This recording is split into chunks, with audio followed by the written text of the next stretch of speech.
Yes, guys. So when I talk about a fast track batch, what can you expect from a fast track batch?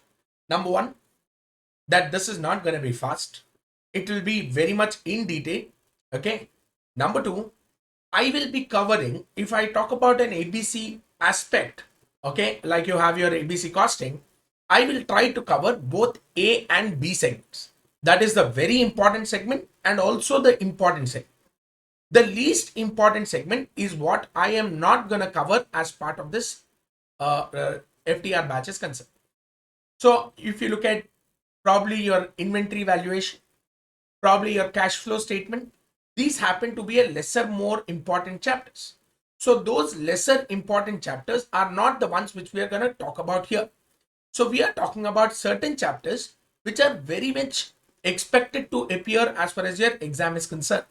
So our attempt is predominantly to cover all those topics where you have a certain problems in, where you have a certain complicated concepts which are embedded into, and where you have a certain exam questions which have been repeatedly appearing.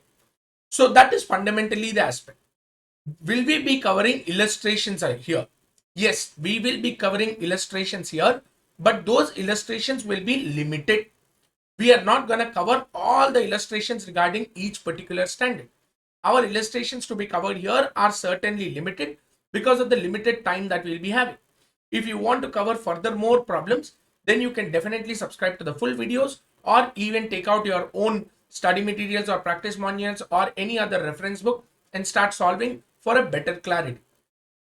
Fast track reference batch alone is sufficient for you to appear in the exam? Absolutely no. You need to have an effort put in from your side as well. Now, listening to the class directly, I'll jump into the exam is a concept which is absolutely bullshit.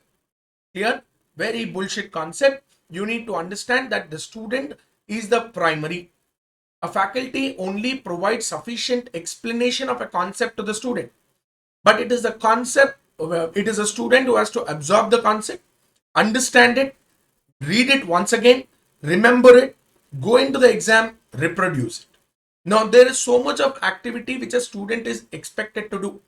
Therefore, I cannot really say that fast track reference batch alone is sufficient for you to go and jump into the exam. There is a significant amount of effort that you as a student has to put in compulsory, which you cannot substitute by any faculty, even if it is a 200-hour session. Be that, make it very, very clear in your head. Clear? Now, so we will basically deal with concepts based on their categorizations here. So we will start with the asset related standard, but before we go into the asset related standards, it is very important for us to cover what is the importance of this Ind AS, how did the entire transition into Ind AS start occurring, and how many enterprises have already come into Ind AS, and what is its significance. So these are some things that we have to start looking into. So let us start this session, but please make sure that if any person has any doubts, you people keep messaging me. Throughout the session, you can keep messaging me whenever you want, even after the session closes. However it is, please make sure that you people are messaging me, keeping a communication intact so that you get your doubts clarified. At the same time, you give us sufficient feedback regarding our session.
So yes, guys. So let's start our session. First thing, importance of Indies. Why all of a sudden? Because when I qualified in 2011, 2012, we heard about this concept of IFRS being embedded into our accounting standard, but we did not have Indies back then. But if you look at today, I think the entire CA final paper is only based on your Indies. Now, what made them come across with this particular change? Let me tell you. If you remember, we study about economics and we talk about 91 reforms. 1991 Indian reforms on economy, where there was a globalization and privatization which was encouraged, which was long overdue, but happened in 1991 under the regime of Manmohan Singh as a finance minister and Narasimha Rao as the prime minister. Now, that was a much wanted reform at that point of time, where we said we are open to global entities coming and establishing their enterprise and conducting businesses in India. Very good.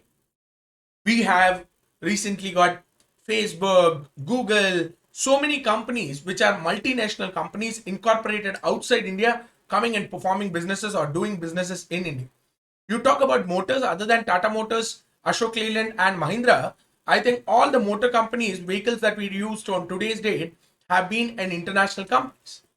Now, when they come down to India, start performing their businesses in India, they have to make sure that they're reporting their financial statements according to India. So, what used to happen was, let's say the entity of, let's say I'll take Toyota, a Japanese enterprise, a Japanese entity, Toyota, has come down and set up its business establishment in India, started manufacturing vehicles and making sure that basically they report their financial statements according to India. So what used to happen? The Indian entity of Toyota used to make sure that the financial statements are in compliance to our accounting standards, which we had earlier, 1 to 29, right? We had accounting standard 1 to 29. Yes, 30, 31, 32 were given for a brief period of time, but later withdrawn. But 1 to 29 standards, they have been complying. Make sure that they present a set of financial statements as an Indian entity. But the unfortunate part was the main parent entity with which the consolidation should occur is somewhere in Japan. Now, how do I consolidate an enterprise which has been presented as per your accounting standard, consolidate with another enterprise in Japan which is performing or which is preparing its financial statements in a complete different accounting principles? They had a complete different standard altogether. So it was so difficult. How can I even come across this kind of situation? So that is fundamentally the point which I wanted to drive.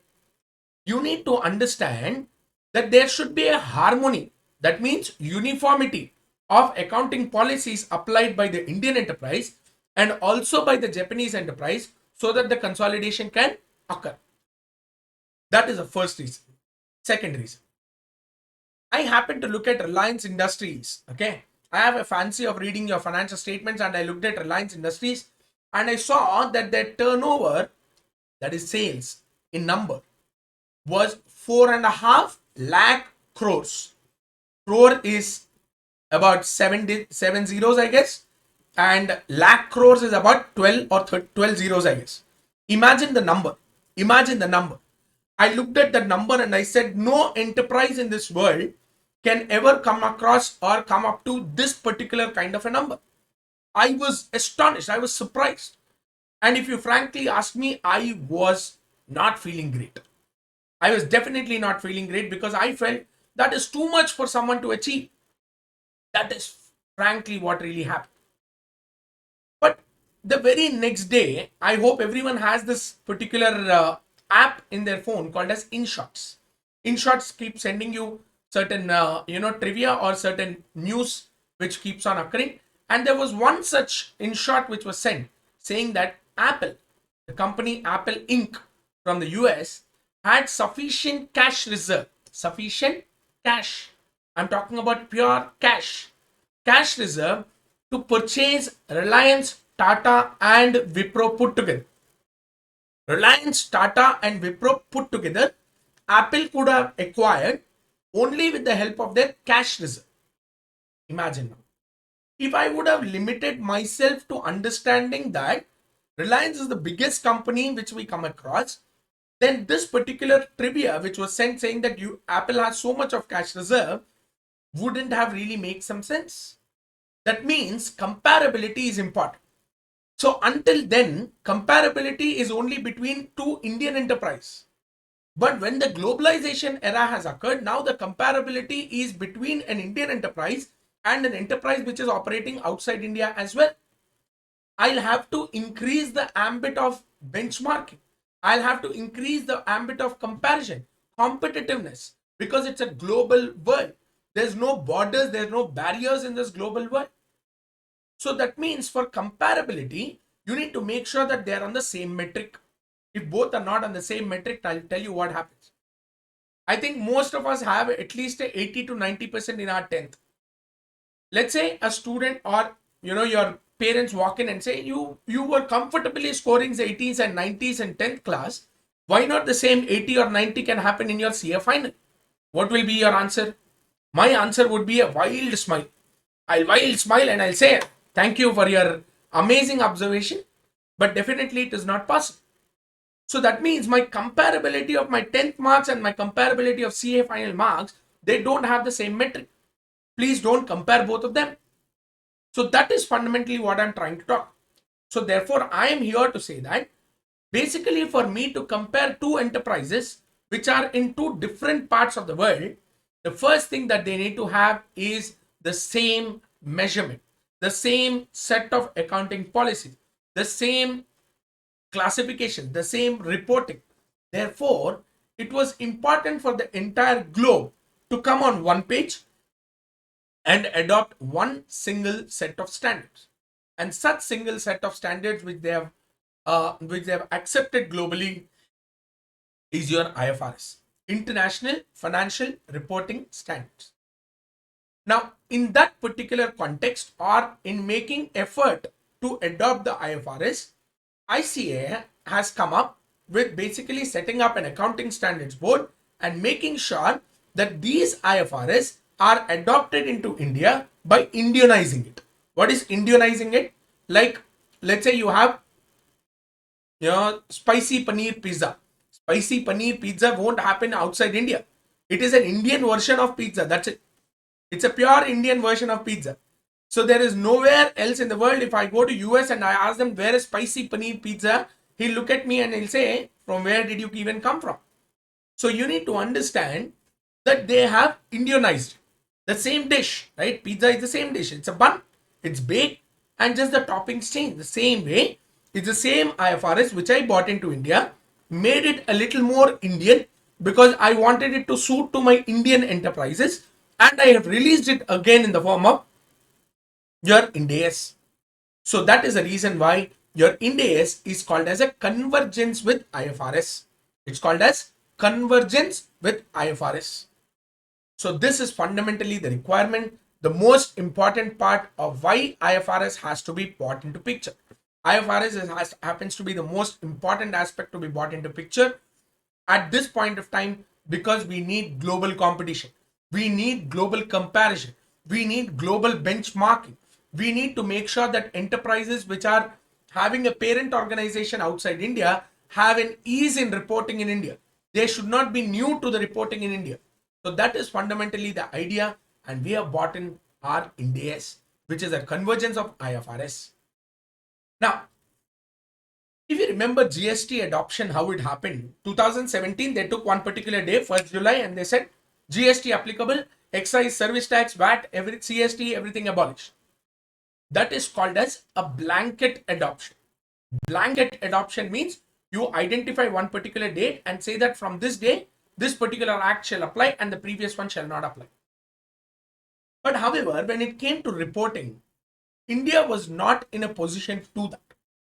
Number one, we need to look at whether the enterprises are ready or not.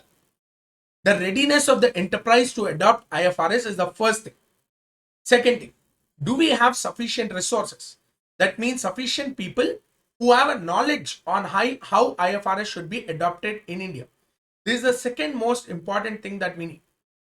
Without these two, then there is no possibility of adoption of your Ind AS or IFRS into India. Considering these two facts, the readiness of the enterprise to adopt and the resources available to adopt, India thought it is better for us to implement Ind AS instead of a blanket manner in a phased wise manner. So first I'll include certain amount of companies, subsequently I'll include more companies, and like that this goes on. In this process, we have come across total 4 phases of adoption. We have come across 4 phases of adoption. What are the 4 phases of adoption that we come across? Now, these phases of adoption have been given as per companies Ind AS rules 2015. That is Companies Accounting Standard Amendment Rules 2015, which had an applicability starting from 1st April 2016 onwards. So this particular act which has been rolled out started with phase 1, and he said under phase 1 I'll only try to include certain set companies which I feel the enterprises have sufficient resources and they are very much ready to adopt. These enterprises are listed and unlisted enterprises, be it listed, be it unlisted. I'm not bothered. If they have a net worth of at least 500 crores, at least means greater than or equal to 500 crores. So any listed enterprise or an unlisted enterprise which has a net worth of at least 500 crores shall start adopting Ind AS under the category of phase 1. What is your phase 1 category? According to the phase 1 category, the companies falling under this particular category should present their financial statements under Ind AS for the financial year 2016-17. First financial year of 2016-17, you need to present Ind AS financial statements. Unfortunately, if you remember, your financial statements according to your Ind AS 1 presentation of financial statements should always be on comparative basis. So if I am presenting Ind AS financial statements for 2016-17, that is the first year, then the comparative previous year is 2015-16. For the year 15-16, I was adopting or I presented the financial statements as per IGAP, the previous set of standards. For 2016-17, I am adopting Ind AS. Now, how can these two be comparable to each other? So you cannot compare the current year to the corresponding previous year. So to overcome this, what he said was, though you are presenting your first Ind AS financial statements for the year 2016-17, I would expect you to restate the financial statements of the preceding financial year, that is 15-16, to provide comparatives to the current year. To provide comparatives to 2016-17, even your 15-16 has to be restated. Earlier, I have already presented your financial year 15-16 as per IGAP. Now has to be revised as per Ind AS. This effort is only to make sure that comparative information is available. So current year 16-17, previous year 15-16 should be reworked. But there should be one particular day on which the entire changes of Ind AS, IGAP to Ind AS have to be reworked upon. Because the measurement basis change, their classifications change, their recognitions change. There are so many changes, I cannot perform over the year. Because the enterprise is a going concern. It has been in operation since past. So on one particular day, I'll have to embed all the changes and make sure that henceforth I will start adopting Ind AS. Now that one particular day is the beginning of the preceding year. The beginning of the immediately preceding year. First year for phase 1 enterprises is 2016-17, for which Ind AS has to be presented. The comparative previous year, that is 2015-16, should be restated. So the first date of the previous year, that is 1st April 2015, should be considered as a date on which I will completely transit from your previous IGAP into Ind AS. This date, 1st April 2015, is called as date of transition.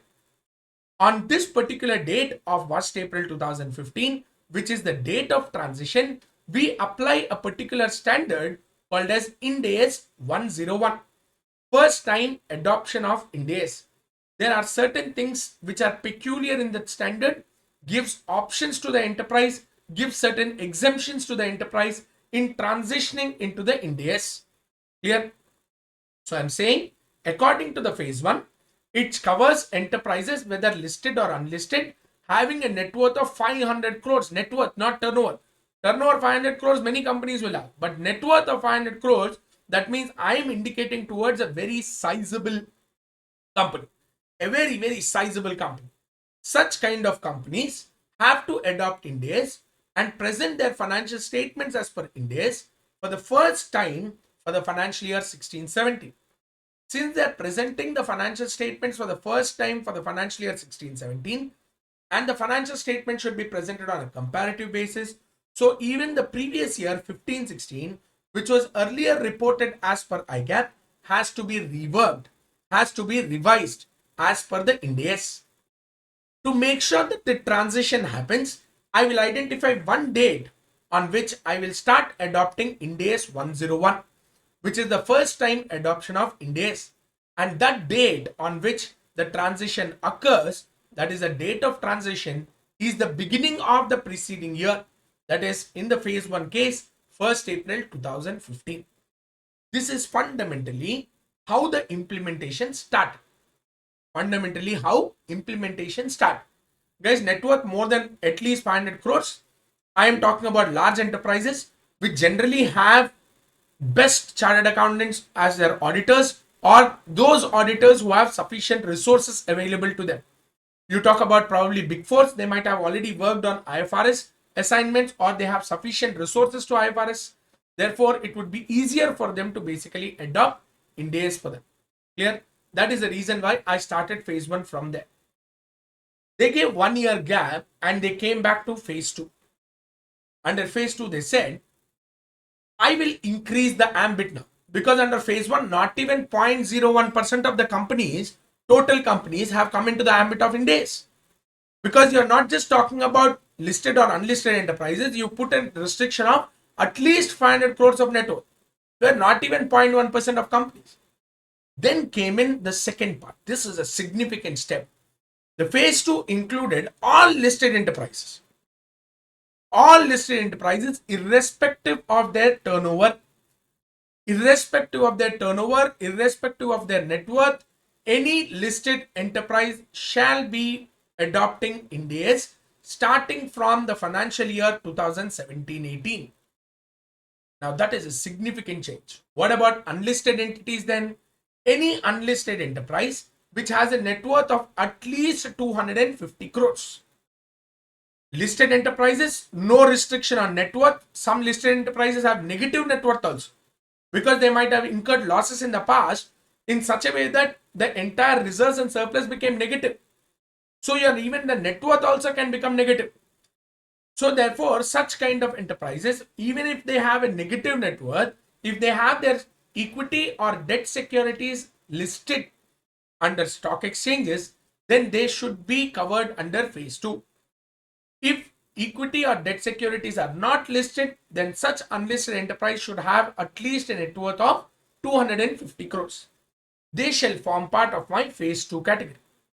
Under my phase 2 category, I will apply Ind AS starting for the financial year 2017-18 onwards. If my first Ind AS financial statements are presented for 2017-18, then the comparative previous year should be 16-17. 16-17, which was already presented as per IGAP, should be reworked upon. And the date of transition on which we will apply Ind AS 101 is your 1st April 2016. Now, after I cover phase 1 and phase 2, I come up with one simple understanding of that the net worth word has become very important, because your entire applicability is revolving around this word net worth. So what is net worth and what should be included in net worth, we will start covering in the next slide. But keep that word aside, because I will have to explain you what net worth is. Clear?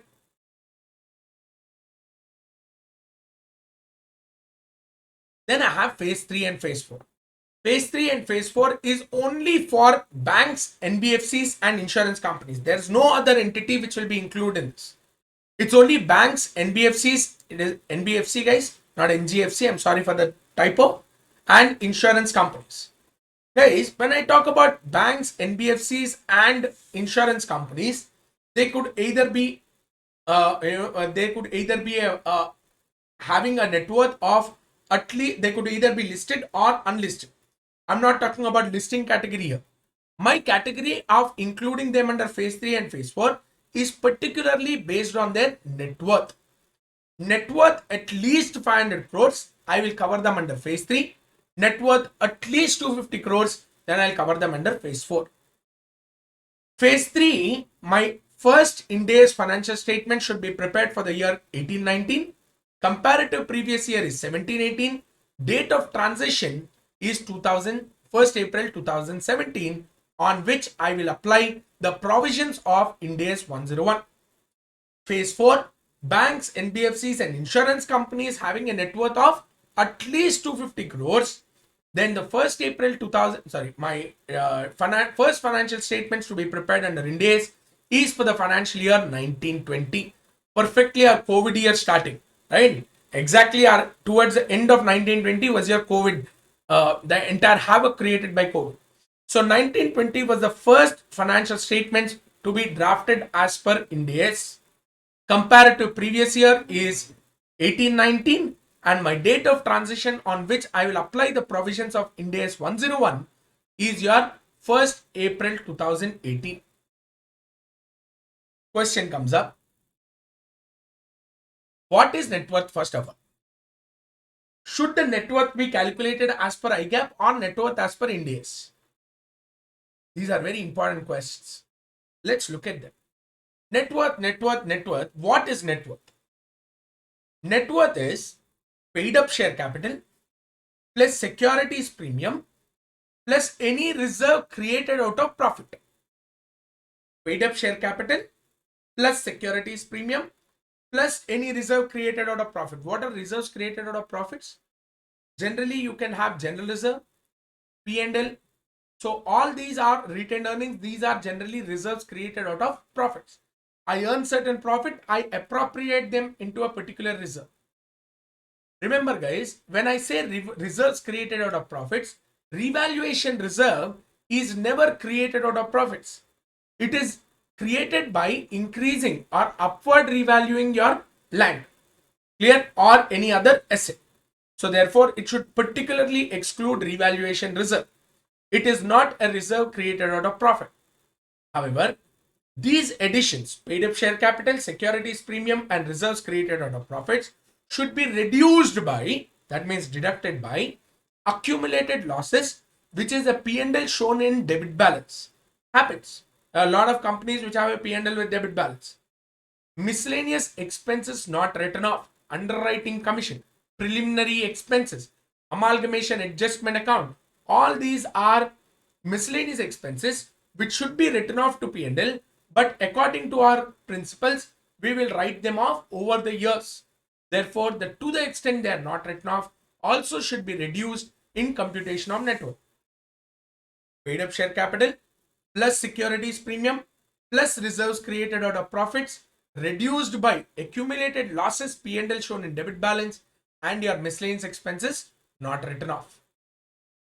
This net worth should be calculated based on IGAP financials, because you will not know what is Ind AS net worth unless and until you apply Ind AS. I am not applying Ind AS. I am seeing whether the enterprise should apply Ind AS or not. When I am assessing this, the financial statements which are presented to me is purely IGAP financials. So in my IGAP financials, if the net worth presented is calculated according to this formula, if it exceeds that 500 crores or 250 crore criteria, then I will apply Ind AS. Net worth should be calculated based on the most recent annual audited financial statements after the date of, before the date of Ind AS adoption, guys. Please make sure that there is a correction. It is before the date of adopting Ind AS. Most recent annual financial statements before adopting the Ind AS, whatever is the net worth, that should be considered for the computation of your categories under phase 1 or phase 2. Clear? Remember, guys, for the first enterprise, phase 1, the immediate preceding year before the India's adoption was 1560. However, he says net worth computation should be made on 31st of March 2014 or afterwards. That means based on your IGAP financials prepared or drafted up to 31st March 2014 or later, if the enterprise has exceeded the threshold limit of 500 or 250 crores, then Ind AS shall apply. Net worth should be computed as on 31st March 2014 or at a later date.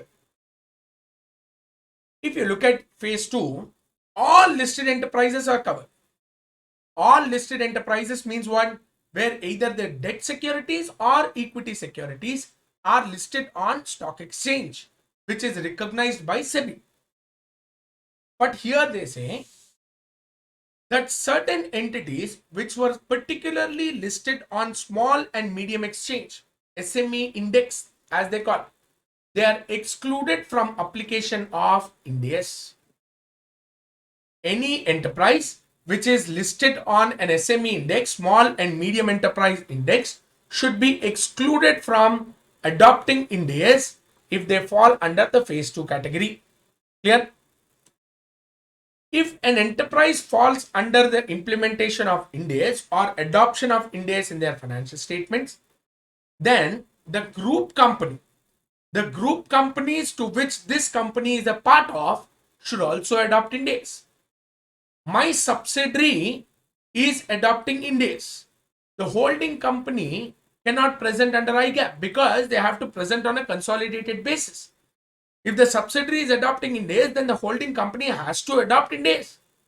Otherwise, consolidation is not proper or is not possible.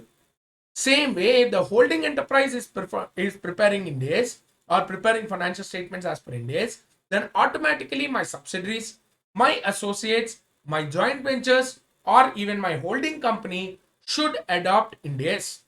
I'll put it like this. If an enterprise adopts Ind AS, then all enterprises where this enterprise is a part of the group companies should also adopt Ind AS. If an enterprise is adopting Ind AS, then all enterprises in that same group, that means holding, their subsidiaries, joint ventures, and associates, should also adopt Ind AS. This is to ensure your consolidation.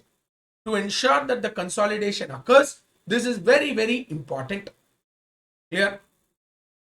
And that will bring us to the end of the discussion on roadmap for Ind AS or the adoption of Ind AS or transition into Ind AS. This is the first transition into Ind AS, which started with phase 1 enterprises presenting Ind AS financial statements for the year 2016-17.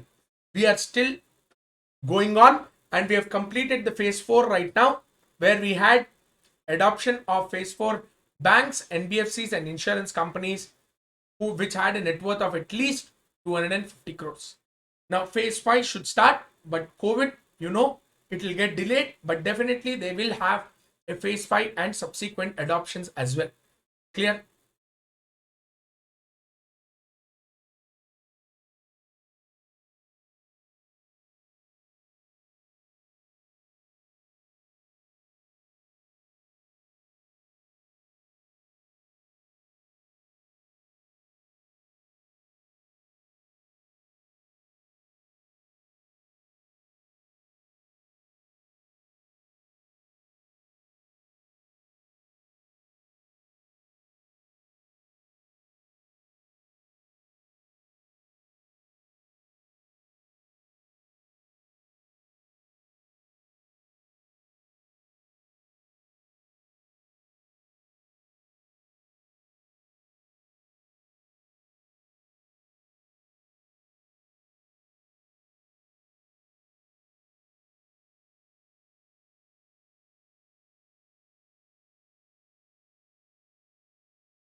Yes, guys. So let's start out.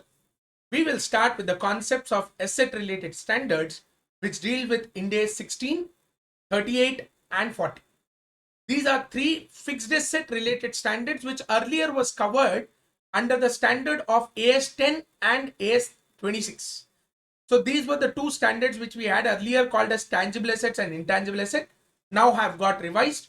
Now you have under Ind AS three standards: 16 talking about property, plant and equipment, 38 talking about intangible asset, 40 talking about investment property. A question will come, sir, why not 16 separate, 38 separate, 40 separate? Reason is very simple.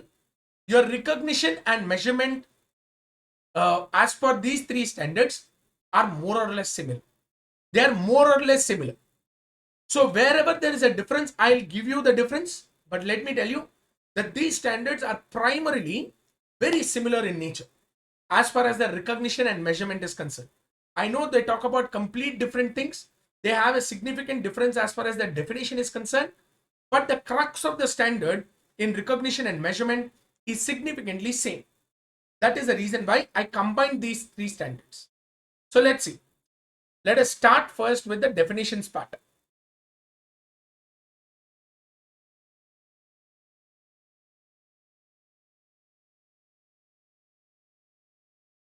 Regarding the definition, when I look at AS 16 definition regarding your property, plant and equipment, he says these are assets which are tangible. Tangible means which you can touch, feel, see. Those are called as tangible assets. They are held for three purposes which are given as per the standard: use in the process of production or for provision of services, use for rental to others, and for administrative purposes. If a property, plant and equipment is a tangible asset, then it should be held for either of these three purposes. Number one, use in the process of production or for providing a service. Number two, for rental to others. That means I'm offering it on rent to someone else, or for administrative purpose. And they are expected to be used by the enterprise for more than one financial year. If the life of the asset is for more than one financial year, then you can call them or you can classify them under the head of Ind AS 16. It is a tangible asset held for the purpose of held for the process of production or for provision of services, or for rental to others, or for administrative purposes. While it comes to intangible definition, they kept it very simple. I'll tell you why they kept it very simple. It is an identifiable non-monetary asset without physical substance. It is an identifiable non-monetary asset without physical substance. That's it. Full stop. Over. Story khatam. We have significant different definition which was earlier given under AS 26. Because according to AS 26, I'm talking about the previous accounting standard, which is not applicable for you, but I'm just giving you a reference to that. An extract of AS 26 dealing with definition of intangible assets would go like this. It is an identifiable non-monetary asset without physical substance, held for use in the process of production or provision of services, used for rental to others, used for administration purpose. The purposes for which the intangible asset can be used have been specifically given under the standard AS 26. However, when we came down to Ind AS 38, he stopped it. He did not have those purposes. He simply said it is non-monetary asset without physical substance. Question will come, why? Logic simple. Underwriting commission, miscellaneous expenses not written off. Is there any particular standard regarding that? Is there any particular standard which was talking about preliminary expenses? You never had a standard regarding them. But these items were very much there in your financial statements for which no standard was applicable. So what he started doing now was, I will try to include them or embed them into Ind AS 30. So that I will try to give an amortization for even such kind of expenses as per Ind AS 38. That is the idea. That is why he said Ind AS 38 stops the definition by identifiable non-monetary asset without physical substance. Identifiability is a very, very important aspect that we'll have to discuss further. What do you mean by identify? What is a monetary and non-monetary asset? Monetary asset means anything which can be collected in cash, debtors, bank balances, bills receivable. All these can be collected, advances. All these can be collected in cash. They are called as monetary assets. Those assets which are not collected in cash are called as non-monetary assets, and there is no physical substance, then they will be covered under intangible asset. What about investment property then? This is particularly a new standard. There is no comparative previous accounting standard which was there under IGAP. What is this standard talking about? This standard is talking about property. What kind of property? A property either held in the form of a land or a building or a part of a building or a combination of both land and building.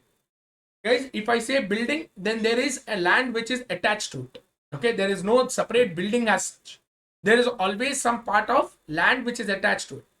So a property which is held as land, building, or a combination of both, either by the owner, that means I own that particular piece of land, or I have acquired that piece of land on lease.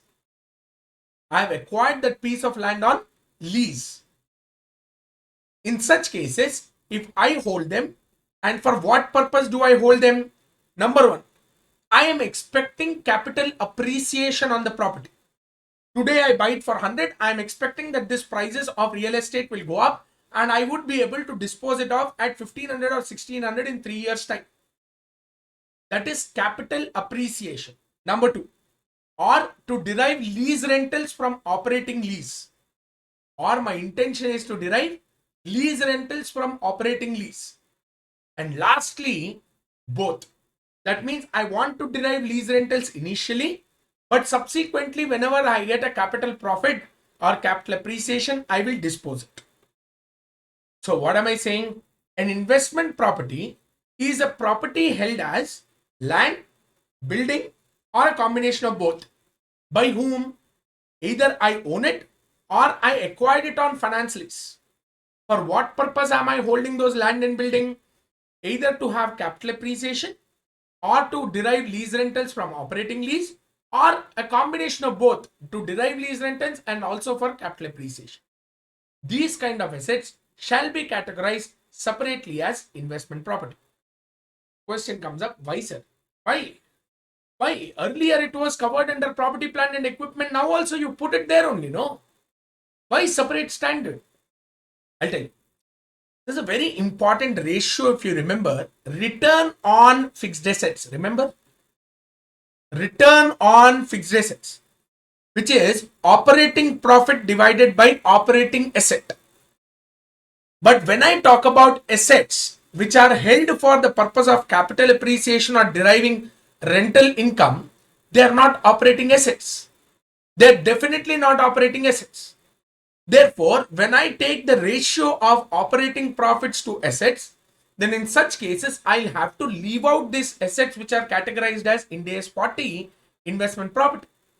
And I will calculate my return on fixed assets only on Ind AS 16 assets and Ind AS 38 assets. I will not include Ind AS 40 assets. They have a different perspective. The objective of the enterprise is different and the purpose for which I hold them is different. Therefore, they have to be recognized, measured, and also presented separately. They should be recognized separately, measured separately, and presented separately. They do not have a similar characteristics of an asset under Ind AS 16 and Ind AS 38. Ind AS 16 and 38 are held for the purpose of operations of the business, to make sure that the business is conducted. Clear?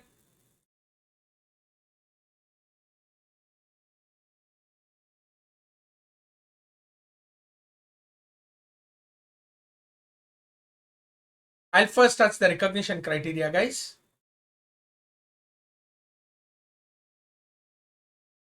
Look at the recognition criteria.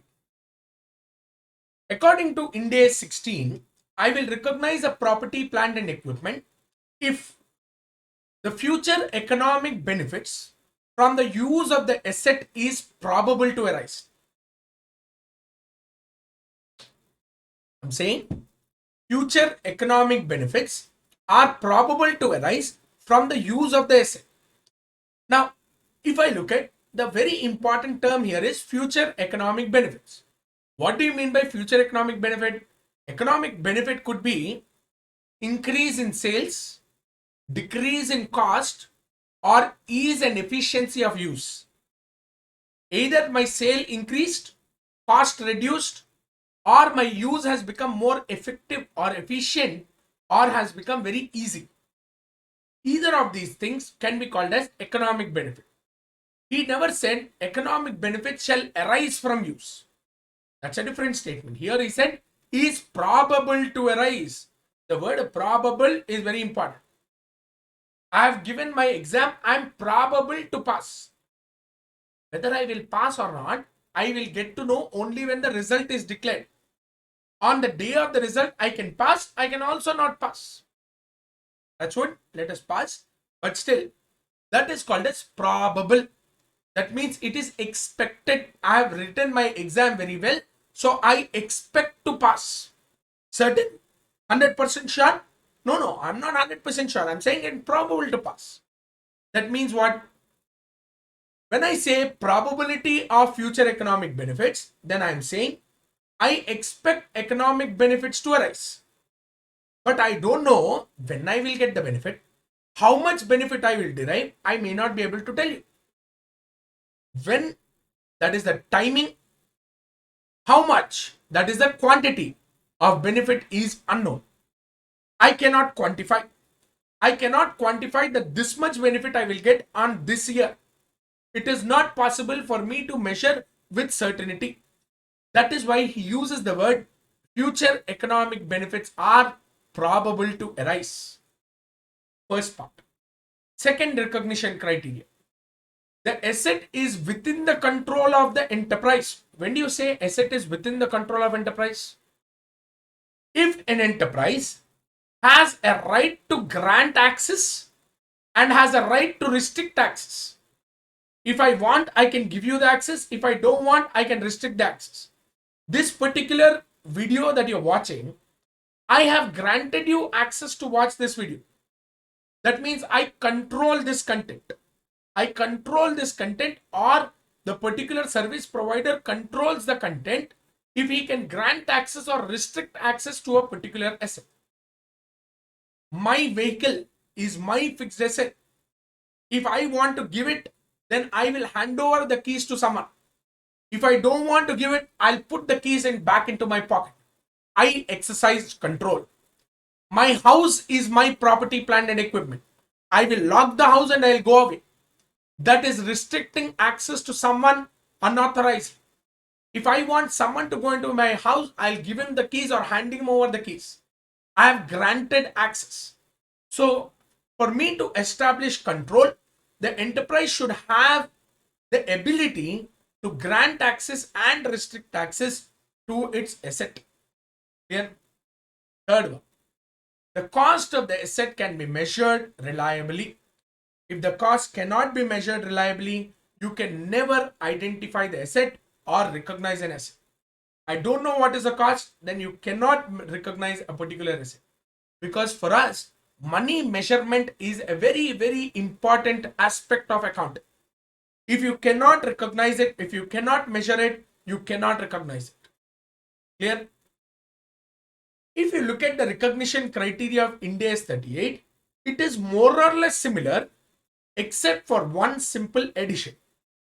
That is the concept of identifiability. If you remember, even when I was looking at the definition, I told you it is an identifiable non-monetary asset without physical substance.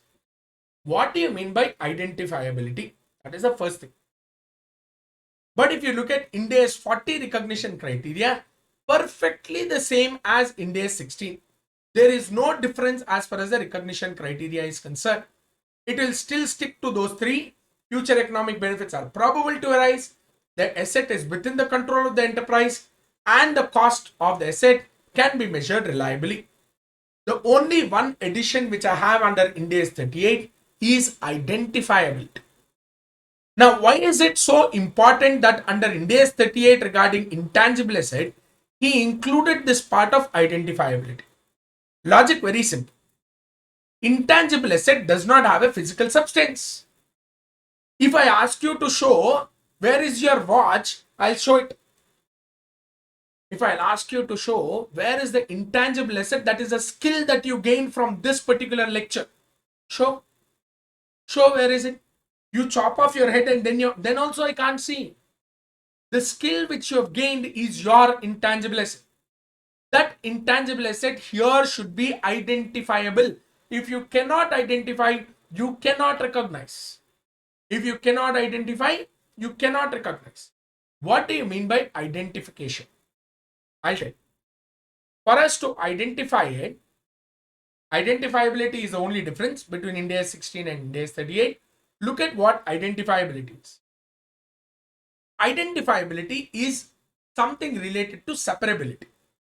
When do you say separability? Separability means that intangible asset has been acquired separately through a legal right. I purchased a Tally software for 3 years by paying 54,000. I paid 54,000 to acquire the Tally license. That is called as a separate legal right. Clear? First one. Second one. Even though I did not buy it separately, but it is capable of being separated, sold, transferred, licensed, rented, or exchanged. I did not buy it separately. It came along with a particular asset.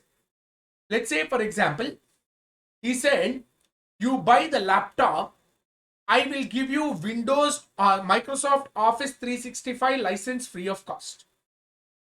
You buy a laptop, I give you Microsoft Office 365 free of cost. I will still call it as separable if the Microsoft Office 365 license, it can be separated. That means I already own a license. Why do I need this license? This license, I can separate it from the asset that is a laptop which I bought. I can sell it or I can transfer it. I can license it to someone else or I can rent it or exchange it. Then you can say that the intangible asset is identifiable because it can be separated. So I'm saying identifiability means it is separability. If I have acquired if I have acquired an intangible asset through separate legal rights. Number two, it is capable of being separated, sold, transferred, licensed, exchanged, or rented. Clear? Sometimes it may not be separable. It may not be possible to separate the intangible asset and tangible asset. Tell me examples. I purchased a PlayStation CD. I think guys can relate to this. 3,000 rupees FIFA game CD which I purchased from Amazon. The CD which was delivered to me was in the form of a physical tangible asset. But what is the purchase which I have done? I did not buy the CD. I bought the contents of the CD. What is the content of the CD? The game.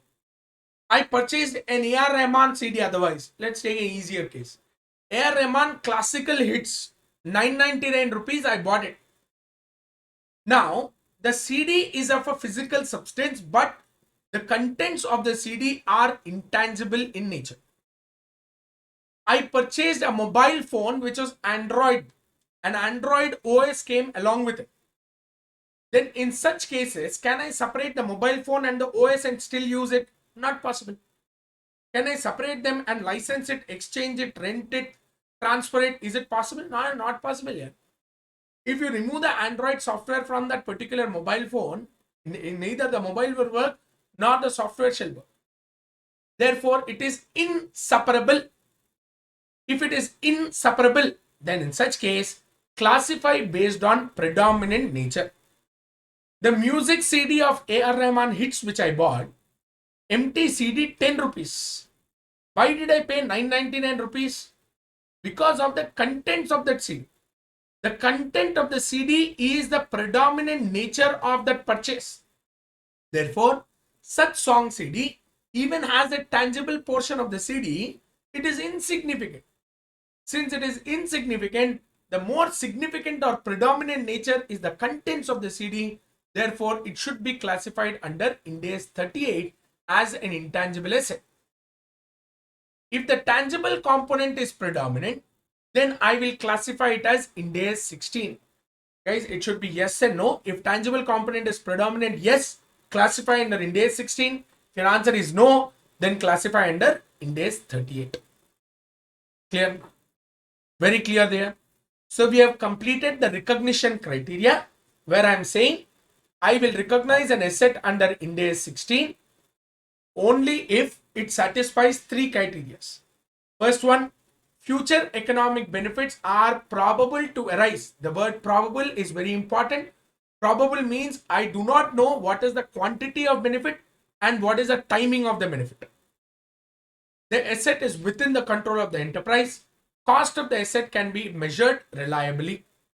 The same three recognition criteria are applicable even for Ind AS 38 intangible asset and Ind AS 40 investment property. However, regarding Ind AS 38, since it is a non-monetary asset without a physical substance, an additional recognition criteria should be met, which is regarding identifiability.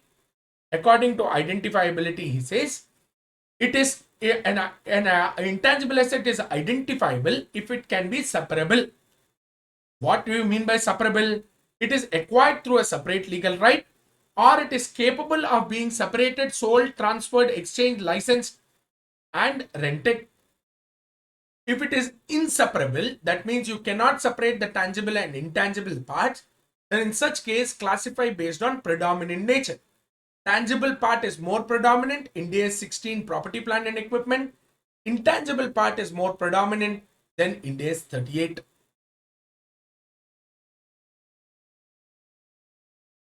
This is the aspect of recognition and measurement, guys. I'll come back to this concept. There is a difference between Ind AS 16 and Ind AS 40. There's always a difference.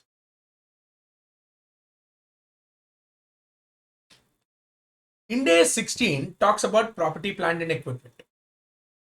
It also talks about providing on rental to others, right? Three purposes, right? What are the three purposes?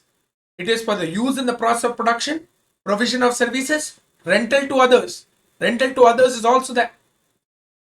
If a property, plant and equipment is available for rental to others, the same concept of Ind AS 40 is also getting triggered, because Ind AS 40 investment property is also held for capital appreciation or to derive lease rental and operating lease. There is a conflict. If I have a building, then where should I classify it? I'll tell you.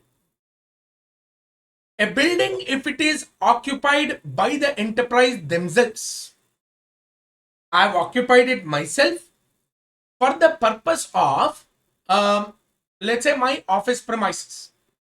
It shall be classified as Ind AS 16 property, plant and equipment.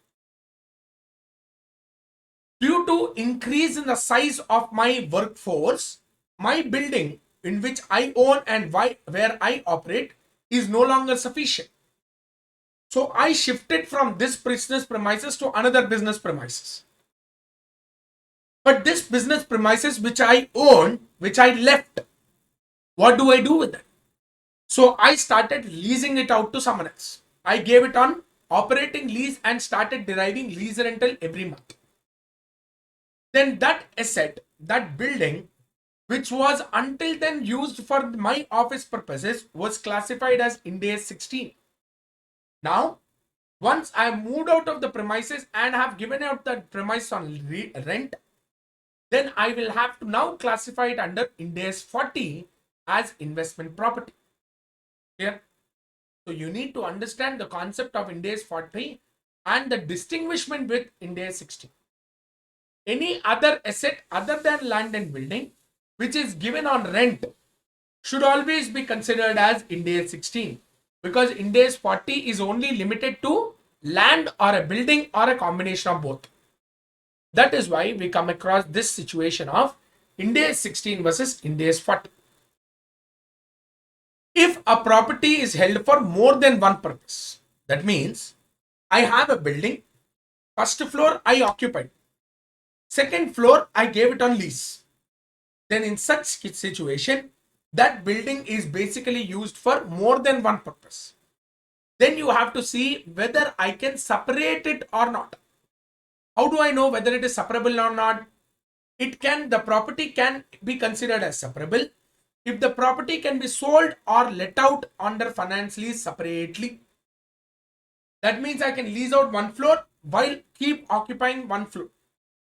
Then you can say that if it can be sold separately or leased out separately, then to the extent of owner occupied premises where I am using it for my own office, I will classify it as Ind AS 16 property, plant and equipment. To the extent it has been sent out or it has been leased out on operating lease to derive lease rentals, I will classify that part as investment property. However, if it cannot be separated, I am running a co-working space. Okay, I'm running a co-working space. I occupied one chair. All rest of the chairs have been leased out.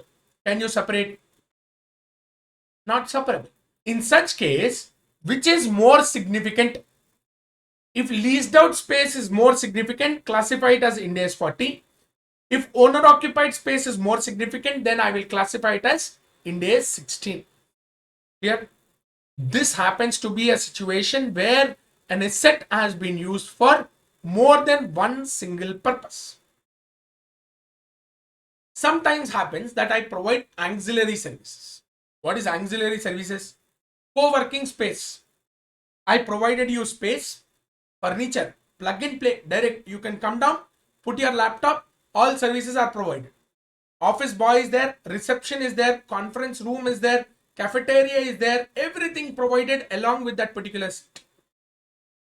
In such case, if I am providing such kind of services, those are auxiliary services. I'm providing you washrooms, I'm providing you housekeeping, I'm providing you a clerk, I'm providing you reception, I'm providing you your cafeteria facilities, conference room facilities, air conditioning, everything being provided. So these are auxiliary services provided along with the lease of that space. Correct? If the auxiliary services are significant, when do you say they are significant? I will call them as significant if they can influence the price at which the property is let out. Each seat in a co-working space costs between 8 to 10,000 rupees. Each seat is costing me 8 to 10,000 rupees, which is significantly high. No one will charge you 8 to 10,000 rupees without all these facilities. Furniture, your air conditioning, beautiful premises, cafeteria, all facilities provided. That's why it is that pricey. So ancillary services provided with the property rent have significantly affected that particular property. So let out the lease rental is significantly influenced by ancillary services. Therefore, it should be classified as Ind AS 16, not as Ind AS 40. Because it is not just a lease, it is a lease with ancillary services being provided. However, if ancillary services are insignificant, I have a flat which I have leased it out. While giving the flat on rent, I told the tenant that watchman will be there, water facility is there, electricity facility is there, and those are things which are always there. If those facilities are not provided, I won't even take your property on lease. So therefore, the auxiliary services provided along with the rent of your flat is insignificant.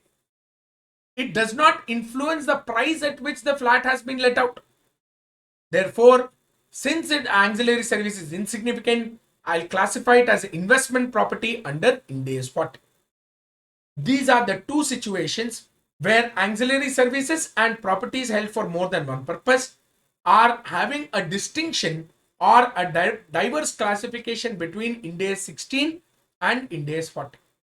And that will bring us to the end of discussion on recognition of your Ind AS 16, Ind AS 38 and Ind AS 40. Here.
Yes, guys, so let's bring in recognition and measurement now. Guys, when I start about recognition and measurement, you need to understand that except for Ind AS 40, the recognition and measurement is significantly similar in other two topics. Under Ind AS 16 and 38, it is very similar. Look at Ind AS 16 and 38. Initial recognition and subsequent recognition, if I talk about, my initial recognition of Ind AS 16 and 38 should always be on the date of acquisition at cost. There is no moving away from cost. Even for Ind AS 40 also, if I look at the initial recognition on the date of acquiring that particular asset, it should always be at cost. However, the difference between Ind AS 16, 38 and 40 appears under subsequent recognition. On each balance sheet date, when I subsequently recognize an asset, then for Ind AS 16 and 38, I can either adopt a cost approach or I can adopt a revaluation approach. What is your cost approach? Cost approach basically means the original cost reduced by accumulated depreciation to get the written down value to be presented in your financial statements, which we are very much aware of. Then what is this revaluation approach? Revaluation approach means where I will start making sure that the assets should be measured at their fair value. I will make sure that the assets are measured at their fair value. So to identify the value of an asset, let's say a particular vehicle. On 1st April 2020, the vehicle value was 100. On 31st March 2021, towards the end of the year, it was 95.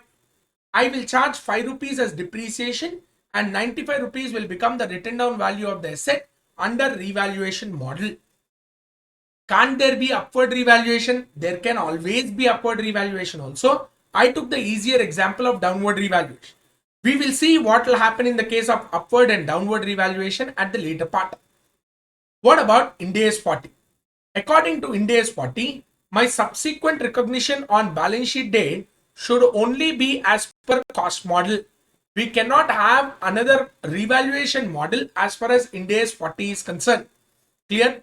That means your investment property on a subsequent date of balance sheet date should always be measured on cost approach. You cannot apply revaluation approach, which is possible in the case of Ind AS 16 as well as Ind AS 38. Clear? This is regarding your recognition. Now, first thing, when I say initial measurement should be at cost on the date of acquisition, how do I identify the initial cost? That should be the concept. Let's see. Initial measurement, when I have a separate acquisition, that means I acquired this asset separately. Then in the case of such kind of acquisition, cost to be included for recognizing an asset should be cost of purchase of the asset minus the trade discount, all other direct costs incurred to bring the asset to its current location and condition in which the management intends to use this. Let's say I purchased an air conditioner. The air conditioner was purchased at a price of 25,000. Air conditioner got delivered into the house. He said delivery charges 500 rupees. I paid him 25,000. I paid for the air conditioner. 500 rupees I paid for the delivery. Now the air conditioner is in my premises. So what is the total cost? 25,500. Is it sufficient? No. That air conditioner has to be mounted onto a particular wall, and on that wall I'll have to make sure that the it is connected to the electricity. So there is a significant installation cost. So I bought in one more person who has installed that particular asset, who has installed that AC onto a particular place, and he gave me the remote and he said, sir, switch on the AC. Now it is working. I said, yes, it is working. He charged me 1,500 rupees as installation charge. Even such installation cost should also be included in the cost of the asset. Therefore, cost of purchase plus the delivery charges, that is cost incurred to bring the asset to the current location and to install it, that is to bring it in a particular condition in which I intend to use it. All such costs should be included in the cost of asset. Apart from this, an additional cost should be included is called as estimated cost of dismantling, removal and site restoration. Now, what am I saying? This air conditioner has a useful life of 5 years. After 5 years, I will have to dismantle the asset and have to sell it as scrap. The cost of dismantling the asset, that is removing the asset from there and putting it down, will cost 2000 rupees at the end of 5th year. Guys, 2000 rupees at the end of year 5. What is the discounted present value now? That is called as estimated cost of dismantling, removal and site restoration discounted to its present value should be included into the cost now itself. This part, last part, that is the present value of estimated future cost of dismantling, removal and site restoration is called as a constructive obligation. This concept of constructive obligation appears under Ind AS 37. What is constructive obligation? The obligation for removing the air conditioner, I have got the obligation when I installed the AC. When I installed the AC, I had taken up a liability to dismantle it at a later point of time. These are called as constructive obligations.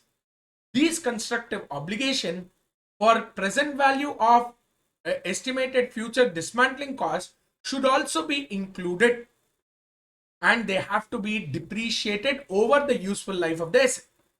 That means instead of charging it to P&L in the year in which I incurred the dismantling cost, I'm including it on cost today and I'm charging depreciation over the useful life of the asset. These are the three inclusions in the cost of the asset when you have acquired the asset separately. Cost of purchase, other direct cost to bring the asset to the current location and condition in which the management intends to use the asset. Third one, present value of future cost of dismantling the asset, removing the asset and restoration of the site.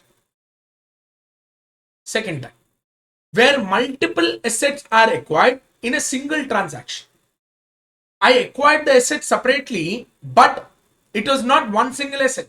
There are 3 or 4 assets put together which I acquired by paying one simple price. Slump sale, this is slump purchase. That means not one asset, group of assets put together are bought. In such cases, I will have to allocate the purchase price to each asset acquired in the proportion of their fair value. I'll have to allocate the purchase price to each asset acquired in the proportion of their fair value, provided sum of all fair values of the asset acquired is less than the purchase price. A, B, C, D, 4 assets together were purchased. A's cost was 40, B's cost was 30, C's cost was 20, D's cost was 10 fair values. I acquired it by paying 80 rupees. What is the sum of fair values? A 40 plus B 30 70 plus C 20 90 plus D 10 100. Sum of fair values of the asset is greater than the transaction price or purchase price of 80. In such case, 80 will be allocated to A, B, C, D in the ratio of 4:3:2:1. But if my purchase price is not 80 and instead it is 105, then what should I do? Then recognize A, B, C, D not in the proportion of fair values, but it should be recognized at fair value. A should be recognized at 40, B should be recognized at 30, C should be recognized at 20 and D should be recognized at 10.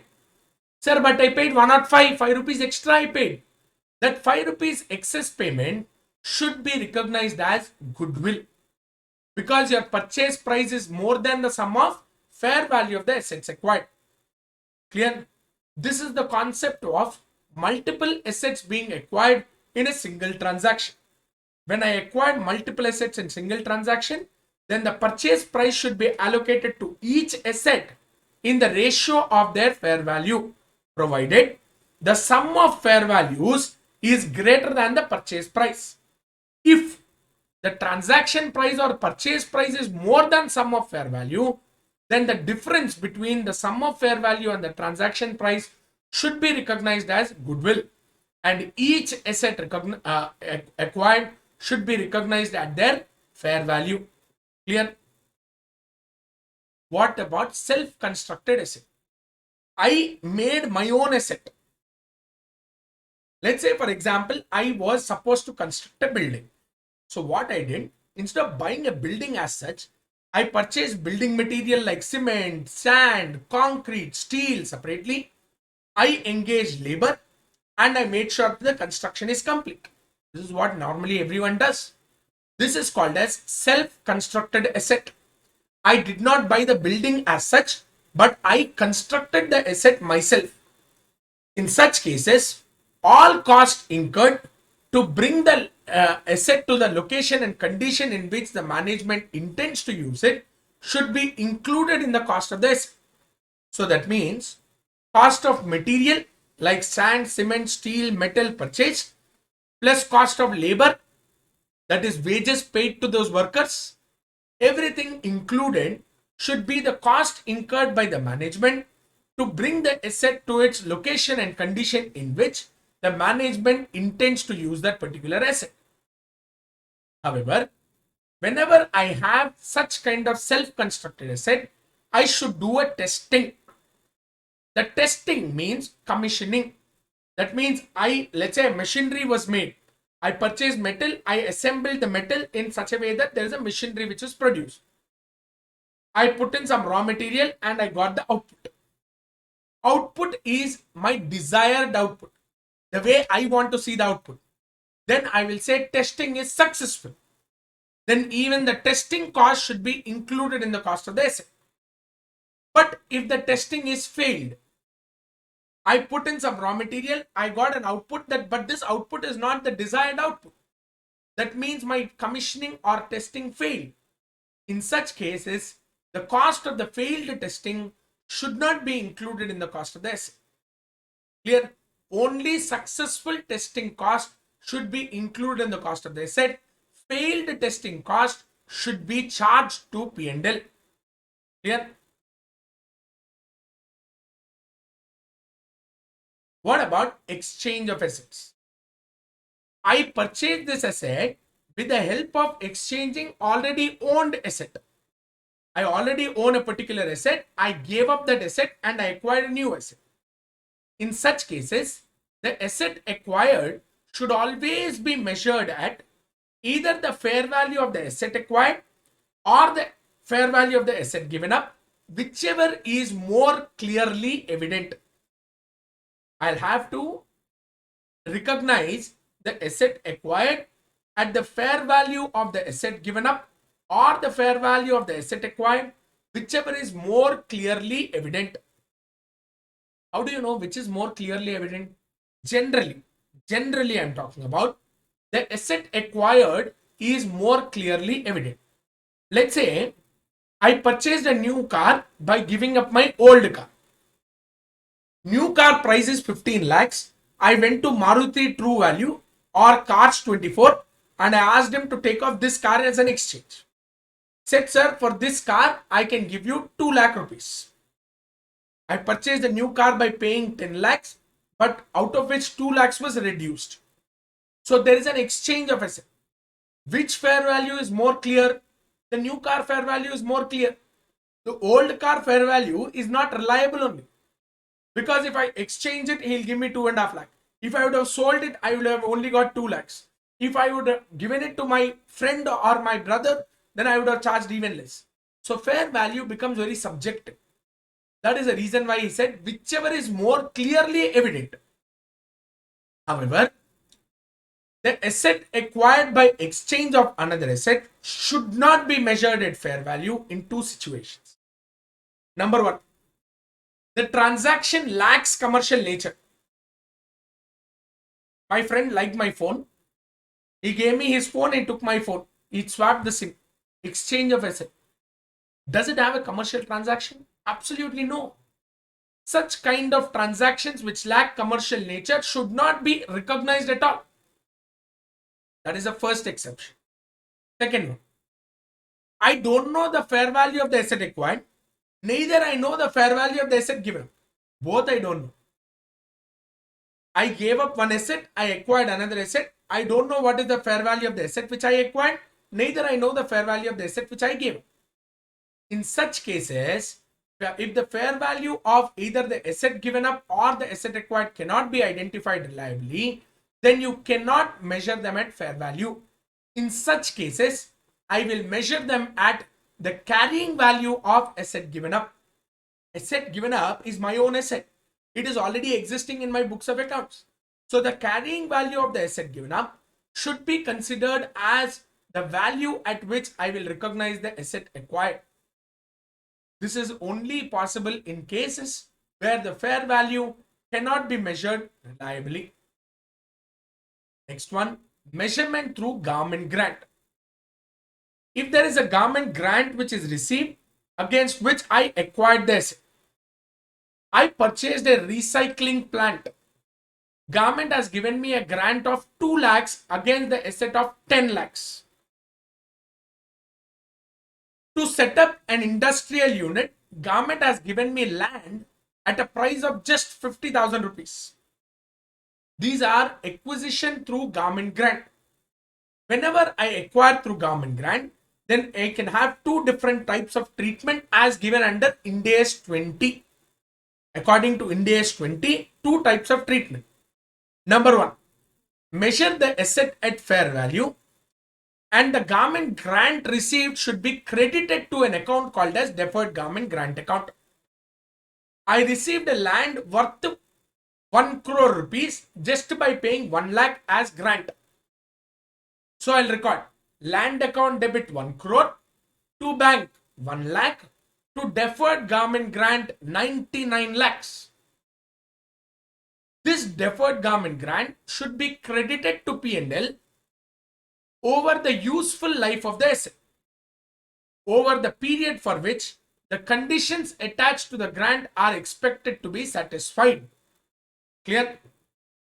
Or alternative treatment suggested by Ind AS 20 is recognize the land only at 1 lakh. Reduce the government grant from the cost of the asset. 10 lakhs asset, 2 lakh grant, recognize the asset only at 8 lakhs. This way I can recognize it as per Ind AS 20. This is regarding acquisition of an asset from government grant.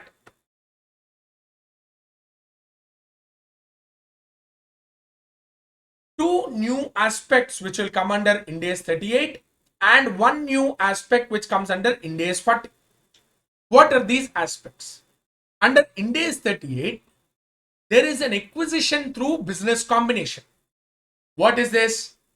I acquired intangible assets on I acquired tangible along with intangible asset on business combination. I am a acquirer. He is the transferor. The transferor recognized a particular intangible asset. I will recognize as an acquirer that intangible asset in my books of accounts after the business combination only if the recognition criteria is met in my books. Let's say recognition criteria is not met in your books, man. It was an intangible asset recognized by the transferor, but the acquirer recognition criteria not met. What will happen? I won't recognize the asset. What happens in that case? Goodwill arising on business combination will increase. How? Because goodwill is equal to purchase consideration minus fair value of assets and liabilities recognized. Automatically the fair value of the assets and liabilities will come down because one such asset is not recognized. Therefore, automatically the value of goodwill arising on business combination as per Ind AS 103 increases. Contra using. What if the intangible asset was not recognized by the transferor, but it met the recognition criteria in the books of transfer, in the books of acquirer? I recognize the asset. Automatically goodwill will fall or come down. Clear? Regarding intangible asset, there are a very important concepts relating to internally generated intangible asset. What is this concept of internally generated intangible asset? Let's say, for example, the enterprise was earlier following Tally software. Size of the business grew. I adopted SAP now. So my existing staff has to be trained on SAP. So I gave them SAP training. My SAP training cost was 50 lakhs. My SAP training cost was 50 lakhs to my employees. Can I recognize the training cost as an intangible asset? Think about it. Future economic benefit is probable. Yes. How? First of all, is it an identifiable asset? Yes. What did you develop? Skill of my employee. Future economic benefit is probable. Yes. Can you control the asset? What is the asset? Skill of the employee. How will you control? Will you tie the employee to the chair and you say that you are not supposed to move because I trained you? Not possible. So that means a skill of an employee which the employer or which the enterprise cannot monitor or cannot exercise control, you cannot recognize them as intangible asset. I'll give you one more example. Let's say every student who is appearing in my class, I have collected his mobile number and his email ID. In this way, I've generated a list. Over last 10 years I've been teaching, I've generated a huge list. The total list came out to about 10,000. Okay. This 10,000 has people who have qualified the exam and also people who are pursuing the exam even now. This huge list, someone wanted for me to share it. I said, this is my list. I generated this list. This is an internally generated intangible asset. I cannot give you an access. So, is it identifiable? Yes. Can you control it? Yes, it is within my control. Future economic benefits are probable? Yes, because I will send a message saying that my videos are up for sale or my classes are up for sale. Economic benefits will generally flow in. It is probable. Cost can be measured reliably. Yes or no? No. How can you measure a cost? What is the cost which you have spent in generating that customer list, in generating that student list? Since you cannot generate the cost, I cannot recognize this. Technical know-how. Sir, my enterprise can do this particular job in the fastest time possible. Because we have been doing it since long time. We have certain techniques, sir. Certain techniques are there. Fantastic techniques that they will speed up the process. High efficiency is what we do. Recognize. Your technical know-how, can you recognize it as an asset? Sir, this man who is sitting right beside me can write at what speed, sir? 100 marks of paper he can finish in 2.5 hours. Ask him to recognize the intangible asset. Writing speed, intangible asset. Future economic benefit, probable, yes. I can complete entire 100 marks within 3 hours itself. But can I measure them at cost? Cannot be measured at cost. Because the cost cannot be reliably measured, therefore such internally generated assets cannot be recognized. I can recognize an internally generated asset only to the extent of research and development cost, which I will discuss later on. Clear? As far as Ind AS 40 is concerned, if a person has acquired an asset under a finance lease, then I will recognize as per Ind AS 116 now. It is no longer Ind AS 17. Ind AS 17 got replaced but Ind AS 116. So according to Ind AS 116, I will recognize the asset acquired either at its fair value or the present value of lease payments, whichever is lower. I will recognize the asset acquired at lower of fair value of the asset or present value of lease payments. Clear? This is the fundamental concepts regarding your measurement, initial measurement, which we discuss as a part of Ind AS 16, 38 as well as 40. We have seen 5 things: separate acquisition, multiple assets in single transaction, self-constructed asset, government grant, and exchange of asset. Apart from that, we have seen two peculiar cases of Ind AS 38 regarding business combination and internally generated asset, and one case in the case of Ind AS 40 where the asset was acquired under finance lease. So this will bring us to the end of the concept regarding measurement, initial measurement. I'm not talking about subsequent measurement yet. If you remember, we have seen initial measurement as at cost. So we are even now talking about how do I initially measure the asset. But when it comes to subsequent measurement, cost approach and revaluation approach have to be picked up. So here I will pause or we will stop. And we will look at the concept of subsequent measurement on a balance sheet date after this.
Yes, guys, so let's continue with the other part of Ind AS 16, 40, and 38, where we deal with depreciation and amortization.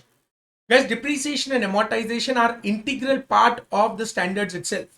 Earlier, if you remember, AS6 was there, which was dealing specifically with depreciation. But now there's no AS6 related standard. It has been merged into your Ind AS 16 itself.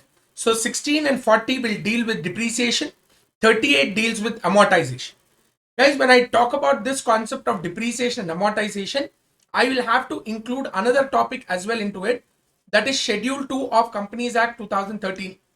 Schedule 2 deals with depreciation. So I'll have to embed all the three together. Then only we will be able to identify what exactly is the depreciation. Because you need to understand that it is the company which is getting Ind AS adoption. So companies are also governed by your Companies Act 2013. So Schedule 2 depreciation becomes very important and an integral part of the discussion regarding depreciation and amortization. So we'll have to combine and check, guys. Both of them are very equally significant. So let's see.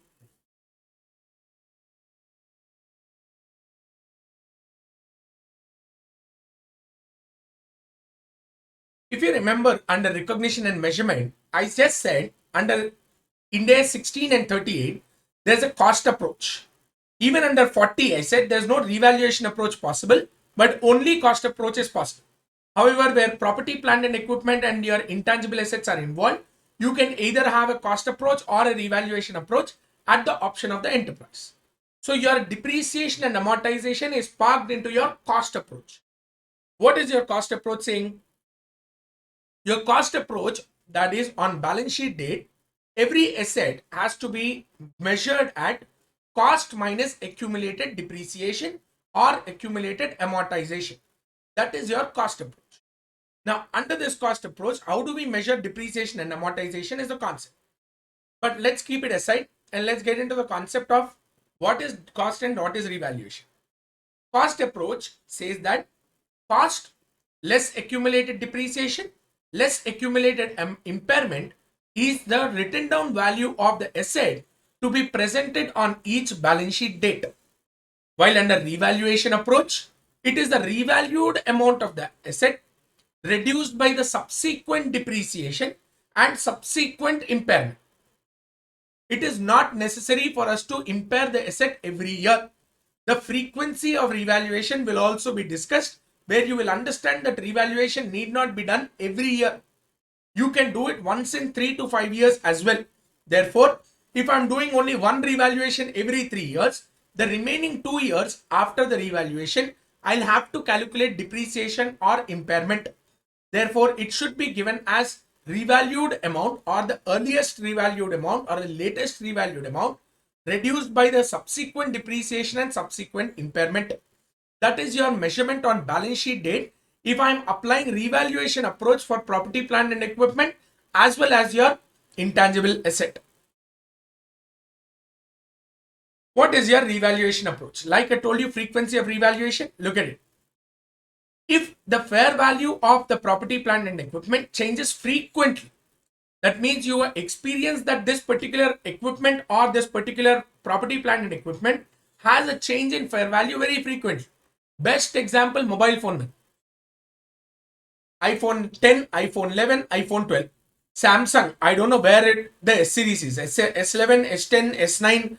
You have gone up to S13 also. Now you look at OnePlus. OnePlus 1 start, and today we are already at OnePlus 8 or OnePlus X or something like that. So if you look at the developments happen to the asset on a very frequent basis. So technologically, there is a redundance of technology which requires you to charge a depreciation on these goods, or which requires you to have a fair valuation of these assets on a frequent basis. Whenever the fair value of such assets keep on changing every year, then you will have to at least revalue them once in every each balance sheet date. At least once in each year, you will have to measure the fair value. But there could always be certain assets like your vehicle. A vehicle's fair value may not change every year on year because there is no significant change in the technology. The diesel vehicle stays a diesel vehicle, a petrol vehicle stays a petrol vehicle. There's no significant change in the technology which happens every year. Therefore, in case of other property, plant and equipment, where the fair value is not expected to change frequently, I will measure the fair value at least once in 3 to 5 years. At least once in the gap of 3 to 5 years. That is at the discretion of the management. Management decides when they have to do the fair value depending on what is the asset and what is the nature of that particular asset. Clear? Even your laptops change very frequently. i7, i5, i5 8th generation, i5 9th generation, i7 11th generation is also gone. So you need to understand that technological changes is requiring you to have a change in fair values frequently. Your property value regarding your land and building, significant change in fair value occurs every year. In such cases, I will do the fair valuation each year. Whenever I do fair value, two things can happen. Either there is an increase in the value of land, increase in the value of an asset, or decrease in the value of an asset. What is the treatment whenever there is an increase or a decrease in the value of an asset under revaluation approach? Under revaluation approach, at the first time when I revalue the asset, and now the revaluation of the asset is upwards. In such case, the increase in the value of an asset should be credited to revaluation surplus. It should be credited to revaluation surplus. Therefore, the entry which I pass is asset account debit to revaluation surplus account. But let's say first revaluation itself is downward. That means you are reducing the value of the asset, or I would say that the fair value of the asset under revaluation approach is less than the carrying value of the asset. In such case, where the revalued amount is less than the carrying value, I have to charge it to P&L.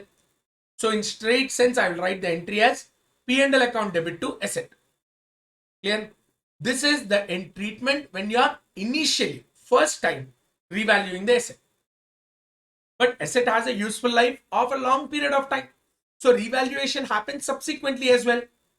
So whenever there is a subsequent revaluation for a particular asset, which was initially upward revalued. Initially, the asset was revalued upwards. Subsequently, again, the asset is again upward revalued. What you will do?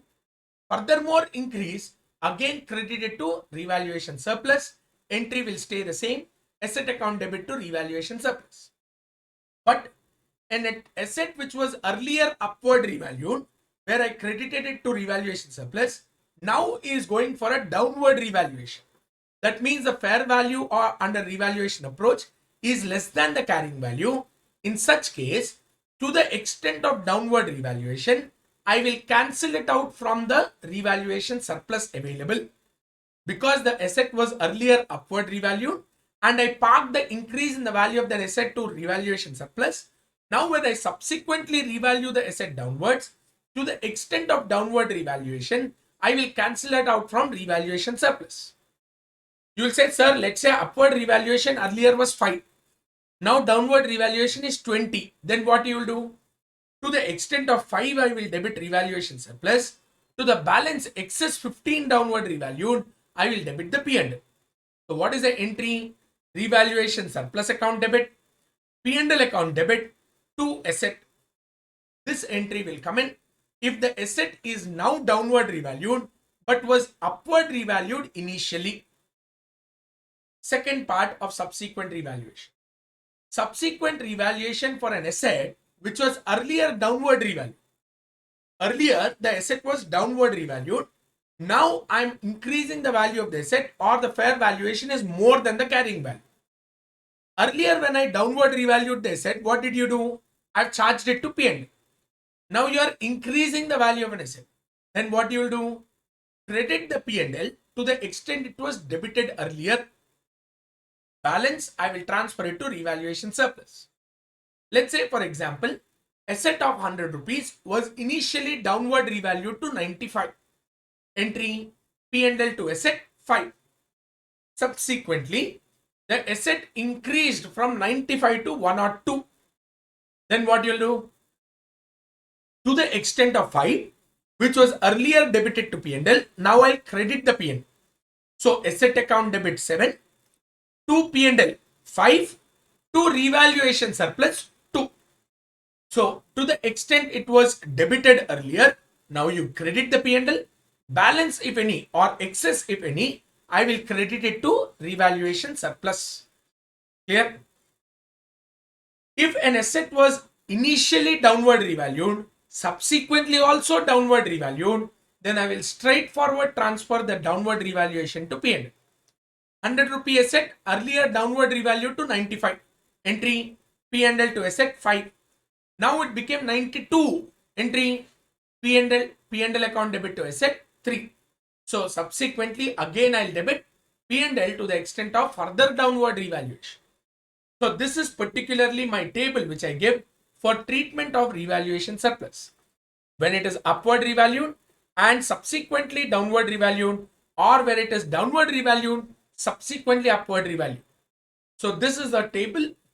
Have a good look at the table because this table gives you ample clarity on what is the treatment each time you revalue the asset either upwards or you revalue the asset downwards. Now question comes up.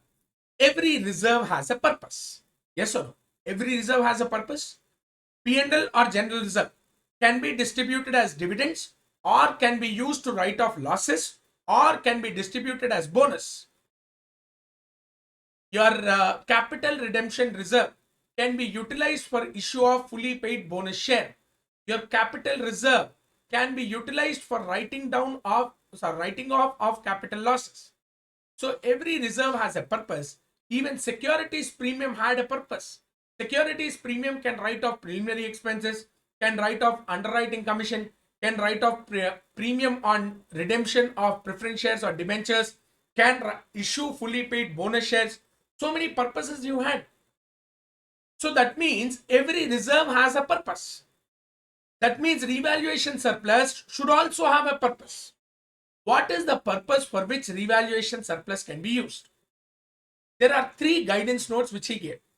First one, utilization of revaluation surplus for declaring dividend.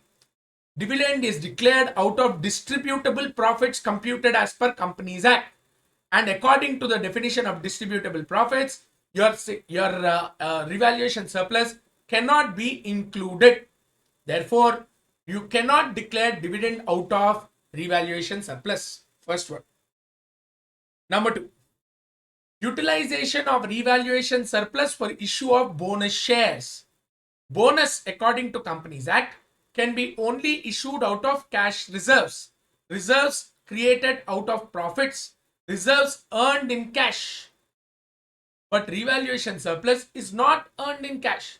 pure non-cash reserve. Since it is a non-cash reserve, it cannot be utilized for issue of bonus shares. Two guidance notes I discussed. In both guidance notes, I'm saying not possible to declare dividend, not possible to issue bonus. Then what can it be used for? He says revaluation surplus has only one use. Either you reduce it from, either you utilize it when you further downward revalue the asset, or such amount of revaluation surplus can be credited to P&L to the extent of excess depreciation charged in P&L due to upward revaluation of the asset. For example, let's say an asset had an original cost of 100. It was upward revalued to 105. Let's say the useful life of the asset is 5. On original cost, the depreciation to be charged would have been 20. But since you have upward revalued the asset, 105 rupees, 5 rupees transferred to revaluation surplus. Now the depreciation is not 20, but it should be 21. So he's saying 1 rupee of excess depreciation which you debited to P&L, to the extent of 1 rupee, you credit the P&L from revaluation surplus. That means you will recognize the entry of revaluation surplus to P&L 1 rupee. So debit side depreciation 21, credit side revaluation surplus 1 rupee. Ultimately, the net effect on P&L should be only to the extent of depreciation on original cost. That is the only possible utilization of revaluation surplus which is allowed as per the guidance note issued by ICAI. Clear? Revaluation surplus is a non-cash reserve which is ineligible to pay in the form of dividend or bonus shares to shareholder. It can be credited to OCI in the statement of profitability to the extent of excess depreciation charged on upward revaluation of asset. Here.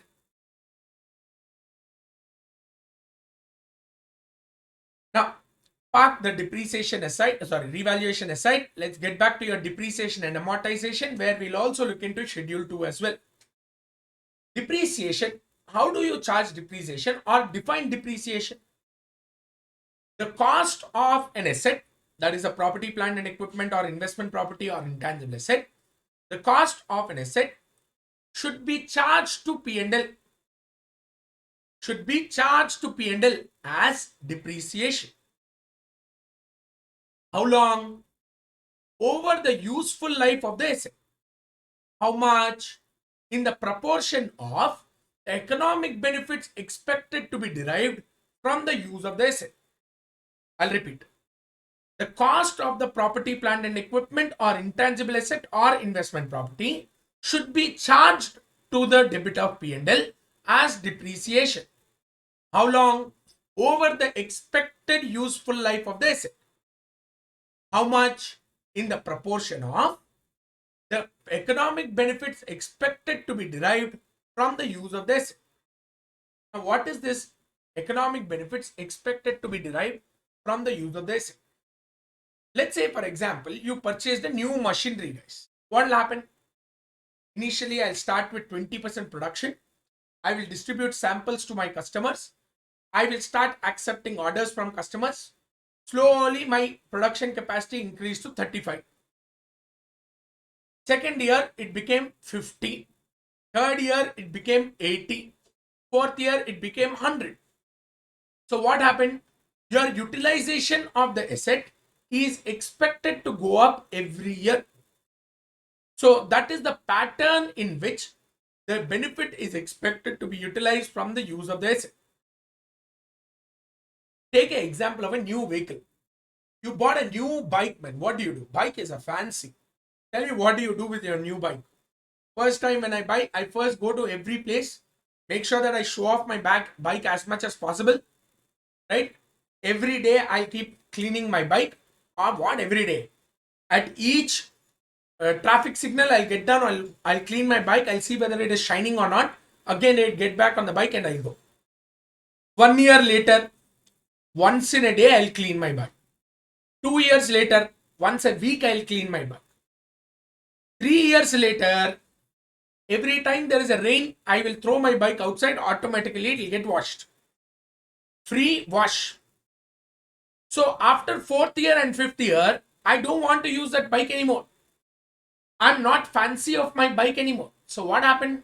Your utilization of or the economic benefit that you derived from the vehicle, just at the beginning, slowly started dropping. That is fundamentally the pattern of economic benefit expected to be derived from the use of an asset.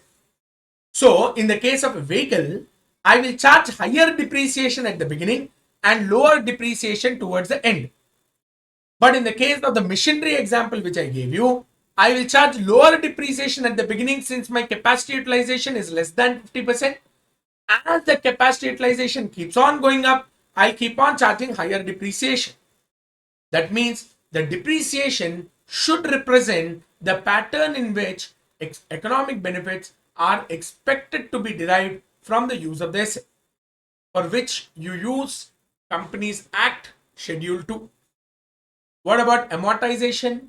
Amortization is exactly similar to depreciation, where the cost of intangible asset is charged to the debit of P&L as amortization over the period for which, over the expected useful life, in the proportion of economic benefit expected to be derived by the enterprise from the use of the intangible asset.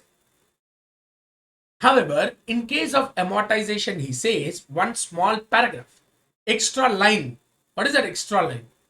He says your pattern of economic benefits derived from the use of the asset may not be the same as revenue generated from the use of intangible asset. I'm saying revenue generated from the intangible asset may not be the same pattern in which economic benefits are derived from the use of the asset. Why is that so? Revenues are dependent upon a lot of other factors. It is dependent upon market demand.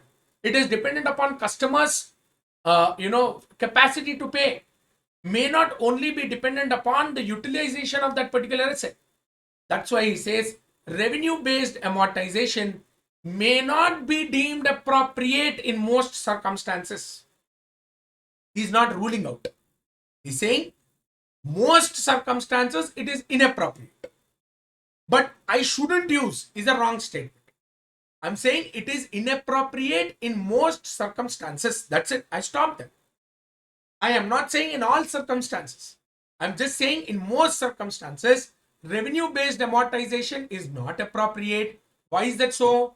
Because revenue is determinant not only on the basis of utilization of the intangible asset, but is based on multiple other factors. Clear? I have three determinants of depreciation. First one is cost of the asset. Second one is estimated residual value. Third one is estimated useful life. These are the three determinants of depreciation, out of which two are estimates. Your residual value is an estimate. That is nothing but the amount which I expect to collect from the asset at the end of its useful life upon disposal. Expected estimated useful life, the time period for which the enterprise expects to derive benefit from the use of the asset. So estimated useful life and estimated residual value, both are management estimates. Therefore, most of the situations you will find that these two get revised very frequently. What is your Schedule 2 talking about? Your Schedule 2 of Companies Act discusses about depreciation. To talk about depreciation, your Schedule 2 divides your assets into two categories. First category is called as continuous processing plant. Second category is called as other assets. Other assets. And these assets are generally called as extra shift depreciation assets. Your continuous processing plant, there is no shift. Continuously it keeps on working 24/7, 365 days, it keeps on working. Such kind of assets are called as no extra shift depreciation assets. Why is there no extra shift depreciation? Because continuous processing plants, they're designed in a particular way that they are expected to run throughout. There is no shifts in a continuous processing plant. I'll give you an example.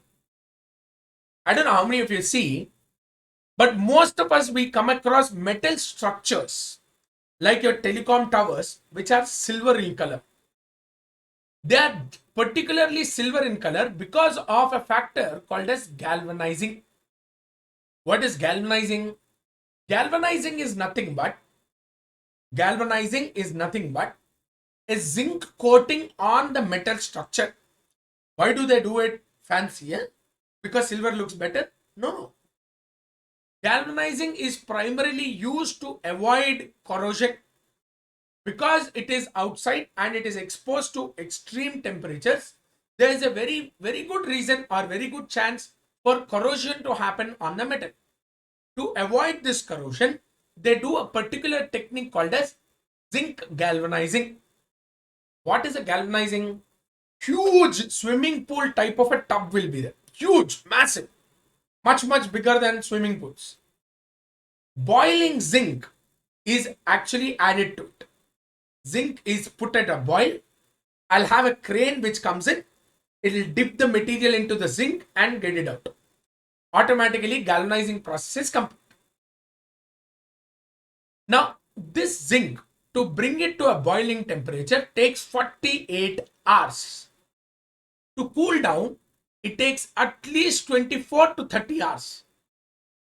If I shut down the plant, to restart the plant again, it takes another 48 hours to reheat the entire zinc, to bring them to a boiling temperature where galvanizing is possible. That means, as such, that particular equipment is meant for continuous processing. I don't expect the zinc galvanizing plant to be shut at any point of time unless and until there is an extreme situation. I'll always expect that the zinc galvanizing plant will keep on continuing to be used. That means these assets are designed and are meant to be used on a continuous processing basis.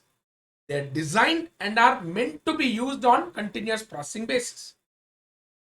In such case, the useful life should be as prescribed by the Schedule 2. Schedule 2 prescribes separately, and I'll have to take the useful life from there. However, other assets which are not specifically designed and meant to be used for entire continuous processing, if I use them for 3 shifts, each shift is 8 hours. If I continuously use them for 3 shifts, 24 hours, I kept on using the asset. Will it become a continuous processing plant? No. Because it is not designed to be used for entire 24 hours. You can shut down the plant, you can reopen the plant again and start producing. They are not designed for continuous processing. These assets are called as other than CPP assets or continuous processing plants, or you can call them as extra shift depreciation assets. Such assets, if they are working on a single shift basis, I will pick up the useful life as given under Schedule 2 of Companies Act. But if such asset, which is not a continuous processing plant, is used for 2 shifts, 16 hours in a day, in such case, Schedule 2 will not give you a separate useful life. Whatever separate useful life they have already given under single shift, that only is applicable. But since you are using on a double shift basis, the depreciation calculated as per single shift should be added by 50%. That means it should be 150% of the depreciation to be charged under single shift basis. Similarly, if I use such an asset where there is an extra shift depreciation and an asset is other than continuous processing plant for all 3 shifts in a day, that means throughout 24 hours in a day, then I will take the single shift depreciation and multiply it by 2 or add it by 100%. That means 2 times the depreciation I would have charged on the asset if it is used for 1 shift basis. Someone will say, sir, double shift should be multiplied by 2. Triple shift should be multiplied by 3. Absolutely not. Double shift should be multiplied by 1.5 and triple shift should be multiplied only by 2. Clear? Now, schedule 2 has given me a particular useful life. Then he says, should I take a useful life? Can I take a useful life other than the useful life given in schedule 2? Is it permissible to take a useful life which is shorter than your schedule 2 useful life, or can I take a useful life longer than scheduled? There he says, initially, when Companies Act was introduced, the statement read like this: an enterprise cannot, an enterprise cannot elect for a useful life which is greater than specified under schedule 2. However, greater than means you can take a useful life which is equal to schedule 2 or less than schedule 2 for compliance to this particular Companies Act 2030. However, subsequently in 2014, these words got replaced. Instead of saying the enterprise, instead of saying that the enterprise should take a useful life which is less than or equal to schedule 2, he put up like this: an enterprise should not elect any useful life other than that specified under schedule 2, not different from the useful life specified in schedule 2. Not different from, not different from means you cannot take less than that, you cannot take more than that. Okay, fine. That means you have to take exactly whatever is the useful life under schedule 2. And my question is, don't you think there should be a flexibility? How can you tell me what my useful life is? I can take a useful life which is other than schedule 2. Who are you to stop me? No one will stop you. If an enterprise elects to apply a useful life other than the useful life specified under schedule 2, then the enterprise should provide sufficient disclosure. That's it. That's it. So non-compliance is never a crime. As long as you are saying that, yes, I am not following schedule 2, I am taking a different useful life. Why? Because I feel that the useful life of the asset in my enterprise is much longer or much shorter than the schedule 2 useful life. So that means a crime of non-compliance can be covered by giving disclosure. That means I will kill you, and if I say that I killed you for this is reason, then I am not considered to be non-compliant. I am very much considered to be a compliant. Clear? So that is what schedule 2 talks about. Yes, guys. When I said there are 3 determinants of depreciation, and I said estimated useful life should be not different from the useful life specified under schedule 2. One more estimate is there, that is estimated residual value. According to schedule 2, the estimated residual value should not be exceeding 5% of the original cost. Should not exceed 5% of original cost of this. Again, in 2014, just when your useful life was amended, same amendment applied even to residual value. Because now he says the residual value of an asset should not be different from 5% of the original cost. That means what? Exactly 5% should be the residual value. Non-compliance, again never crime. Sufficient disclosures are required if you take a residual value of less than or greater than 5%. Clear? Any doubts till now in schedule 2? Please let me know, guys.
Like we have seen regarding depreciation, even amortization also there is something to be discussed as far as useful life and residual value is concerned. Schedule 2 said the residual value should not be other than different from 5% of the original cost, and the useful life as described under Schedule 2 of Companies Act should be considered as its useful life. Anything other than that, if you consider either in the case of residual value or useful life, you will have to give sufficient disclosure. Correct? Keep it there. Now come to intangible assets. Regarding amortization, I'm talking about. The residual value of an intangible asset should always be considered as zero. Any intangible asset, I'll always consider that its residual value is zero. Clear? Now, however, I can take a residual value other than zero only in two cases. Only in two situations I can take a residual value of an intangible asset as other than zero. What are those two cases? Case number one, where the enterprise has entered into a binding sale agreement with another enterprise to dispose the asset at the end of its useful life. Let's say, for example, a movie, super hit movie, okay? Let's say Amitabh Bachchan's greatest hit, Don or Sholay, is an intellectual property right or an intangible asset as per India's 38. For example, a particular company, let's say T Series, has acquired the right to make a digital of or a CD of Sholay or Dawn for a period of 5 years. At the end of 5 years, T Series has granted, at the end of 5 years, I'm saying, I will give you this right to another party X, or let's say it has given to another company, let's say some other company, HMV, let's say. So what happens here?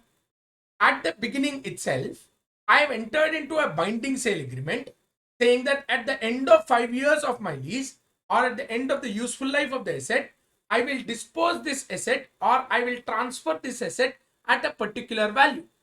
In such case, where residual value is available right at the beginning itself. What is the residual value? That agreed binding sale agreement price. Therefore, in such cases, residual value cannot be considered as zero. When it cannot be considered as zero? When the enterprise has entered into a binding sale agreement to transfer the intangible asset at the end of its useful life at a particular value under the agreement, then the residual value is not zero, but it should be considered as the agreement price. Another case where residual value is not zero. I cannot take the residual value of an intangible asset as zero if an active market exists. There is an active market which exists for that intangible asset. And I expect that this active market will continue to exist even at the end of the useful life of the asset. Then in such case, residual value is not zero, but residual value should be equal to the estimated fair market value at the end of useful life. Residual value is equal to estimated fair market value at the end of the useful life of the asset. Clear? So generally the residual value of an intangible asset should be considered as zero unless two situations. Number one, the entity entered into a binding sale agreement to dispose the intangible asset at the end of its useful life at an agreed price. In such case, residual value is equal to agreed price or agreement price. Or the intangible asset has an active market and such active market is expected to exist even towards the end of the useful life of the asset. In such case, residual value is not zero, but residual value is the estimated fair value of the asset on at the end of the useful life of the asset. Clear? Regarding useful life of the asset, there is a particular restriction under amortization of intangible asset, where he says generally the useful life of an intangible asset should not exceed its legal right. That means, let's say I acquired the license of a particular software for 10 years then I will continue to take the useful life as less than or equal to 10 years. It cannot exceed by legal rights. Let's say I have purchased a Tally software for 3 years. Then what is the useful life of Tally software? It can be either equal to 3 years or less than 3 years. That's it. Cannot be greater than 3 years. However, it can be greater than 3 years only if I, as an enterprise, have an option to extend the legal right. And it is reasonably certain that I will exercise the option to extend my legal rights. Clear? So I'm saying the useful life should be restricted to a maximum of the legal life of the asset. A useful life can exceed the legal rights only if the option to extend is available to the enterprise and it is reasonably certain that the enterprise will exercise its option to extend the legal rights. Sometimes there could come across a situation where there is an indefinite life. There is no definite life. Let's say Facebook has acquired WhatsApp. The purchase consideration minus the assets acquired, there is a significant amount of goodwill which emerged. Whenever there is a significant amount of goodwill which emerged, the goodwill is created due to the users on WhatsApp. Today also, WhatsApp is probably the only social network which has the highest number of users. The goodwill, what is the useful life? 10 years, 15 years, 50 years, 100 years? I don't know. There can always be a competitor who can come up tomorrow and all the users might shift into that network, like Signal. Signal has come in and so many people have actually started using Signal. Now, unfortunately, we are using both Signal and WhatsApp. That is another issue. But sometime, let's say, maybe we tend to close down our WhatsApp and start our presence on Signal mode. So in such cases, the useful life or the life of the asset for which I expect economic benefits may not be ascertained with certainty. That is called as indefinite life. Indefinite means not infinite. Infinite means for any number of years I'll get the benefit. Indefinite means I don't know for how long. But I am getting the benefit, but I don't know for how long I'll be able to derive the benefit. It is called as indefinite life. Whenever an intangible asset is said to have an indefinite life, you cannot calculate amortization. How do you calculate amortization? You tell me. Cost minus estimated residual value, which is generally considered as 0, divided by estimated useful life. Let's say your estimated useful life is indefinite. You only don't know. Then divided by I don't know, what will be the answer? I don't know. That is the reason why I'm saying amortization for an asset which has an indefinite useful life cannot be ascertained. That means such kind of assets should not be amortized. Then what should I do? Such assets have to be tested for impairment every year. Every year I will test them for impairment instead of charging amortization on such kind of assets. Clear? So what am I saying? I'm saying that sometimes we can come across an intangible asset where the useful life cannot be defined. I don't know how long that I will be able to use that particular asset. In such cases, I will call that as an intangible asset with indefinite life. Whenever an intangible asset is said to have an indefinite life, then I will not calculate amortization on that asset every year. Instead, I will charge or I will identify impairment on that particular asset at the end of each year. Guys, if you look at Ind AS 36 regarding impairment, I will test an asset for impairment only if there is an indicator of impairment. If there is no indicator of impairment, I won't test it for impairment. However, there are 3 assets which have to be impaired every year, whether there is an indicator or not. Whether you have an indicator, you don't have an indicator, I am least bothered. I will compulsorily test them for impairment. Out of those 3 assets, one of the asset is such intangible asset which is expected to have an indefinite useful life. What are the other 2 assets? I will discuss about that, but in detail we'll take up when we are talking about Ind AS 36. 3 assets have to be impaired every year. Intangible asset with indefinite life, Number two, an intangible asset which is in the process of development. It is not completed. It is still in the process of development. That is number two. Number three, goodwill arising on business combination has to be tested for impairment every year. These are three assets where I don't charge amortization. Instead of charging amortization, I will test them for impairment every year, whether there is an indicator of impairment or not. Clear?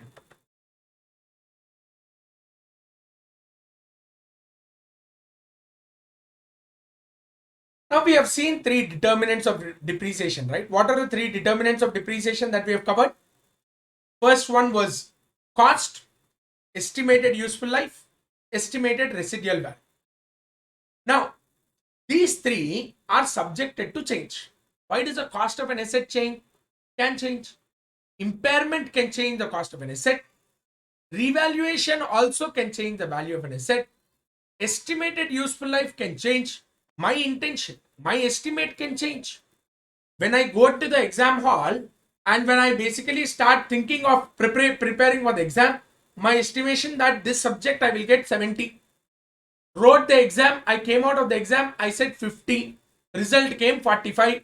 So there is a change in the estimate. So residual values and useful lives are pure estimates which are subjected to change. Whenever there is a change in determinant of depreciation, then it should always be given a prospective effect. What do you mean by prospective effect? That means the depreciation of the future periods should undergo a change. I will only change the depreciation of future periods. Clear? So that means the remaining cost of the asset should be depreciated over the remaining useful life of the asset. It should only be considered as a change in accounting estimate. Change in method of depreciation. Earlier, I followed straight line method. Now, I think sum of digits or written down value or reducing balance method is a much more appropriate method here. Then in such cases also, it is only a change in estimate. What estimate change? Depreciation or amortization should represent the pattern in which economic benefits are expected to be derived by the enterprise. Expected. If you have change in expectation of deriving benefit from a particular asset, then automatically the depreciation also will change. If there is a change in the method of depreciation, it is still a change in estimate. My estimate of deriving economic benefit from the use of the asset has changed, which required me to change the method of depreciation. Therefore, it is a change in accounting estimate only to be given a prospective effect. Clear? With that, we come to the end of discussion on this concept of impairment, depreciation and amortization, guys. We are done with this topic of Ind AS 36, Ind AS 38, 40 and 16, property, plant and equipment, intangible asset and investment property. Clear?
Yes, guys, let's get into this concept of impairment of assets now. We have seen property, plant, and equipment. We have seen intangible asset. We have seen your investment property as well, where we have discussed about depreciation and amortization. When we are already depreciating the asset, amortizing the asset, what is this impairment now? Impairment also discusses about loss in value of asset. Even depreciation is also loss in value of an asset only. The depreciation arises due to three reasons. Depreciation of an asset arises due to three reasons. First one, wear and tear on use, obsolescence of technology, or lapse of time, passage of time. So, wear and tear on use, lapse of time, obsolescence of technology are particular reasons for which depreciation is charged on a particular asset. If there is a fall in the value of an asset or a loss in the value of an asset arising for reasons other than depreciation, then I have to charge impairment on the asset. Let me put it like this. Let's say, for example, I am transporting a particular, I've asked you to transport a particular bench from the ground floor to the fifth floor. While you're taking it back to the fifth floor, the bench was dropped twice. On the stairs, you dropped the bench twice. Dumb. However, you have brought it to the fifth floor, you put it on the fifth floor. I saw the bench in the fifth floor, slight dents here and there. However, students can sit on that bench and still can use that bench. Straight question. Did the value of the asset reduce or no? Simple word. Did the value of the asset reduce? Yes or no? My phone dropped from here down. There is a compulsory physical damage suffered by the phone, but it was still in a working condition. Still working condition, you tell me, is there a decrease or reduction in the value of an asset? Yes, it is. The loss or fall in the value of an asset is due to wear and tear on use? No. Is it because of lapse of time? No. Did the technology change? No. That means there is a loss in the value of an asset which is not because of reasons arising from depreciation. Such kind of reasons, if there is a loss in the value of an asset, it leads to impairment. Remember, reasons of impairment loss are generally isolated. They are quite abnormal in nature. They are not expected to recur. They are generally not expected to recur. I don't expect the loss or arising due to impairment to occur again and again. Clear?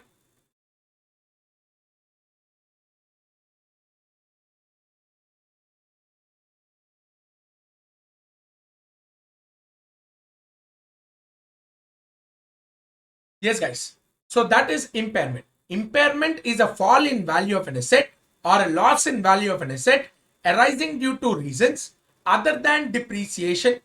So reasons of depreciation are wear and tear on use, obsolescence of technology, and lapse of time. Impairment occurs due to reasons which are other than these three. And these reasons are generally isolated and abnormal in nature. Clear? Now, let's move and look into impairment. How do I measure impairment? Impairment is measured by a simple formula: carrying value of an asset minus recoverable amount. What do you mean by carrying value? It is nothing but book value of the asset. What is recoverable amount? I'll tell you. Recoverable amount is the amount which I expect to recover from the asset. I expect to recover such value from the asset. How can I recover value from my asset? Two ways. One, I can use the asset for its useful life, or I can dispose the asset. Either way, it is possible. Either I use the asset over its useful life, or I dispose the asset. I can recover value from that particular asset. Which one will I do? Will I use the asset over the useful life, or will I dispose? Depends. If by disposal I will get 100 rupees, If you use the asset, you will get only 50 rupees. I will dispose the asset. If by using the asset, the value in use is much greater than the value which I derive from selling the asset, then I'll obviously use the asset. Therefore, whichever is higher should be considered as recoverable amount. The amount which I expect to recover either from using the asset or by selling the asset, whichever is higher is called as recoverable amount. It is simply given as higher of value in use or net selling price. Net selling price is nothing but fair value minus cost to sell the asset.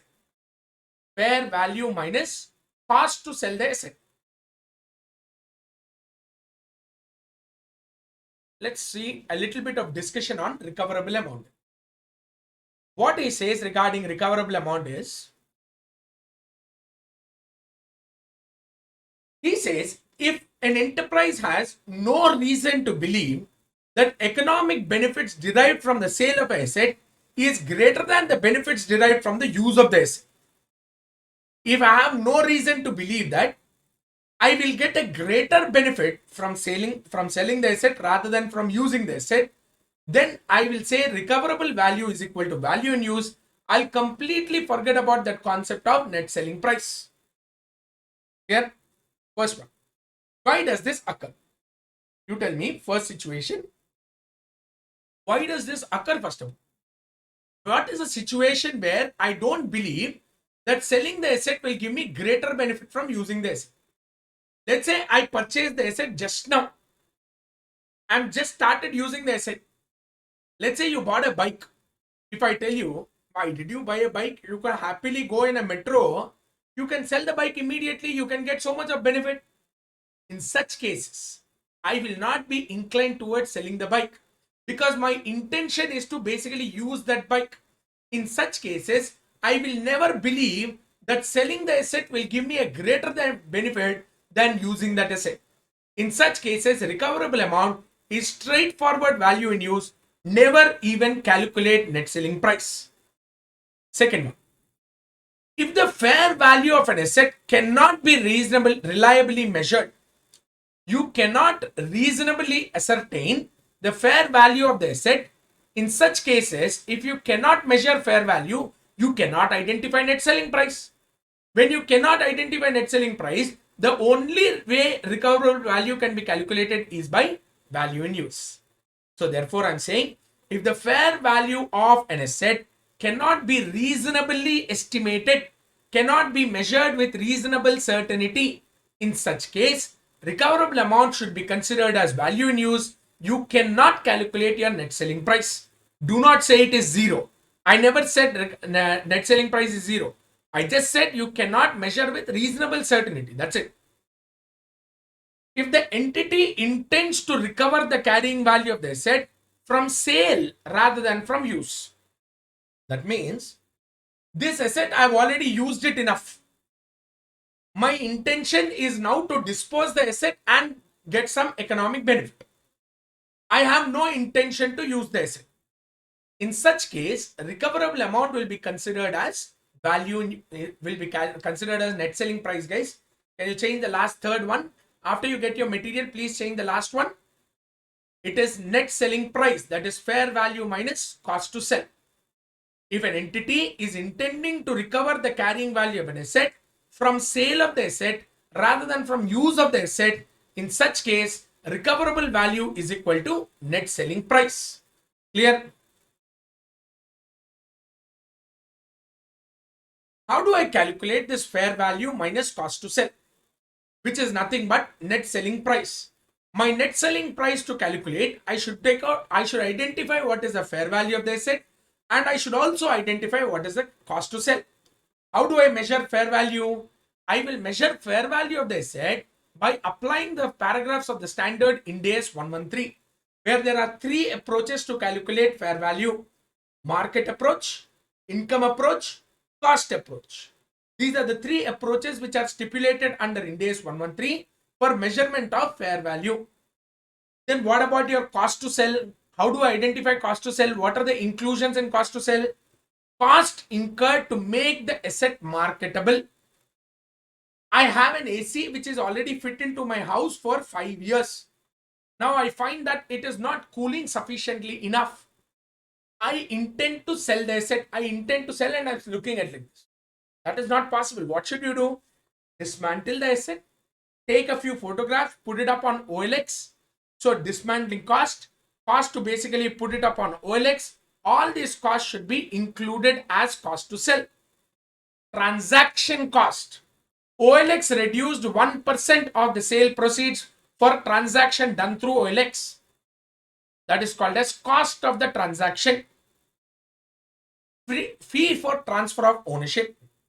Let's say I'm supposed to pay 500 rupees for transfer of ownership of a particular asset. Then that 500 rupees is considered to be a cost to sell that asset. In this way, I'll have to estimate what is the cost of sale. Cost to sell the asset will have three inclusions: transaction cost, cost incurred to bring the asset to a marketable state, fee for transfer of ownership of the property. Clear? These are the three costs to be included in cost to sell the asset. How do I determine fair value? My determination of fair value, first indicator for determination of fair value is a binding sale agreement. If for an intangible asset or for a tangible asset, I have a binding sale agreement to dispose the asset at this particular date at a particular price. If I sell the asset at the end of year 1, I will sell it to you at 150. If I sell the asset at the end of year 2, I'll sell it to you at 125. If I sell it at the end of year 3, I will sell it at 105. If I sell it at the end of year 4, I'll give it to you at 70. If I sell it at the end of 5th year, I'll give it to you at 50. Binding sale agreement exists. In such case, your net selling price should be computed directly based on the agreement price. Whatever price at which you agreed to sell the asset, that should be the price at which I have to estimate your net selling price. Is it possible always to have a binding sale agreement? May not be. Let's say I don't have a binding sale agreement at all. If I don't have a binding sale agreement, then I'll see if there is an active market which exists for that particular asset. If active market exists, then the fair value is equal to the bid price in the active market. I'm saying if an active market exists, then the fair value is equal to bid price in the active market. Whatever is the bid price. What is bid price? Price which I expect from sale of the asset. What is ask price? The price at which I expect to purchase the asset. So which is more relevant here? Because I'm intending for identifying net selling price. Therefore, which is more appropriate? Bid price is more appropriate. An active market, however, does not exist. Bid price is not there, man. First of all, if there is no bid price, then I will take the most recent transaction price and perform certain adjustments. If active market does not exist only for that asset, then I should be identifying the fair value based on market observable inputs. What are market observable inputs? Whatever information is available from the free market. Stock prices of shares freely available in the market. Vehicle value of a brand new vehicle available in the market. However, if I cannot ascertain even by this method to establish a fair value, then I will not identify fair value at all. I will go back to point number 2 and I'll say, look at point number 2. What did he say here? Where the fair value cannot be identified with reasonable certainty, then your recoverable value is equal to value in use. Don't calculate net selling price again. That is exactly what we'll do. Recoverable amount is equal to value in use. So what are the checks that he is doing? Binding sale agreement exists, then the agreed price should be considered as fair value. If I don't have binding sale agreement, but there's an active market which exists, then the bid price in the market should be considered as fair value. If bid price is not available, take the most recent transaction price, perform for some adjustments. If active market also does not exist, then use market observable inputs to determine fair value. Sir, even with the market available observable inputs, I cannot determine fair value. In such cases, don't determine fair value at all. Forget about this concept of net selling price. Your recoverable amount is equal to value in use. Clear? So I put in three conditions for this. For recoverable amount, I'm saying I have no reason to believe that the economic benefits from sale of asset will be greater than the benefits derived from use of the asset. In such case, recoverable amount is equal to value in use. If the fair value cannot be reliably established or reasonably measured, then I need not calculate net selling price. Recoverable amount is equal to value in use. The enterprise intends to sell the asset. This asset is held for disposal only. I have no intention to use that asset. My intention is to recover the carrying value of the asset by sale of the asset rather from using the asset. In such case, recoverable amount is equal to net selling price, that is fair value minus cost to sell. Clear? This had to be changed. Point number 3. And this is determination of fair value. Binding sale agreement exists, agreed price. Active market exists, bid price not available, most recent transaction price performs adjustments. Active market also does not exist, fair value ascertained by market observable inputs. You cannot ascertain fair value even like that. Don't ascertain fair value at all. Recoverable amount is equal to value in use. Clear?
Yes, guys. So let's continue to the next topic of value in use. What is this value in use and how do I identify a value in use? Guys, it's very important to discuss about value in use, guys, because value in use is something very critical to analyze to identify your impairment, right? You cannot get impairment unless and until you identify the recoverable amount. Your recoverable amount is higher of value in use or net selling price. Until now, we were only talking about measurement of net selling price, that is fair value minus cost to sell. Now let's get into this concept of value in use because it's a very subjective concept. When I say subjective concept, I'll tell you why. Guys, if you remember the recognition criteria under Ind AS 16 or 38 or 40, we said future economic benefits are probable to arise. Why did we use the word probable to arise? We use the word probable to arise because we said we do not know what is the quantity. We do not know what is the timing for at which we will get the benefit. So therefore, when you cannot quantify the benefit, you cannot determine the timing of the benefit, you simply say that economic benefits are probable to arise. I am probable to get the economic benefit. What is the exact amount of benefit? What is the exact timing of the benefit? That I don't know. This is exactly what we are saying. So now let's look at how do I calculate this value in use. Value in use is equal to present value of future cash flows arising from the use of the asset. What is this present value of future cash flows? As we use the asset, there are certain set of cash flows which are generated from that asset. Such future cash flows generated from the asset should be discounted to their present value. Such present value of future cash flows arising generated from the use of the asset should be considered as value in use. What cash flows should I consider? My cash flows to be considered for computation of value in use are divided into three parts. First, cash inflows arising from continuing use of the asset minus cash outflows necessary to derive these cash inflows and net cash flows arising from the disposal of the asset at the end of its useful life. For example, I purchased a particular machinery where I input certain raw material of plastic. I get a plastic box out. Input of plastic is costing me about 100 rupees of kg. 100 rupees per kg. My output, each box is 1 kg and can be sold in the market at 125 rupees. So what is the cash inflows generated from or arising from continuing use of the asset? Those boxes, plastic boxes, which can be sold at 125 rupees per kg, is the cash inflow generated from the use of the asset. What is the cash outflow necessary to generate the inflow? The plastic input, which is costing me 100 rupees per kg, which is a cash outflow to purchase the raw material to generate the cash inflows. I will use the asset over a period of 5 years. At the end of 5th year, I intend to sell the asset. When I intend to sell the asset will derive a certain cash flow, net cash flow arising from disposal of the asset. All these three combined is considered as cash flows arising from the use or use of the asset over its estimated useful life and from the sale of the asset at the end of its estimated useful life. Clear? These cash flows should be discounted to present value to identify your value in use. When I say discounted to present value, then the question will be what should be the discount rate? 8%, 10%, 6%, 12%, 15%. What is the discount rate? He says it is a market assessment of time value of money plus risk associated with the asset. What is a market assessment of time value of money? Generally, market assessment of time value of money can be called as a corporate deposit rate or a corporate lending rate in SBI or a government bond rate can be considered as market assessment of time value of money, or in our SFM sense, in your financial management sense, it is called as RF plus risk-free rate plus risk associated with the asset. What is the risk associated with the asset? That there is a continuing demand for the output of the asset itself is a risk. So there should be an element of risk which should be added to the time value of money or market assessment of time value of money, that is RF, plus certain risk, market risk, which is associated with the asset.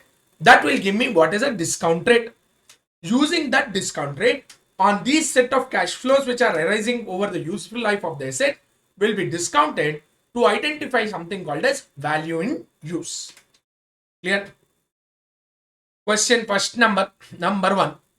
How will you estimate cash inflows, Ray? How will you estimate cash inflows? We only said future economic benefits are probable to arise. That means you don't know when you will get the benefit. You don't know how much benefit you will get. That's why you said probable. Then how do I calculate value in use? For this, you will have to rely on projections, management estimates, which will give you a basis of identifying the cash flows expected to arise from the use of the asset. Current year, the company sells 12,000 units per month.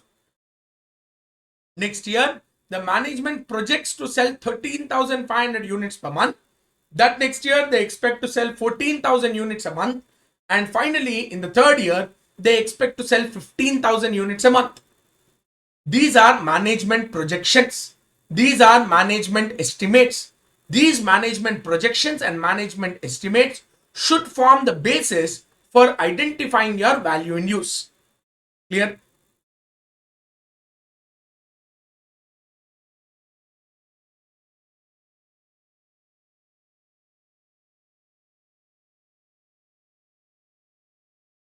Cash flows should be determined by management estimates and projections, and these estimates and projections can be made only for a maximum period of 5 years. What is this 5 years logic? He's saying that you cannot estimate for more than 5 years. A reasonable estimate can only be made over a period of 5 years. If I ask you, when you were studying your +1 and +2, if I ask you, what would be your score in CA final? What will be your answer? Keep your mouth shut.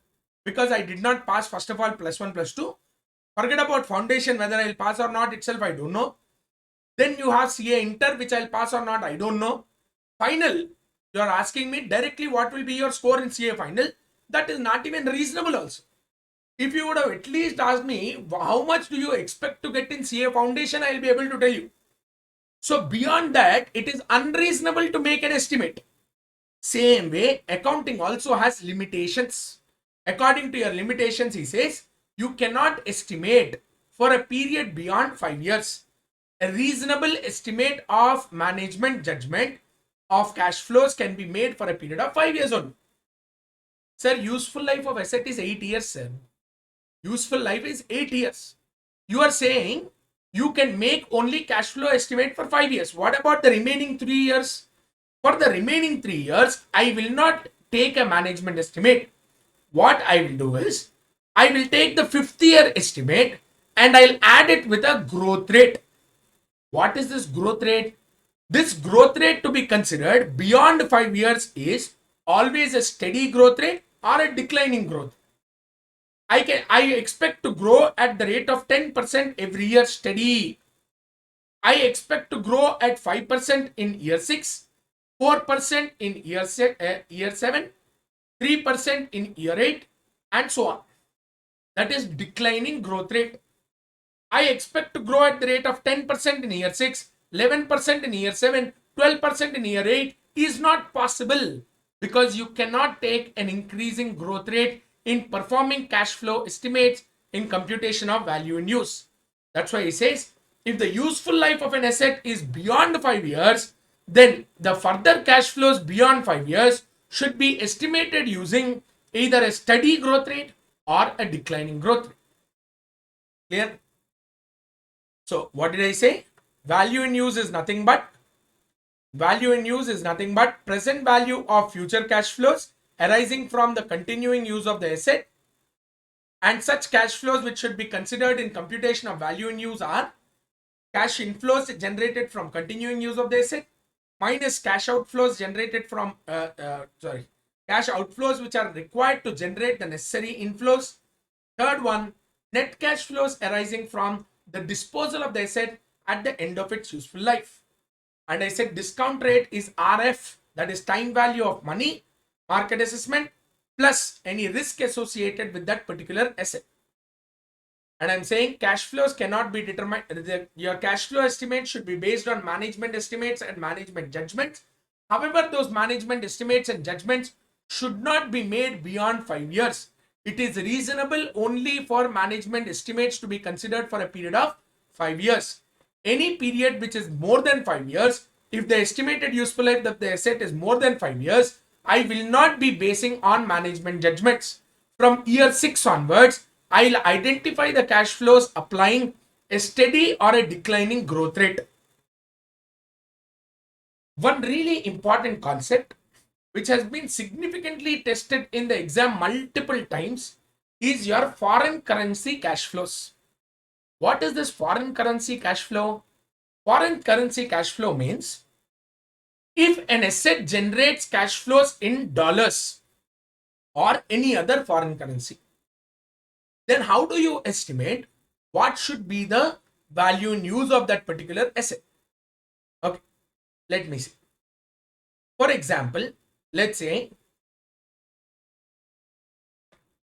an asset is intended, X Limited is having an asset, and this asset which is owned by X Limited is basically selling only produce to outside India. Asset generates some output. That output generated by an asset is sold to customers in US.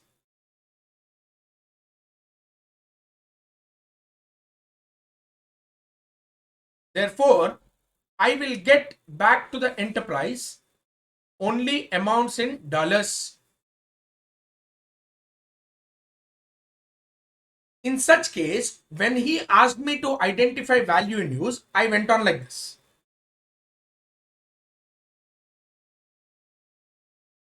Value in use. He wanted me to estimate the value in use. So I wrote it like this.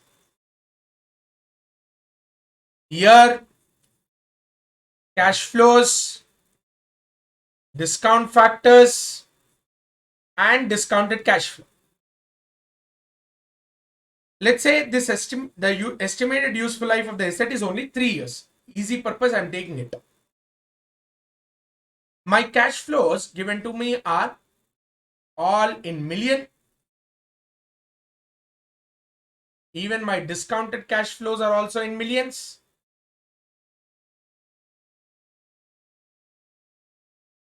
Let's say first year 100 million, second year 125 million, third year 140 million. So when your cash flows generated by the asset are in dollars each year, how do I calculate this part of value in use? Remember guys, I need recoverable amount in rupee to compare it with the carrying value of the asset. I cannot calculate value in use in dollars. Then what do? It is not possible to identify the dollar value because I cannot multiply these directly with a exchange rate. Multiplying with exchange rate is not possible because I don't know what is the exchange rate after the first year, after second year, after third year. I have no idea. So instead what I'll do is I will apply discount factors in dollars and I'll also identify value in use in dollars.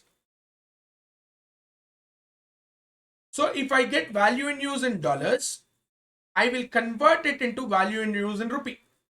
How will you convert? Value in use in dollars multiplied by spot rate. That is today's exchange rate per dollar.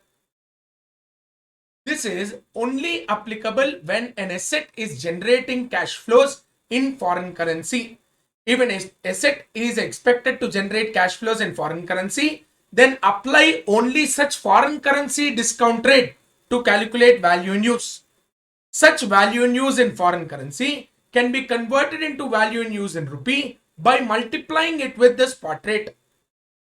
This is fundamentally what we understand for assets which are generating cash flows in foreign currency. First, value in foreign currency is a sum of future cash flows into foreign currency cash flows into foreign currency discount rate. Value in use in INR is equal to value in use in foreign currency multiplied by spot rate. Clear? Guys, there are multiple times questions which arise on this topic, guys, of value in use in foreign currency. Please be aware of that. Certain cash flows which should not be considered in computation of value in use. What are those cash flows? Cash flows arising from financing activities like interest, tax. You cannot calculate tax. It should always be a pre-tax cash flow. Obligation already recognized as a liability, like your dismantling cost already recognized as a liability. Future restructuring expense not committed for. After 3 years, I expect to incur another 20 million on this particular asset, and immediately after that, the efficiency of the asset increases by 50%. That is a future restructuring cost. Have you committed for it? No, I'm expecting to incur. They should not be considered. Incremental benefits arising from future restructuring of asset. If I incur that cost, in future the capacity utilization can go up by 50%. I cannot consider the extra benefit because I have not committed for that restructuring cost. When I haven't committed for the restructuring cost, benefits arising from such restructuring also cannot be considered in computation of value in use. Interest cash flow, tax cash flows, obligations already recognized as liability, future restructuring cost not committed for, benefits arising from future restructuring cost. These cash flows should not be considered in computation of value in use. Clear? How do I recognize impairment? You calculated value in use, you calculated net selling price. Higher of these two is recoverable amount. If your recoverable amount is less than carrying value of the asset, then the asset is said to be impaired. If your recoverable amount is less than the carrying value of the asset, then the asset is said to be impaired. If your recoverable amount is greater than carrying value of the asset, there is no impairment to be recognized. If there is impairment, that means the recoverable amount is less than value in use. In such case, I'll recognize the entry as impairment account debit to asset. I will write down the asset to the extent of the impairment identified. Such impairment, which is a loss in value of the asset, should be written off to P&L. However, if the asset was upward revalued earlier, that means earlier it was revalued upward, that means I have a revaluation surplus already existing. In such case, instead of debiting P&L, I will debit revaluation surplus to the extent it is available. If an asset was upward revalued earlier, instead of debiting the impairment to P&L, I will debit it to the revaluation surplus available. Clear? That is recognition of impairment on individual asset. And we will go into the next about group of assets as well.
Yes, guys. So now let's get into this concept of what is this group of assets. Guys, generally what happens is two or more assets put together will generate some sale. Let's say, for example, I'll give you a best example. I have a simple manufacturing plant. This manufacturing plant, all it does is it takes paper, okay? It goes into the first machine where wax is coated on the paper or wax is applied on that paper, and then it is cut into size in the next machine, and third machine is packing machine. It is packed and it is sold to the customer. That's it. Simple. Machine A deals with waxing, machine B cutting, machine C packing, sale to customer. So that means three machines put together are generating some cash inflow. Correct? Three machines put together are generating cash inflows together. How much is the cash inflow attributable to machine A? How much is the cash inflow attributable to machine B? How much is the cash inflow attributable to machine C? Can you calculate like that? It is not possible. We cannot identify like that. You cannot identify how much of cash inflow can be attributed to each machine in such cases. When you cannot attribute how much should I give to each asset, how will you measure value in use? Tell me what is the value in use of machine A? I don't know. Because all three combined only cash inflow is then generated. What is the cash flow value in use of machine B or machine C? Same problem. You cannot calculate. When you cannot calculate what is the value in use being generated out of each asset, while all the three assets put together are generating some sale, then we call such kind of assets as group of assets. We test for impairment not based on individual asset. In such cases, we will test for impairment based on group of assets, and these group of assets are called as cash generating units. These group of assets are called as cash generating units. Clear? So whenever there is a cash generating unit, what should be classified as a cash generating unit? If I just say cash generating unit is a group of assets which generate cash flows on a combination basis and cannot generate cash flows on an independent basis, then you will say entire enterprise as a whole is one group of asset only. To stop that, what the ICA has done is they have defined it CGU in a very particular manner. He says a CGU is a smallest group of identifiable asset. Smallest group, very clear, smallest group of identifiable assets which generate cash flows largely independent of other assets or other CGUs. They generate cash flows largely independent. I'm not saying completely independent. I'm just saying largely independent of other assets or other CGU. It is called as a cash generating unit or a group of assets for which an impairment should be tested on a combination. You cannot test them for impairment on individual asset basis. Clear?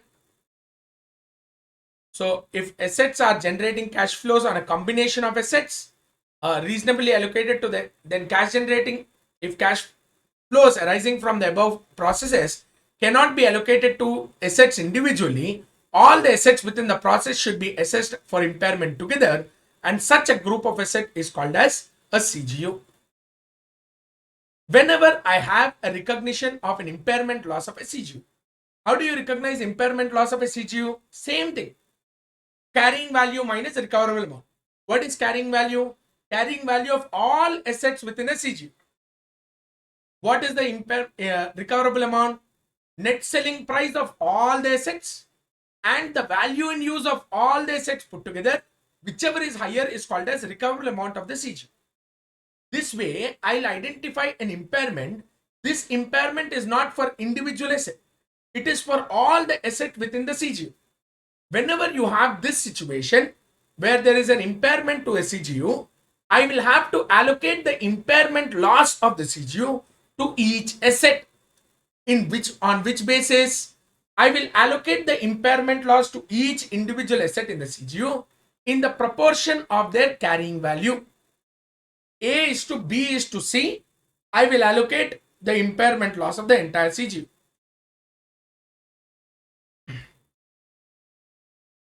Let's look at reversal. Someone was asking me this. I am talking about now. If in case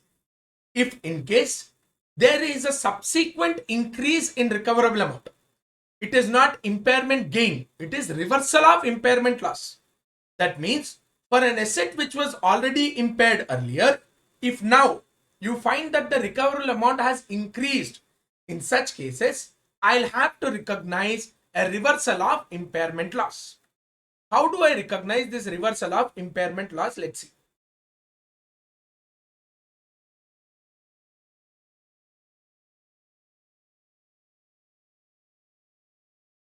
Let's say, for example,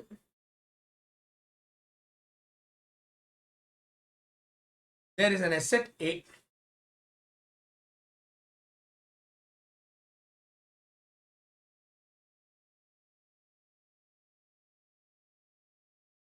And this is year 0 today.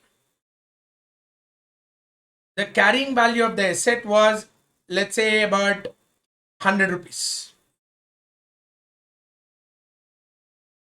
On this 100, I charged impairment in year 0 minus I charged impairment in year 0 and my impairment was 20 rupees, which gave me a balance of 80 rupees after impairment loss. Right? Let's say the useful life of the asset was 5 years.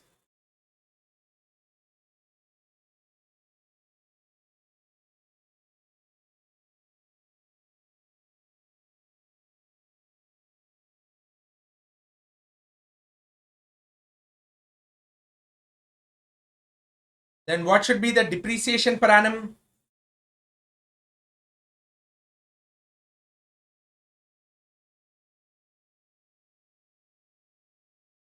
Depreciation per annum is 16. Correct?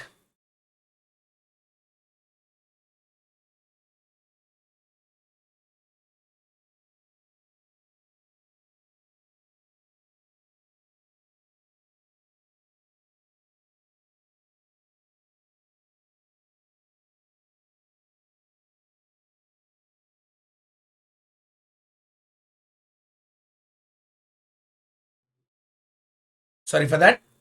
Let's say the depreciation per annum is 16. Okay. Let's say subsequently in year 2, the recoverable amount has increased.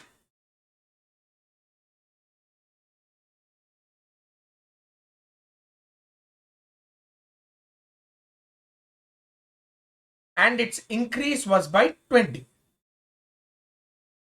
How much impairment did I recognize earlier? 20. How much did the recoverable amount increase now? 20. Can I reverse the impairment loss to the entire extent of 20? Answer is no. He gives you like this. He says this happened in year 2 or let's say year 3.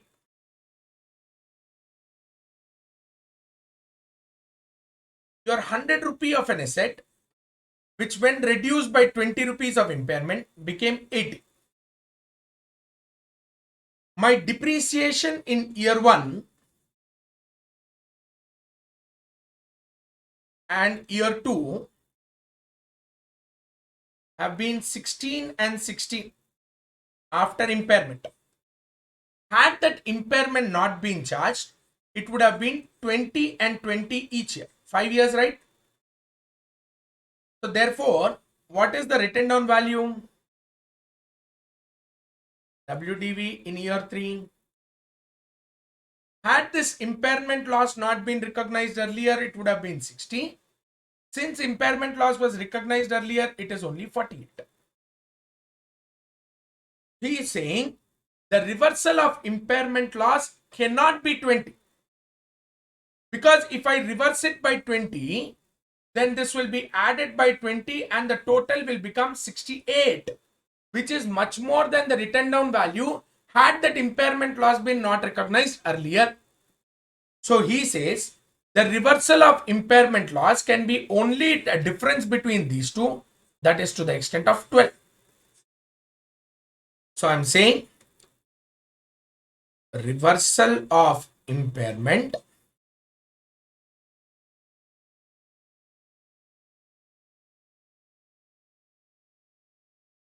can be maximum 12. 20 is not possible. So what are you saying?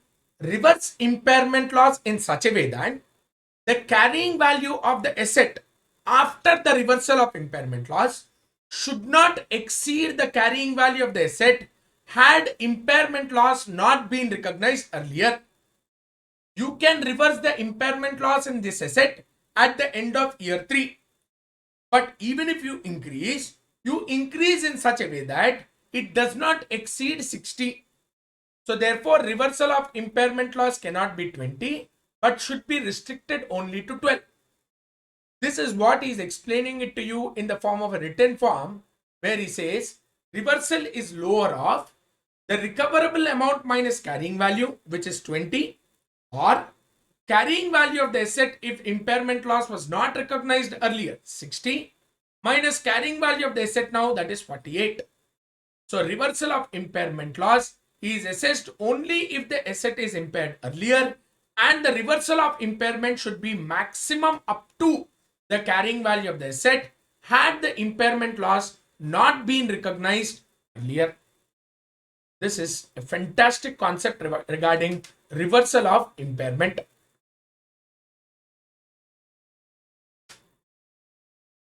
Let's get into the last concept regarding this. This is impairment of goodwill. We have one more miscellaneous topic as well. Yes, guys. Goodwill is also an asset. Goodwill should also be impaired. Think about it. Impairment of goodwill is equal to carrying value of goodwill. You know, book value you can identify from the balance sheet minus recoverable amount of goodwill. What is recoverable amount of goodwill? Value in use of goodwill or net selling price of goodwill, whichever is higher. Can you sell goodwill alone? May not be possible. Can I identify value in use only of the goodwill? Goodwill generates cash flows. No. Goodwill is arising because all other assets put together generate cash flows much more than anyone else. That is my goodwill. Clear? Therefore, you cannot measure recoverable amount of goodwill. Since you cannot measure recoverable amount of goodwill, you cannot impair goodwill individually. So what they do, you can transfer goodwill or allocate goodwill to each individual asset or to group of assets on a non-arbitrary basis. What is non-arbitrary? That means total 1 lakh assets, total goodwill 10 lakhs. 10 lakhs divided by 1 lakh, 10 rupees to each asset. No, that is arbitrary. What is non-arbitrary? You need to identify which particular asset is actually generating goodwill. If there are 10 or 15 assets in the organization, of which 6 assets are generating goodwill, then goodwill should only be allocated among those 6 assets. So that is fundamentally what is very important. I am into sale of men garment as well as women garment here.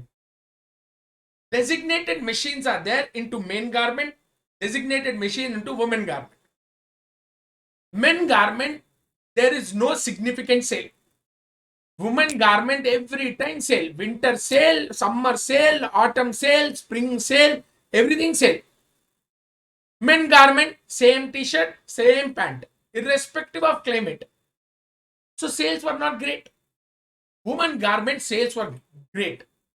That means my goodwill of the enterprise is being significantly generated due to the women garment and not due to the men garment. Therefore, my goodwill should be allocated only to the assets employed under women garment, under manufacture of women garment. Out of the women garment also, my western garments are being sold amazingly well.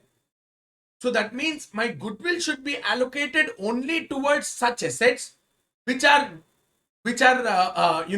generating women garments, especially in the western wear segment.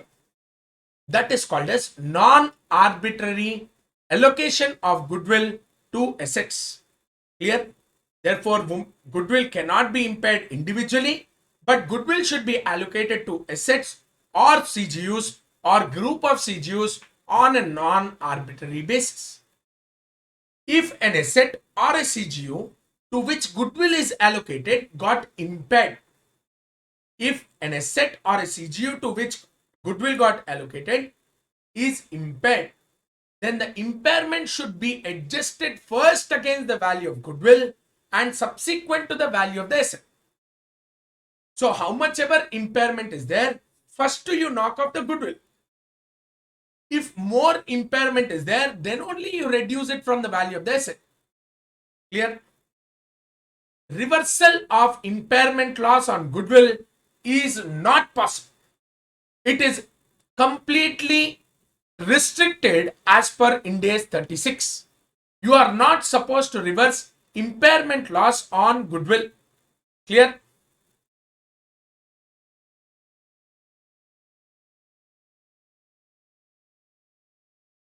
Yes, guys.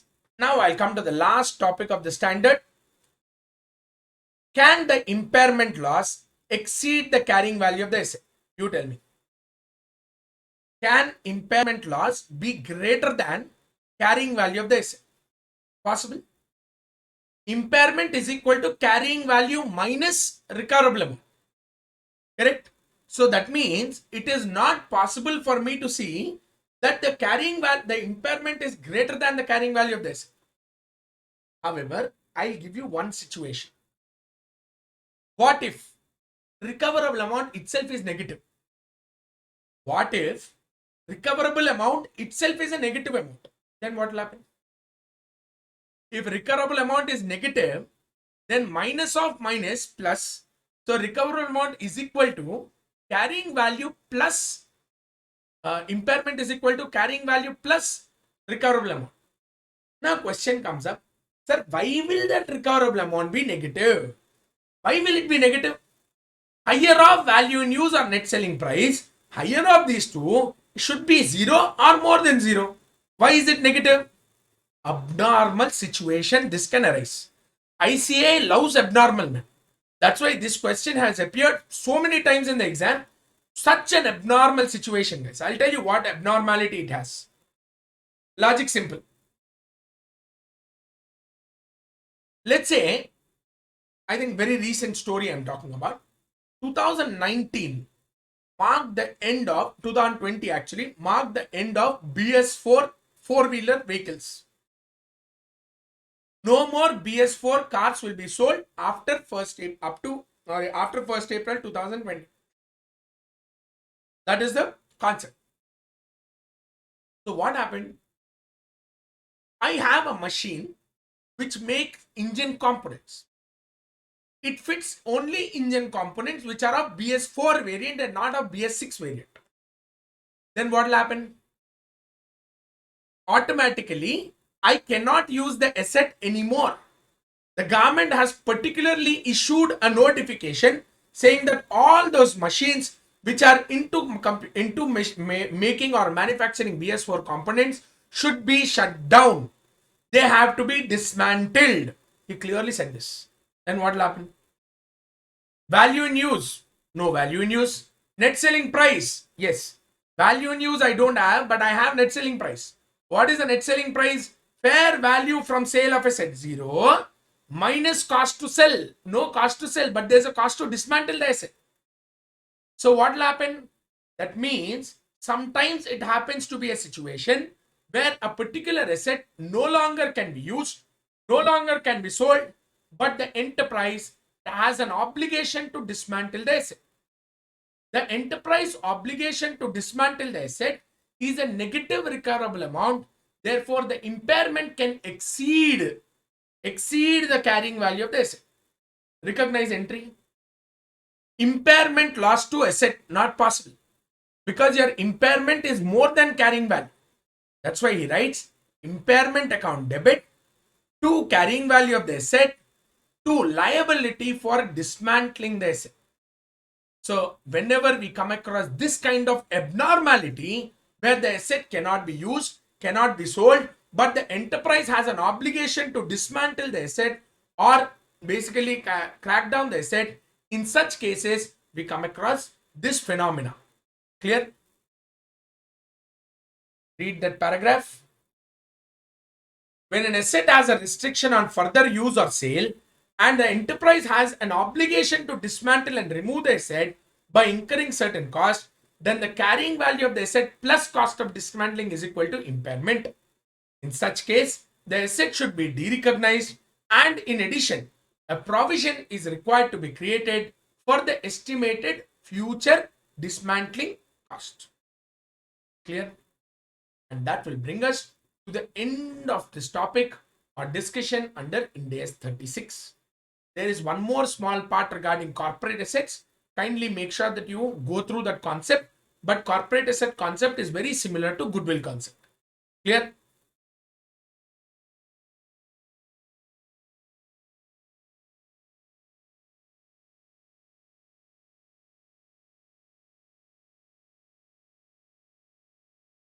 Yes, guys. So welcome back to questions, which are very, very important. For an integral part to understand the standard is to assess what are the questions and how do we answer these kind of questions.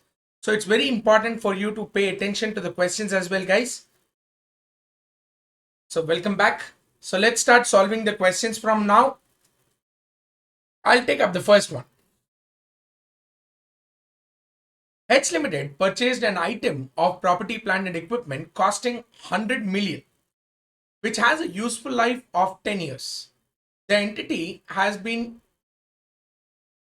a contractual decommissioning and site restoration obligation estimated at 5 million to be incurred at the end of 10th year.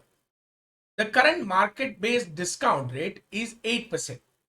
The company follows a straight line method of depreciation. H follows a cost model for accounting the property, plant and equipment.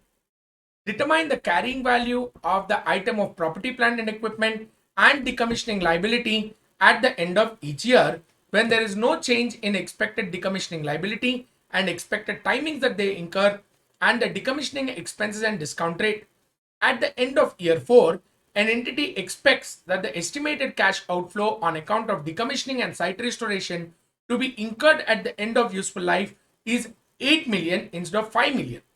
Determine in case B, how should we account for the changes in decommissioning liability? Read the question once again. I'll give you time to read through the question and then we will start solving the answer.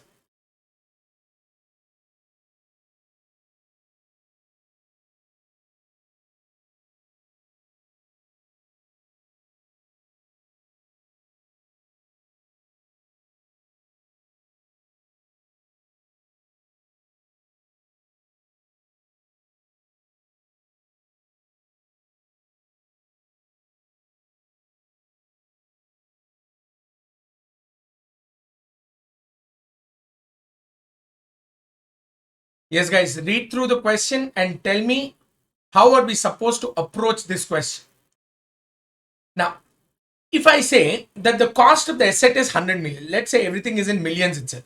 Okay. The useful life of the asset is 10 years. There is a contractual obligation for decommissioning and site restoration estimated at 5 million to be incurred at the end of 10th year. Market discount rate is 8%. Okay. So I'll have to identify what is the present value of the decommissioning cost which I will incur at the end of the 10th year, which is 5 million, applying a discount rate of 8%. So 5 million into 8% for 10 years, present value factor you multiply, you will get the answer. The company follows straight line method and a cost model for accounting the PP. Determine the carrying value of property, plant and equipment and decommissioning liability every year when there is no change in the expected decommissioning expense, the timing to be incurred and the discount rate. First part of the question, let's try to solve this. Okay.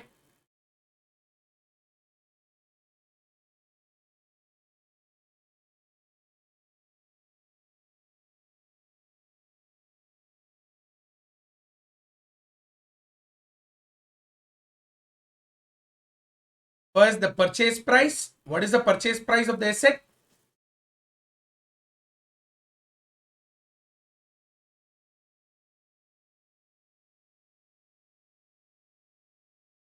$100 million.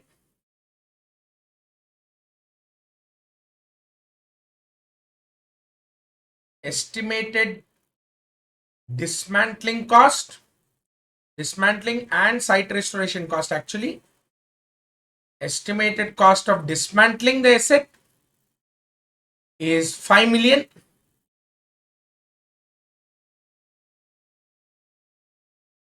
Useful life of the asset is 10 years.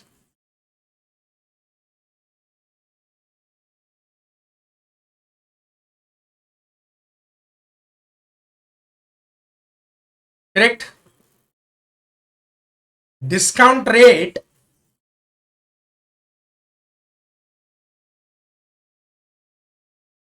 is 8%. Applying this, if I have to calculate what is the present value of estimated cost of dismantling,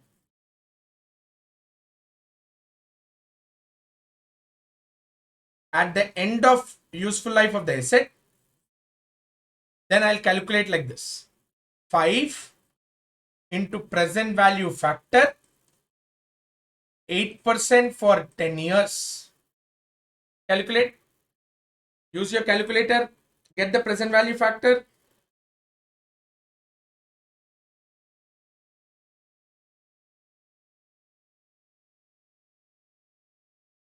I'll take up to 2 decimals, guys. I don't want to unnecessarily get into too much of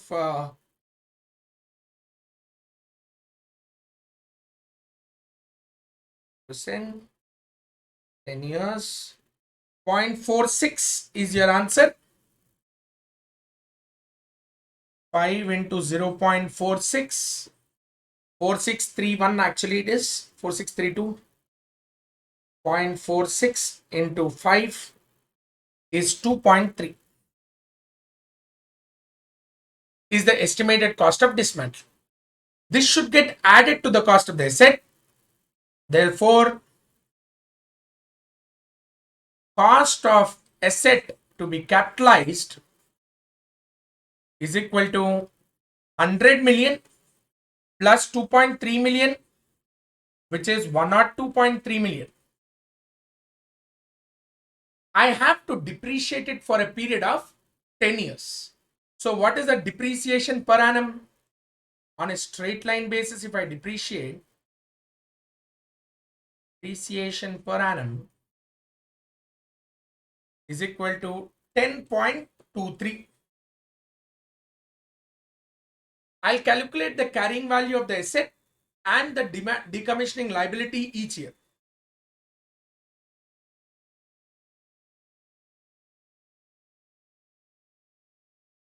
Here,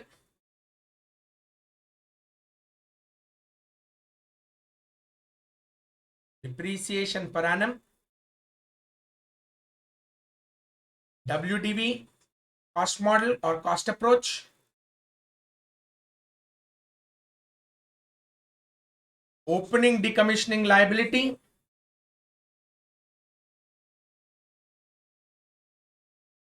interest at the rate of 8%, closing liability. Calculate each year, guys. Year 1, what is the depreciation per annum? 10.23. What is the original cost? 102.3 minus 10.23 is 92.07. Year 2, again reduce it by 10.23, 81.84. Year 3, again reduce it by 10.23, you will get an answer of 71.61. Year 4, again reduce it by 10.23, 61.38. I don't want to do it beyond this, but actually he's asking you to do it for the entire 10 years. but ultimately it's the same calculation. I don't want to repeat it. The reason why I'm doing it until year 4 is because in the question, he said at the end of year 4, there's a change in the estimation in part B. In part B, he has given you that there's a change in the estimate at the end of year 4. So taking that into consideration, I am only considering up to year 3. Okay.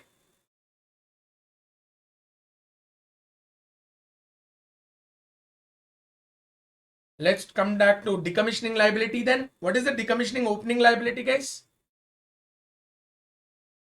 Opening liability of decommissioning cost is 2.3 multiplied by 8%, 0.184. So this will be 2.484. 2.484, or we'll take it only up to 2 decimals. I think that is better. Anyways, we are rounding off. Take until only 2 decimals. 2.48 into 8%, 1.99, sorry, 0.19, or actually 0.20. 2.68 is the closing liability. 2.68 opening liability for the third year multiplied by 8%, 0.21. This is 2.89. Calculate it further. 2.89 into 8%.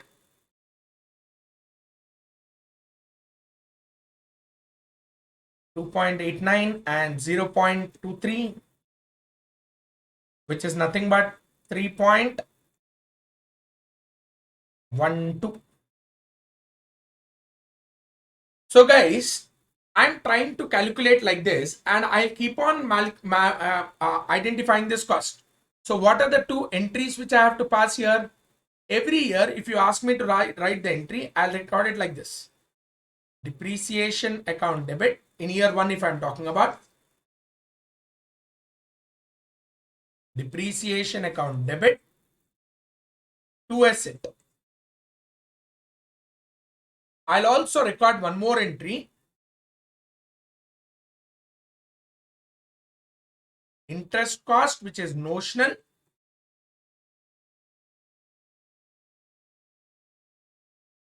to provision for dismantling.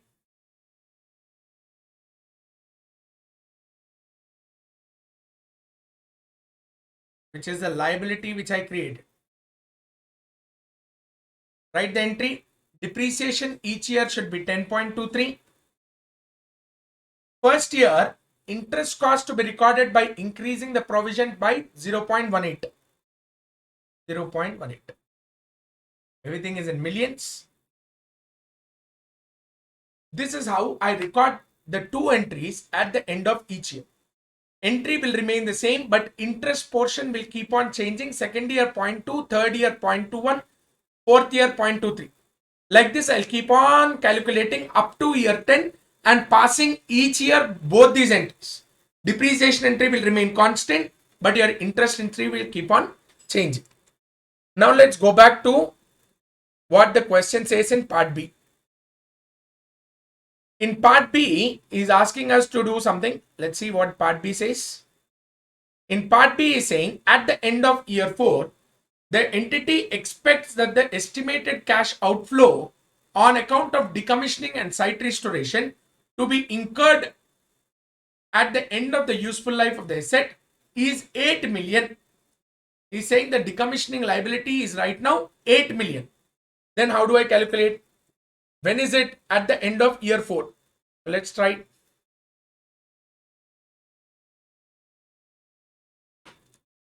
Part B.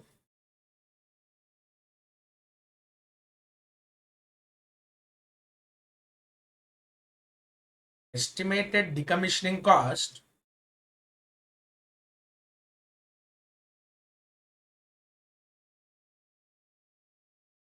is equal to 8 million. When is this? At the end of year 4. When are you going to incur the expense? At the end of year 10. So my present value of decommissioning cost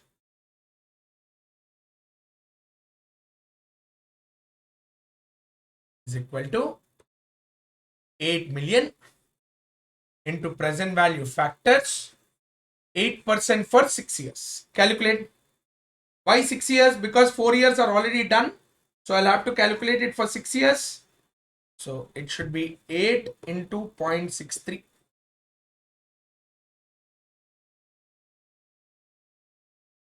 8 into 0.63 is 5.04. So you want the decommissioning cost to be 5.04 right now. But at the end of year 4, if you look at, the decommissioning liability is only 3.12. So your decommissioning liability should increase to become 5.04. Increase in present value of decommissioning cost. What is the increase in present value of decommissioning cost? It has to become 5.04. It was 3.12 earlier as per previous one, which we calculated. So therefore, the increase should be how much? The increase should be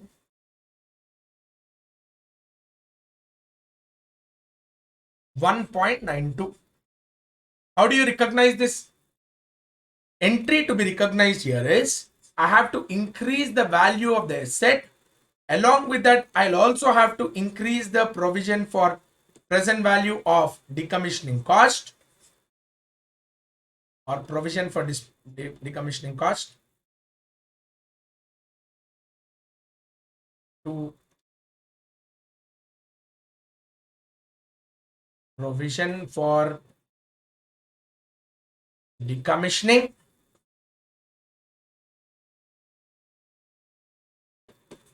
amount is 1.92. Now, what is the carrying value of the asset now?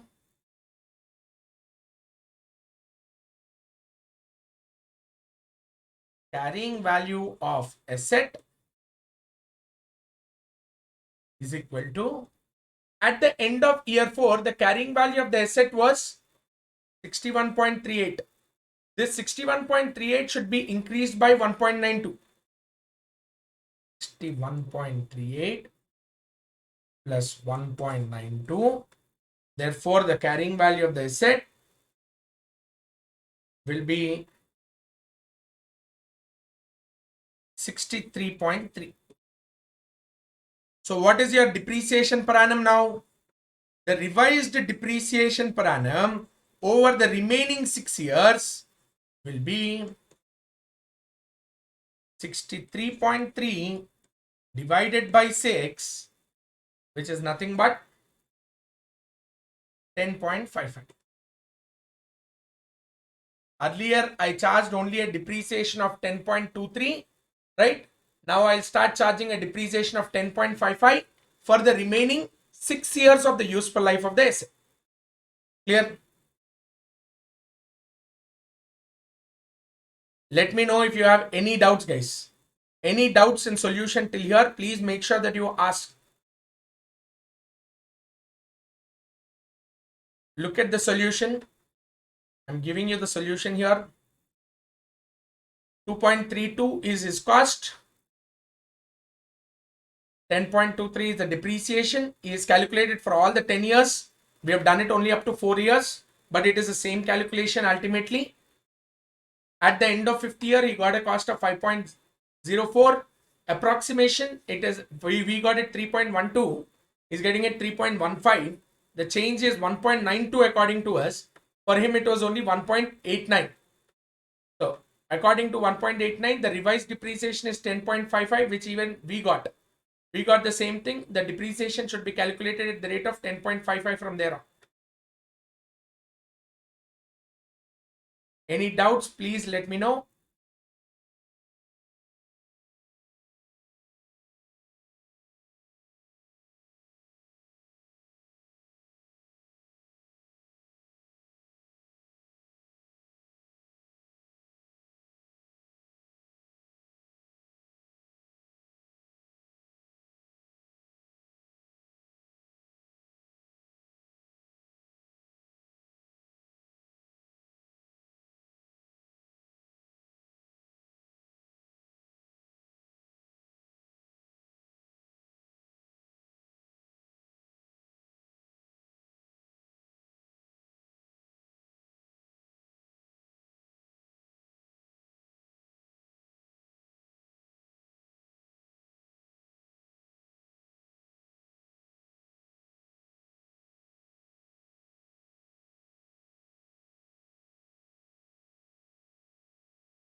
Asset account debit to decommissioning provision 1.92 is the entry to be passed in year 4.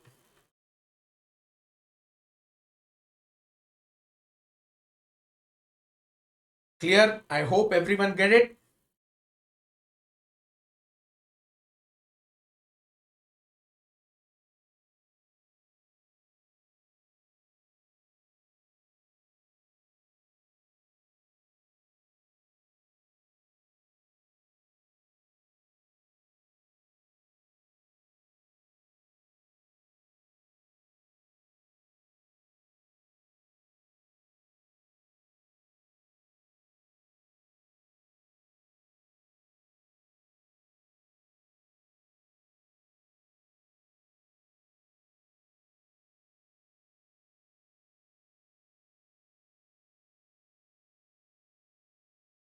Let's get into question number 2 then. A acquires 80% shares of subsidiary B for 3,200 and the date of acquisition B Limited's identifiable assets are 3,000. A elects to measure NCI at proportionate share of net identifiable assets. Therefore, it identifies purchase consideration 300, NCI 3,000 net identifiable assets into 20%, 600 less total net assets 3,000. So therefore, A's share of goodwill is 800. 800 is not total goodwill. It is A's share of goodwill because there is also NCI share of goodwill which I did not consider. If I would have measured NCI at their fair value, then I will get the total goodwill. I'll show you. At the end of financial year, B's carrying value of the assets reduced to 2,700 excluding goodwill. Recoverable amount is 2,000 in one case and 2,800. Calculate impairment loss allocable to parent or NCI in both cases. Guys, this is a very interesting question, guys. Because whenever I look at this question, the first thing that you need to look at is he is looking at two concepts. One is goodwill, which arised on Ind AS 103, and also the application of measuring NCI at fair value or proportionate cost. But the most important concept embedded into it is impairment of goodwill. Let's see the solution that he has given. We can solve it if you want, but it'll be quicker if we just browse through the solution. Yeah.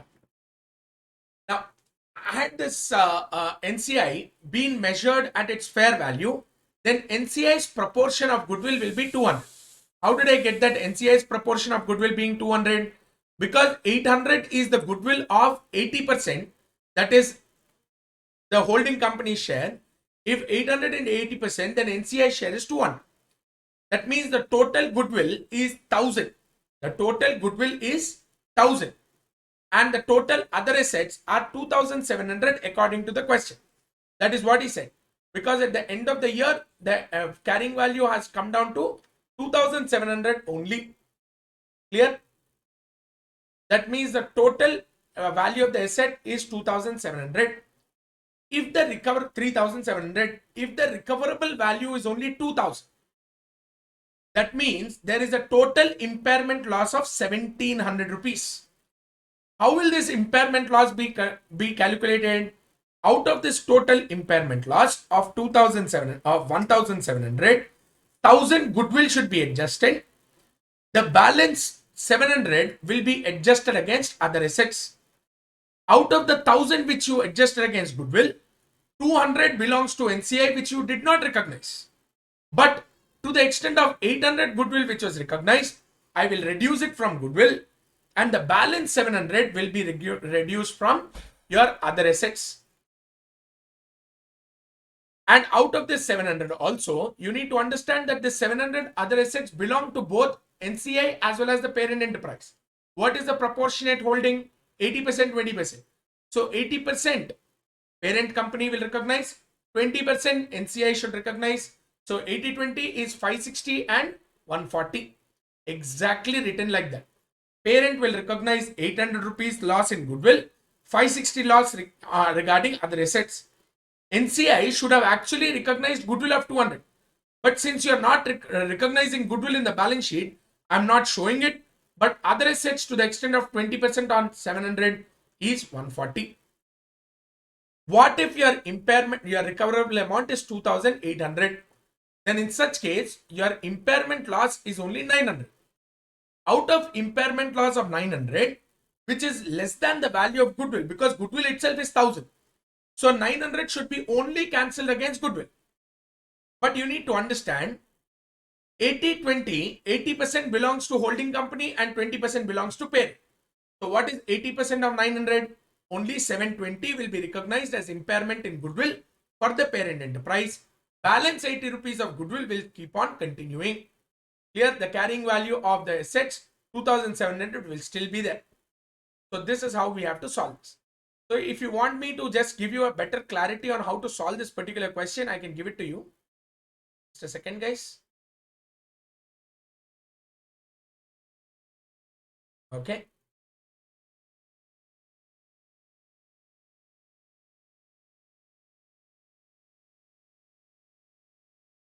There are two parts in this, right? One is goodwill and other assets.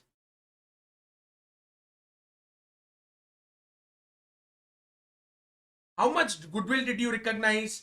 I recognize goodwill only to the extent of 800, which is the parent enterprise share. If 800 is parent enterprise share, what is NCI's 20% share? 80% is 800. NCI's 20% is 200. What is the total goodwill? 1000. What are other assets? 2700 on balance sheet date. So that means by addition, the total net assets including goodwill in the enterprise is 3700 pertaining to the subsidiary. Out of 3700, he is saying that the recoverable amount is only 2000.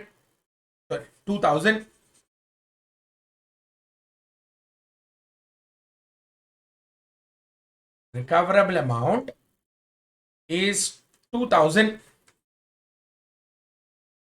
That means I have an impairment of 1700. What did we learn regarding goodwill impairment? Any impairment loss should be first adjusted against the value of goodwill. So how do you allocate goodwill? Sorry, allocation of impairment.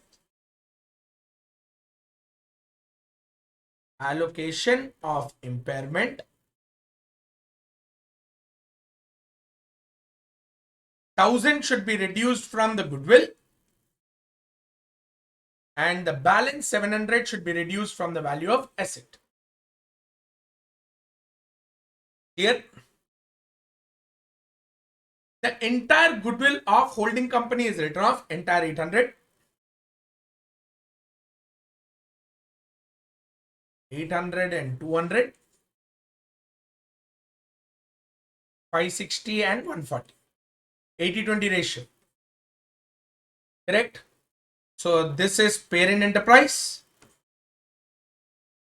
and this is NCI. Parent enterprise, NCI.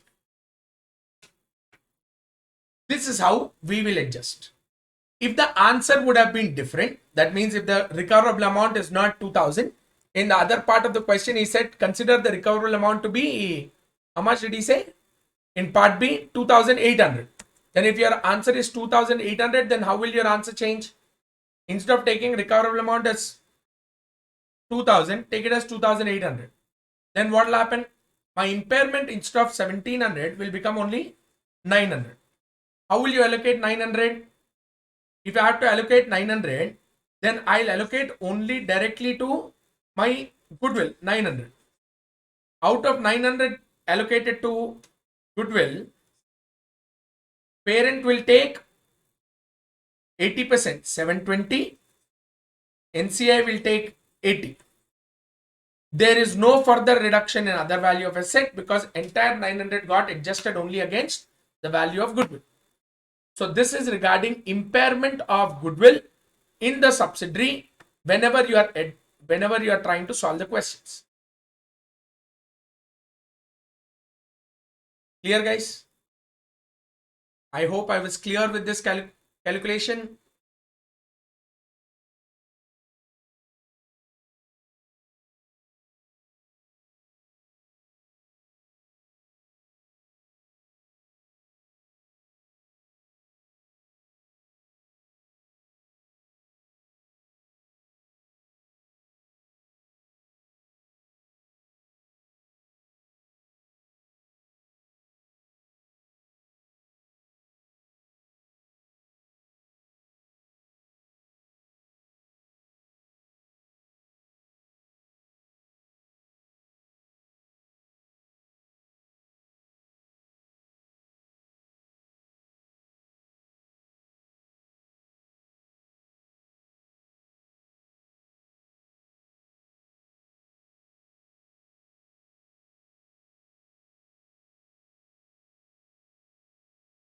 My question number 3. Netravati Limited purchased a commercial office space as an investment property in Global Trade Center commercial complex for 5 crores. However, for purchasing the same, the company had to obtain a membership of Global Trade Center Commercial Complex Association by paying 6,25,000 as one-time joining fee. Some commercial space of 5 crores, guys, it had a membership to be acquired at 6,25,000. Netravati wants to write off one-time joining fees as expense under membership and subscription charges. Value of property is 5 crores. Advice: answer is absolutely wrong, because he clearly said the company has to obtain a membership to purchase. At the time of purchase, the company had to obtain the membership. So that means in order to use that commercial space, you need to obtain that membership. It is incidental to the purchase of the property. Therefore, you have to capitalize the entire 5 crore 6,25,000. Would your answer change had the office space been purchased with an intention of using it as an administrative asset? Guys, be it Ind AS 16, be it Ind AS 40 investment property, my computation or measurement of cost at the time of acquisition is the same. So my answer will not change. The cost of the asset is 5 crore 6,25,000, no doubt. So no charging it off to P&L. Answer is 5 crore 6,25,000. As per Ind AS 40, the cost of purchased investment property comprised of its purchase price plus directly attributable cost. Accordingly, on initial recognition, the one-time joining fee of 6,25,000 should be added to purchase price. Therefore, the investment property should be measured at 5 crore 6,25,000, and writing off that 6,25,000 to P&L is inappropriate. If the property, plant and equipment, if the property is used as administrative center and not as investment property, then Ind AS 16 shall be applicable. Even under Ind AS 16, all direct cost of acquisition should be added to the purchase price. So the cost of asset under Ind AS 16 is also the same thing, 5 crore 6,25,000. X is engaged in the construction industry and prepares its financial statements up to 31st March each year. On 1st April, X purchased a large property consisting of land for 2 crores and immediately began to lease the property to Y Limited on operating lease. That means it is an investment property. Annual rents were 20 lakhs. As on 1st April for 31st March 2015, the fair value of the property was 2 crores 60 lakhs.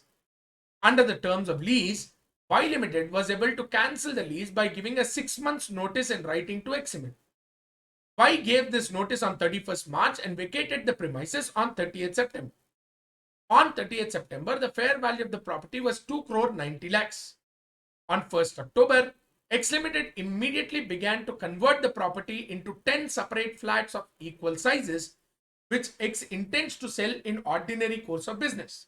So it is no longer investment property. Now it has become an inventory directly, because you want to sell in ordinary course of business. What do you sell in ordinary course of business? Inventory. X spent a total of 60 lakhs on conversion project on 30th of September to 31st of March 2016. The project was incomplete as on 31st March, and the directors of X Limited estimates that they need to further spend 40 lakhs to complete the project, after which the flat could be sold at 50 lakhs. Examine how these three events should be reported in the financial statements of X Limited for the year ended on 31st March. Guys, initially it will be recognized as investment property because they are giving it on operating lease. After the lease is completed, they are converted into inventory. So investment property should be de-recognized and inventory should be recognized. Look at the answer. On 1st April, 2011, the property would be regarded as investment property since it is being held as an investment potential rather than owner-occupied property. The property should be measured based on cost model. There is no revaluation model under inventory investment property. Therefore, it should be 2 crores. On 30th September, the property ceases to be investment property since X Limited begins to develop the plots. It transfers between investment property or owner-occupied property and inventory does not change the carrying value. Therefore, even though it became inventory, I will still carry it at 2 crores itself, even as inventory. Since the lease of the property is an operating lease, each year of 2 lakhs, 20 lakh rupees should be charged to P&L. In the year 2016, first 6 months I received the lease, which is 10 lakhs, which should be charged to the P&L or which should be credited to P&L as income up to September, end of September. End of September, I will de-recognize the investment property and I will transfer the 2 crores to your inventory. Under inventory, I have already additionally incurred 60,000 rupees, which should be added to the cost of closing inventory. So 2 crore value of investment property plus 60 lakhs cost of development, the inventory will be valued at 2 crore 60 lakhs. The selling price of the property is 5 crores because 50 lakhs into 10 properties. Since the further cost to develop is 40 lakhs, net realizable value is 4 lakh 60, which is much higher than the carrying value of 2 lakh 60.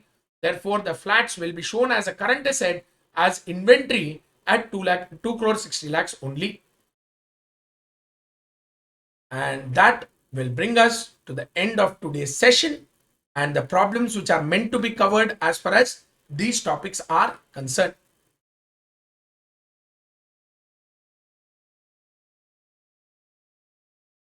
Yes, guys. So what do you understand about this standard Ind AS 105? Ind AS 105 is predominantly broken down into two parts.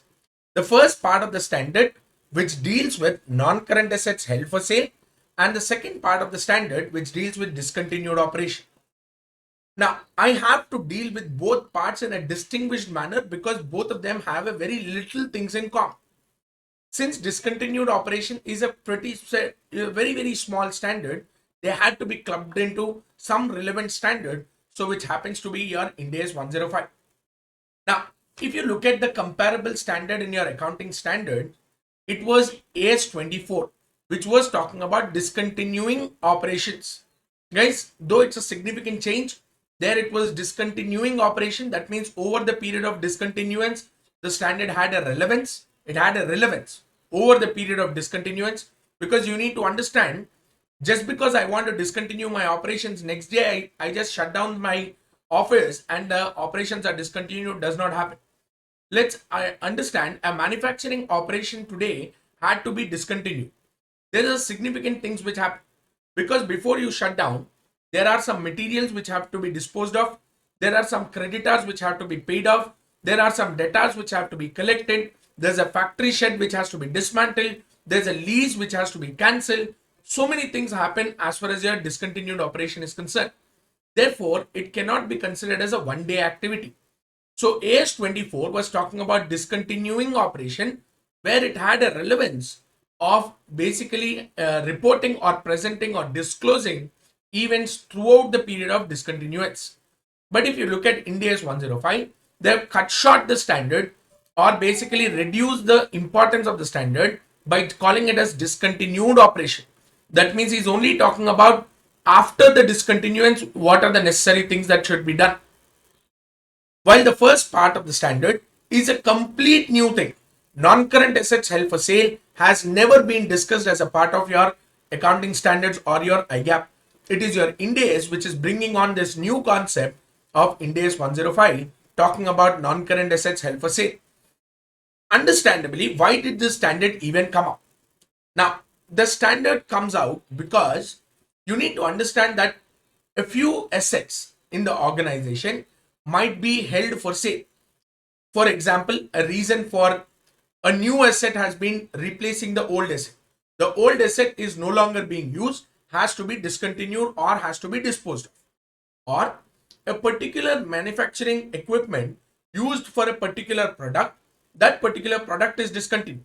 So this asset which was manufacturing the product is no longer of any relevance. Therefore, has to be held for sale. Now, why should we have a different standard for this? We should have a different standard for this because, number one, I have a problem with the measurement. I cannot apply the same cost approach or revaluation approach as we have discussed under Ind AS 16, 38 or 40, even for this non-current assets held for sale. Because there is a going concern, that means that particular asset is being used for over a period of time. But here you have an intention to dispose the asset. So you cannot have the same intention or the same measurement pattern. Presentation.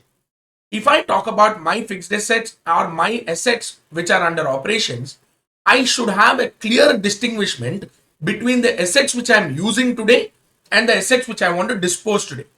Because if I calculate my return on fixed assets, my net profit divided by operating assets, your operating assets should exclude such kind of assets which are held for disposal. So that is the second reason of presentation requirement, where it requires you to basically pull out these assets from the normal categorization, put them under a different category called as non-current assets held for sale. So any asset either recognized under Ind AS 16 property, plant and equipment, or recognized under Ind AS 38 intangible asset, or recognized as investment property under Ind AS 40, if the intention of the management is not to use the asset or continue to use the asset, but the intention of the management is to collect money from proceeds from the sale of the asset, then I'll have to categorize it separately as non-current asset held for sale. Clear? Now, when I say non-current asset, the first question that comes up, first of all, what is a non-current asset? How do I identify whether it is a current asset or a non-current asset? Then you will have to go back to the definition given under AS1. Your Ind AS 1, which is presentation of financial statements, gives you certain definitions, and one such definition is regarding your non-current asset as well. In simple sense, non-current asset can be defined as other than current asset. Or story kata. It is simply other than current assets. When I say other than current asset, one has to understand, first of all, what am I indicating towards? Anything other than current asset, then first of all, I should know what is a current asset. Without knowing what is a current asset, it is impossible to understand or have a knowledge of what is a non-current asset. So let's see what current assets are defined under Ind AS 1. Your Ind AS 1 defines current assets by breaking them into three categories. There are particularly three categories into which it breaks it down. First one, cash and cash equivalents are current assets. Cash and cash equivalents is nothing but cash balance, cash at bank, or any other deposits which have a maturity date of less than 60 days. They are called as cash and cash equivalent. Second one, assets that are expected to be realized, consumed, sold within an operating cycle. I'm saying assets which are expected to be realized, consumed, sold within an operating cycle. What is an operating cycle? Operating cycle means, in simple sense, the time which is taken from the day that you procure the raw material up to realizing the money from the customer. What is the process under this? The life cycle that goes under this is first to purchase the raw material from the supplier, bring the raw material to the factory premises, manufacture whatever the finished goods are, sell the finished goods to the customer, realize the money from the customer, and that is, say, one operating cycle. Now, operating cycles differ from organization to organization. Look at retail industry like Ratndeep supermarkets. What happens with Ratndeep supermarket? You need to understand that the operating cycle is very small because they cannot hold the inventory for a pretty long time. Every day in, day out, customer keeps walking in and the inventory keeps on getting sold out. So that means the operating cycle of such kind of DMarts or Ratndeeps are generally quite small. But if you look at a manufacturing entity or you talk about a real estate entity, then the operating cycle is much beyond 12 months. Much beyond 12 months. But however, for the purpose of simplicity, he says, you can consider an operating cycle as exactly 12 months. You can consider, for simplicity's sake, an operating cycle as within 12 months or less than 12 months. Unless or until you have a reason to believe that your operating cycle is more than 12 months. Like I told you, real estate entities have an operating cycle of definitely more than 12 months. So such kind of enterprises can take an operating cycle of more than 12 months. In any other case, normally the entities should consider an operating cycle as within a period of 12 months. An asset which gets consumed, realized, or sold within an operating cycle. Debtors expected to be collected within a period of next 12 months. Inventory expected to be sold within the next 12 months.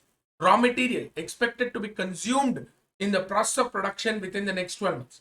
This way, if you understand, you can say that all these will categorize as current assets because they are assets which are expected to be realized, consumed, or sold within a period of 12 months or an operating cycle. Third one, assets held solely for the purpose of trade. That means I'm purchasing that particular asset only with an intention to sell that asset and realize some profit. Now, that could happen either in the case of your inventory also, because a few inventory you just buy and you just sell. That is an intention to trade. You also have an intention to trade even for your securities as well, like equity shares and debt, but they don't get covered here. They should be covered under the standard of Ind AS 109. So in essence, I'm saying a non-current asset is an asset which is other than a current asset, and current assets defined under Ind AS 1 is basically broken down into three parts. First one, cash and cash equivalents. Second one, assets expected to be realized, consumed, and sold within the period of an operating cycle that is considered as 12 months. Third one, assets which are acquired solely for the purpose of trade.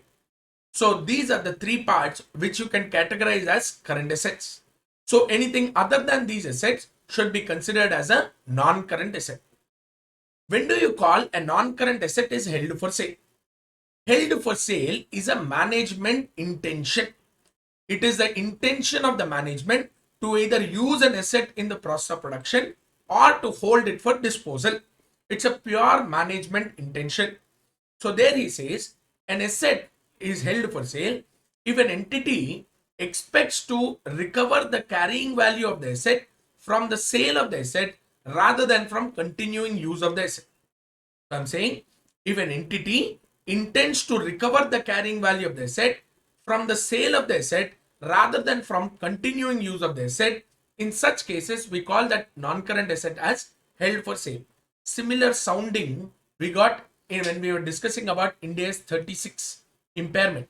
If you remember, there I said if an entity intends to recover the carrying value of the asset from the sale of the asset rather from continuing use of the asset, then recoverable amount should be your net selling price, which is fair value minus cost to sell. That same sounding I'm getting again here. I'm saying a non-current asset should be classified as held for sale if an entity intends to recover the carrying value of the asset from the sale of the asset rather than from continuing use of the asset. Then you can call such non-current asset as held for sale. Arises due to various reasons. I discontinued a particular product. The manufacturing equipment of that particular product is held for sale on today's date because you don't have an intention to use that asset anymore. I'm basically relocating from one place to the other. So the existing equipment at this place is intended for sale or intended for disposal. Or let's say you have replaced an asset with another asset of higher efficiency than the earlier asset which I own is held for sale. So multiple ways or multiple reasons could happen for the purpose of holding an asset as held for sale. Now let's go on.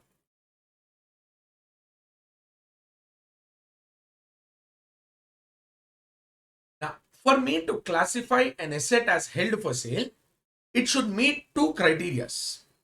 The first criteria is that the asset is held for sale immediately in the present condition. I'm saying an asset is held for sale immediately in present condition. What do you mean by this? Immediately in present condition. What do you mean by this? Very tricky word, right? Let's say, for example, I have a vehicle, four-wheeler vehicle I own. I purchased a new vehicle, and this earlier vehicle, I am no longer using it, but I'm saying there are certain repairs to that vehicle. The repair to the vehicle has to be performed before I intend to sell the vehicle. So I'm saying if I sell it like that, no one will buy. So let me repair the vehicle a little. It will take a good 15 to 20 days time, and that is when I will intend to sell the asset.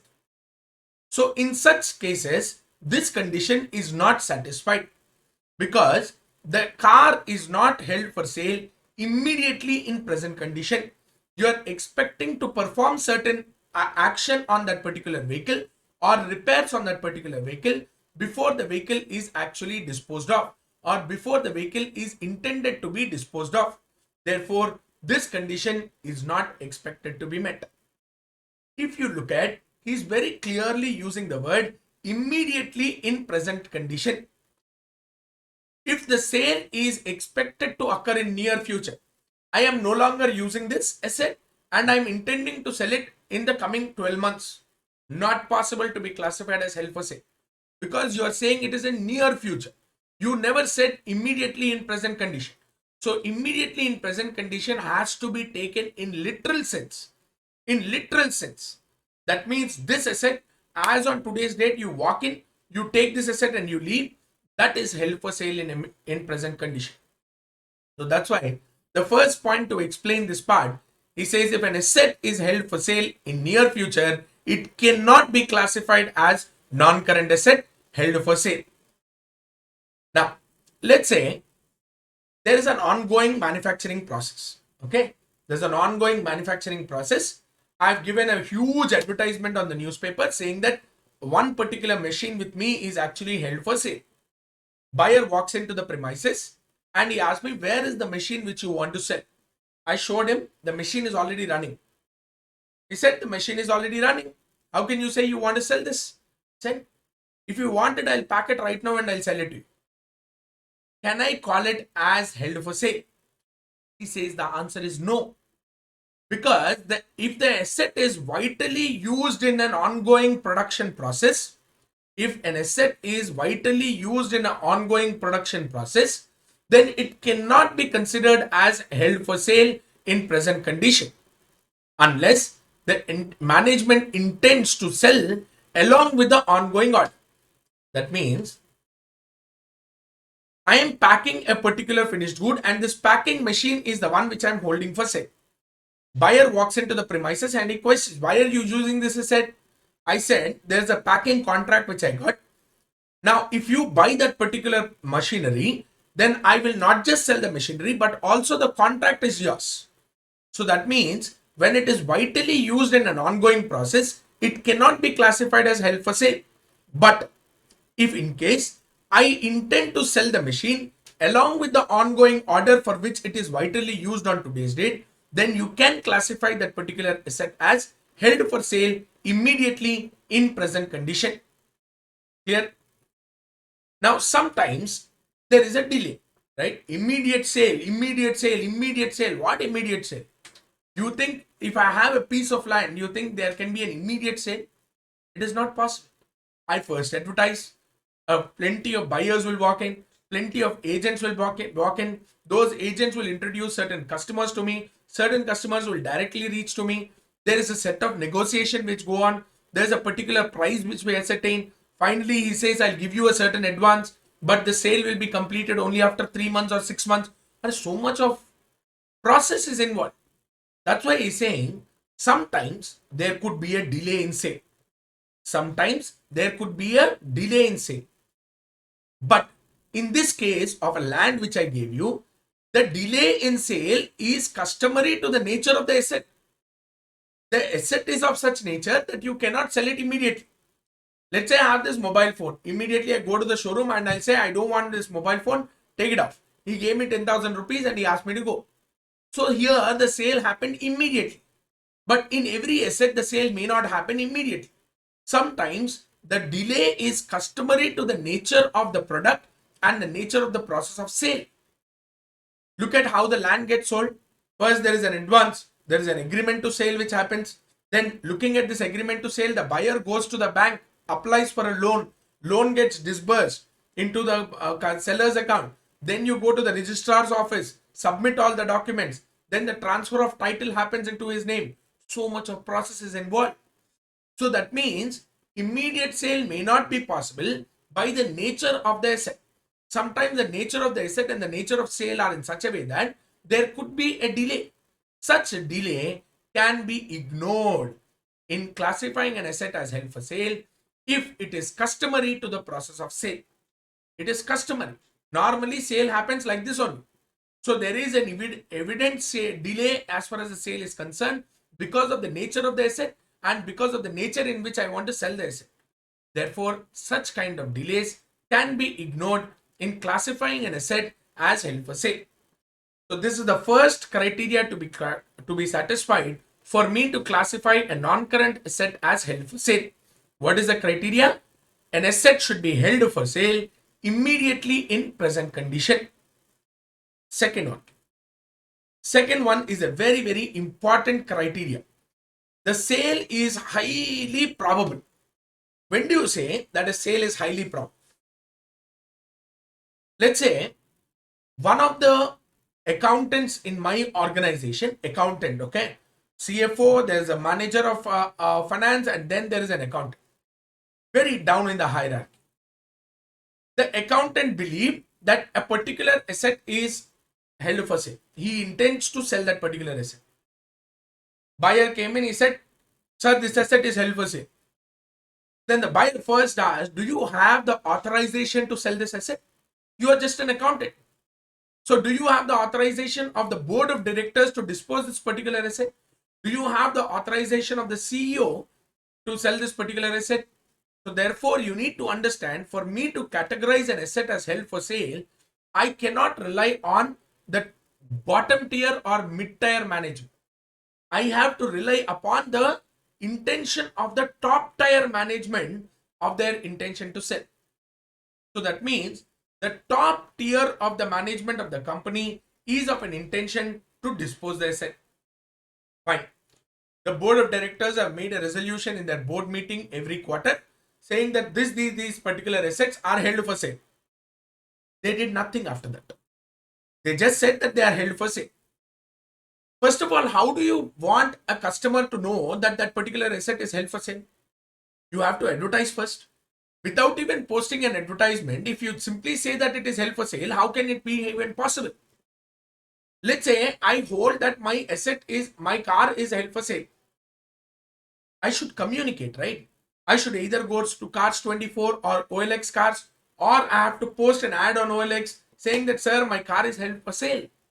Without having an intention to look out for the buyer, what is the point of even claiming that the asset is held for sale? It is simply to say that my asset is held for sale. Very good. What effort did you make? Did you make an effort to find a buyer first of all? When you did not make an effort to find a buyer, you cannot say that the sale is probable. How can the sale be highly probable when you haven't made enough efforts to find a buyer? New machine today or new car today is 20 lakhs. I said old car I used, man. You know what I am? I use this car 25 lakhs sale price. Buy now. Who will buy? Who will buy first of all? Sir, I use the car, sir. I am VVIP of this entire country. So I use the car. If you take that particular car, then you will also get VVIP treatment. Will anyone buy?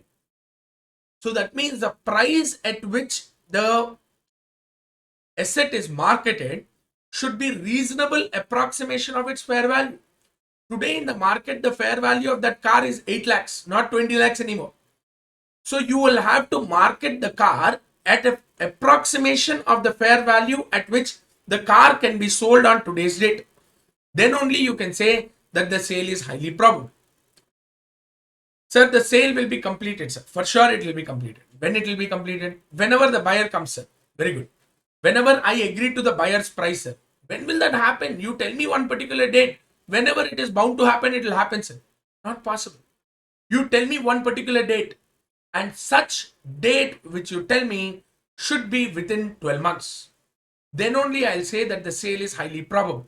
What happens after 12 months? It is not probable.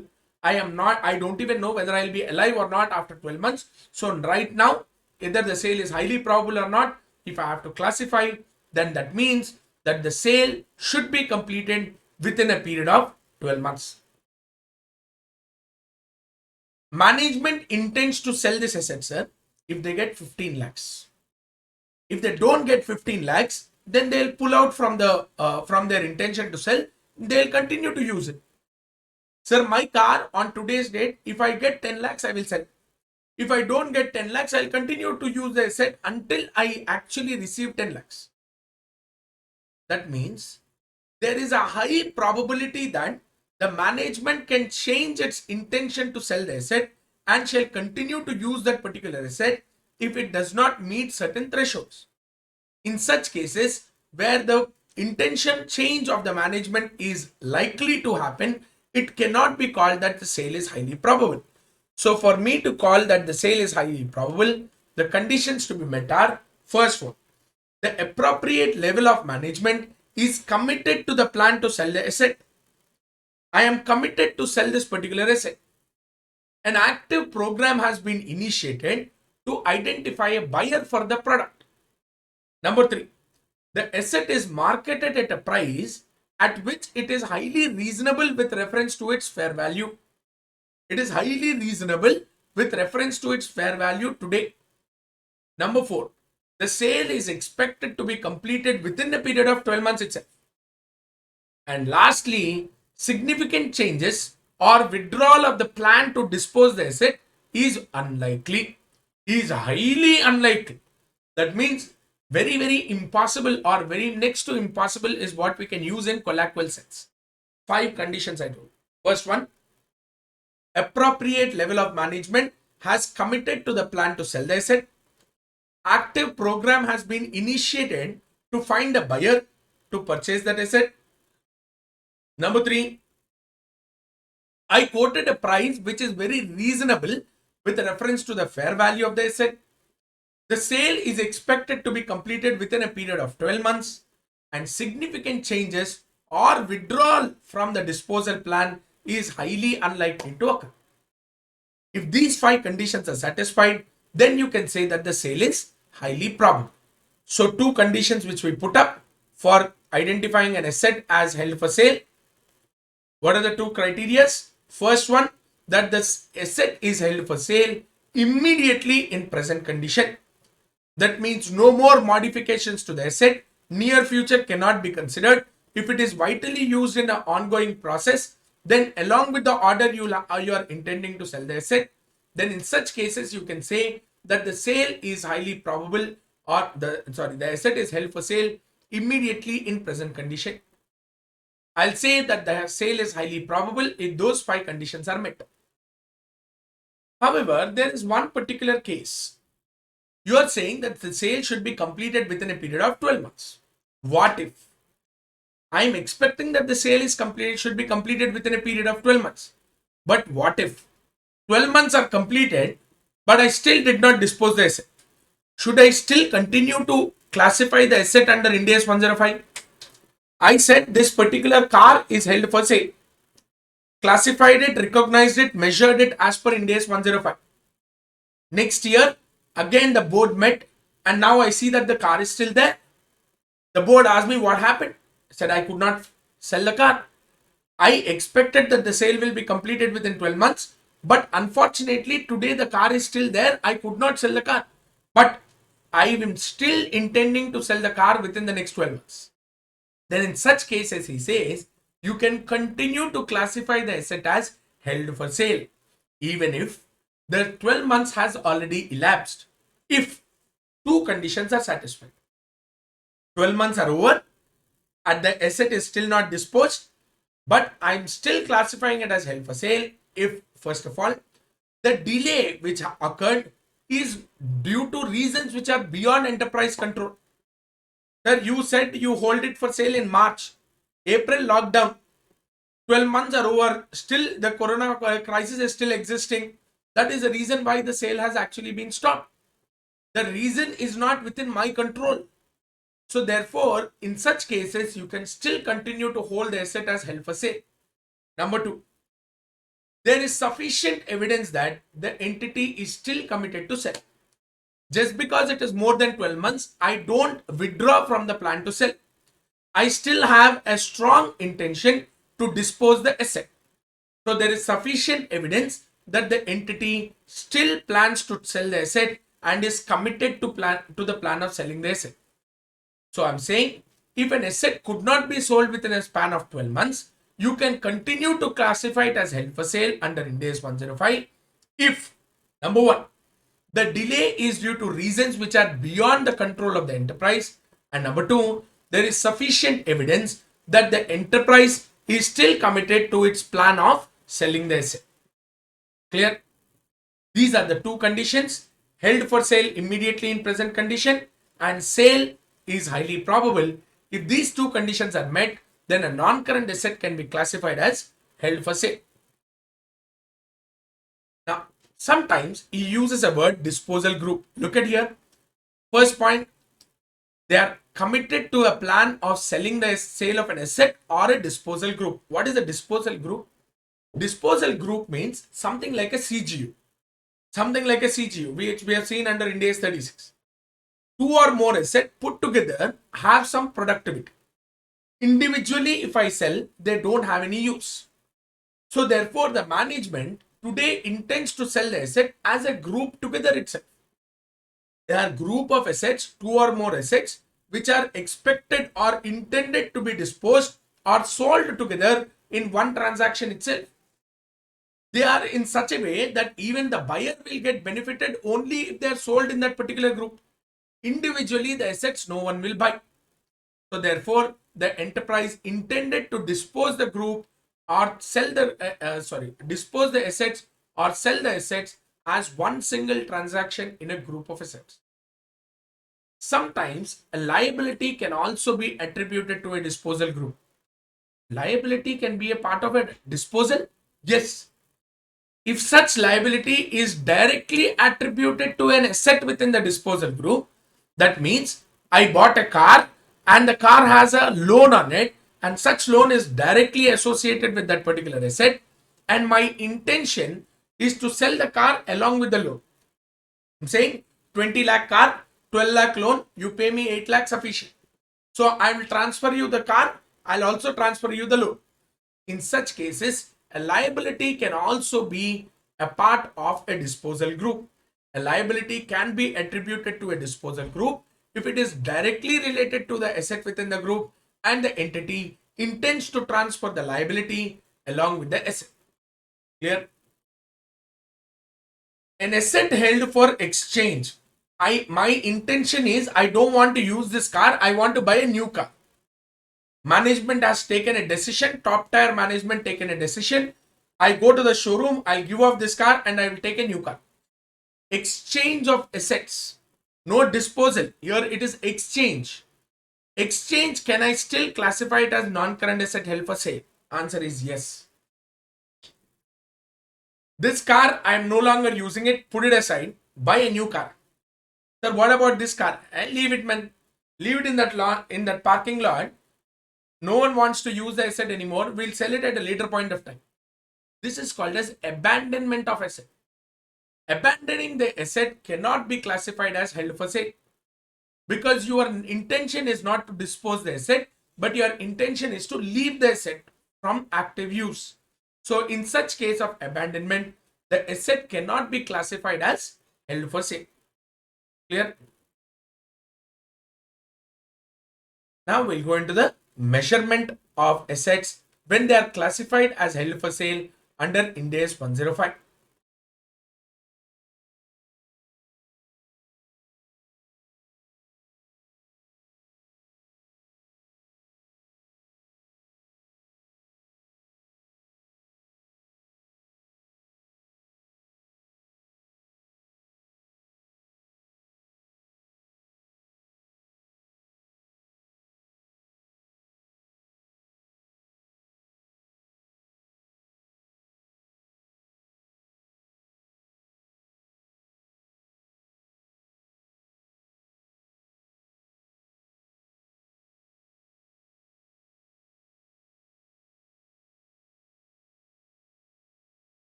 measurement.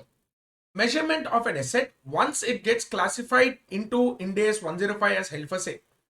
Earlier, my measurement was based on Ind AS 16, Ind AS 38 or Ind AS 40. These were non-current assets earlier, classified under either of these three categories. You were measuring them either on cost approach or revaluation approach if it was Ind AS 16 or 38. If it was 40, then I was carrying under cost approach. But now, once you classify the asset as non-current asset held for sale, you cannot continue the same treatment that you followed under Ind AS 16, 38 or 40. Now what you are supposed to do? Now you are supposed to change the measurement scheme. How do you measure it now?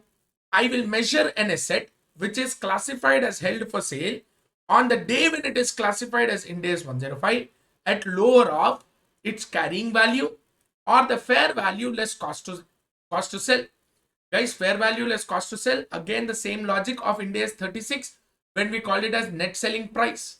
Same thing again, carrying value or fair value less cost of disposal should be the valuation at which I will measure the asset once the asset is classified as held for sale. Clear?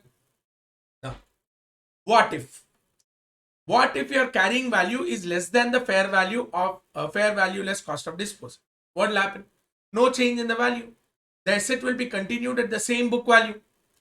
But if the fair value minus cost to sell is less than the carrying value, then I'll have to write down the asset. Today the asset's carrying value is 70. My intention is I can dispose the asset at 60 rupees by incurring a cost of 5 rupees. That means my fair value less cost to sell, my net selling price is 55 from that particular asset. So 70 rupees carrying value, 55 rupees is fair value less cost of disposal. That means the asset should be measured at 55 rupees only. So my 70 rupees asset has to be written down to 55. That means there is a difference of 15 rupees arising, which is a loss in value of asset or decrease in the value of asset. Such a reduction in the value of asset on the date of classification of an asset into Ind AS 105 should be charged to P&L. My board of directors met at the end of Q2. Q2 ended on 30th of September. On 20th of October, board of directors have held a meeting. On 20th of October, they have identified a particular asset and they said this asset is held for disposal. All conditions satisfied. The asset should now be classified under Ind AS 105, which was Ind AS 16 earlier. So what are we supposed to do now? Now that means on that particular day, when you have classified it as held for disposal or held for sale, I will have to write down the asset to 55 from 70 rupees. That balance of 15 rupees or the difference of 15 rupees should be straightforward charged off to P&L. Here, let's say a balance sheet date has arisen. 31st March, I still hold that asset for disposal. I've taken a decision on 20th October. I've classified it as held for sale. 15 rupees I already charged off to P&L. 31st March occurred now. 6 months already almost over. The asset is still held for sale. It is there with me. My intention is to dispose the asset only. But however, I will have to measure the fair value minus cost of disposal on each balance sheet date. Earlier, I thought fair value minus cost of disposal would be 55. But now for some reason, I understood that the fair value less cost of disposal can't even be 55. Maximum I could collect 50 rupees. 15 already charged to P&L on 20th of October when you classified the asset as held for sale. On balance sheet date, now your fair value less cost to sell has decreased even more and you are expecting only 50 rupees to be collected. The asset is carried at 55. Now you will have to reduce it to 50. Another 5 rupees I will charge to the debit of P&L. But let's say for suppose there is an increase in fair value. Sir, earlier I thought only 55 rupees I will get from the value of the asset if I sell the asset. But now I realized that I won't get 55 but instead I will get 65. Fantastic. 10 rupees increase in fair value less cost of disposal. Now how will I recognize it? Such increase in fair value of asset should be credited to the P&L. That means from 55 to 65, the 10 rupees of increase I will credit to the P&L on the balance sheet date. Very good. What if instead of 65, I expect today that I will get 75 rupees? That means the increase is 20 rupees. Can I credit the entire 20 into the P&L? No, because he says that I will credit the P&L for increase in fair value only to the extent it was debited earlier. On 20th October, when I classified the asset as held for disposal, I charged to P&L 15 rupees. Today, how much can I credit to P&L? Maximum 15 rupees. Sir, I am expecting to collect 75. No problem. You only recognize the asset at the value of 70 because your measurement criteria still remains the same. Lower of carrying value or fair value less cost of disposal. Your carrying value was 70. Fair value less cost of disposal today is 75. So I have to measure the asset at 70 rupees only. So if I measure the asset at 70, that 15 rupees which was earlier debited to P&L, now I will credit to P&L. So whenever there is an increase in fair value of an asset, you credit the P&L to the extent you have debited the P&L earlier. Clear?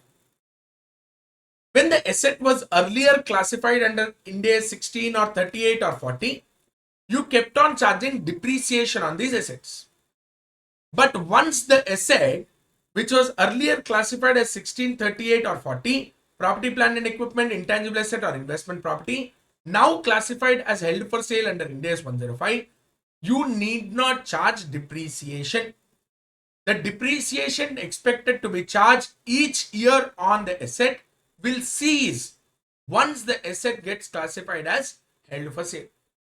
Now question will be, sir, I classified it as held for sale only at the end of second quarter, no? Should I charge depreciation for the first 2 quarters? Answer is yes. I will charge depreciation on an asset up to the date on which it got classified as Ind AS 105. Here, until the asset is classified as Ind AS 105, I will charge depreciation. My depreciation on the asset should cease, should stop once the asset get classified as held for sale and started recognition under Ind AS 105. Clear? This is the concept of measurement and recognition of an asset by when they get classified under Ind AS 105 as non-current assets held for sale. Guys, if you have a disposal beyond 12 months, that means I'm expecting that the disposal of the asset could take a period beyond 12 months. Reasons? Because of the nature of the asset is like that. It is customary to the nature of the asset and the process of sale that it could extend beyond 12 months. Then in such case, you can continue to classify it as held for sale. We have given it above. What did we say? We said if the delay in sale can be ignored in classifying the asset as held for sale, if the terms and conditions are customary to the process of sale. That means if the delay is customary to the nature of the asset or the process of sale, then you can ignore this time period of 12 months. However, in such case, measurement change is also necessary because the cost of disposal which you are reducing from fair value at the time when you classify the asset as held for sale, that cost of disposal should now be measured at its present value. So it will be fair value on sale minus present value of cost of disposal. So cost of disposal should be discounted at present value and finance cost should be recognized on cost of disposal each year until the expected disposal. We have seen how finance cost is recognized yesterday when we were talking about Ind AS 16 regarding decommissioning liability, where I kept on charging finance cost or interest cost each year. Same way, this disposal cost, which is discounted to its present value, should keep on adding with the amount of interest every year until the expected disposal. That will bring us to the end of the first concept of Ind AS 105, where we discussed about non-current asset held for sale. Now let's step into the next concept, that is discontinued operation. Like I told you, significant difference from what AS 24 said. significant difference. Why significant difference? Because AS24 application started once I take a decision to discontinue an operation. Because AS24 language is discontinuing operation. Discontinuing means over the period of discontinuance, the necessary disclosures to be given were discussed under AS24. Here under Ind AS 105, I am not talking about discontinuing operation, but I am talking about discontinued operation. So automatically the scope of standard became very small.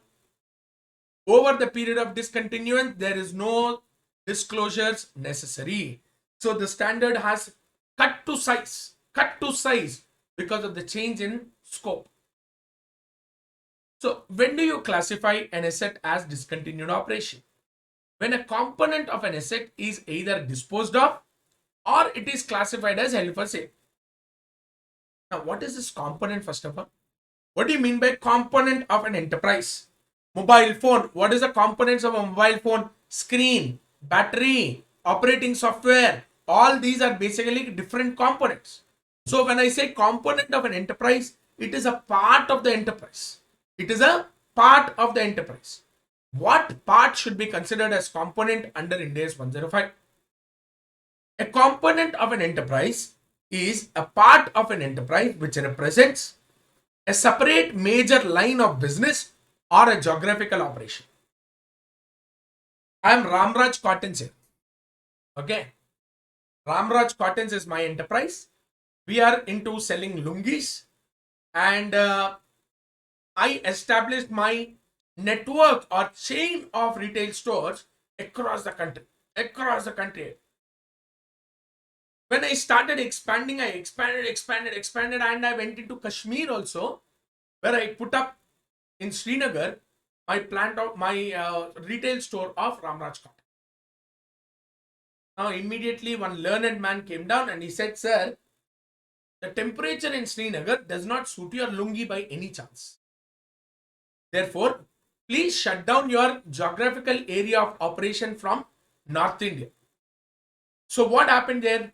So he pulled out from North India and he said, "Yes, I am closing this geographical location.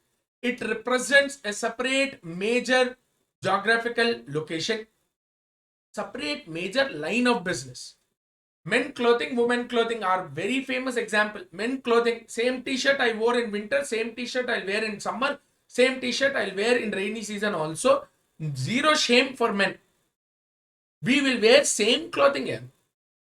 For us, there is no change in winter clothing separate, your summer clothing separate, same thing. For us, shorts are basically purposefully used for 365 days a year. We don't really find any absurdity when we say that in a winter season you are still wearing shorts. Shorts make me feel comfortable is what we'll say. Men garment is zero profit industry, men. Zero profit. First of all, we are one fashion disaster, right? We don't have sense of clothing by any chance. Second thing, we don't intend to buy. For us, buying means once in a year we'll buy and we'll come back. Shopping is not a passion to us. Shopping is an urgency to us. So because you don't have clothes, you go and buy. Not because you fancy it. For women, it is different. They have a fancy. Now let's go to shop. That's a plan for me. It's a plan. It's like let's go to Maldives is a big plan. Shopping is also a big plan. So that is their passion. So men clothing, women clothing, both I started. I kept on running for 3 years. Now I understood men clothing useless to run this operation.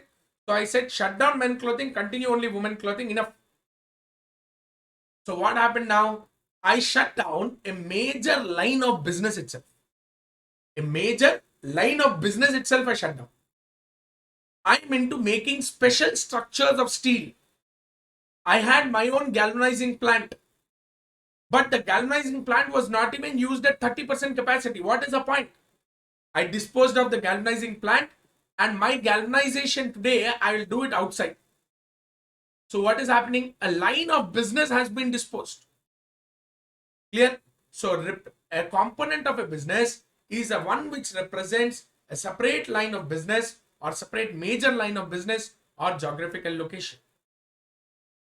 The intention of the management is to dispose this separate line of business or geographical operation in one single transaction. One single transaction, close everything and come out. Third one, I have acquired a subsidiary with an intention to dispose of in near future. So that means my intention to buy the shares of that particular company is so that there I will get some capital gain when I sell it. But unfortunately, buying those shares, I crossed up 50%, it became subsidiary. So in such cases, it is a subsidiary which has been acquired with an intention of immediate sale. In such cases, consolidation does not apply. Here we have to classify it as Ind AS 105. Clear? So a component of an enterprise which is either disposed of, that means sold off, or is being classified as held for sale should be considered as discontinued operation. What is a component? A component of an enterprise represents a separate major line of business or a geographical location which I intend to dispose in one single transaction, or it is a subsidiary which is acquired with an intention of disposing in immediately. Clear? Now, to meet the criteria of a component, to meet the criteria of the word component, it should be distinguished operationally and for financial reporting purpose. When do I say that a component is distinguished operationally and for financial reporting purpose? This condition can be satisfied if the management believes that the cost of that, the revenues of that particular component can be identified separately. Majority of the cost in that particular component can be identified separately. For financial reporting purposes, for my reporting purposes, I call that as a separate operating segment under Ind AS 108. Then you can say that it is distinguished operationally and for financial reporting purpose. I can attribute revenues to it. I can directly attribute majority of cost to it. Then you can say that that particular component is distinguished for reporting purposes and operationally as well. This is my discussion regarding discontinued operation. But I will close this standard after one single statement regarding withdrawal of a disposal plan. I plan to dispose individual asset or a group of assets or a component of an enterprise. Either of these I plan. Under Ind AS 105, disposal can be for one single asset or disposal group or for a component of an enterprise. Either of these three can be classified as held for sale. But now on today's date, for some reason, the management out of nowhere has withdrawn its plan of disposal. First thing you need to do is to give a reason. Give a reason, disclose a reason why you withdrew from the plan. Sir, when I wanted to dispose, when I took a decision to dispose, you did not ask me reason why. Why are you asking me a reason now? Then my wish, I wanted to dispose. I classified it as held for sale. Today I am withdrawing. My wish. Absolutely no. The standard never asks you to disclose a reason on why you want to dispose a particular asset or a disposal group or a component. But if you plan to withdraw from your disposal, you should have a reason, and such a reason for withdrawal should be disclosed by the enterprise in its financial statements. Clear? Now, whether that reason is sufficient or not, no one can decide. Management will give whatever reason they feel like. Okay? But compulsory reason should be disclosed. Whenever I withdraw, until then I have been recognizing or measuring the asset at carrying value or fair value less cost of disposal, whichever is lower. Now I withdrew from the plan. Now I have withdrawn from the plan. Now what should I do? I'll have to recognize the asset at the cost of the asset or carrying value of the asset on the date on which it was classified as disposal minus the depreciation which should have been charged but you did not charge because when you classify it into Ind AS 105, you don't charge depreciation. So carrying cost of the asset on the date of classification as disposal less depreciation that would have been recognized if the asset is not classified as held for sale. Here, what did you say? Depreciation should cease. Very good. On that day, what was the carrying value of the asset? Minus the depreciation which I should have charged but I did not charge because I classified the asset as Ind AS 105. So such depreciation should be reduced from the carrying value of the asset on the date of classification as held for sale, or the recoverable value of the asset on the date of reclassification, whichever is lower. What is your recoverable value? Higher of value in use or net selling price. Your Ind AS 36 definition.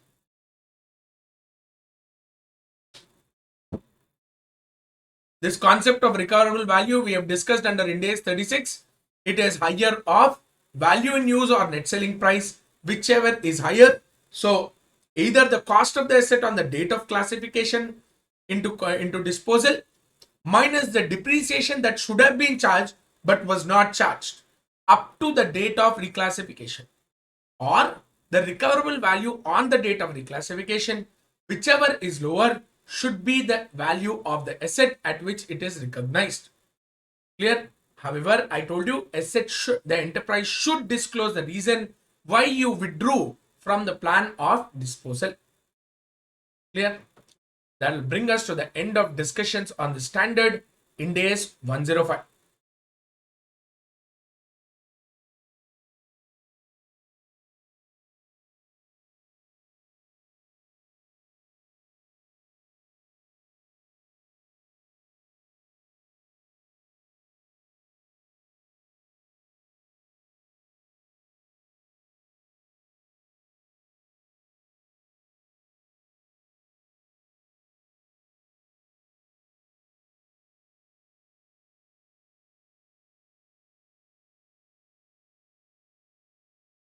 Yes, guys, so let's look at Ind AS 23 borrowing cost.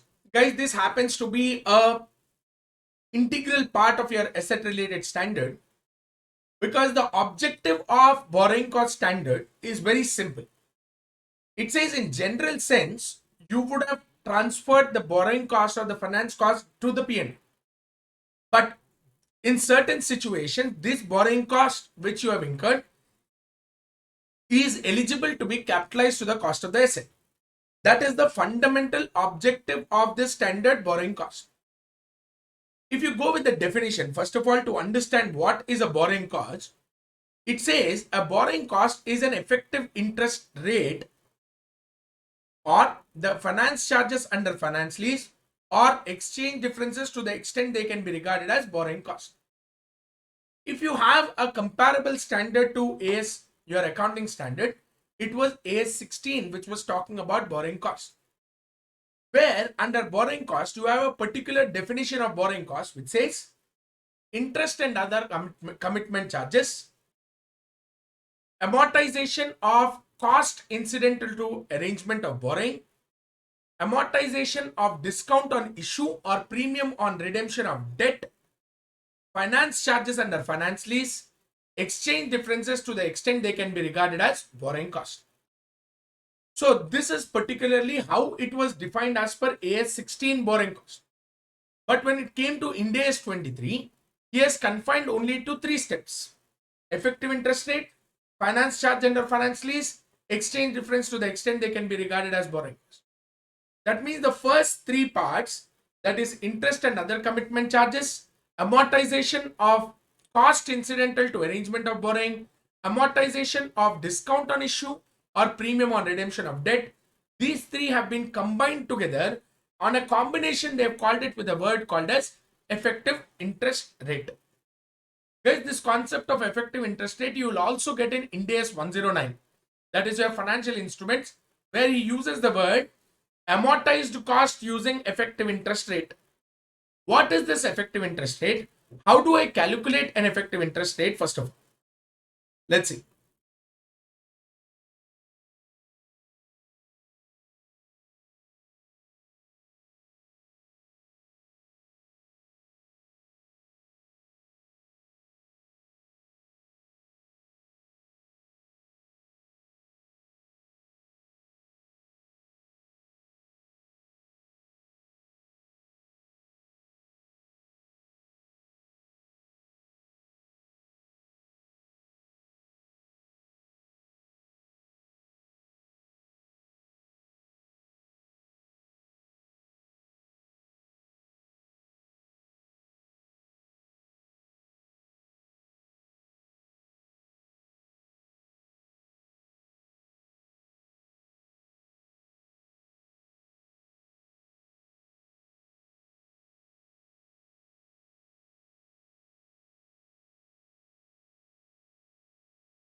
Yes, guys. So let's look at this concept of effective interest rate then. How do I calculate this effective interest rate?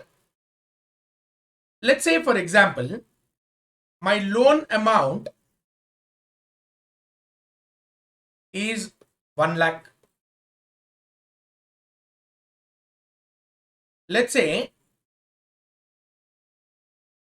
the interest calculated or interest rate on this loan is about 10%. But there were also processing charges on the loan.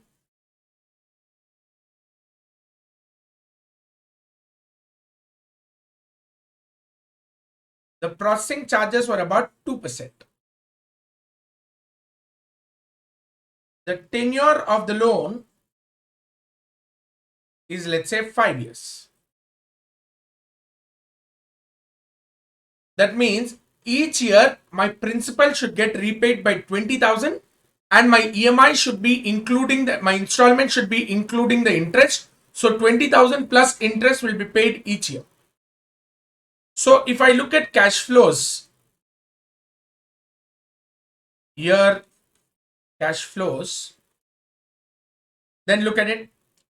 Year 1 or year 0, the first time that I've taken the borrowing, I should have got 1 lakh, but since there is a processing charge of 2% which is attached to it, I will only get 98,000. Year 1, 2, 3, 4 and 5, I'll have to repay the loan. How much will I repay the loan by? First year, 20,000 plus 10% on 1 lakh. So I will repay, or there's a cash outflow of 30,000 rupees. Second year, 20,000 already repaid. Loan outstanding is 80,000. On 80,000, 10% is 8,000. Principal repaid 20,000, 28,000. Like this, if you go on, third year he'll repay 26,000. Fourth year he'll repay 24,000. And fifth year he'll repay 22,000. If you calculate an IRR, considering all these numbers, if I go with the computation of IRR, then my IRR will be 10.35% or something like that. A little over 10. It is not 10%. Why is it not 10%? Instead of this 98,000, if it had been 1 lakh, then it would have been 10%. But since now it is not 10%, but since it is not 1 lakh and only 98,000, you will find that the effective interest is slightly more. Why is it slightly more? Because the 2% or 2,000 which you got deducted as processing charges at the beginning, they have to be amortized over the period of loan, that is over the period of 5 years. To accommodate this, the concept of effective interest rate has emerged. Here, to accommodate this, we have this concept of effective interest rate which emerged. So that is the reason why he included the word effective interest rate. Effective interest rate includes all interest and commitment charges, amortization of cost incidental to arrangement of borrowing, amortization of discount or premium on redemption of debt, finance charges under finance lease, and exchange differences. To an extent they can be regarded as borrowing cost. So effective interest is a combination of all the three. So whenever you come across an effective interest, you will find that the effective interest is slightly more than the actual interest cost. What is this finance charges? Finance charges under lease we will observe today when we discuss about Ind AS 116. Exchange difference to the extent they can be regarded as borrowing cost. What is this exchange difference to the extent they can be regarded as borrowing cost? Let's look at this. Let's say, for example, look at the example first, then I will tell you how we calculate. Look at the example first. My borrowing is actually, I need 1 lakh rupees. I need a borrowing of 1 lakh rupees. But let's say for suppose, I take a borrowing in rupee, I would be paying 12% rate of interest. My finance manager walked in to me and he said, "Sir, why are you borrowing in rupee terms? Have you seen the rate of interest? The rate of interest is 12%. I'll give you a fantastic idea. Go to US and borrow from US. Rate of interest is just 5%. Then fine, nice. How much should I borrow? Said, sir, dollar rate is 50 rupees. We need 1 lakh. If you borrow $2,000, then automatically you will get 1 lakh rupees. But the interest rate is only 5%. I believed in what my finance manager has said and I borrowed in dollars. So I borrowed $2,000 at 50 rupees per dollar at the rate of only 5%.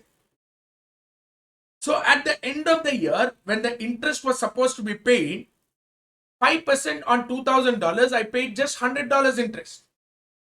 Had I borrowed in India, if I would have borrowed that 1 lakh in India at 12%, I would have paid 12,000 rupees. $100 at the end of the year. I looked at the end of the year and the interest, the exchange rate towards the end of the year was 55. Even then I was happy because $100, 55 rupees per dollar, I paid only 5,500. If I would have actually borrowed in rupee terms, I would have actually paid 12,000 rupees. Instead of 12,000, I paying only 5,500 has given me a significant advantage because today I have a savings. How much did you save? 12,000 minus 5,500. I saved 6,500 rupees of interest. Now, why did the rate on dollar increase? Because theoretically we align with the concept called as interest rate parity theorem. What is your interest rate parity theorem? It says that the country which has a lower interest rate always has a currency which keeps on appreciating. Same way, here since the dollar interest rate is lower, I expect the dollar to appreciate. Therefore, it increased to 55 rupees per dollar towards the end of the year. But now when a repayment comes up, I have to repay $2,000. Each dollar should be purchased at 55 rupees. Therefore, to buy $2,000 at the end of the year, in rupee terms, I should spend 1,10,000. I should spend 1,10,000. That is the exchange loss to be recognized on each balance sheet date as per Ind AS 21. So he is saying you saved a notional interest of 6,500, but unfortunately you incurred an exchange loss of 10,000. So in such situation, he is saying to the extent of lower of these two, savings in interest cost and the exchange difference on foreign currency borrowing, I will consider it as borrowing cost as per Ind AS 23. So lower of these two is 6,500, which I will consider as your interest or borrowing cost. So if you ask me what is your interest or borrowing cost as per Ind AS 23, actual borrowing cost paid in dollar 5,500 plus exchange difference to the extent they should be regarded as borrowing cost 6,500. Combination of both 12,000 rupees is my borrowing cost as per Ind AS 23.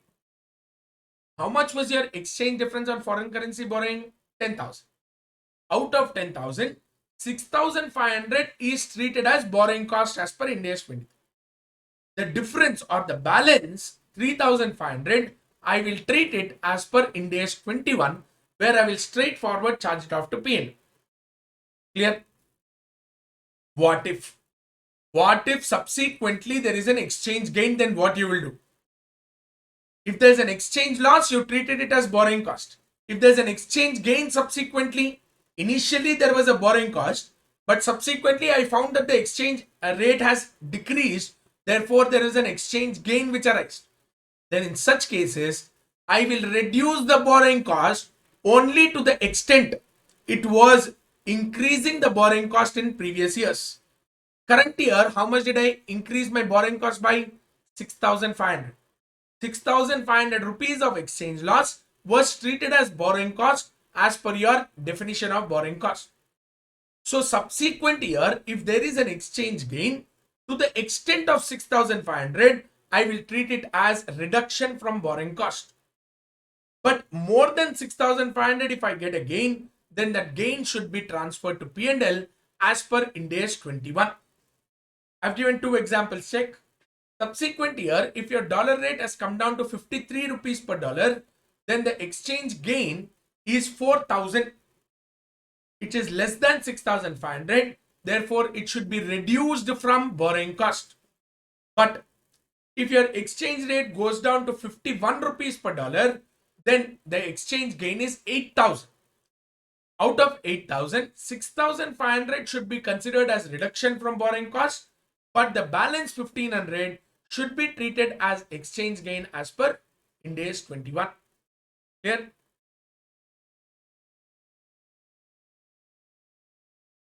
I'll make this available for you. Check.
Yes, guys. So welcome back. So we were dealing with borrowing cost and we were talking about what is the definition of borrowing cost. Now, fundamentally, we should know why is borrowing cost really important. The standard is important because the standard goes on to say that borrowing cost should be generally charged to P&L. However, in case the borrowing cost relates to a qualifying asset, such amount of borrowing cost is eligible to be capitalized. So this is fundamentally what the borrowing cost definition actually talks about. So when I talk about borrowing cost, so all these borrowing costs which I have already given you under the definition, he is saying that the borrowing cost should be charged to P&L unless such borrowing cost relates to something called as a qualifying asset. The borrowing cost related to the qualifying asset is eligible to be capitalized. I somehow missed that slide. So let's understand what do you mean by this qualifying asset. So I'm saying borrowing cost which is incurred on a qualifying asset is eligible to be capitalized. What is a qualifying asset then? A qualifying asset is an asset which necessarily takes a substantial period of time to get ready for its intended use or sale. So I'm saying it should take necessarily a substantial period of time to get ready for its intended use or sale. What do I mean by this?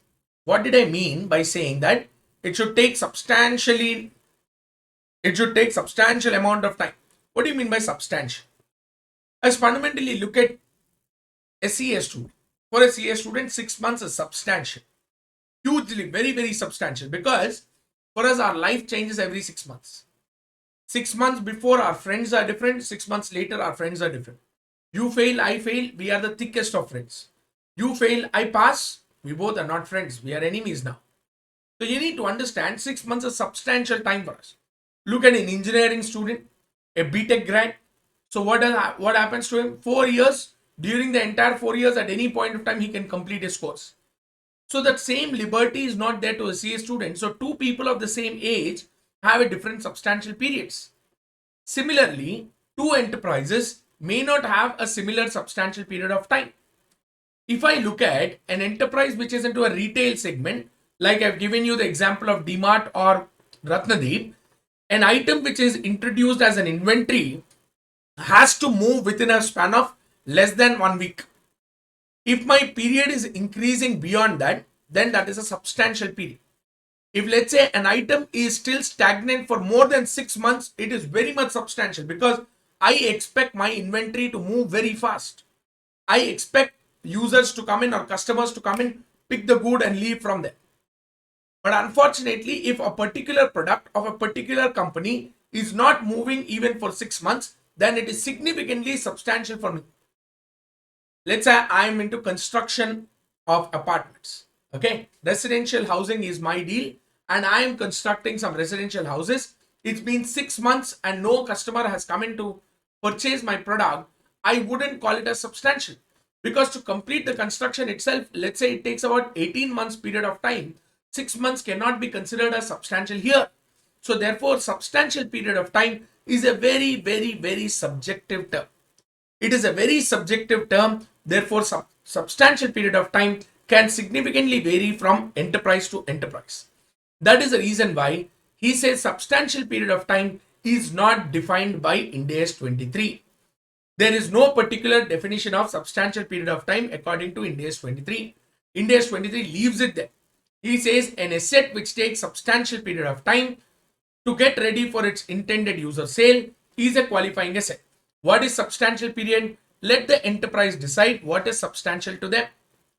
But standards' main objective is to standardize everything, harmonize entities, make sure that everyone is on the same page. Therefore, you can pick the word substantial from Accounting Standard Interpretation 1. Your Accounting Standard Interpretation 1 says that a substantial period of time is a period which is within 12 months. A period shorter than 12 months can be considered as substantial period. However, he says this is a rebuttable assumption. What do you mean by rebuttable assumption? The word is very tricky, right? Rebuttable assumption means a period longer than 12 months can also be considered as substantial period. A period longer than 12 months can also be considered as substantial period, provided sufficient facts of the case are provided for. Provided we have sufficient facts of the case, a period longer than 12 months can also be considered as a substantial period of time. That is the meaning of rebuttable assumption. Rebuttable assumption means an assumption which can be contradicted, but to contradict the assumption, I need sufficient facts of the case. If a period shorter than 12 months is considered a substantial period, no facts of the case are necessary. You need facts of the case only when you assume that your substantial period of time is longer than 12 months. So I'm saying that is Accounting Standard Interpretation 1, which gives you this rebuttable assumption for substantial period of time. However, Ind AS 23 has been silent with regard to what is substantial period. What is Ind AS 23 saying? A borrowing cost incurred on a qualifying asset is eligible to be capitalized to the cost of the asset. What is a qualifying asset? He says an asset which necessarily takes a substantial period of time to get ready for its intended use or sale can be considered as a qualifying asset. What is substantial period? Since there is nothing given under Ind AS 23, I am picking the definition given under Accounting Standard Interpretation 1, where it says substantial period is a period shorter than 12 months. But it is a rebuttable assumption, which means a period longer than 12 months can also be considered as substantial period, provided sufficient facts of the case are available. Therefore, if sufficient facts of case are available, your substantial period of time can be considered as a period longer than 12 months. Clear? So, when we say borrowing cost is eligible to be capitalized, we know what is a borrowing cost. We have seen the definition of borrowing cost. We have seen that to a certain extent, exchange differences also can be regarded as borrowing cost. But now I'm talking about how do I identify the borrowing cost which is eligible to be capitalized. There he brings in the situation. He says, for the purpose of identifying borrowing costs which are eligible to be capitalized, I'll bifurcate my borrowings into two types. I'll categorize my borrowings into two types: specific borrowing, non-specific borrowing. What is a specific borrowing? A specific borrowing is a borrowing which has been taken specifically for the purpose of qualifying asset. So simple, no? A borrowing which has been taken for the purpose of the qualifying asset is specific borrowing. This language won't be used in the standard. You know what the standard uses? Very tricky language. Look at the definition given down there.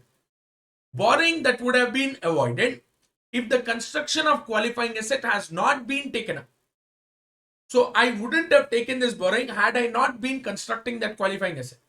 Ultimately, it means I have taken that borrowing only for the purpose of that qualifying asset. But the two negative statements used, a borrowing would have been avoided, negative. if the construction of the qualifying asset is not taken up, negative. Two negative sentences are basically used to define what is a specific borrowing. Your language, my language, a borrowing which is specifically taken for the purpose of the qualifying asset is called as a specific borrowing.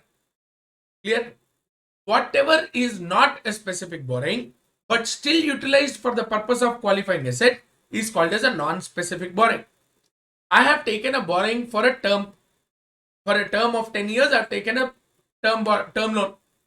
Such term loan, I never said I will use it only for this purpose or this purpose. It is taken basically for the construction. A part of it has been utilized for the construction of a qualifying asset. Then such borrowings are called as non-specific or general borrowing. In simple sense, non-specific borrowing is any borrowing other than a specific borrowing. To the extent of specific borrowing, the interest or the borrowing cost on the specific borrowing is directly attributable to the qualifying asset.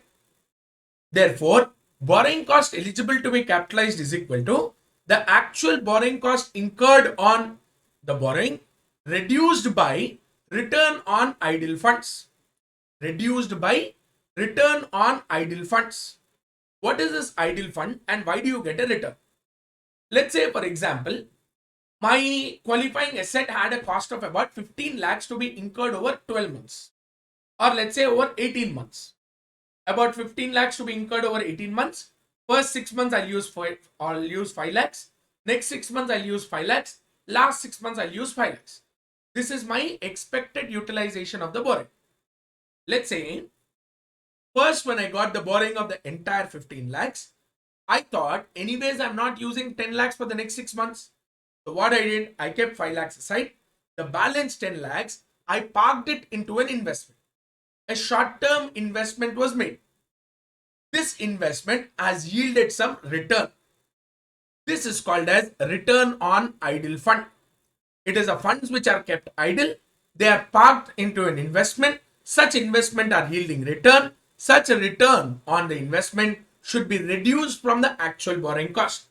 So therefore, the actual borrowing cost on the entire 15 lakhs minus return on the 10 lakhs parked for 6 months should be the actual borrowing cost on specific borrowing which is eligible to be capitalized. This is very simple. But when it comes to non-specific borrowing, it becomes tricky. Why tricky? Because when you talk about non-specific borrowing, the borrowing utilized for a qualifying asset is only to a fraction. A certain amount has been utilized for the qualifying asset as well. The entire borrowing cost on non-specific borrowing is not eligible to be capitalized. Specific borrowing, entire borrowing cost is eligible to be capitalized, but on non-specific borrowing, entire borrowing cost is not eligible to be capitalized because the entire borrowing is not spent only on the qualifying asset. Therefore, we have to first consider what is the amount of borrowing actually utilized towards the construction of qualifying asset. That amount of borrowing utilized for construction of qualifying asset should be multiplied by a capitalization rate. What is this capitalization rate then? Capitalization rate is a concept which has propped up because of the fact that there could exist multiple non-specific borrowings in an enterprise. When there are more than one non-specific borrowing in an enterprise, then he is saying that I will take the capitalization rate as a weighted average rate of interest on non-specific borrowing. I'll consider it as weighted average rate of interest on non-specific borrowing. Only if I have multiple non-specific borrowing. If only one non-specific borrowing is there, then the capitalization rate is straightforward the interest rate of the non-specific borrowing. As simple as that. But if I have more than one non-specific borrowing, then I will have to bring out the concept of capitalization rate. So what is this capitalization rate which I am talking about?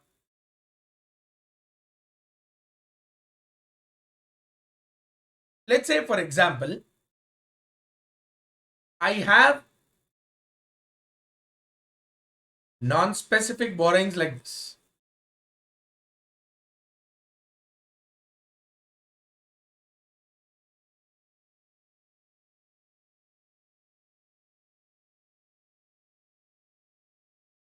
about a term loan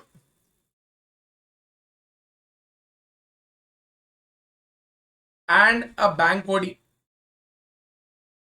Both are my non-specific borrowings. Term loan was 10 lakhs, which was borrowed at the rate of 11%. Bank OD, I had 4 lakhs, which I have borrowed at 8%. Both the non-specific borrowings were utilized in construction of the qualifying asset. Therefore, in such case, how much amount of non-specific borrowing is used, I don't know. Therefore, I'll have to apply a capitalization rate. What is the capitalization rate then? Look at this. What is the interest on term loan? 1,10,000. What is the interest on bank OD? 32,000. What is the total? 1,42,000. What is the borrowing? Total non-specific borrowing? 14 lakhs. So what he says is, whenever you have these non-specific borrowing, I'll identify something called as a capitalization rate. My capitalization rate CR is given as 1,42,000. That is total interest on non-specific borrowing divided by total non-specific borrowing 14 lakhs into 100. Answer, just check. I think it is something around 10% or some change. 142 divided by 1400 is 10.14. 10.14 is my capitalization rate. Let's say, for example, taking the same capitalization rate, let's say my qualifying asset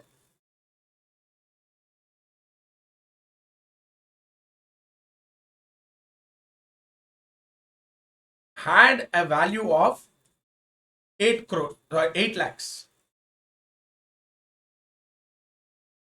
On this, let's say my specific borrowing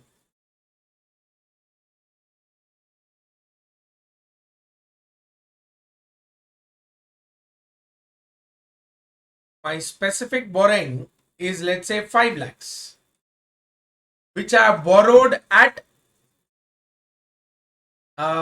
let's say 14%. Then you need to understand, out of 8 lakhs, 5 lakhs is financed out of specific borrowing. The balance 3 lakhs should be financed out of non-specific borrowings, assuming that there is no promoter funds.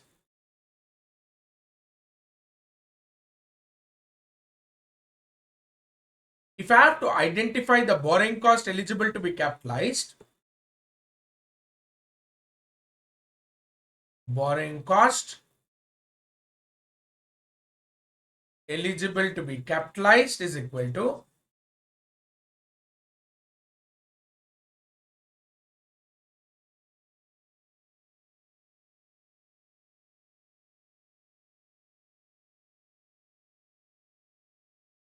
my borrowing cost eligible to be capitalized. Calculate.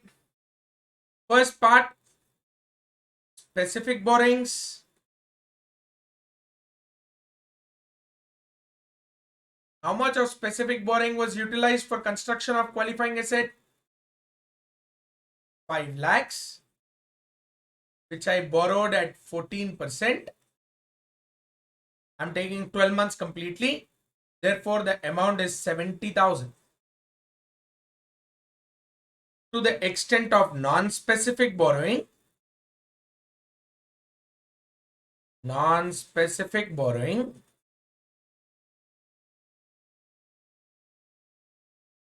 how much did I utilize? 3 lakhs.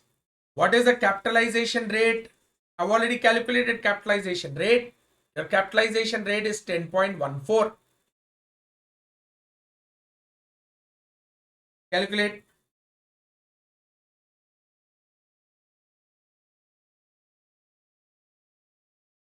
This is nothing but 30,420. Total is 1,04,20,000. you have to record entries for this, I'll go on like this. First, I'll record the amount of borrowing cost paid, borrowing cost account debit to bank. How much borrowing cost did I pay? On non-specific borrowings, I paid a total borrowing cost of 1,42,000. Correct?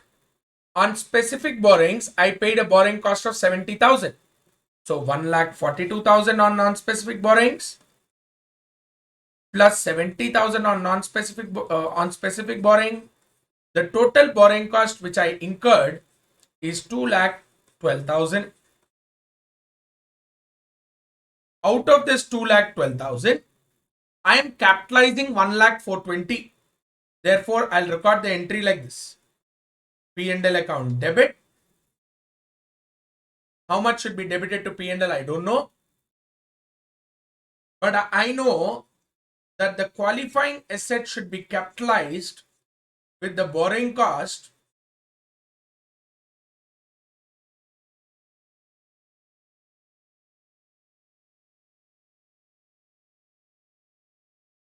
to borrowing cost. So I'm cancelling the borrowing cost straight from whatever I paid into my P&L and capitalizing it to the cost of the asset. How much do I capitalize? Check. I capitalize 1,04,20. So this amount is 1,00420 capitalized to the cost of the asset. Total borrowing cost incurred 2,12,000. This is what we got in the first hit. So how much should be parked into your P&L? 1,11,580 should be transferred to the P&L, which should be the balancing figure. This should be the balancing figure transferred into the P&L. So a part of the borrowing cost is eligible to be capitalized, while the balance borrowing cost is eligible to be charged off to P&L. Clear? This is the concept of borrowing cost, on how we calculate the capitalization rate and how much of borrowing cost is eligible to be capitalized. Clear? This concept of capitalization rate will only arise when I consider situations where I have more than one non-specific borrowing. If I only have one non-specific borrowing, then I don't have to take this situation. Directly the interest rate can be considered. This is the two entries that we need to pass to ensure that the borrowing cost is capitalized to the extent it relates to qualifying asset. The balance borrowing cost is eligible to be charged off to P&L.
All those who are taking down the example, please take this down.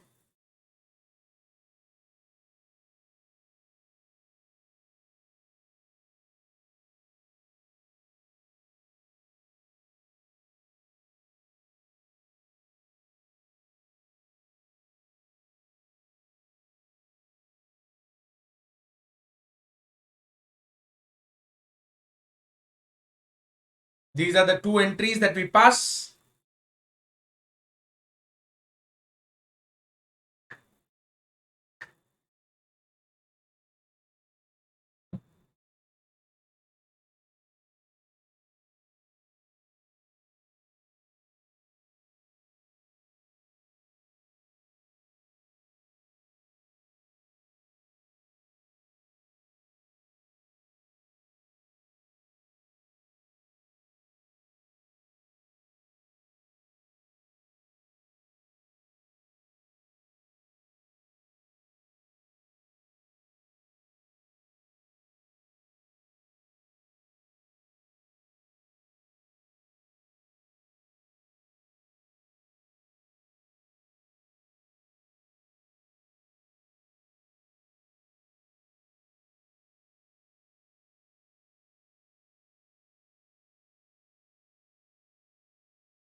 Yes, guys, I assume you people have got enough clarity there. Any doubts, you let me.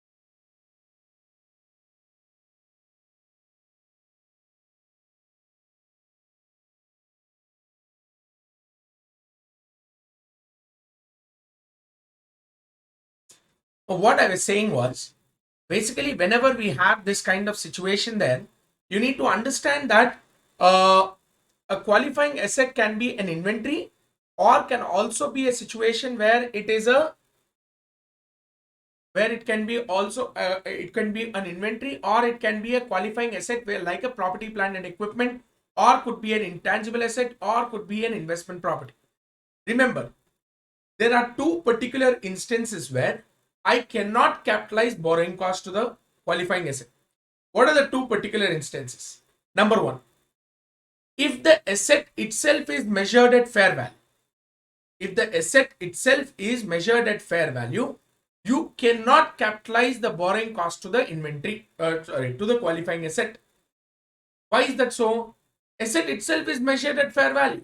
If I capitalize borrowing cost again, the value of the asset will increase beyond its fair value. That is the reason why he says certain assets, which we have seen under Ind AS 16, 38 and 40, were measured at their fair value. If an asset is measured at fair value, borrowing cost is not eligible to be capitalized even if that asset is a qualifying asset. Number one. Number two. Second is a very important exemption, guys. Inventory is also an item of qualifying asset. Because what did he say as a definition of qualifying asset? An asset which necessarily takes substantial period of time to get ready for its intended use or sale. So what is an asset which is intended for sale? Inventory. That means an inventory can also be an item of qualifying asset, right? So my question here is, when can an inventory be considered as a qualifying asset? When the inventory necessarily takes substantial period of time. That means the inventory for the purpose of its production is taking more than 12 months. Let's say I have a case where my production capacity is 5 units per day. 5 units per day. The current order which I have is to supply 2000 of such inventory.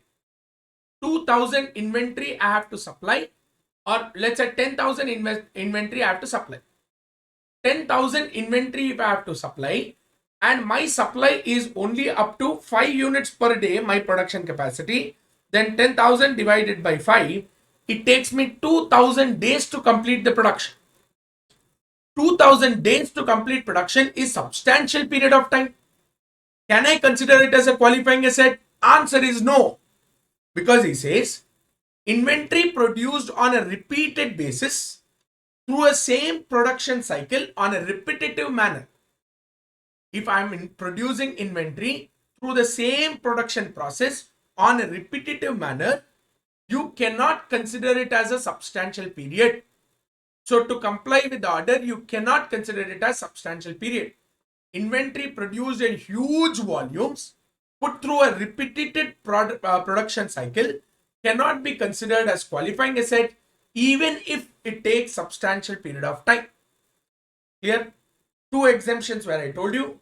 One, if the asset itself is measured at fair value, no capitalization of borrowing cost.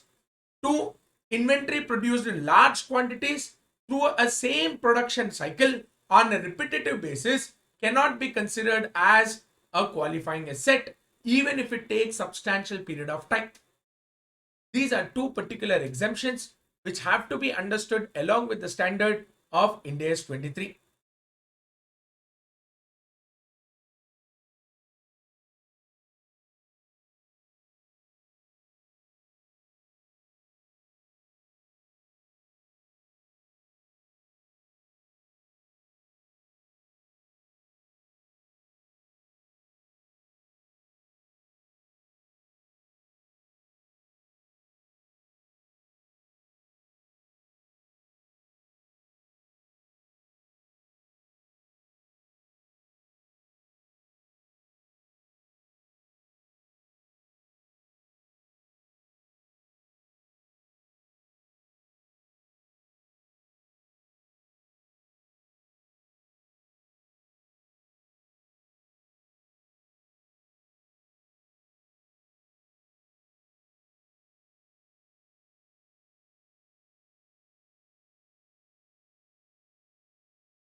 Since we have understood the qualifying asset and capitalization of borrowing cost to it, let's get into the last three concepts. Commencement of capitalization, suspension of capitalization, cessation of capitalization. What are these three words? Commencement means start. Cessation, cease, stop. Suspension, temporarily I'll break. Temporarily I'll break for it. So if you look at it, what is commencement? Commencement is when should I start capitalizing of borrowing cost? Capitalization of borrowing cost should commence when the following conditions are met. What are the conditions? First one, borrowing cost should be incurred. Cost on qualifying asset should be incurred. And activities necessary for the construction of qualifying asset are in progress.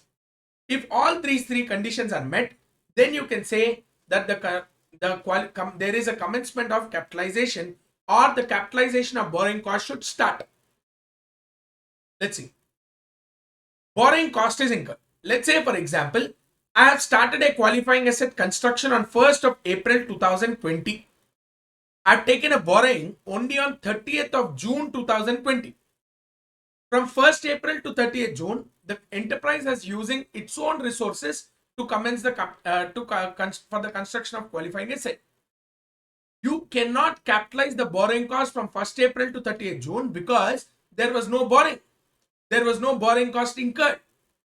Therefore, you have to commence capitalization of borrowing cost only when the actual borrowing cost is incurred. Other example, I have taken the borrowing on 1st April, but I haven't started the construction of qualifying asset. 2 months later, in the month of 1st of June, I started the construction of qualifying asset. In such cases, the first 2 months for April and May, I incurred a borrowing cost, but the borrowing cost is not eligible to be capitalized since the cost on the qualifying asset is not incurred. Since the cost on qualifying asset is not incurred. Number 3. I paid an advance to the supplier for supply of materials for the purpose of qualifying asset. Supplier delivered the material after 2 months. Until 2 months, I did not undertake any activity for the construction of qualifying asset. I have taken a borrowing. I gave an advance to the supplier. I incurred borrowing cost. I incurred expenditure on qualifying asset. But the material was supplied to me 2 months later. After 2 months, I started the construction of qualifying asset. Therefore, in this case, I can say that even though borrowing cost is incurred, even though I incurred a cost on qualifying asset, I am not eligible to capitalize the borrowing cost during the 2 months period because no activity was undertaken which was necessary for the construction of qualifying asset. Therefore, the third condition says activities necessary for the construction of qualifying asset are in progress. Let's say a qualifying asset is a building which I am constructing. Okay, I've taken a borrowing. And I paid the architect a sum of 1 lakh. Expenditure on qualifying asset has been incurred. I went to the architect the very next day. He started doing some drawings on AutoCAD. AutoCAD is a software which the architects use. So he started doing the drawing. We had days and days of discussion on how the building should actually frame up. We had disagreements, we had agreements, but ultimately it took 20 days for the final drawing to come in. Finally, I took the drawing, I went to an engineer and I said, according to this drawing, I want the construction of qualifying asset. Engineer walked into the premises, looked at the land, took the dimensions of the land, said, checked the level of the land, said that the land is not level. So he started guessing or estimating what is the excavation work or cleaning up work that he has to do. For all this, he took another 10 days. 11th day, he started cleaning up the process and construction of qualifying asset. So a planning and designing was what was happening over 30 days period. Can I capitalize borrowing costs during 30 days? Yes, because he says your activities necessary for the construction of qualifying asset also include designing and planning as well. So activities like designing and planning are also considered as activities necessary for the construction of qualifying asset. Clear? So I will start capitalization of borrowing cost when all the three conditions are met. Borrowing cost is incurred, expenditure on qualifying asset is incurred, activities necessary for the construction of borrowing cost are in progress. Then we will come into the next paragraph, cessation. Cessation means stop. You cannot capitalize after that. I'll give you the sentence, listen to it very carefully. I'm saying the capitalization of borrowing cost on a qualifying asset should cease, should stop when the asset is ready for its intended use or sale. Capitalization of borrowing cost on the qualifying asset should cease when the asset is ready for its intended use or sale. Very good. Let's see. For example, I am constructing a building. This building which I am constructing is an investment property with an intention to let it out on operating lease in future. I took a borrowing for it. I started incurring borrowing cost. I incurred expenditure on qualifying asset. Activities necessary for construction of qualifying asset are in progress. I started capitalizing the borrowing cost. Building was almost complete. Where it said stop capitalization, I thought if I stop capitalization, then the borrowing cost should go into the P&L. P&L will get affected. So I said, let me say, until I find an tenant, until I find a lessee, let us continue the construction. Construction was over. So what he did, every day he used to go into the construction site, fit one screw into the window and come back. Fit one screw into each window and come back. Like that, he continued to do it for another 3 months. 3 months later, he found a tenant. He fit all screws in one day and he said, yes, stop capitalization. The intention of the enterprise there is to use the provisions of Ind AS 23 to prolong the period of capitalization. Why do they want to prolong? Because if I stop capitalization, the entire borrowing cost should be coming into P&L. I don't want my P&L to be affected. That's why I continued the construction of qualifying asset until I find a tenant. Once I found a tenant, operating lease income was recognized, borrowing cost expenditure can be recognized, enterprise happy. Is it in compliance with the standard? Answer is no. Because I read out the sentence a little modified. I'll give you the exact sentence now. Capitalization of borrowing cost should cease when the qualifying asset is substantially ready for intended use or sale. Not ready. Use the word substantially ready. When I use the word substantially ready, that means basically it need not be ready in complete sense. An almost ready situation is sufficient. The intention of including this word substantial is to discourage enterprises from taking undue benefit of the paragraph. Clear? If that word substantially was not there, then the treatment which I suggested to you, saying that you fit one screw every day and you keep on capitalizing, would have been correct. But here, now in this situation, since the asset was substantially ready, they have to stop capitalizing, and the suggestion which I gave you to prolong capitalization of borrowing cost is not appropriate as per Ind AS 23. So we have seen commencement, when to start. We have seen cessation, when to stop. Now my question is, what is suspension? Suspension means temporary period. A particular athlete was found caught of doping or use of illegal drugs, suspended for 2 months. What happens? After 2 months, he can come back and start playing his sport. That is a temporary break that they happen. So there is a temporary break even in capitalization also.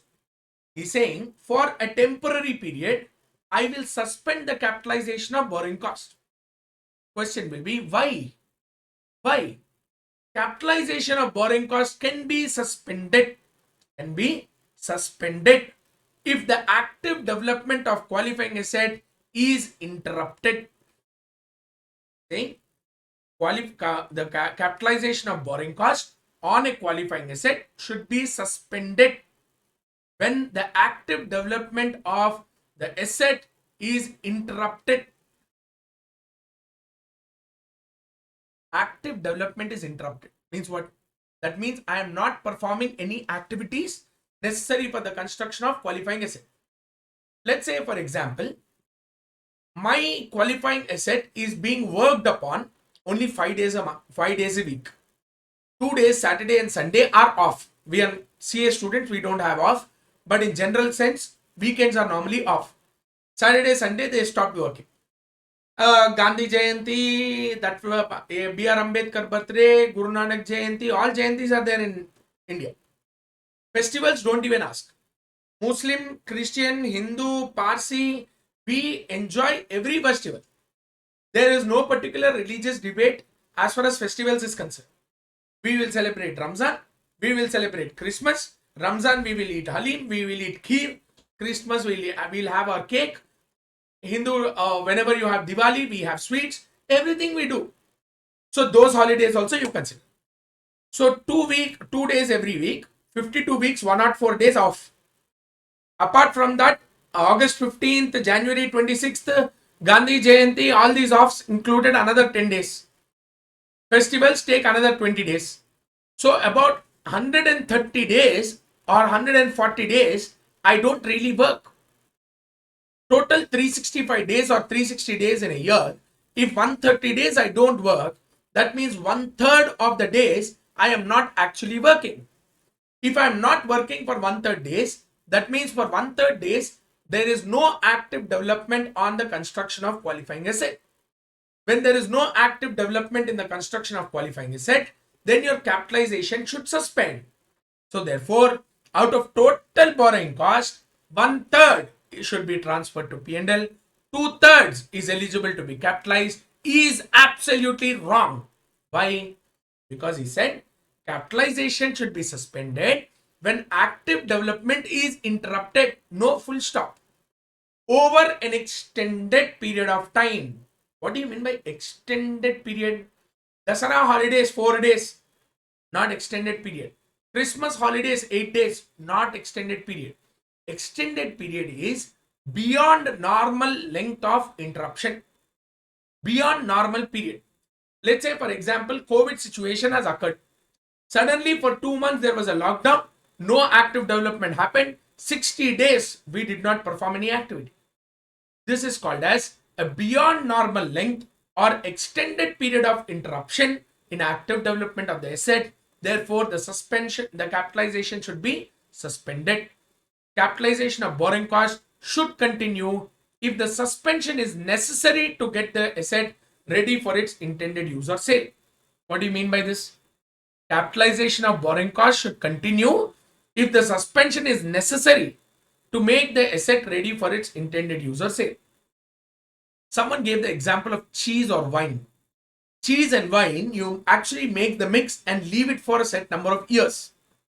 As it ages, it will start becoming even more better.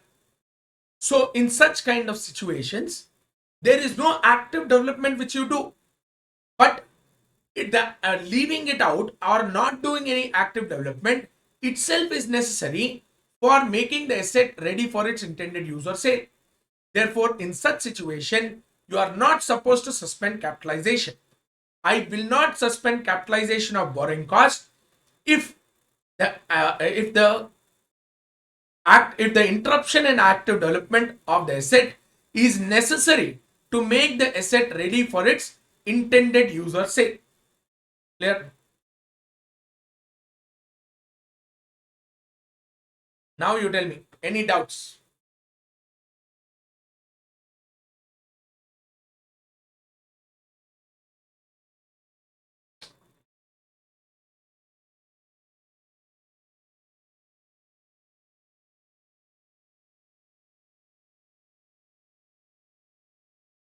Even if the cause is beyond the control of organization, absolutely. If there is a strike or a lockout, if there's a strike or a lockout in the enterprise, then obviously it is beyond the control of the enterprise. It is necessary for us to suspend capitalization even in those situations as well.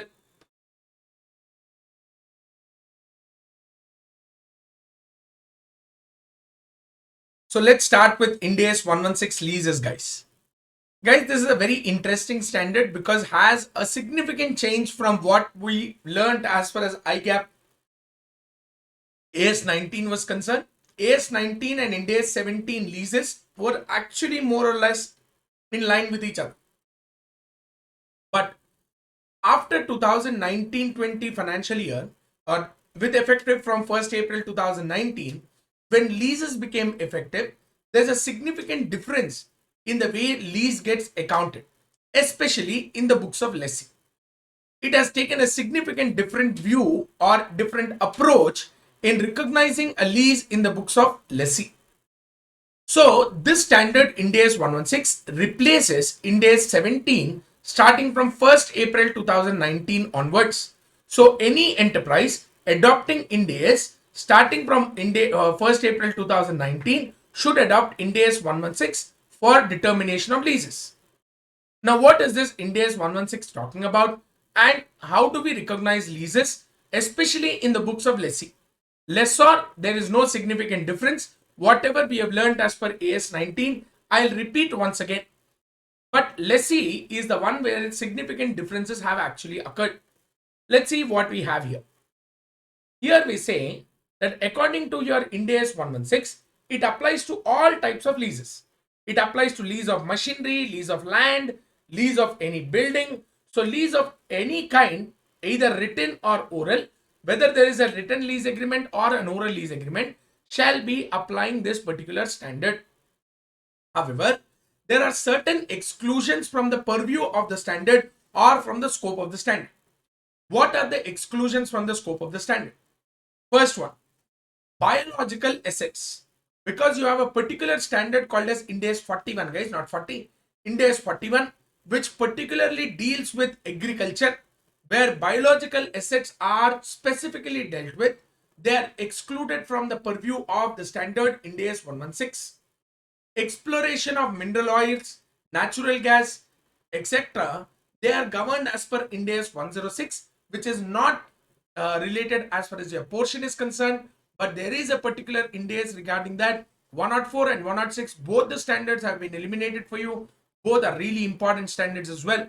But however, since they're not there in your portion, even your Ind AS 116 excludes them because there is a particular standard which deals with them in particular.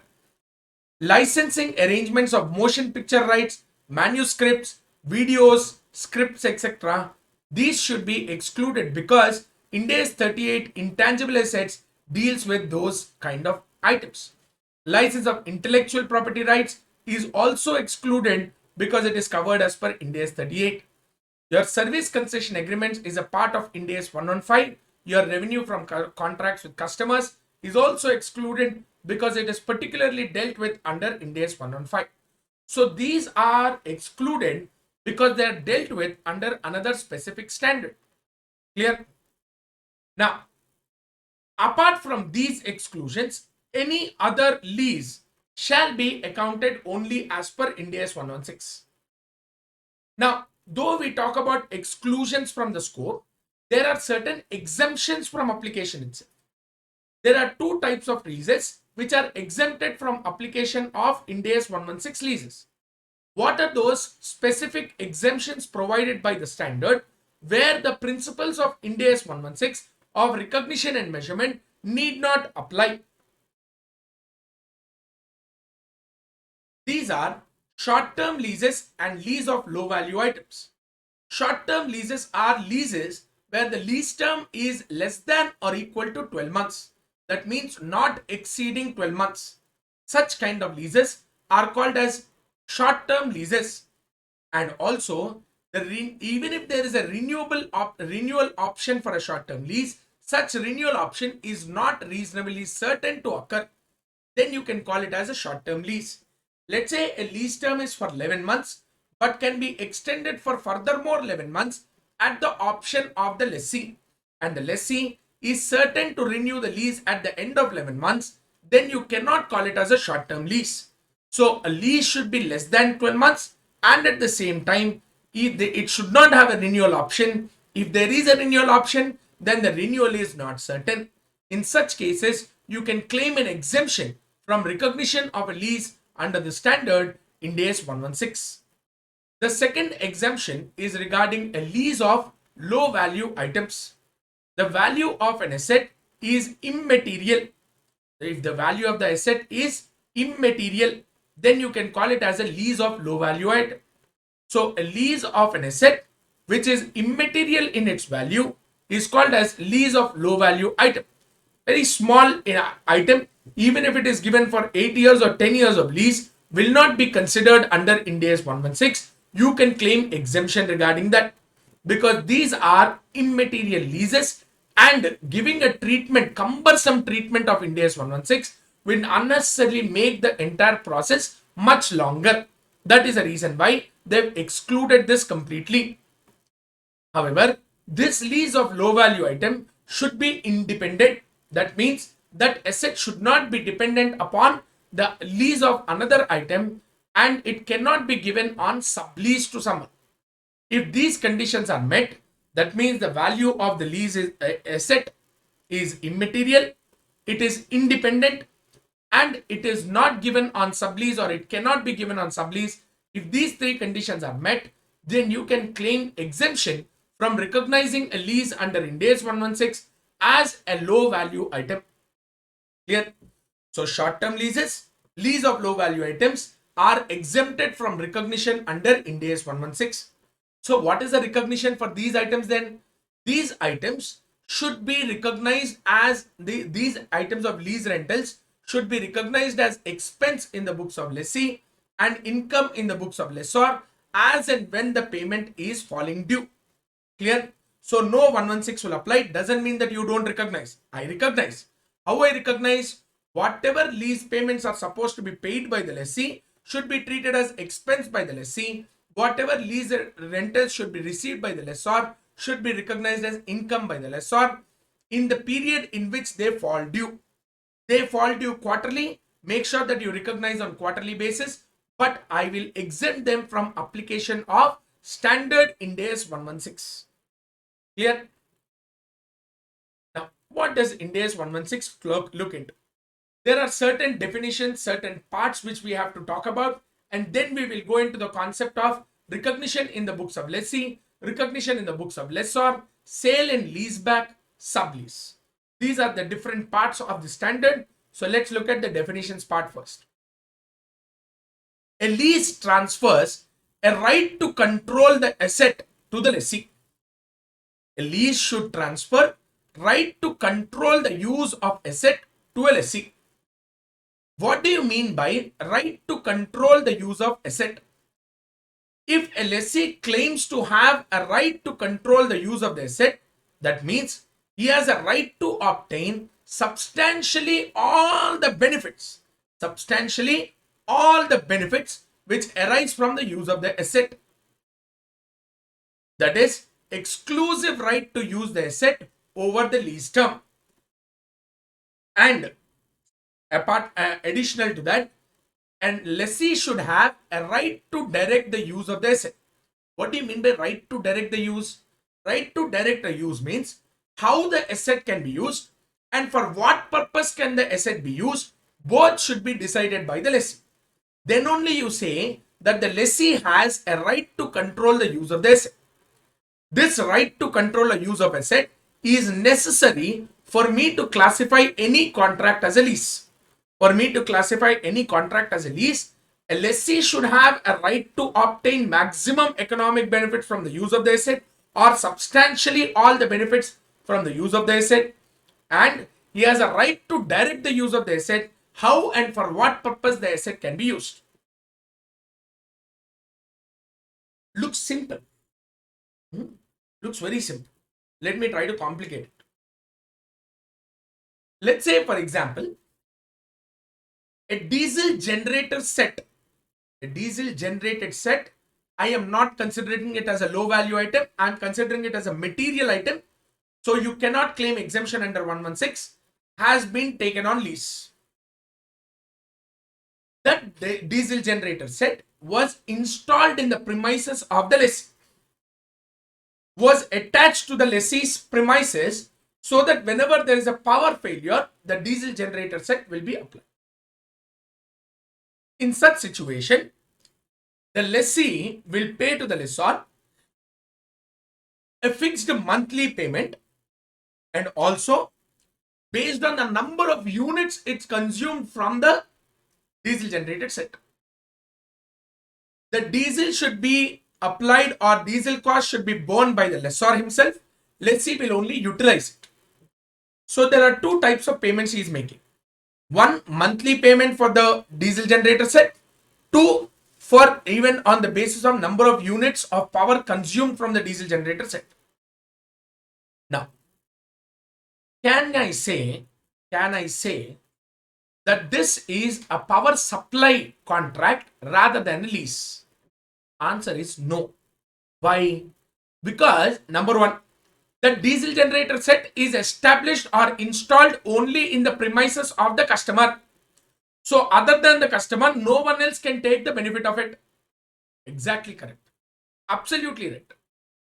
Number two, when to use that particular asset depends on the lessee. If the lessee has an outage of power or a power failure, then he can start using it. He can stop using it by shutting down the factory also for that particular period whenever there's a power cut. Let's say it's a scheduled power cut between evening 4 o'clock to 5 o'clock in the evening. A lessee can simply claim that between 4 to 5, I'll stop the entire production process. So diesel generator set need not be utilized. So how it should be used, for what purpose it should be used, it is the lessee who decides. Therefore, you can say that such kind of contracts will fall under the purview of Ind AS 116, and those contracts are of lease. Let's say, for example, there's a specialized machinery which is used for fabrication. Okay. Entity X has purchased this machinery, special purpose machinery, and have installed very next to an entity Y. Entity Y is using the facility or using the fabrication machine of entity X. It pays on the basis of usage. It pays on the basis of usage. The capacity of X is to fabricate 1000 metric tons per day. Entity Y has a use of entity X's machinery for almost the entire 1000 metric tons a day. However, Y did not tell X that you cannot do it for outsiders. But in general sense, establishing it right next to entity Y, X intends to do only for entity Y. Now you tell me, does this contract contain a lease or no? Answer is again yes. Because X is not using the machine for anyone else. Can they use? Yes. But substantially all the benefits or majority of the economic benefits from that particular machine will be used only by the entity. Will be used only by the entity. Number two, entity Y asks entity X on how to fabricate, how much to fabricate, and basically the structure or the design in which they fabricate. So how and for what purpose the asset can be used is directed by entity Y. Therefore, since Y takes substantially all the benefits from the asset and Y will direct X on how and for what purpose the asset can be used, you can say that this contract perfectly contains the lease of the asset, because entity Y has a right to control the use of asset. Clear? Any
So we have seen this part where we talk about right to control the use of the asset and where a contract can be called as whether it contains a lease or not. What is inception of lease and what is commencement of lease, and why are they so important to understand? First of all, now why should I know that what is the inception of lease and what is commencement of a lease? I'll tell you. Inception of a lease is the date on which I classify a lease. I identify a lease. I identify a lease on the inception of lease. I recognize a lease on commencement of lease. Oh, inception and commencement are not the same. English Oxford Dictionary, if you look at, actually both will somewhat mean the same. Then how is it so different as far as your lease is concerned? That's why you need to look at what, basically inception and commencement both mean the same. And what is the difference between a chartered accountant and other than a chartered accountant?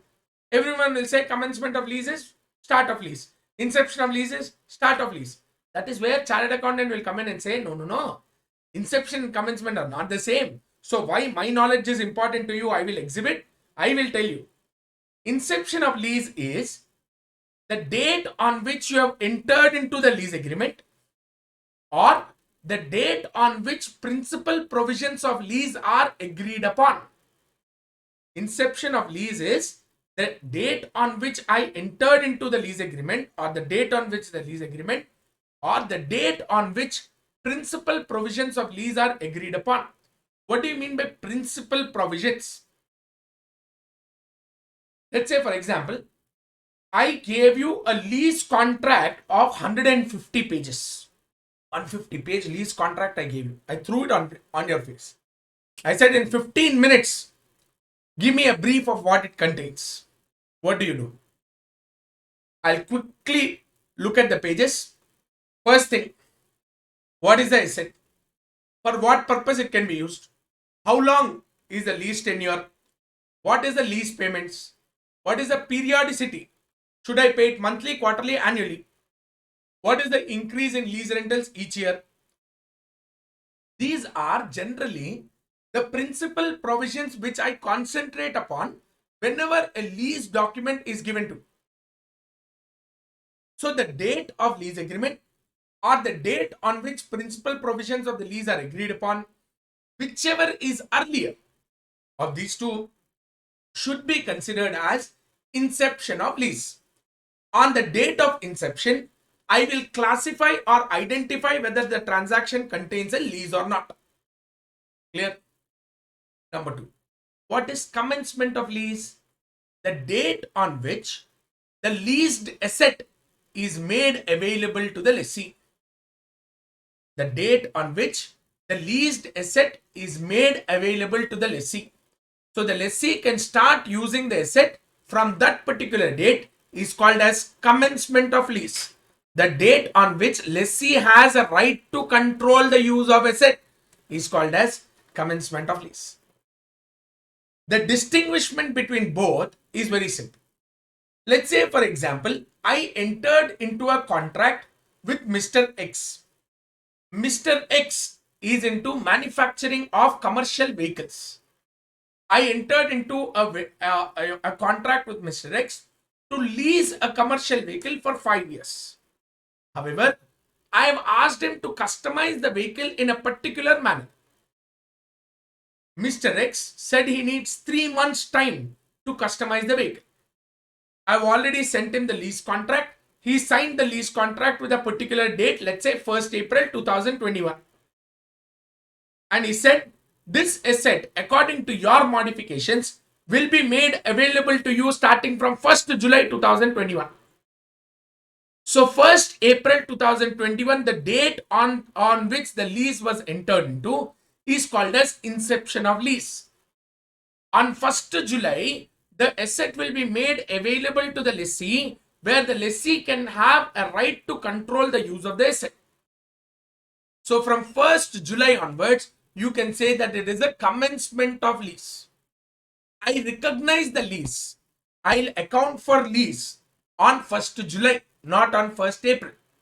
On 1st April, I will check whether the agreement contains a lease or not. and if necessary, I will classify the lease. That's it. After that, my accounting treatment starts only on 1st July when the right to control the use of asset was transferred to the lessee by the lessor. This is a significant difference between what is inception of lease and what is commencement of lease. So tomorrow you can definitely exhibit your knowledge in front of a client. When he says inception and commencement is the same, you can tell him that this is a significant difference. What is a lease term? In colloquial sense, the period for which the lessee has a right to control the use of the asset is called as a lease term. As simple as that. A lease term is a period for which the lessee has a right to control the use of the asset. But again, there has to be certain complications to it. Look at it. So he says a lease term is a period for which, a non-cancelable period for which the lessee acquires a right to control the use of asset from the lessor. It is a non-cancelable period for which the lessee acquires a right to control the use of asset from the lessor.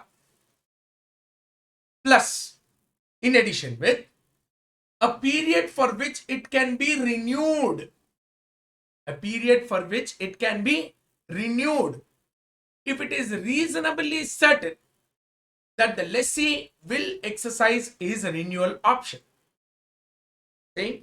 Lease term is a non-cancelable period for which the lessee acquires a right to control the use of asset from the lessor, plus together with the period for which the lease can be extended if it is reasonably certain that the lessee will extend the lease, plus a cancelable period if it is reasonably certain that the lessee will terminate the lease. What do you mean by this?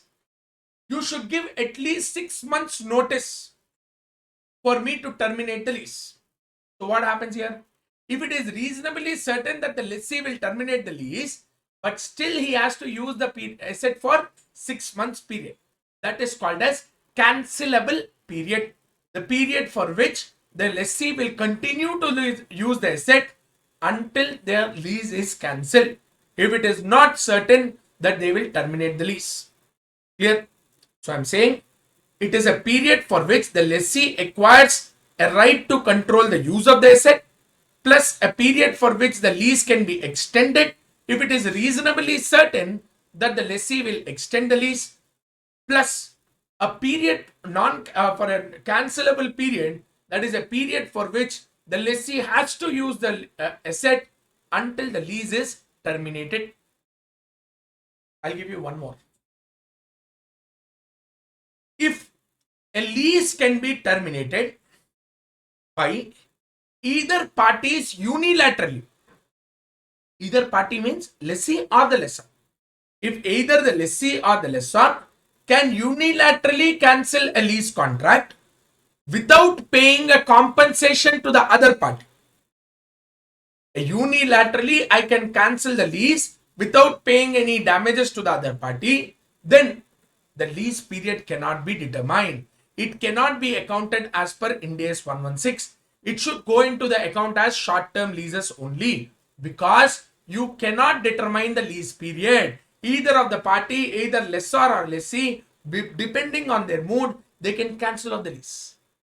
Therefore, a lease term is a sum of together all combination non-cancelable period for which the lessor grants to the lessee right to control the use of the asset, plus the period for which the lease can be renewed if it is reasonably certain that the lessee will exercise his renewal right, or cancelable period if it is reasonably certain that the lessee will terminate the contract but has to use the asset for certain time until the lease is terminated. Together is called as lease term. What is lease payments then? Lease payment means a fixed and a periodic lease payments which they have to make. Fixed and periodic lease payments are nothing but a certain amount which has to be paid at the end of each month or each quarter or at the end of each year. Annually, quarterly, half yearly or monthly payments. Fixed payments which are supposed to be made. Reduced by any lease incentives which are offered. Lease incentive means basically if you utilize the period, if you use that particular asset for beyond 1 year period of time and you have been continuously meeting the deadline of 10th of each month, then from next month onwards pay 2000 less. Incentive offered to the lessee so that he pays a lesser amount than actually the promised amount is called as lease incentive. Third one, variable lease payments which are based on a rate or an index.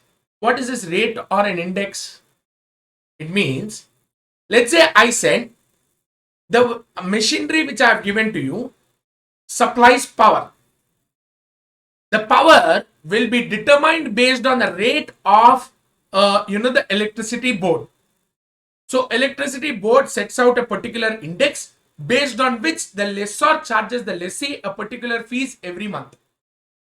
They are variable because the board keeps on changing the index. If the index changes, automatically your lease payment also changes. So such kind of variable lease payments which are based on a particular rate or an index will also be included within lease payments. Penalty which is payable at the termination of the lease if the lease is not reasonably certain to be renewed. I am estimating that this lease will be terminated. It is reasonably certain that I will terminate the lease. But at the time of termination of the lease, I am supposed to pay a compulsory value, a termination value. That penalty for termination is also included within lease payments if it is reasonably certain for the lease to be terminated. Lastly, guaranteed residual value. What is this guaranteed residual value? I will take it up later on. Park it aside. I will tell you what is residual value, what is guaranteed, what is unguaranteed, who gives a guarantee, how many guarantees can be given. We will discuss about that. So fixed and periodic lease rentals, less all lease incentives, variable lease payments which are dependent upon a rate or an index, penalty for termination of a lease if it is reasonably certain for the lease to be terminated. Lastly, guaranteed residual value. This combination is called as lease payment. There are certain exclusions from lease payments. There is a non-lease components in a contract which should not be considered as a part of lease payment. What are these non-lease components? I give you a machine on lease. At the end of each 6 months, I have to replace certain components of the machine. Whenever I replace the components of a machine, I will bill you and you have to pay me for that charges.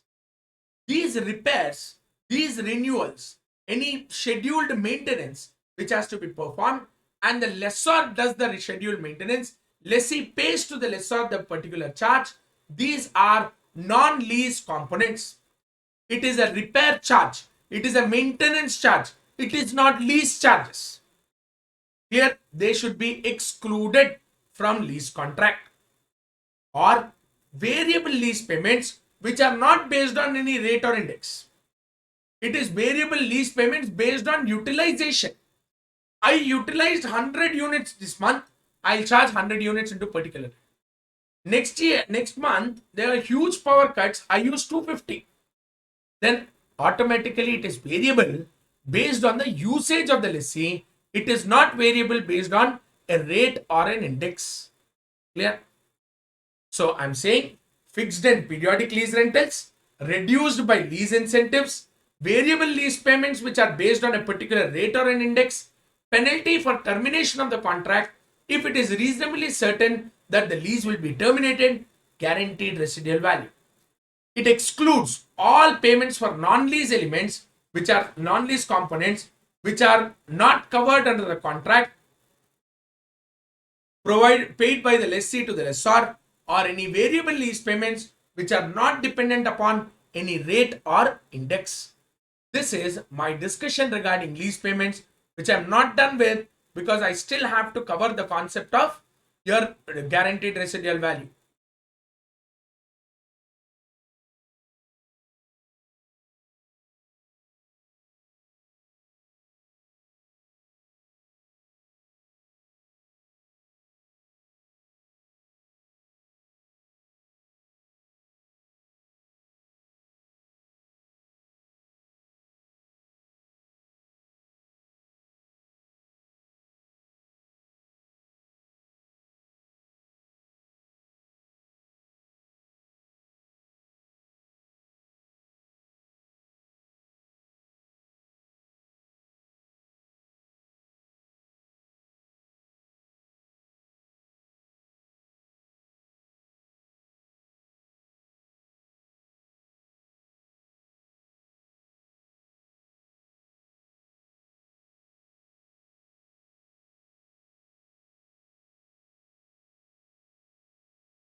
Let's move further, guys. Yes, what is a guaranteed residual value? What is a residual value? What is a guaranteed residual value? What is an unguaranteed residual value? How many types of guarantees can be given? A residual value means, I'm talking about residual value, RV.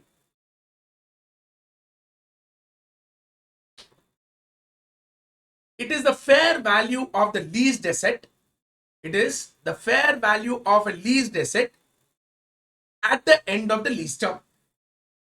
Lease term is 5 years. At the end of the 5th year, what is the fair value of the leased asset? The leased asset is 5 years old. So what is the fair value of the leased asset at the end of the lease term is called as residual value.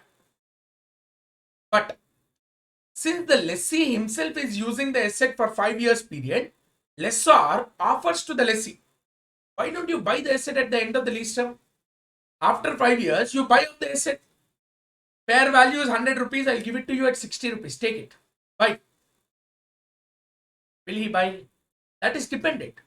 But such value at which the lessee can acquire the leased asset at the end of the lease term is called as guaranteed residual value. Let's say, for example, lessee said, I don't want to buy. Now someone will ask me, sir, what if lessor is asking for 120 rupees, not 100? Then lessee obviously won't buy. See, if it is less than fair value only, he will buy. If it is more than fair value, he'll say, Ram Ramji, I don't want to buy your asset anymore.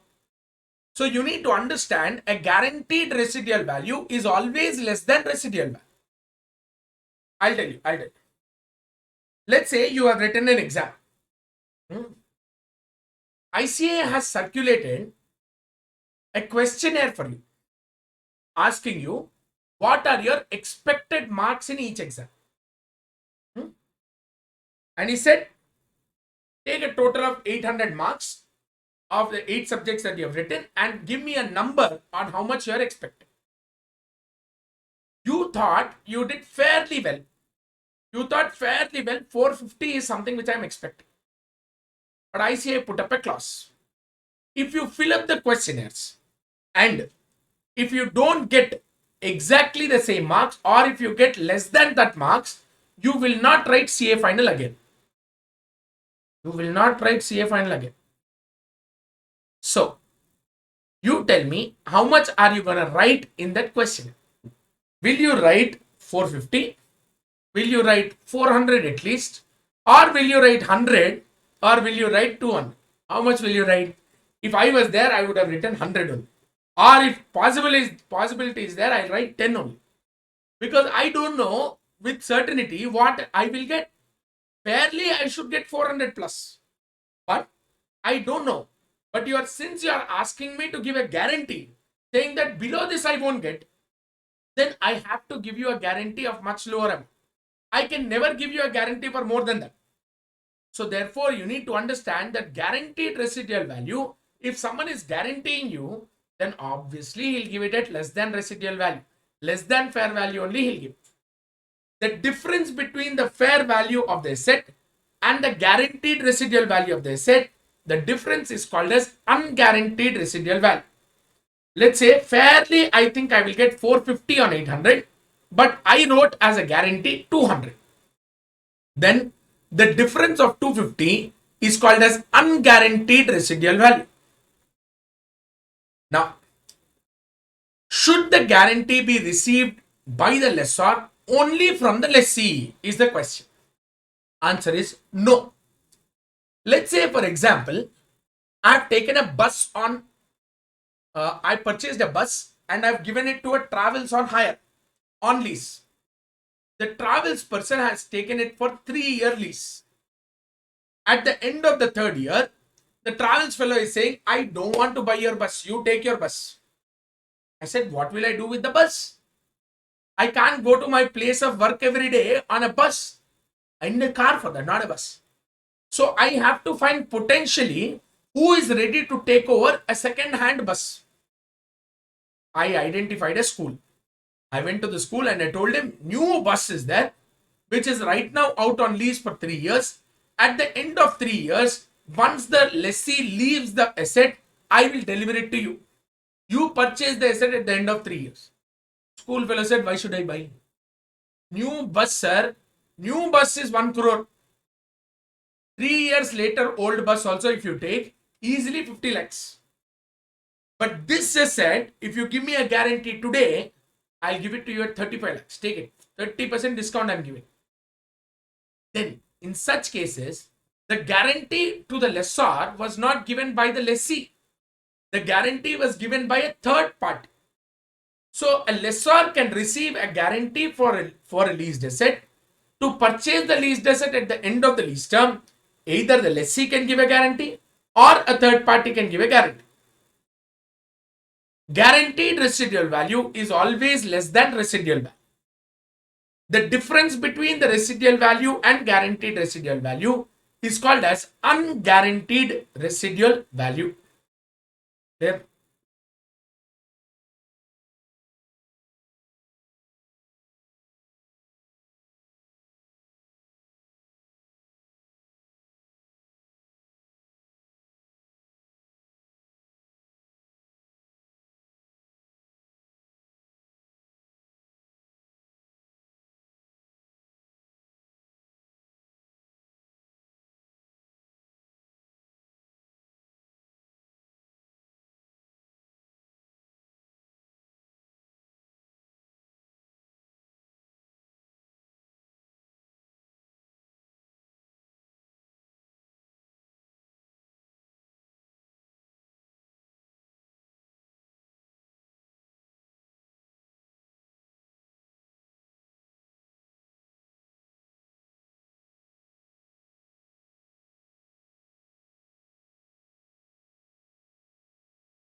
Yes, guys. So let's start looking recognition of lease. When I start looking at recognition of lease, the first thing that I look at is recognition of a lease in the books of a lessee. Lessee is the person who has taken or who has obtained a right to control the use of the asset from the lessor for a particular lease term or for a particular lease period. This lessee has obtained a right to control the use of the asset. Therefore, by applying the concept of substance over form, even though he is not the owner of the leased asset, even though he has not obtained the legal title of the asset, he will recognize the right to use the asset. So, therefore, he recognizes an asset. What is the asset he recognizes? Right to use the leased asset. So therefore, this tag is called as, or this heading is called as right to use asset, ROU asset. At the same time, he also recognizes a liability. What is the liability that he recognizes? He has a liability to pay the lease rentals over the lease term to the lessor. He has a liability to pay lease rental to the lessor over the lease term. This payment of lease rental to the lessor at throughout the lease term is called as a lease liability to be recognized in the books of lessee. So lessee writes an entry as ROU asset account debit to lease liability. How does he measure this ROU asset? How does he measure this lease liability? ROU asset should be recognized at the value of lease liability plus payments made to the lessor prior to the commencement of lease. I paid you 50,000 upfront and I'm agreeing to pay 10,000 rupees to you over the lease term. So how do I recognize the ROU asset? 50,000 plus the liability to pay 10,000 rupees over the lease term. That is the second one. Third one, initial direct cost on lease, which we will have a discussion about. What is initial direct cost and how does he incur? And if he incurs, what is the entry that has to be recognized? Finally, lastly, I will recognize a provision for dismantling, removal, and site restoration, just like how I'll recognize even for Ind AS 16 or 40. The same cost of dismantling, removal, and site restoration has to be included even to the value of ROU asset. So I'm saying the ROU asset should be measured at the amount paid to the lessor before the commencement of lease plus the lease liability, which is the value of the lease rentals paid to the lessor over the lease term by the lessee plus initial direct cost on lease to acquire the leased asset. Number 4, provision for dismantling, restoration, and removal, which has to be included just like in the case of Ind AS 16 or Ind AS 38. If you look at computation or measurement of ROU asset, lease liability was an integral part. So how do I measure a lease liability? Lease liability should be measured at the present value of lease payments arising over the lease term. Present value of lease payments, periodic lease payments, series of lease payments which the lessee makes, they have to be discounted to the present value, whichever are paid over the lease term. Lease term is 6 years. Every month I have to pay 12 months into 6 years, 72 installments, 72 lease payments. Those 72 lease payments, if they are discounted to their present value, will be my lease liability. What is the rate at which they have to be discounted? The rate at which they have to be discounted is called as interest rate implicit from lease or an incremental borrowing rate. Interest rate implicit from lease can be also called as IRR or incremental borrowing rate, which is called as IBR. So I'm saying a lease liability is present value of lease payments made by the lessee over the lease term discounted to their present value. That discounting should be based on the rate called as interest rate implicit from lease IRR or could be also called as incremental borrowing rate, that is IBR. This value of lease liability is also included in the value of ROU asset. In your right to use asset, lease liability, amount paid to the lessor before the commencement of lease, initial direct cost of the lease, And finally, provision for dismantling, removal, and site restoration also should be included in the computation of ROUSA. Clear? What is this interest rate implicit from lease and what is this incremental borrowing rate? Which of these two rates is more appropriate to be applied, and when do I apply IRR? When do I apply IBR? Let's try to break down and let's try to see each one separately. Park that aside. Park the first part aside. Come down below. What is IRR? IRR is a rate at which the present value of lease rental plus guaranteed residual value is equal to fair value of the leased asset plus initial direct cost by the lessor. If the lessor has made any initial direct cost, it should be added to the fair value of the asset. If that is equal to the lease payments plus the GRV present value, that rate is called as IRR or interest rate implicit from lease. So what am I saying? Interest rate implicit from lease is a rate at which the present value of lease payments made over the lease term and the guaranteed residual value paid towards the end of the lease term is equal to the fair value of the asset and the initial direct cost of the lessor. Then you called it as IRR. What is IBR then? Incremental borrowing rate. The rate at which the lessee can borrow funds to purchase the leased asset instead of acquiring the asset on lease. I need this asset. Since I don't have sufficient funds, I am going for lease option. If I had sufficient funds or if I can borrow sufficient funds, I would have bought that asset. Then at what rate you would have borrowed the funds? That rate at which you could have borrowed the funds to purchase the asset instead of acquiring the asset on lease is called as incremental borrowing rate. Which rate is more relevant? IRR is more relevant. However, if your IRR cannot be ascertained, the lessee can adopt an IBR or incremental borrowing rate as well. Clear? Now, we have seen initial measurement of lease of ROU asset and lease liability.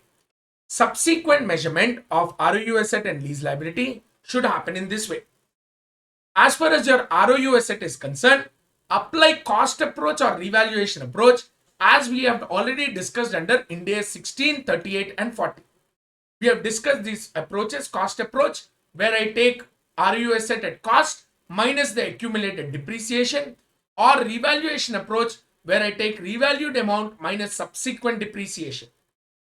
This way I'll identify the value of ROU asset on each balance sheet date. When it comes to the lease liability, the opening lease liability should be added with the amount of interest using IRR or IBR and should be reduced by the lease rental paid during the period. Your opening lease liability should be added with the interest calculated based on IRR or IBR and reduced by the amount of lease rental paid during the period. Ultimately, at the end of the lease term, your lease liability should become zero. Clear? What is this initial direct cost of lease? We said initial direct cost of lease, if it is paid by the lessee, should be included in the cost of ROU asset. This is nothing but an incremental cost paid for obtaining the asset on lease. What cost can be included in this incremental cost of obtaining the lease or initial direct cost of lease, which shall be included in the value of ROU asset? Look at the inclusions. Commission paid to an agent who is helping me to acquire the leased asset. Number 2, legal fees paid for the execution of the lease. So lease is an executed lease document or a stamp duty which is paid, which should be included there. Document preparation cost. I've hired a lawyer to prepare a lease deed. The amount which I paid to the lawyer for the preparation of the lease deed shall be considered as initial direct cost. The payment made to the existing tenant to move out. If the lessee is paying something to the tenant or the existing lessee to leave that leased asset, then the additional amount which I paid should be considered as an initial direct cost of the lease. Consideration paid for obtaining GRV from a third party. this will be paid only by the lessor. Lessor, if they have to obtain a GRV, and if lessee is not giving a GRV, then the lessor has to arrange the guaranteed residual value from a third party. I don't know the third party. So I identified a particular person who could arrange a GRV with the third party. Such amount or consideration paid in obtaining the GRV from the third party should also be included in the initial direct cost. This is initial direct cost either met by the lessee or could be met by the lessor. If it is met by the lessee, I will include it in the value of ROU asset. What are the exclusions then? Any salaries paid, advertisement, or depreciation before the commencement of lease should be excluded from the initial direct cost. Salaries paid, I already paid the salary. It's a sunk cost. There is no additional cost which I paid. There's no incremental cost which I paid. Advertisement. Advertisement to get a lessor or to identify a lessee or to identify a lessor cannot be considered as an initial direct cost. It should be transferred to P&L immediately when I incur that expenditure. Any depreciation on the leased asset by the when owned by the lessor before the commencement of lease cannot be considered as initial direct cost of lease. Clear? Now, this is initial recognition. This is subsequent recognition. We have seen what is IRR, what is IBR, at what rate they have to be discounted. We have also seen what is a lease liability computation, the payment which is made prior to the lease, and the initial direct cost, the provision for dismantling which we have already discussed upon. Subsequent measurement also discussed upon. Now we will move into the most important concept of lease, which deals with modifications of lease.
Earlier. Now, there is a doubt which someone has claimed saying that what if there is a difference between an ROU asset and a lease liability? If you look at it, when I write the entry of ROU asset account debit to lease liability, the entry will tally. How will it tally?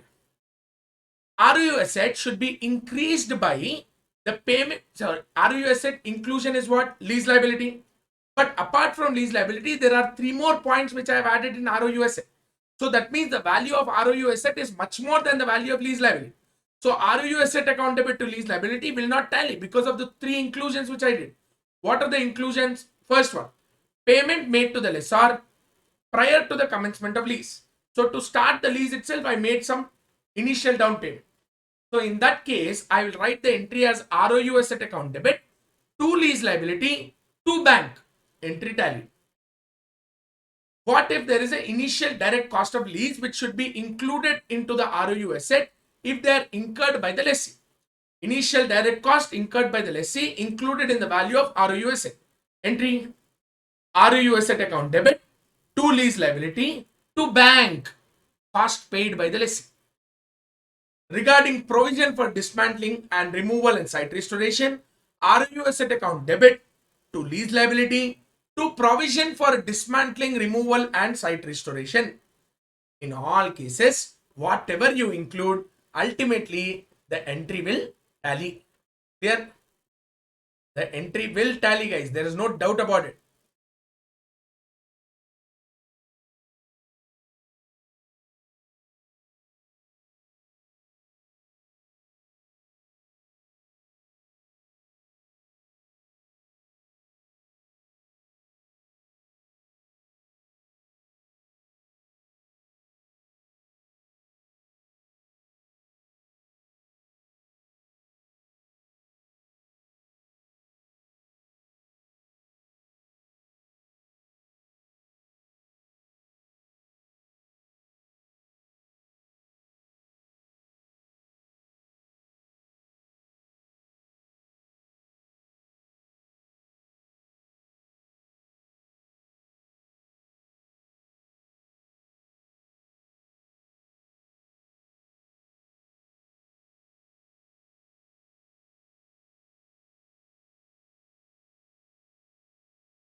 What is this lease modification then?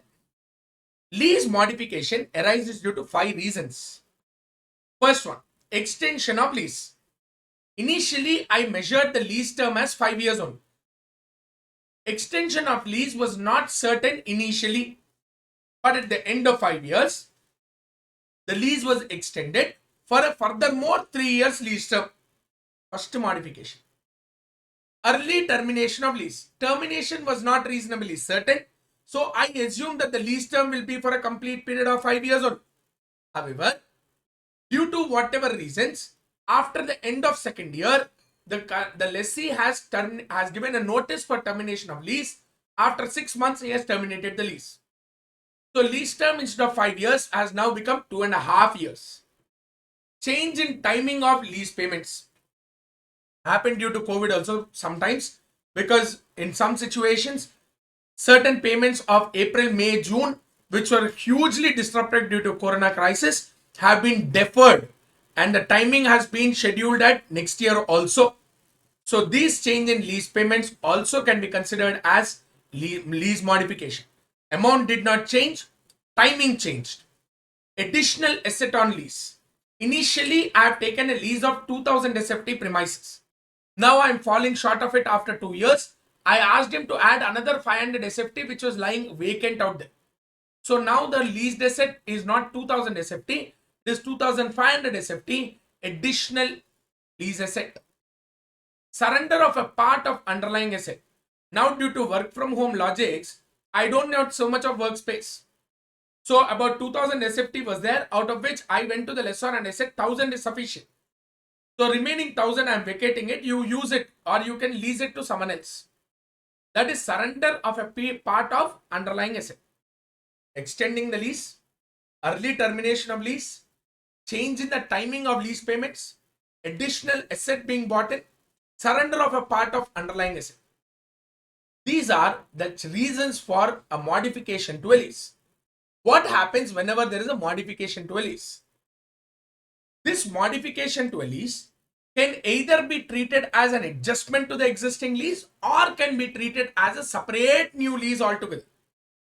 When can I treat it as a separate new lease? I will treat it as a separate new lease only if there is an increase in scope by adding an ROU asset of one right to use of one or more asset. That means I have added one more asset or additional asset to the existing ROU asset. And together plus the increase in lease consideration is equal to the standalone selling price of the additional asset which I bought. Let's say earlier my lease was 2000 SFT. Now due to expansion of operation, I have taken another 500 SFT additionally. So the lessee told me, okay, the lessor gave me the additional 500 SFT, which is an increase in adding the ROU asset. First condition met. Second one, that 500 SFT lease space, if he would have let it out by itself, he would have got 50,000 rupees per month. I also increased my lease consideration by 50,000 rupees per month. So that means the increase in lease consideration is equal to the standalone selling price of the additional asset. Then in such cases, if both the conditions are satisfied, you treat that part of 500 SFT lease as a separate lease arrangement. But let's say, since I already took 2000 SFT on lease, that additional 500 SFT, lessor is offering it to me only at 30,000 rupees. If he would have given it independently, 50,000 he would have got. But since I already own 2000, he is giving it to me only at 30,000. Therefore, the increase in lease consideration of 30,000 is not equal. It is less than the standalone selling price of the additional asset, which would have been 50,000. In such cases, you cannot treat it as a separate lease. Any other case of modification, change in the timings, early termination, change in lease term or that is extension of lease term, surrender of a part of the asset, all these lease modifications should be considered as an adjustment to the existing lease itself. They should be considered as an adjustment to existing lease itself. I will consider it as a separate lease only if there is an additional asset and the increase in lease payment is equal to the standalone payment of that particular additional asset. If it is not the same, then I will treat it as an additional an adjustment to the existing asset itself. Same thing, I'm giving it in a picture form. Is there an additional asset? Yes. Then increase in lease rental is equal to standalone selling price? Yes. Then separate lease. If either of these conditions are not satisfied, treat it as an adjustment to existing lease. Whenever I treat it as a separate lease, again I'll follow the principles of Ind AS 116, where the lessee will recognize ROU asset and a lease liability. But if there is an adjustment to the existing lease, that means only in any situation other than an additional asset is taken and the lease increase is not equal to your standalone selling price, in all other situations, then I will divide it again into two parts. A decrease in lease term or a surrender of an ROU asset will be considered as decrease in scope. Whenever I surrender a part of the asset or I reduce the lease term, then it is an adjustment to the existing lease and it should be called as a decrease in the scope of the lease. Whenever such thing happens, it was a 10-year lease before, now it is cut short to 8 years. Earlier I had 2000 SFT, now I gave off 500 SFT, I am happy with 1500 SFT. Whenever there is a decrease in the scope, then I will remeasure the lease liability on the date of modification. At the same time, the ROU asset should be decreased proportionately. How you will decrease proportionately? Let's say 10-year lease. ROU asset initially measured for over 10 years payment. Okay. You kept on charging depreciation 5 years over. Another 5 years lease is there. Now modification occurred. Now he is saying the lease will be only 8 years, not 10 years. How many more years? 3 years. But actually your ROU, what is existing today, is 5 years. So what should I do? I will proportionately reduce the ROU asset. How I'll reduce? Carrying value of the asset into 2 by 5. That is a reduction in the value of the asset. What about the lease liability? Lease liability should be measured based on the next 3 years payments discounted to their present value. Now there is a reduction in the scope. So how I'll write the entry? Reduce lease liability. So lease liability account debit. Reduce ROU asset to ROU asset. The difference between both, there will be a difference. The difference between both will be charged off to P&L. Clear? Target aside. Next, any other modification, remeasure liability on the date of modification. I will remeasure the liability on the date of modification. That means what? If it is not a decrease in scope, but it is any other case, that means change in the there could be a change in the timing of the payments, right? It could be an extension of the lease, right? Or it could be an additional lease, but not coming that the increase in lease payment are not equal to the standalone selling price. In such cases, if there is any other modification, then you remeasure the lease liability on the date of modification. Whatever is the change in lease liability, same change you perform even on ROU asset.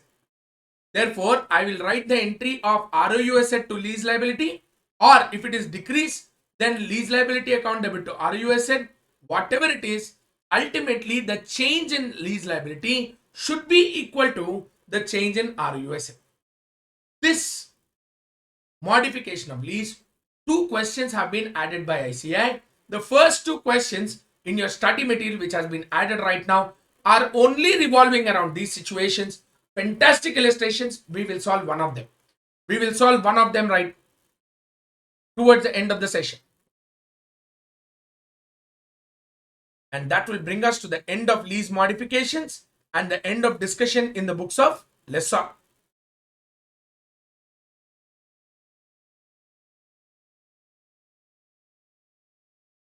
let's get into the concept of sublease now. When we talk about sublease, it is a simple case where X has transferred a leased asset to Y. Y has given the same asset to Z. Z pays lease rental to Y. Y pays lease rental to X. X and Y lease is called as head lease. Y and Z lease is called as sublease. And Y here will be called as intermediate lessor. The accounting treatment which is given under Ind AS 116 is only with respect to intermediate lessor. That is only for Y. X does not know about Z. Z does not know about X. It is only Y who knows about both X and Z. Therefore, it is only Y's accounting which I have to be bothered about, which is the intermediate lessor. If sublease is classified as a finance lease, then I will de-recognize the ROU asset. Whatever ROU asset I recognize, when I took the asset on lease from X, I will de-recognize it, and instead I will recognize a net investment in lease. Net investment in lease is nothing but your lease receivable. What is the lease receivable for Y? Look at here. First, when Y took over the asset from X, Y will recognize ROU asset and will recognize a lease liability. But when Y has transferred the same asset to Z, he will de-recognize the ROU asset because it is Z who will recognize the ROU asset. But now Y will recognize a lease receivable from Z. Y's liability to X will always be there.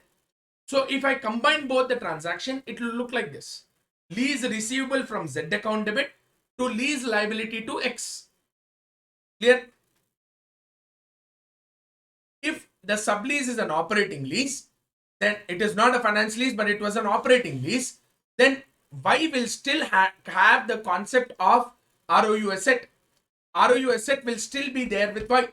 However, whatever lease rentals he collect from Z, I will treat it as an income. I will treat it as an income. Clear? ROU asset which is recognized by Y, let's say it is an operating lease. X acquired the asset from X, sorry, Y acquired the asset from X on lease. Y has given it on sublease to Z. Z, whatever lease he has given is an operating lease. So whatever Y recognized initially from when he received the lease from X, I wrote the entry as ROU asset account debit to lease liability will be intact. Whatever income I receive from Z as lease rental, I will treat it as income. However, Y will consider that his ROU asset is impaired if the carrying value of the ROU asset is greater than the anticipated sublease income. That means the total of lease receivable from Z should be more than the value of the ROU asset. If your anticipated income from Z on sublease of the asset is less than the value of the carrying value of the asset, then you can say that the ROU asset of Y, intermediate lessor, is impaired.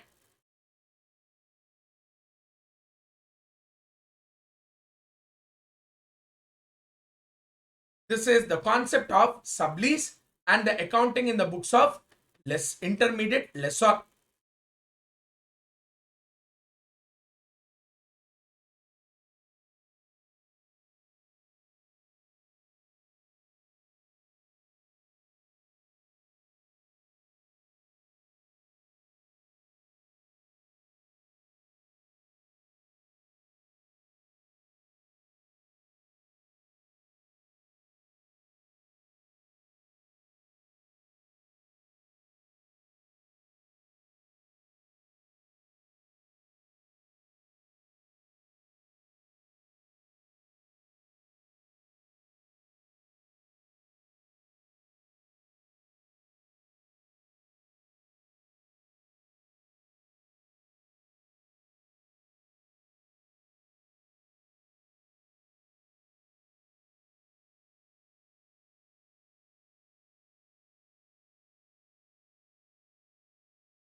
Okay, now let's take up the concept of sale and leaseback. Whenever I come across this situation of sale and leaseback, observe that X sells the asset, receives consideration from Y. But Y, who is now owning the asset, will lease back the asset to X, and X will continuously pay periodic lease rent. Why does this transaction take place? Purely finance nature. Because X did not have money, he received consideration from Y. But X needs the asset. So what is doing? X is taking the asset back on lease, paying periodic lease payments to Y. Why did Y do the transaction? He has sufficient cash. So he gave that cash to X. X is paying Y over periodic lease rentals. Whenever I have this situation, in the books of X, who is the seller lessee, I will recognize an ROU asset. Seller X first will de-recognize the asset, correct? When he sold the asset, he will de-recognize the asset.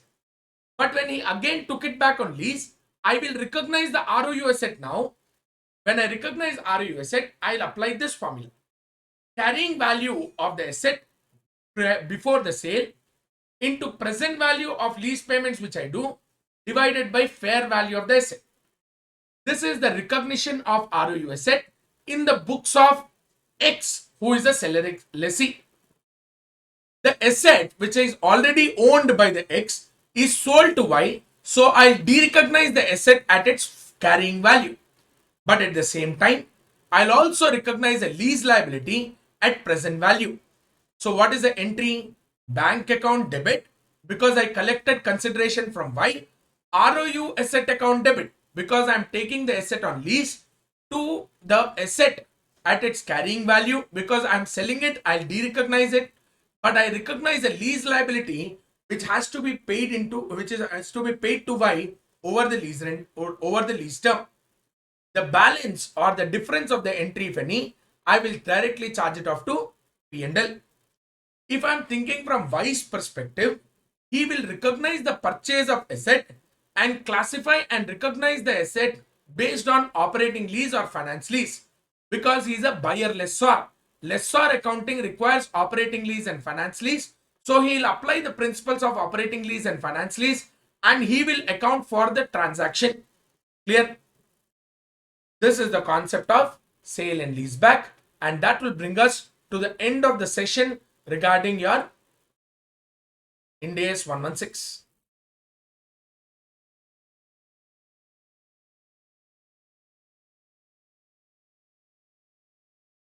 So now we will be covering the liabilities part. Now what are the Ind AS which are related to a liability side? So until then what we have seen is property, plant and equipment, investment property, we have seen intangible assets, we have seen borrowing costs capitalized to these assets, we have also seen impairment of assets, we have also seen Ind AS 105 which relates to these assets.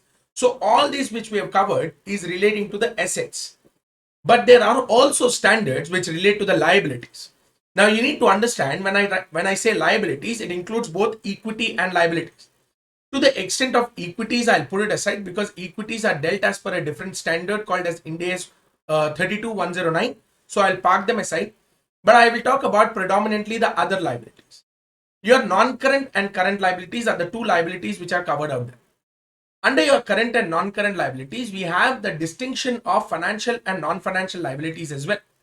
So we have certain liabilities which are classified as financial and certain liabilities which are not classified as non-financial in nature. These financial liabilities, be it of non-current or current in nature, are discussed under Ind AS 32 and 109. So these two standards will talk about financial assets as well as financial liabilities. So even that part from the liability side is also gone. So majority of the liability side, be it your equities or financial liabilities, are covered under the standard of 32 and 109. Then what are the other liabilities which get covered under the standards which we are going to look at now? So the other liabilities that I'm trying to look at is the non-current liabilities. Now among the non-current liabilities also, what we are going to look at is provisions. So there are certain long-term provisions and even current provisions. So your long-term provisions made for employee benefits, which is a very, very important standard. And other one is your current provisions or any other short-term provisions that you have. These short-term provisions or your current provisions will be discussed as a part of Ind AS 37, which deals with not just provisions but also deals with contingent assets and contingent liabilities as well. So we will primarily start with the employee benefits part, which is a very important and a noted standard. And one thing that I want to clarify before we enter the session, that don't have a preconceived notion that this is a very difficult standard, because actually it is not. It is not a very difficult standard. It's a very simple standard, but you need a lot of common sense to apply. It requires you to apply some common sense. I don't need you to apply some accounting sense or technical sense. Purely a common sense approach is sufficient for you to understand and interpret and also reproduce in your exam your Ind AS 19, which deals with employee benefits. The other simple standard is Ind AS 37, which deals with provisions, contingent assets and contingent liabilities. Happens to be a very, very plain, simple, vanilla standard. Okay. So while we come to this concept of Ind AS 19, let's see what Ind AS 19 talks about. Ind AS 19 talks about accounting for employee benefits. So when I say employee benefit, so I need to understand first of all, who is this person who is called as an employee? First thing. Number two, what are the benefits which are included into the employee? I think the picture down below is sufficient enough explanation that you have employee means it covers both the employee as well as their family. Absolutely right. So when I talk about an employee, the benefits which are arising to an employee are not just necessarily directly to the employee, but could also provide benefits to the family of the employee as well.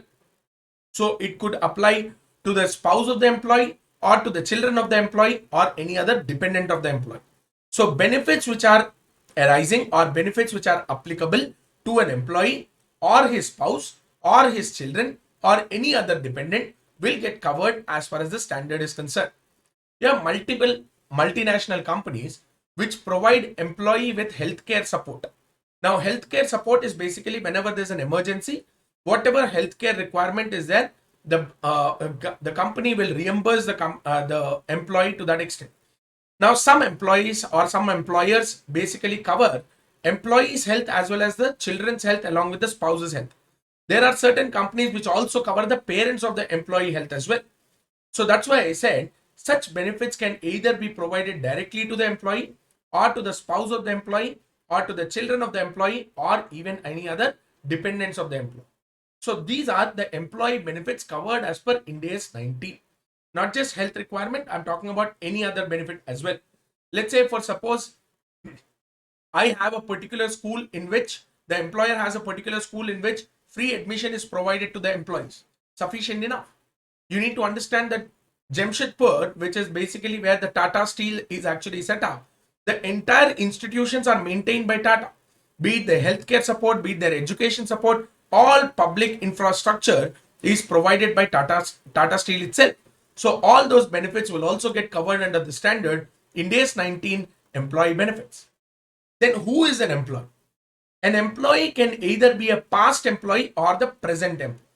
So I can provide benefits or an enterprise can provide benefits not just to the current employee but also to the past employment as well. Look at government employees. They have a healthcare benefit called as CGHS, Central Government Health Scheme, and your armed forces have something called as EHS, Emergency Health Services. So these services are provided not just to the employees who are currently under employment, but are also provided to the employees who have already retired. So even post-retirement also, they are entitled to take the benefit of these kind of schemes. Central government health schemes and EHS scheme not just covers the employees after retirement, but they also cover the spouse of the employee after the retirement. So all these put together, they can be called as employee.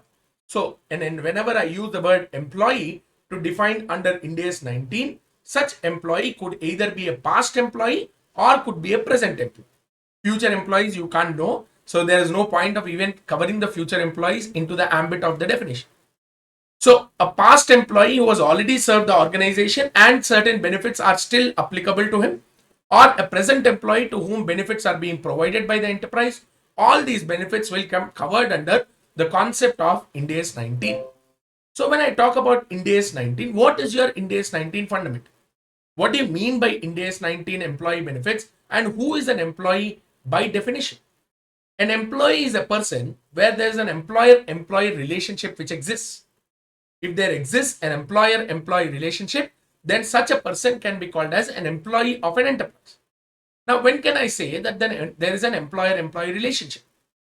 You need to fundamentally understand that there is a separation or there is a distinguishment which the standard does between a principal to principal contracts and principal to agent contracts. These principal to agent contracts are covered under the definition of employee, but principal to principal contracts are not covered. I still did not even start the standard. You're using words which I don't even understand. What is this principal to principal? What is this principal to agent? Let's say, for example, me as a qualified chartered accountant, I was appointed as a statutory auditor of a company, let's say Reliance Industries Limited. Okay, let's dream big. Okay, let's say for suppose I become the auditor of Reliance Industries Limited. Now look at the concept. Just because I became the auditor of Reliance Industries Limited doesn't mean that the head of finance of Reliance Industries will come up to me and tell me how the audit should be performed. I have qualified my exam. I know how the audit should be performed. I know how to do my audit planning. I know how to do my resource allocation. I know what to see as far as the audit is concerned. I will apply my substantive and compliance techniques in performing my audit, which I have learned already. So I don't need someone else to come and direct me on how to perform my audit. That means as far as the appointment of auditor is concerned, that is the discretion of the management out there. Once the management has appointed me as auditor, how to perform my activities or how to discharge my duties, it is according to me. I plan my audit, I allocate my resources, I make sure that I apply my techniques. So all these things are based on my ideas or my idea of audit or my knowledge regarding the audit. So in such cases, these contracts are called as principal to principal basis. Because we are talking about accounting standard, I'm talking about the example of chartered accounting. See? But if I want to give a much simpler example, let's take a doctor. Let's say I was diagnosed with a chronic disease and I go to the doctor. Doctor said immediate surgery is necessary. He took me to the operation theater. Now I tell the doctor, doctor, I am paying you fees, right? Right? Agreed. I am paying you fees. So you perform the operation according to how I want it to be performed. So you first take the anesthesia first, give me the anesthesia, cut me here, cut me there, then you stitch it again. So all these things, if I tell the doctor will first give me anesthesia and ask me to shut up. So that means, though I am paying the doctor is having complete sense of what he has to perform as far as his duty is concerned. I don't have to direct the doctor on how the duty has to be discharged. Clear? So you need to understand that such kind of contracts where even a payment is done, but the contract between the doctor and the patient is purely on principal to principal basis. The doctor is not the agent of the patient and will not perform duties according to what the agent asks him to do. He will perform his duties based on his technical knowledge is concerned. Same thing is the case with an engineer or an architect. All these are technical services.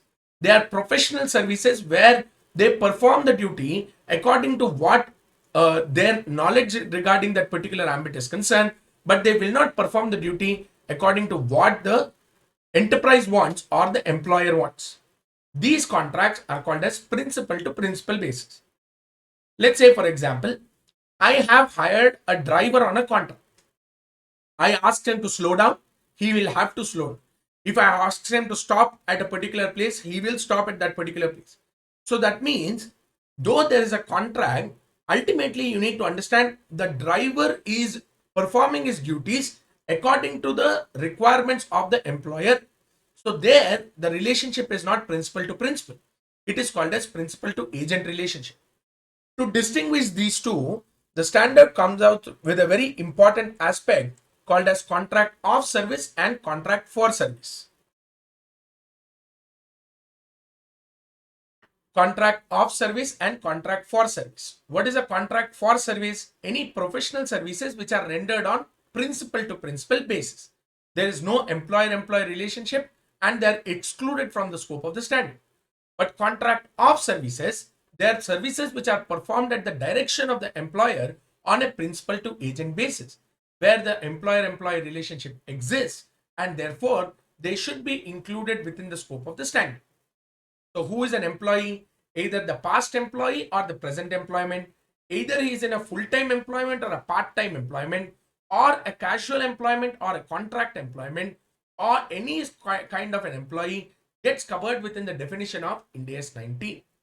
When I talk about benefits to employee, the benefit can either be in monetary terms or non-monetary terms. What is a monetary benefit?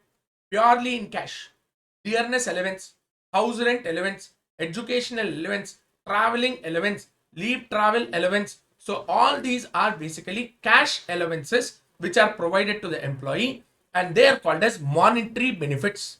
What are non-monetary benefits? Healthcare schemes, education provided in employer school to the students, or any training provided to the employees, or you can even include a rent-free accommodation, a driver given, a chauffeur driven vehicle free of cost. All these are non-monetary, not in the form of cash. So if you look at your income tax language, these monetary benefits are called as allowances. Non-monetary benefits are generally called as perquisites, your income tax language.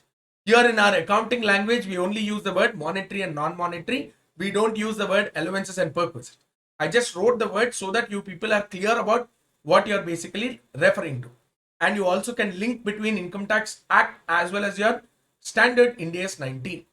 And these monetary or non-monetary benefits can be allowed directly to the employee, or to the spouse of the employee, or to the children of the employee, or any other dependents of the employee. Then we can say that they are covered under the scope of this standard Ind AS 19 accounting for employee benefits. Clear? Now, as of now, what we understood is what is the scope of the standard. We just understood that this standard talks about certain kind of employees which are covered within the definition, and certain benefits which are provided to the employee which are covered under Ind AS 19. Now, these employment benefits, we are supposed to account for it. Look at the name which is given to Ind AS 19, accounting for employee benefits. So for the purpose of accounting, that is recognition and measurement. Accounting means recognizing and measuring. To recognize and measure these employment benefits, I will divide the employee benefits particularly into 4 categories. Only for the purpose of recognition and measurement, I am doing this, that I am classifying employee benefits into 4 categories. First one, short-term employee benefits. What is a short-term employee benefits? A benefit which is a benefit to the employee which falls due within 12 months from the date of service by the employee is called as short-term employee benefit. Best example is salaries. A salary falls due within 12 months from the date of providing the service. Guys, actually 30 days. So you serve the employer for month of April. I'll have to make sure that the employee's salary is paid in the next month by May. Sometimes people even paid on 30th April itself. Sometimes people pay it in May 1st. So anytime during the month of May. Since the benefit is accruing to the employee within 12 months from the date of service, you can call them as short-term employee benefits. Okay. Second type of benefit is called as post-employment benefit. Post-employment benefit is nothing but a retirement benefit. A retirement benefit or a post-employment benefit is a much broader sense. What is a post-employment benefit? That means after the employee leaves the employment, that means there is no longer employer-employee relationship. He has now become a past employee to me, but such kind of benefits which are payable after the employment get covered under this definition of post-employment benefit. You can include your provident funds. You can include your gratuity paid. You can include your leave encashments. All these are as superannuity. All these are schemes which are provided post-employment to the employees, and therefore these benefits are called as post-employment benefits. For easier sense to understand, you consider them as retirement benefits itself. No problem. But remember, the word is post-employment benefits. Third one, other long-term benefit. What is an other long-term benefit? That means if you serve the organization for a period of, let's say, 5 years, I'll give you an additional benefit. Let's say you serve the organization for 10 years, I'll give you another additional benefit. So these benefits are arising to the employee only if he serves the organization for a particular period of time. which is generally longer in length than 12 months. If it is arising within 12 months, then it is a short-term benefit. But if any benefit is payable during the course of employment, only because the employee has served the employer for a longer period of time, these benefits are called as long-term benefits or other long-term benefits. They are not benefits which are paid at the time of end of termination or end of your employment, but these are benefits during employment provided to an employee if he serves the organization for a certain period of time. Third, and that is the third one, post other long-term benefits. Let's come to the fourth one, which discusses about termination benefit. What is a termination benefit? A termination benefit is a benefit payable to the employee when the employer-employee relationship is terminated. When do you say employer-employee relationship is terminated? You can say employer-employee relationship is terminated when the employer himself is putting an end to the employment. The employer is calling up the employee and saying that Ram, I don't want you. Please leave the organization. Please leave the organization. I don't want you. In today's language, we call it as pink slip. So pink slip is very famous because of your technology companies which are existing on today's date. They bought out this concept of pink slip. Pink slip is basically a very similar to a post-employment, your termination benefit. There, I give you a pink slip. That means I'll give you 3 months salary in advance and I tell you don't come tomorrow. Very famous schemes under termination benefits is what we received under government schemes, under government employees, which was called as voluntary retirement scheme. A VRS scheme was announced to the government employees probably early 2000s. Okay. At the same time, even you had bankers who gave some similar scheme called as golden handshake. Golden handshake means from tomorrow don't come. I'll give you your benefits, or I'll accrue all the benefits and I'll give it into your account. So immediately when the core banking software was applied, okay, earlier it was a manual banking. That means you can only bank at your branch in which you have an operation. Today, I might have a branch in Hyderabad, but I might be banking in Bombay with the same bank. So that means core banking software or centralized banking has come into picture. So as soon as centralized banking has come into picture, all the existing staff which were accustomed to using the old techniques, they could not really get up. That is the reason why golden handshake has come in, saying that your services are no longer required. You can leave the organization. We will make sure that we are recruiting fresh staff. These are called as termination benefits. Golden handshake, VRS scheme, pink slips, all these are termination benefits. So fundamentally, I'm looking at 4 benefits out here. First one is called as short-term benefits. Second one is called as post-employment benefit. Third one is called as other long-term benefit. And lastly, we call it as termination benefit. What is a post-employment benefit? Short-term benefit. Any benefit which is expected to be settled wholly before 12 months from the end of the annual reporting period in which the employee renders the related service. So employee rendered the related service in a particular year.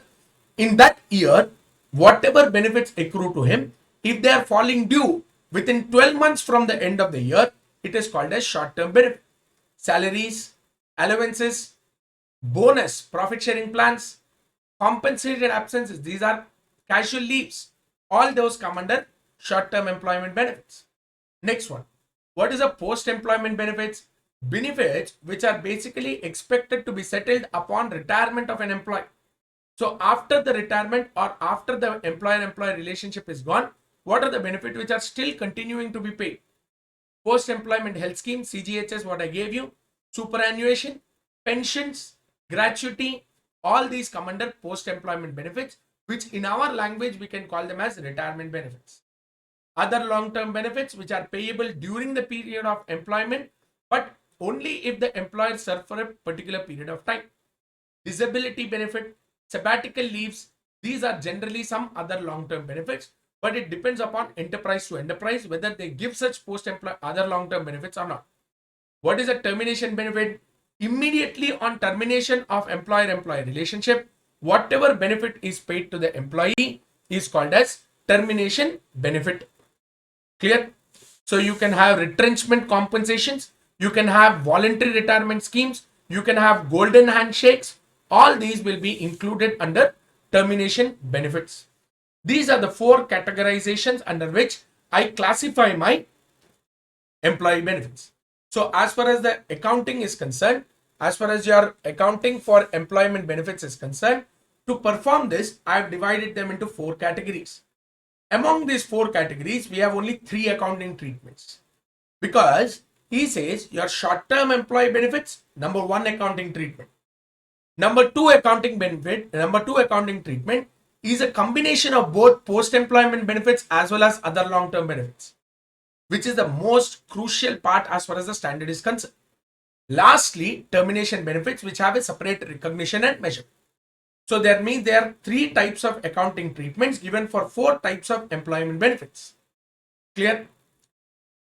So from here, we will start with first one, short-term benefits. Then we will go into post-employment and other long-term benefits. Finally, we'll discuss about termination benefits.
So what is a short-term employment benefit? Any benefits which the employee will receive within 12 months from the end of the reporting period in which the employee has rendered the service is called as a short-term employee benefit. I'm saying any benefit which the employee is expected to receive within 12 months from the end of the financial year in which he has rendered the service is called as short-term employee benefits. Guys, salaries is a classic example. Salaries is a classic example. But don't forget there are further more examples. Bonus. If you remember Payment of Bonus Act, which was a part of your law, you had this concept of minimum bonus to be paid to the employees at the end of the year based on their profit of the enterprise. So that is also amount expected to be paid within 12 months from the end of the reporting period. Clear? Number 3. Generally, under employment, there are certain leaves which are provided to the employee, which are basically called as employee receive some earned leaves, some casual leaves, some medical leaves. These are leaves which are provided to the employee. That means you need not report to work, but I will still compensate you for whatever leave that you have availed. So such kind of concepts will also get covered under this concept. Casual leave is a very common concept, guys. Think about a casual leave. I put a casual leave on a particular day saying that I won't be reporting to work because it's my birthday that day. So what happens? So automatically, even though I haven't reported to work, the employer has to pay the salary to me even for that particular day because it is an entitlement which I have. So you need to understand that these are also benefits which are accruing to the employee during the course of his employment.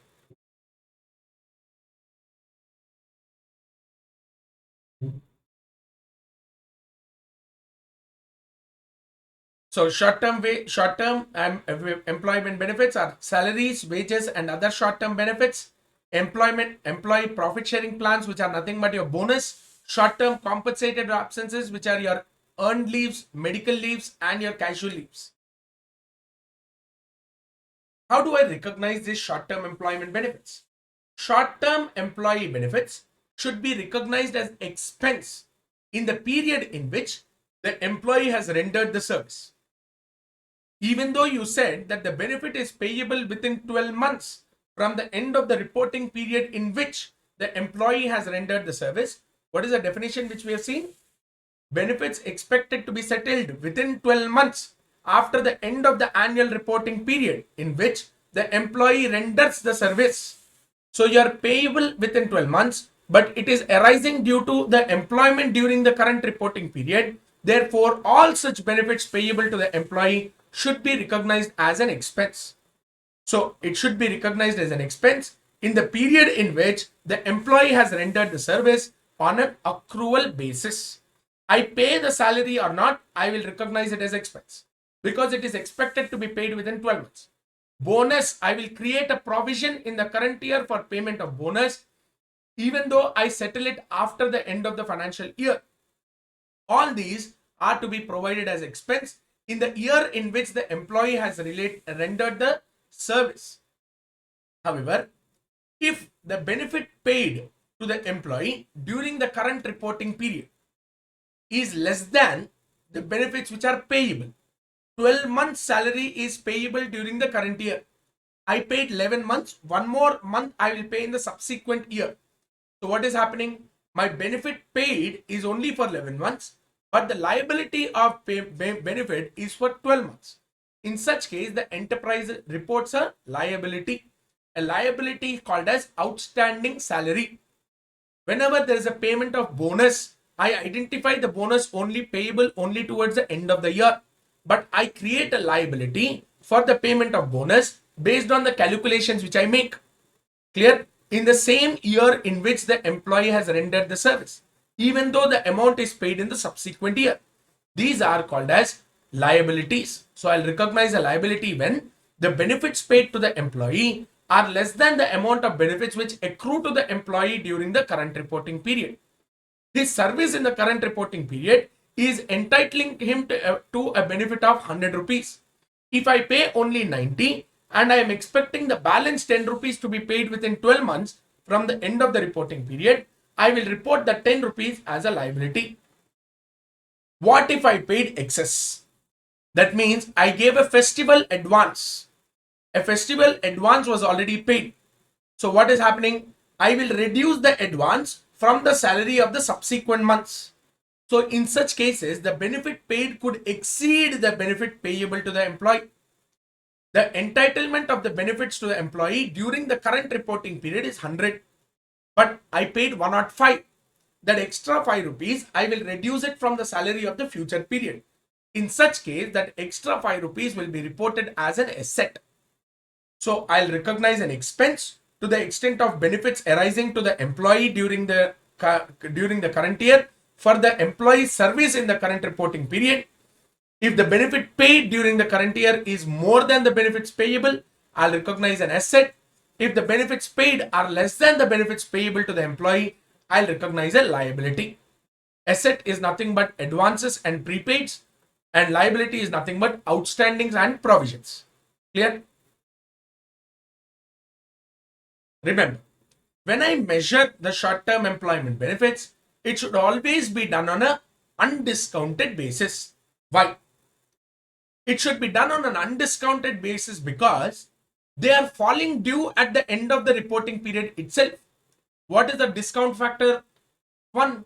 Because the year for the discounting is 0 and the discount factor becomes 1. Therefore, short-term employment benefits should always be measured on an undiscounted basis. But sometimes when you need to create a provision, like provision for bonus, you need to estimate the provision, and all the judgments made in measuring that provision should be disclosed in your notes to accounts. This is a derivation from Ind AS 1. Ind AS 1 says there are multiple accounting estimates which the management makes. The judgment which the management has made has to be disclosed in your notes to accounts whenever the management uses an estimate in presenting its financial statements. Same way, whenever your short-term employment benefits, there is a estimate which is being made for measuring a provision, then such judgments made in making that estimates should be disclosed in your notes to accounts. But while measuring short-term benefits, I'll always measure it based on an undiscounted basis because the benefits fall due at the end of the financial year itself. Therefore, since they are falling due, you have to make sure that the discount factor is 1.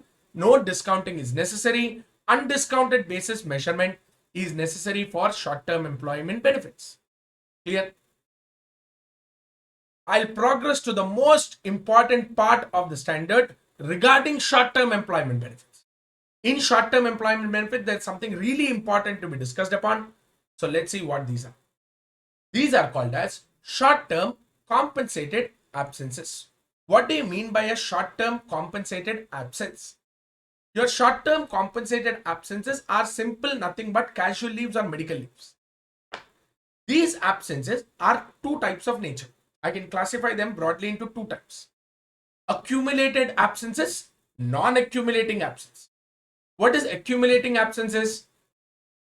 That employee has an entitlement to 12 casual leaves during a year. During a year, an employee is entitled to take 12 casual leaves. Out of the 12 casual leaves, he availed only 4. 8 casual leaves are not yet availed. Now, employer's HR policy can be of two types. He can say that the remaining 8 which you haven't availed, I'll give you a benefit to avail it in the subsequent years.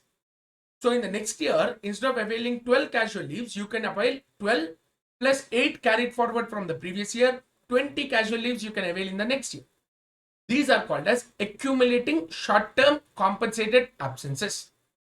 What are non-accumulating? If you don't avail, they will lapse.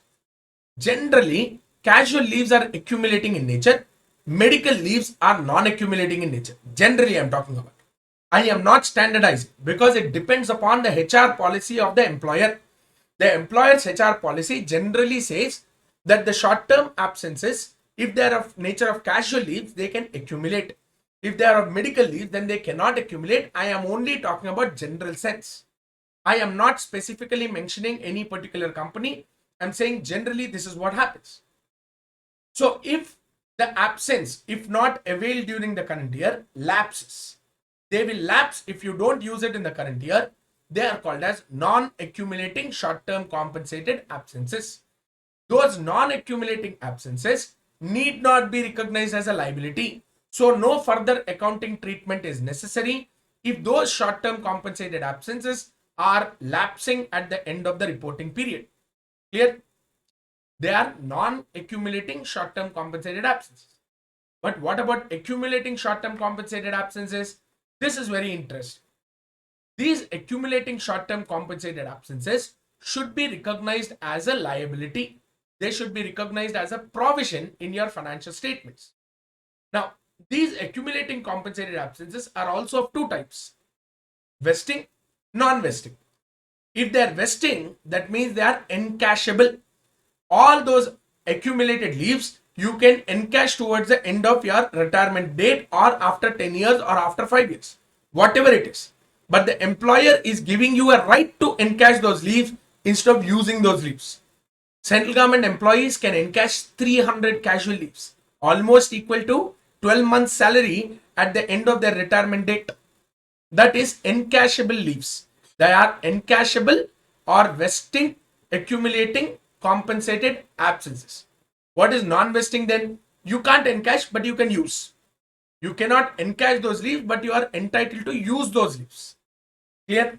Whatever is the case, be it vesting in nature, non-vesting in nature, be it encashable, non-encashable, I will have to recognize a provision with respect to these accumulating short-term compensated absences. How do I recognize a provision? I will recognize a provision using the best estimate. What estimate are you talking about? How do I measure this estimate? How do I create a liability or a provision for a short-term compensated absence which is accumulating in nature? Let's see.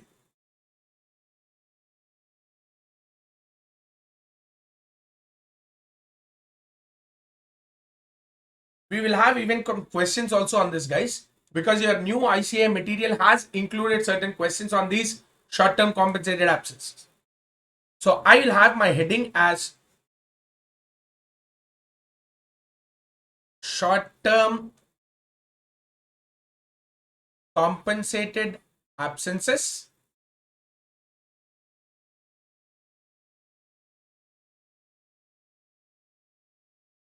which are particularly accumulating in nature.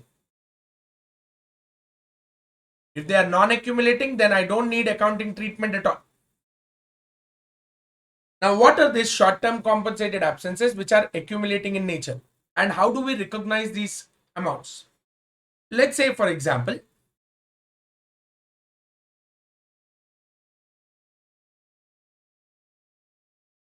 number of days in a year. Let's say I have about 365 days in a year. Okay. Weekends, 52 weeks, 104 weekends. Office does not work. Correct? Public holidays or your religious holidays.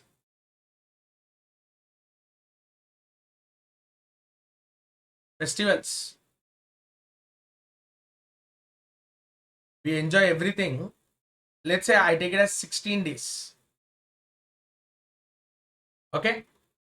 So that means the total working days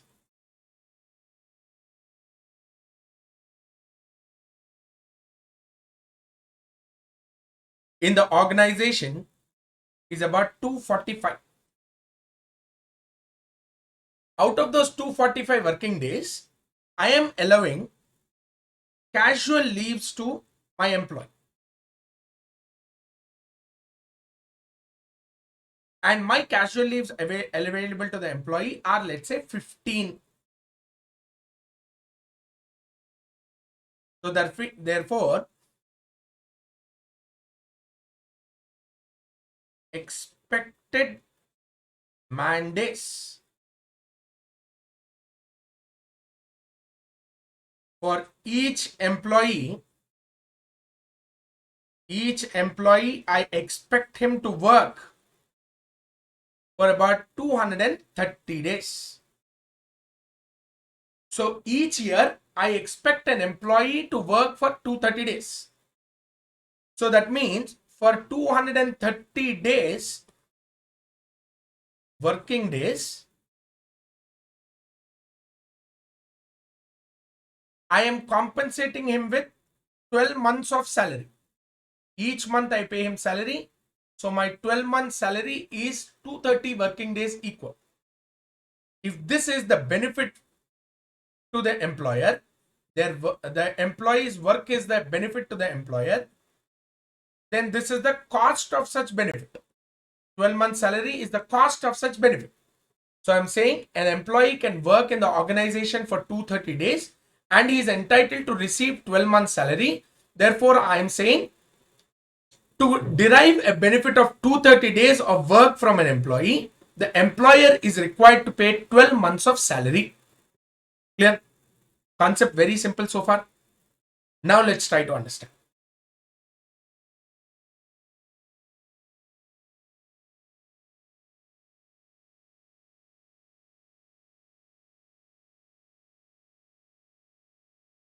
Year 1, year 2, year 3. I'm just taking 3 years for the ease of it. Let's say, for example,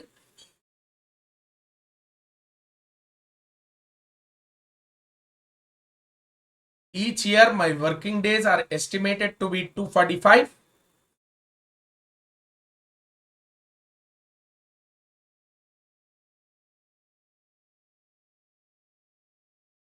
Let's say the employee is availing some leaves. Leaves avail. He is availing some casual leaves. In the first year, let's say he has availed 0 leaves. Second year, he has, however, availed 5 leaves. Okay.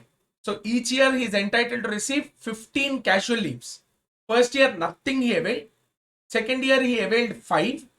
Third year, he was entitled to avail 15 plus second year's 10, 25, which are accumulated. First year's 15, which is 40. Total 40 days he availed of in the third year. Okay. Now try to understand how many working days did he come to the office. He reported to the office entire 245 days in the first year, 240 days in the second year, and 205 days in the third year. But understand, there is a carried forward leave as well. At the end of first year, he was entitled to carry forward 15 days of leave. At the end of second year, he was entitled to carry forward 25 days of leave. Third year, 0 leave. Because he is utilized entirely. Now, remember your cost benefit, which I have told you. What did I say? The cost of 230 working days of benefit derived from the employee is 12 months of a salary. So let's see.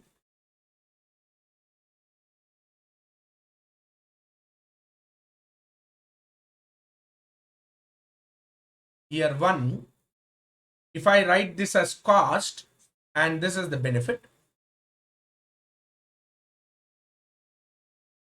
Year 2, cost and benefit. Year 3, cost and benefit. Remember, what did I tell you? The cost is 12 months salary. Benefit is 245 working days. In every case, it is same.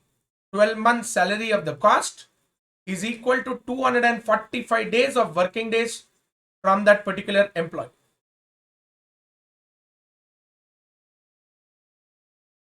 But actually, how many days were, sorry, what 245 days? I'm sorry, guys. It is only 230 days, right?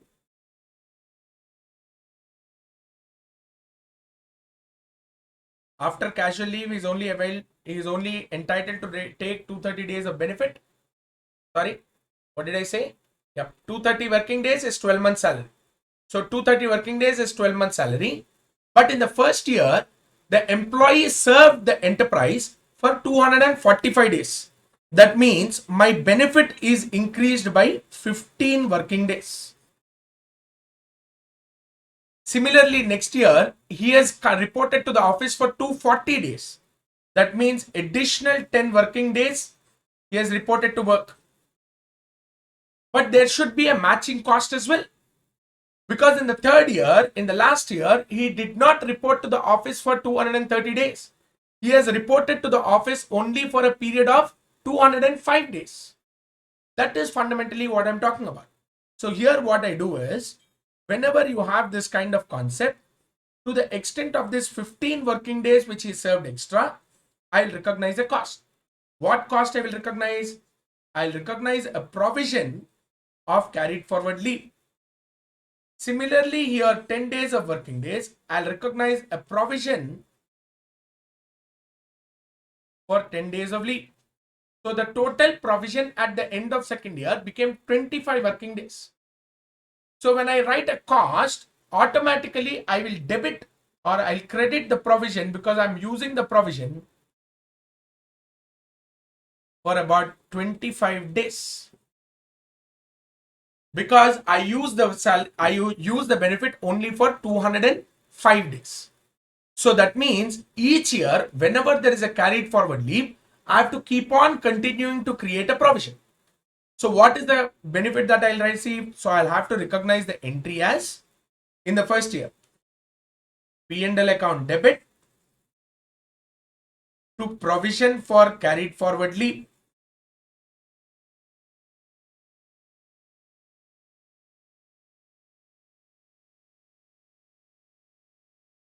First year, I'll recognize the same entry for the second year, but when it comes to the third year, I'll have to reverse the entry. because the provision has been utilized. So provision for carried forward leave account debit. I'm reversing the entry to P&L. Now you will say, sir, what judgment did you apply? You were saying management estimate required certain judgments. Such judgments should be disclosed. What judgment did you apply? 15 working days. I have to create a provision. I know 230 working days is equal to 12 months salary. Then what is the value of 15 days salary? But you need to understand that these 15 days are not utilized in the current reporting period. They are utilized subsequently. When they are utilized, what is his salary? Do I know? I don't know what is his salary. Sir, year on year 15% growth they will give to the employee. So next year salary I can estimate. Do you know next year he'll utilize the leave? I don't know. He can utilize the leave next year. He can utilize the leave in year 3. He can utilize the leave at the end of retirement date also. So therefore, I really don't know. This 15 days should be multiplied with what? In the first year, it should be 15 days into what? His estimated salary when he utilizes the leave. This what is nothing but salary per day. When the employee utilizes the leave, utilizes carried forward leave. When will he utilize the carried forward leave? That I don't know. But I have to make an estimate. Now you will say, sir, making a provision today, right? Making a provision today. When is this provision being utilized? Somewhere in year 3. Even I don't know. At the end of first year, I know in future. Year 2, year 3, year 4, year 50 also you can utilize. So my understanding is, whenever this utilization is postponed, as on today's date, I'll have to discount it to present value. Because here the provision is being used in the third year. When I'm estimating to create the provision in the first year, shouldn't I create a time value of money discounted value? Answer is no. Because it is uncertain. You don't know whether he will utilize the leave next year, whether he'll utilize it in year 3. Since it is example, I told you year 3. It could also be in year 10. So therefore, for me to discount it, I need a discount rate, which is fine. But I also need how many years I have to discount. How do I know how many years I'll have to discount it? I have no idea. Because I don't know when the employee will utilize the leave. Therefore, I will have to create a provision for carried forward leave of an employee or accumulated compensated absences on an estimated basis.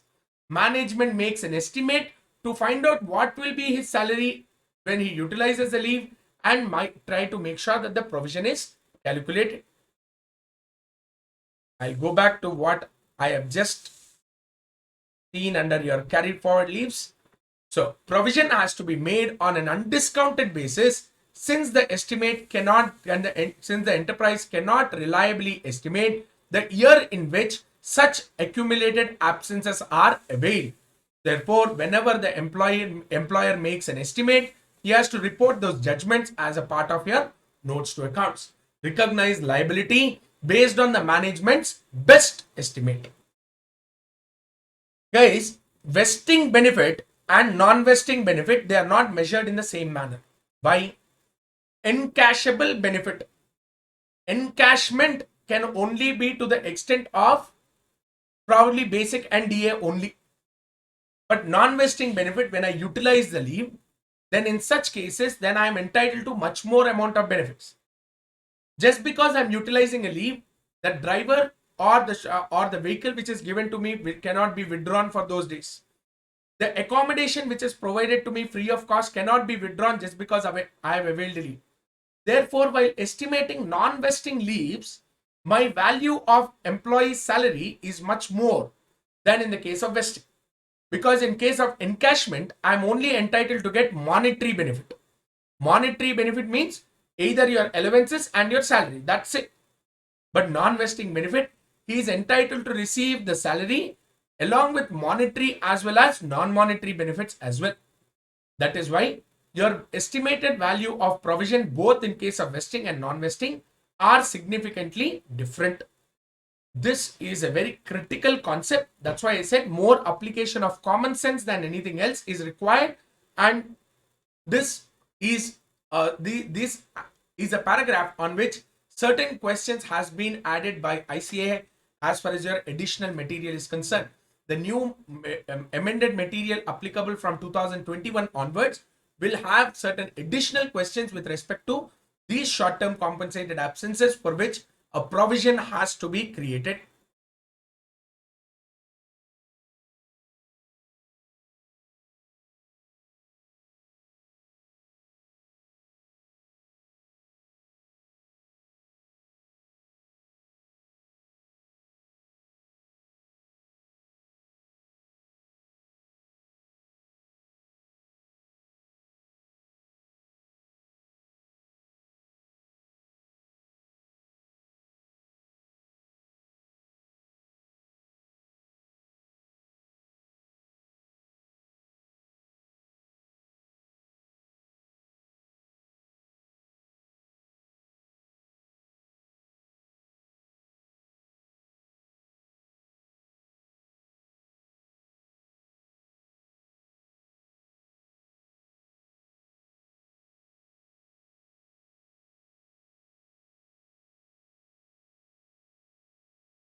Yes, guys. Now that we are done with short-term compensated absences, we have another short-term benefit to an employee which I have to cover.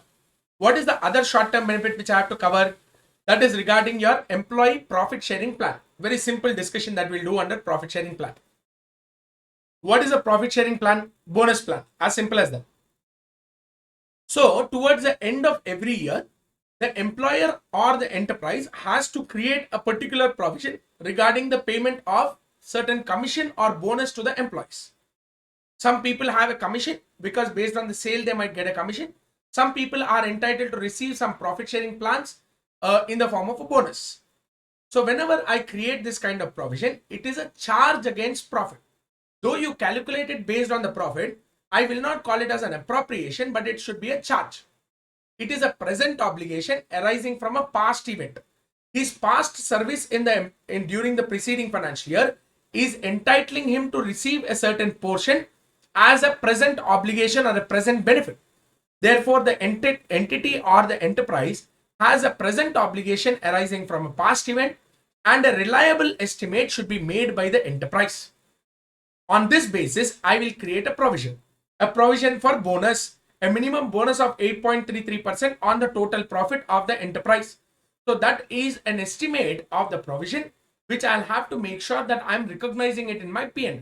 So I'll recognize the entry as staff cost or employee cost account debit to provision for bonus or provision for employee profit sharing plan. This is the entry which I'll recognize. So I'll repeat the entry, guys. The entry which I'll recognize here is staff cost account debit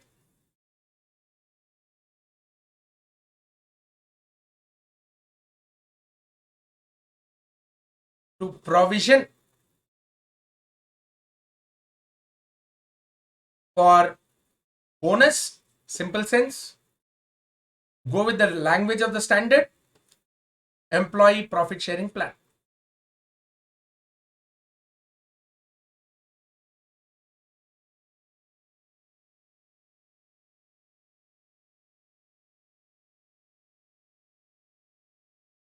So I'll recognize this entry, but there should be an amount as well. This amount should be a management estimate. This amount at which I will create this provision is purely a management estimate. This staff cost should in turn be recognized or charged to P&L.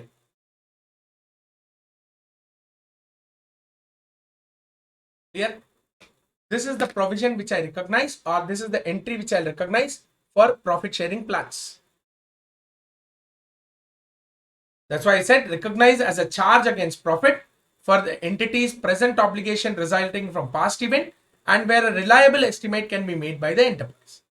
Now you'll say, sir, what if a reliable estimate cannot be made by the enterprise?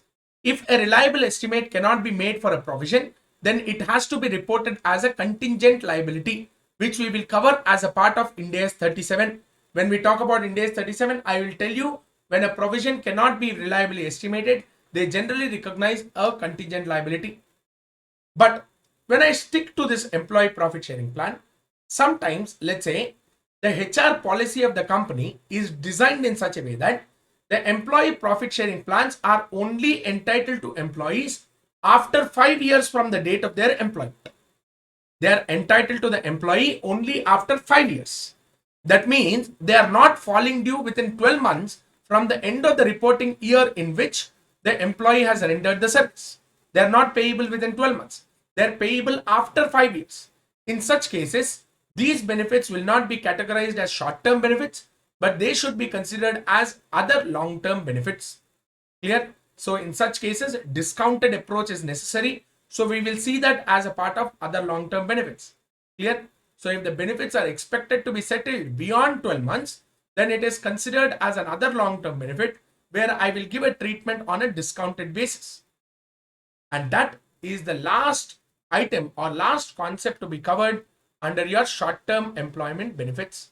So what are your short-term employment benefits that we have covered? Salaries, wages, and other short-term benefits, they have to be recognized on an accrual basis. Employee profit sharing plan, it should be a provision based on the best estimate of the management. Short-term compensated absences, I told you only accumulated absences will require an additional accounting treatment. Non-accumulating absences does not require any additional accounting treatment. Again, short-term compensated absences which are accumulating in nature, I said the provision should be based on whether the absence is vesting in nature or non-vesting in nature. Clear? And that will bring us to the end of discussion on this concept of short-term employee benefits. And the last part that we have discussed is your employee profit sharing plan, which should be a charge against profit based on the best estimate of the management. Clear?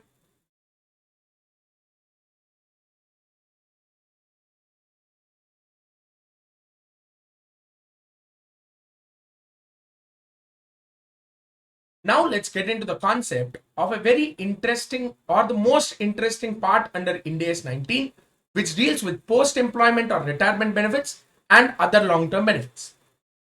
Now, why are these so interesting? I'll tell you. Let's take the best example of a gratuity. How do you calculate gratuity? Gratuity, Payment of Gratuity Act, if you remember, even you had a particular part of Income Tax Act under Salaries chapter, which was dealing with payment of gratuity. So when you talk about gratuity, gratuity is calculated as 15 days of salary or half month salary for every completed year of service or part thereof. So that means a 15 days, let's say I'm taking 15 days salary, 15 days of salary for every completed year of service or part thereof. If I use this language, if I'm using this language, let's say an employee X has completed first year, then his gratuity obligation, the enterprise obligation to pay gratuity to Mr. X is increased by half month salary already. If he completes 2 years, then it is 2 times half month salary obligation has already arisen. Third year when he completed, it became 3 times half month salary. Fourth year when he completed, 4 times half month salary. So like this, by every completed year of service, the obligation of payment of gratuity to my employee keeps on increasing. It keeps on increasing every year. But this obligation of payment of gratuity will only arise if the employee has completed 5 years and has retired from the organization or has left employment. If he leaves employment after 5 years, then this benefit of gratuity is available or the obligation arises to the enterprise. Now my concept is, every year, since there is an obligation to the enterprise which is increasing, I'll have to create a provision. Very good. When I create a provision, how long you should create? As long as he's in employment. But these amounts which are created have to be set aside and utilized for a further period. Correct? So whenever I create a provision, let's say the enterprise has earned a profit of 100 rupees, out of which the employer has created a provision to the extent of 10 rupees. What is the cash profit? 100. But what is the profit after the provision? 90. That means this 10 rupees of provision that you created is a non-cash expenditure which is debited to P&L. Such non-cash expenditure debited to P&L, I'll have to park it somewhere. Why should I park it somewhere? Apply logic. Depreciation, I'll go back to that concept. If you remember depreciation, we had a concept called a sinking fund. Why do you create sinking fund? Because depreciation is a non-cash expenditure and depreciation is trying to create sufficient funds for replacement of asset at the end of its useful life. Every year I'll pull out depreciation from the profit and I'll keep it somewhere. If I put it in my drawer, ultimately there's no profit or there's no addition which is happening. So what do? Every year the concept of depreciation which is pulled out from there, I will take it and I will make sure that this amount is invested elsewhere. If I keep on investing like this, there is a certain amount of return which I'll keep on getting on this. Clear? That's why you have a sinking fund reserve on the liability side and a sinking fund investment on the asset side. Same logic you apply here. Every year I create a provision towards payment of bonus to employees, and this provision which I create towards payment of employees has to be invested because This fund is necessary only when the employee is leaving the organization. When is the employee going to leave the organization? Sometime in future. So therefore, I will have to make sure that these funds are parked somewhere so that it gives me some return on investment. So that sufficient amount is available to repay the employee when he leaves the employment. Clear? This is the underlying concept under your long-term benefits or your post-employment benefits. Clear? Whenever I talk about this post-employment benefits, it requires complex calculation because it is 15 days of salary for every completed year of service into last drawn salary. What is the employee's last drawn salary? I don't know. If you ask me today, let's say an employee at the age of 25 has joined your organization. Today he has already completed 5 years of service. His gratuity obligation of 15 days of every completed year of service is multiplied by 5 number of years of completed service into last drawn salary. What is his last drawn salary? He is not leaving the organization today. When will he leave the organization? Sir, probably at the age of his 60. What will be his last drawn salary at the age of 60? I don't know. That is why these calculations are quite complicated. Not just to understand for us, but also in practical sense, these are quite complicated calculations. So let's see what we have under the concept of long-term benefits or post-retirement, post-employment benefits which are offered to the employees. My post-employment benefits are basically categorized into two classes or classified broadly into two categories. The first category is called as defined contribution plan. What do you mean by defined contribution plan? Where the contribution made by the employer towards the employee's benefit is fixed, is defined. What is defined means fixed. So the employee's contribution towards payment of benefit to an employee is fixed. Best example is Provident Fund. Provident Fund, what do? The Provident Fund benefits are available to the employee only after certain period of time or when he leaves the organization.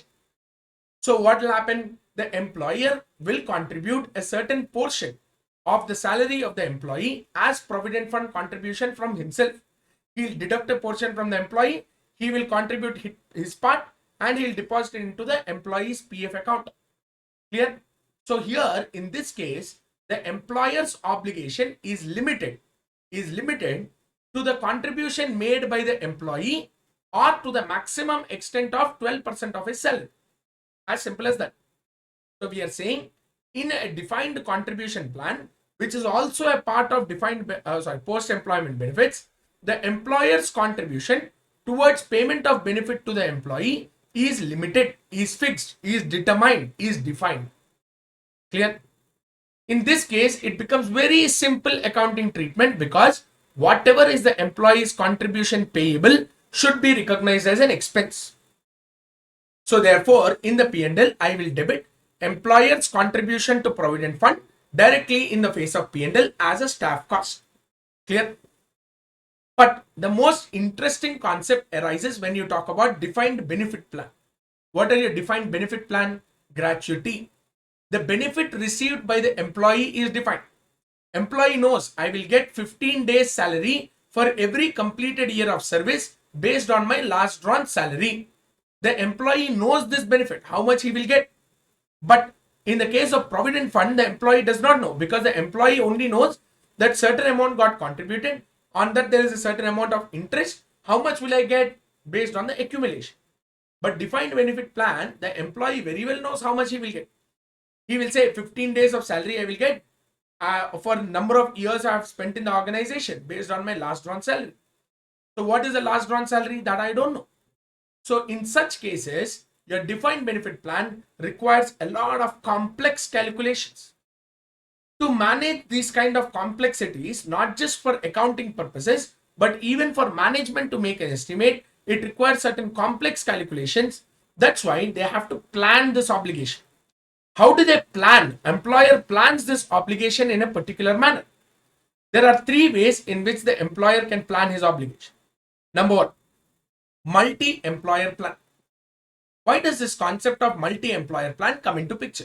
Like I told you, every year the employer contributes or makes a certain provision for payment of gratuity to employee. This provision that he makes has to be invested in a certain manner so that he derives maximum benefit from that money. Now, if I invest, let's say I invested in stock market. Suddenly stock market collapsed. What will happen? My entire investment is waived out. So that means to make this kind of investment, I need someone who is knowledgeable to handle this fund. Who is this person who is knowledgeable? They are called as fund managers. They are called as fund manager, to whom all these funds are given, and I give him the responsibility of managing the fund in such a way that he derives benefit to the employee. He derives benefit to the enterprise. But one employer alone may not be having a fund manager to manage all these funds, because these fund managers are quite costly. So how will I afford a fund manager when my fund size is very small? If you're talking about companies like Infosys, Reliance, Tata, huge enterprises, big enterprises, for them they can afford a fund manager. But it is not necessary for every small enterprise to afford a fund manager. So what they will do, for better management of funds, to employ an efficient fund manager, multiple employers will come together and will say, my current year provision is 100. What is your current year provision? My current year provision is 80. What is your current year provision? My current year provision is 250. Like this, 4 or 5 or even more employers will come together. They will pool their funds and they'll give it to the fund manager. The fund manager will now try to allocate these funds into multiple investments, certain government securities, certain fixed deposits, certain risky investments like mutual funds, units of mutual fund or units of equity shares. Like this, the fund manager will try to allocate the funds in such a way that these funds will derive maximum benefit. So multi-employer plans are famous because each employer may not be capable enough to meet the requirements of the fund manager. Each employer may not have sufficient funds to employ the fund manager himself. So he is collaborating with multiple other employers to afford this fund manager. First. Second one, easy one, state plan. State plans are normally run by central governments or state governments, generally by the central government. So where the benefits of the plan are basically that each employer, to his extent of the provision, will directly be given to the state plan. Under state plan, the government entity will normally place the funds into government deposits or government bonds, where the rate of interest is slightly low, but ultimately you need to understand that it is the most affordable case because state plans are very cheap to subscribe. Third, most famous, 99% of enterprises today to manage their defined benefit plans have gone into insured benefit plan. What is an insured benefit plan? Under insured benefit plan, logic is very simple. Employer has a risk. What risk? To pay employment benefits under post-employment benefits to the employee whenever he leaves the organization. When he leave, uncertain. What is his last drawn salary? Uncertain. So much of uncertainty is there. These uncertainties have to be borne by the employer. The employer has to absorb these uncertainties. But the employer is saying, sir, I should do my business. I can't absorb all this. Tomorrow suddenly an employer leaves and employee will leave and he'll say, pay my gratuity. I may not have sufficient funds because my funds are already utilized in particular manner. So what I'll do, I'll go to an insurance company. The business of insurance company is to absorb risk, absorb uncertainty.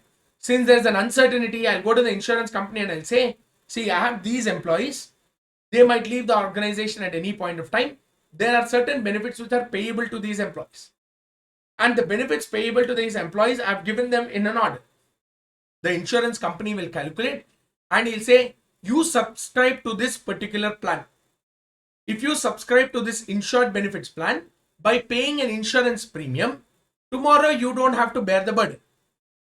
Whenever an employee retires, you just tell him to contact me.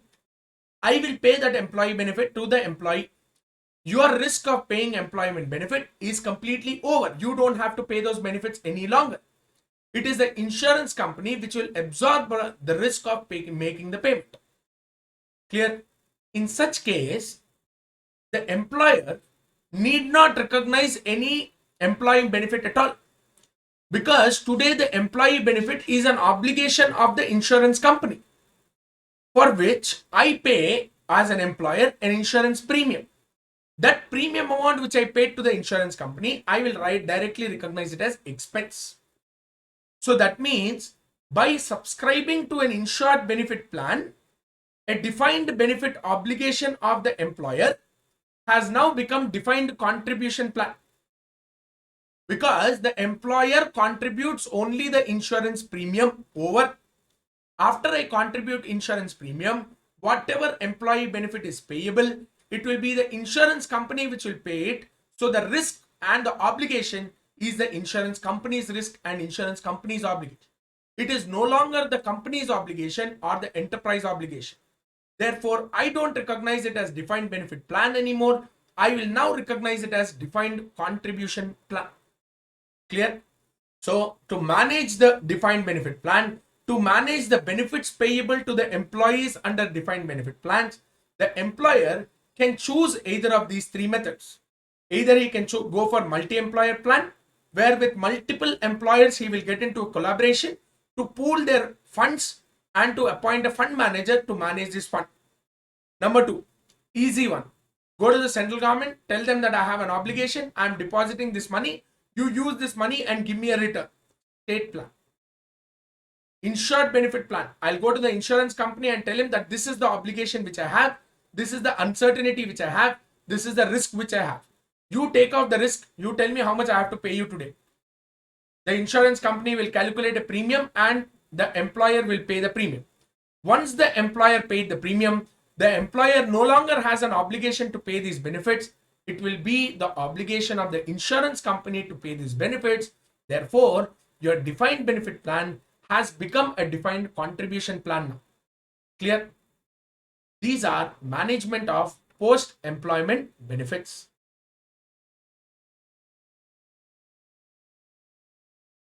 So this is a multi-employer plan where multiple employers come together to subscribe to a particular plan, where they pool their resources and they employ a fund manager who will take the responsibility of managing the fund in such a way that they maximize the return on these monies invested. So pooling of resources from all employers to manage the fund and make them available for payment of benefit when they actually fall due. Insured benefits plan, the risk of the employment benefits is on the employer. The employer, by paying an insurance to by paying a premium to the insurance companies, transfers the risk of employee benefits also to the insurance company. So whenever the benefits fall due, the employee is going to receive the money from the insurance company itself. So therefore, under insured benefit plan, the defined benefit plan of the employer converts into a defined contribution plan, since the risk associated to employee benefits are transferred to the insurance company. Therefore, only the insurance premium paid to the insurance company will be recognized as expense in the P&L. No other provision is required to be created. All those provisions required to be created for employee benefits will be created by the insurance company, no longer by the employer. Under a state plan, the employer contributes to the fund to a state plan, which monitors the fund and makes funds necessary to pay the obligation when the amount falls due. Clear?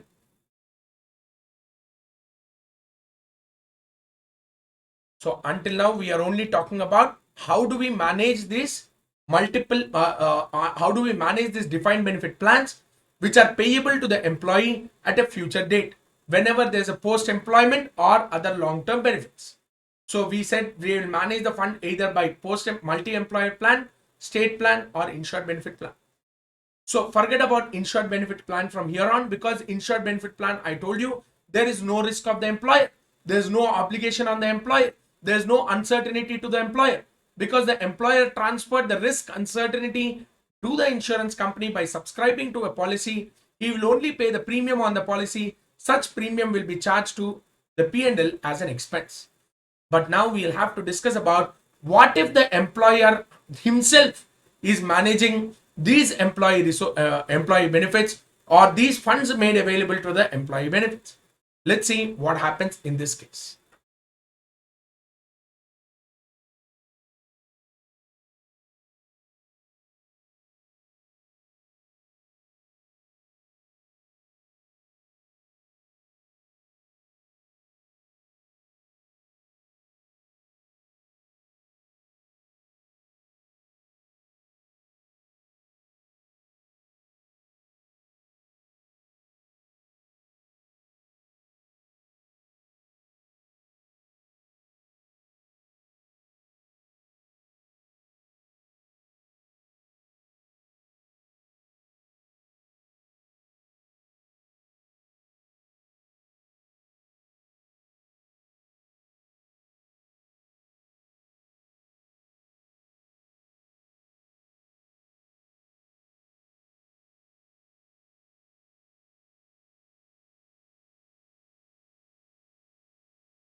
Now, we will get into the most important concept of how to recognize and measure defined benefit plans. Defined contribution plans or insured benefit plan, like I told you, whatever is the employer's contribution to a defined contribution plan, or whatever is the employer's insurance premium he is paying to the insured benefit plan, these have to be recognized as expense in the P&L, and that is the only accounting treatment. If I make a contribution, employer's contribution to PF, which is a defined contribution plan, what is the entry that you record? Employer's contribution to provident fund to bank. That employer's contribution to provident fund should be charged to P&L. P&L to employer's contribution to provident fund. Over. If I go for an insured benefit plan, the defined benefit obligation has become defined contribution plan. So what will happen? In such case, the insurance premium paid should be charged off to P&L. insurance premium to bank, P&L to insurance premium. These are simple accounting treatments. But when I talk about where the employer himself is managing the risk, where the employer himself is parking the funds, where the employer himself is subscribing to a multi-employer plan, where the employer himself is subscribing to a state plan, to make funds necessary, whenever the benefits have to be paid, we will have to look at a sequence of accounting treatments. It is not as easy as it looks. So let's see what are the multiple accounting treatments necessary whenever you have a multi-employer plan or a state plan, or where the employer himself is managing the risk. Under a defined benefit plan, you have two types of things. First one is defined benefit obligation. What is a defined benefit obligation? The obligation to pay my employee the employment benefits when they fall due under defined benefit plan. Clear? That is the obligation or the liability to the employer. So whenever I talk about this obligation of the employer to pay benefits to the employee when they fall due, I call this as defined benefit obligation, or in simple terms, I can call it as plan obligation. But this obligation is not paid at the end of each year, but it is provided at the end of each year. That means you are only creating a provision. Just like sinking fund, these funds which are set aside for the purpose of meeting employer obligation in future, I will park these funds into a separate investment. Sinking fund reserve, sinking fund investment. Same way, defined benefit obligation, I will invest somewhere into something called as plan assets. Plan asset is an investment portfolio of the enterprise to ensure sufficient funds are made available to meet the obligation of paying employment benefits when they fall due. Clear? So I'm saying I have an obligation where the obligation is called as plan obligation or defined benefit obligation. The obligation to pay my employment benefits when they fall due. This amount is not due yet. It is not supposed to be paid yet. So these funds, I will pull them aside, I'll invest it, and these investments are called as plan assets. So when I record an entry, I'll record P&L to provision, and I will invest these funds. So plan asset or investment account debit to bank. So in this way, I create a liability or an obligation. I'll also create an asset. Clear? Now, what is the recognition? Let's see. There are 5 recognitions which I do under obligation. Under your defined benefit plan, there are 5 recognitions which I do. Current service cost, interest cost, return on plan assets, actuarial gain or loss. I'll repeat.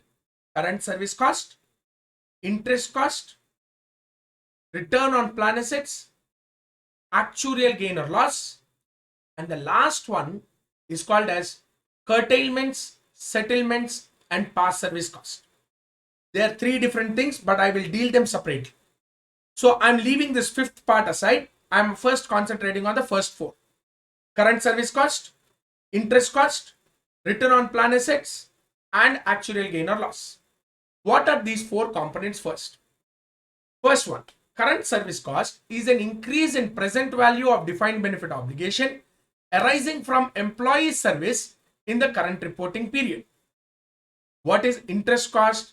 It is increase in the present value of defined benefit obligation since the investment is 1 year closer, since the settlement is 1 year closer. Nothing you understood from the definition, I know that. So let's take a practical illustration to understand what is a current service cost and interest cost. Take this example.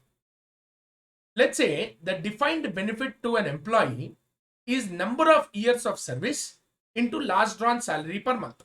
Let's say this is the defined benefit obligation to an employee. I'm just taking some example guys. Don't ask me what is this gratuity or what anything else. This is my defined benefit plan.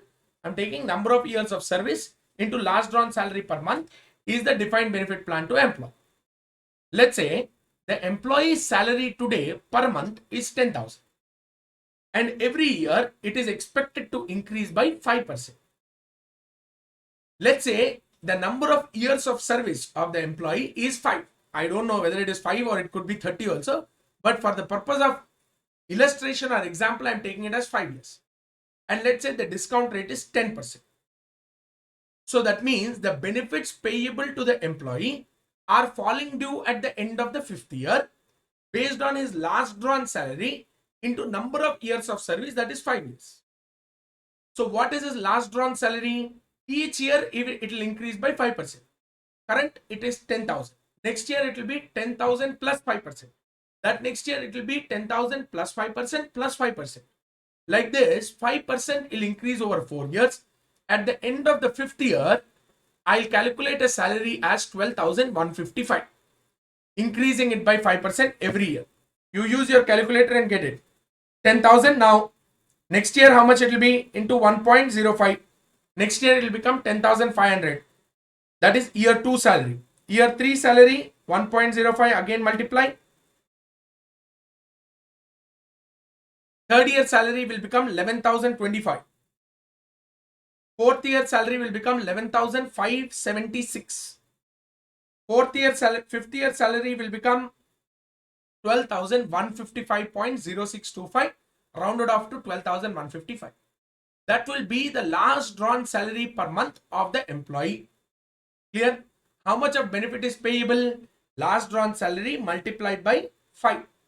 That means 60,775 rupees of benefit is payable to the employee at the end of 5th year. Clear? Now, at the end of 1st year, I'll first have to create a provision because I know that the obligation arises at the end of 5th year. So each year I'll have to create a provision. As he completes 1st year of service, the obligation is 1 into last drawn salary. As I complete 2nd year of service, the obligation is 2 into last drawn salary. As I complete 3rd year of salary, it is 3 into last drawn salary. Like this, the provision keeps on increasing every year. Correct? So 1st year, when I create a provision, for first look at this concept. So total amount I have to pay at the end of 5th year is 60,755. Correct? So divided by 5, each year I'll have to create a provision of 12,151. Each year I'll have to create a provision of, second guys, 775, right? 775 divided by 5. Each year I'll have to create a provision of 12,151. So when I create 12,151 of provision each year, understand 1st year when I create 12,151, the amount is not payable at the end of the current year. It is payable at the end of 5th year. So therefore, I'll have to provide it on a discounted basis at present value. So at the end of 1st year, when I create 12,155, it is to be paid at the end of the 5th year. Therefore, it should be discounted by 4 years. Why 4 years? At the end of 1st year, you create a provision to pay at the end of 5th year. So that means end of 1st year to end of 5th year, only 4 years discounting is necessary.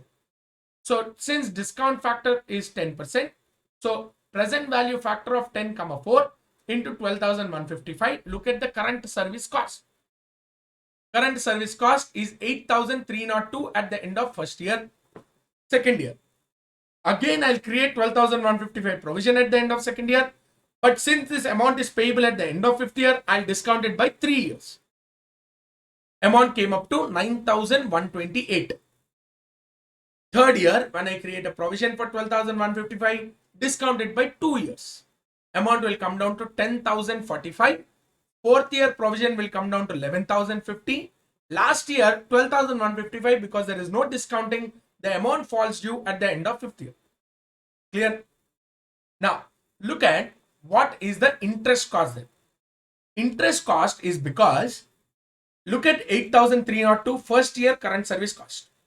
You created a provision of 8,302 in year at the end of year 1 to make sure that the payment becomes 12,155 at the end of 5th year. How will it become 12,155 at the end of 5th year? Just like that, it won't become. So therefore, every year since you're coming closer to settlement, you have to keep on increasing the amount of provision.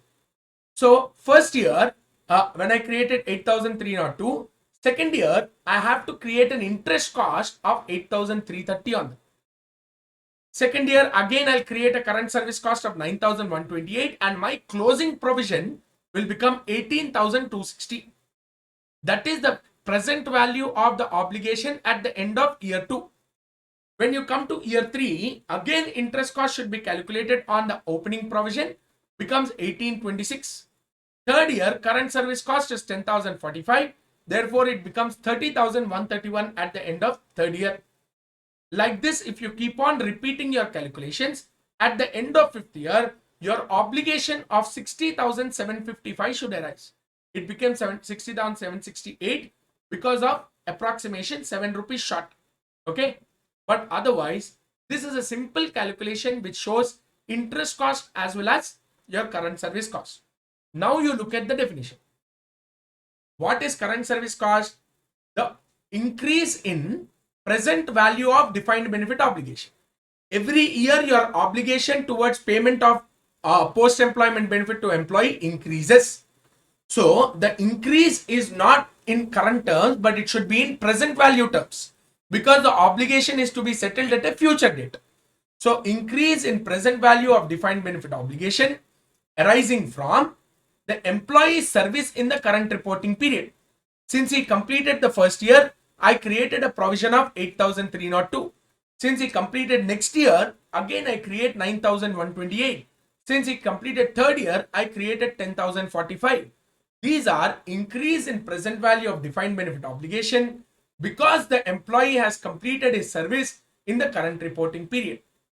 What is interest cost? Since I recognize the current service cost on a present value basis, as it comes closer to the settlement date, interest should be catching up on the provision, and this catch up of interest is called as interest cost.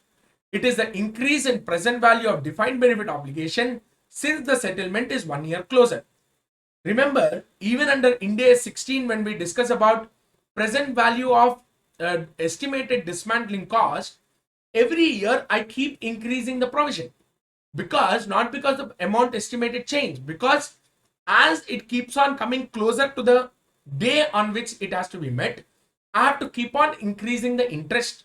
Such interest increase is called as interest cost.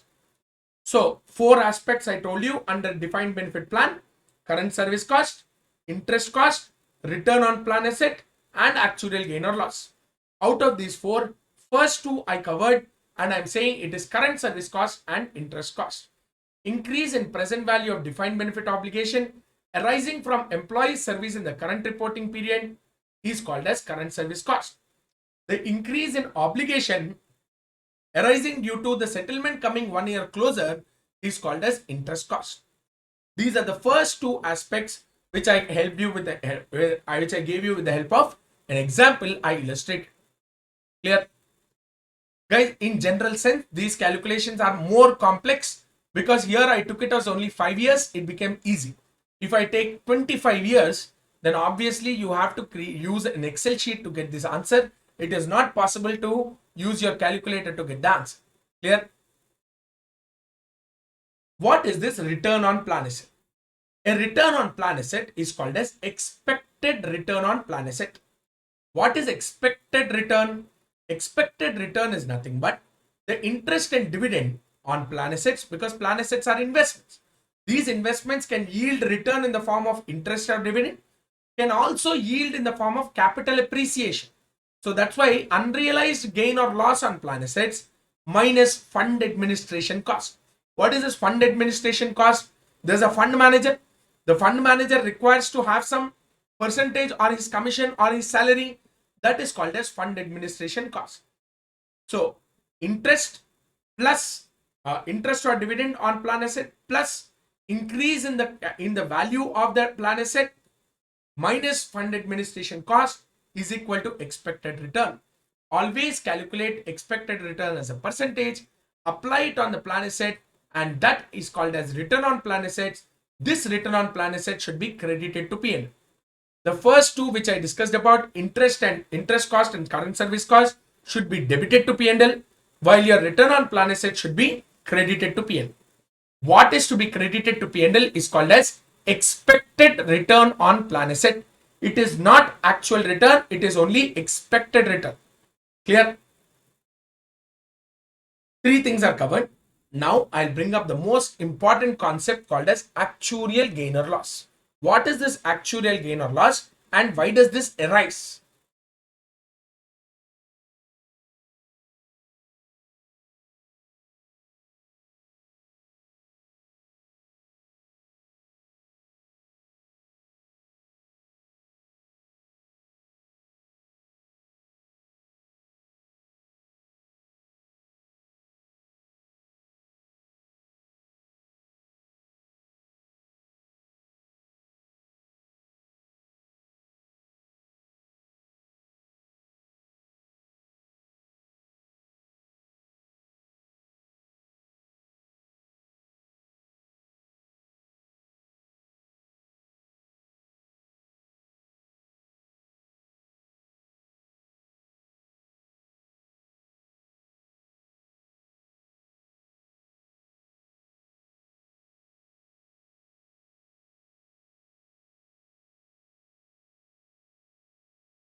Yes, guys. So what is this actuarial gain or loss? And why does this even appear?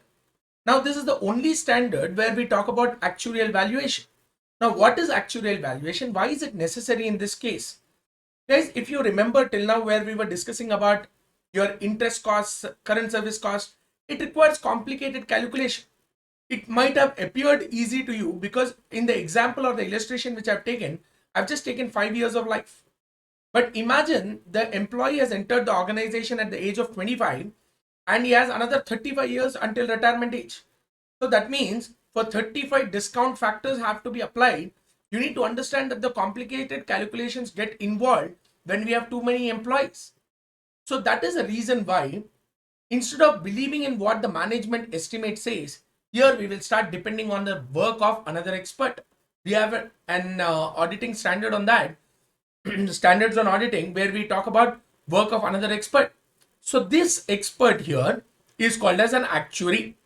An actuary is a person who has qualified from Indian Actuaries Institute, and he is eligible to give us a valuation with respect to your actuarial, your fair valuation on what is the obligation of the employer towards the employees in respect of the defined benefit plan.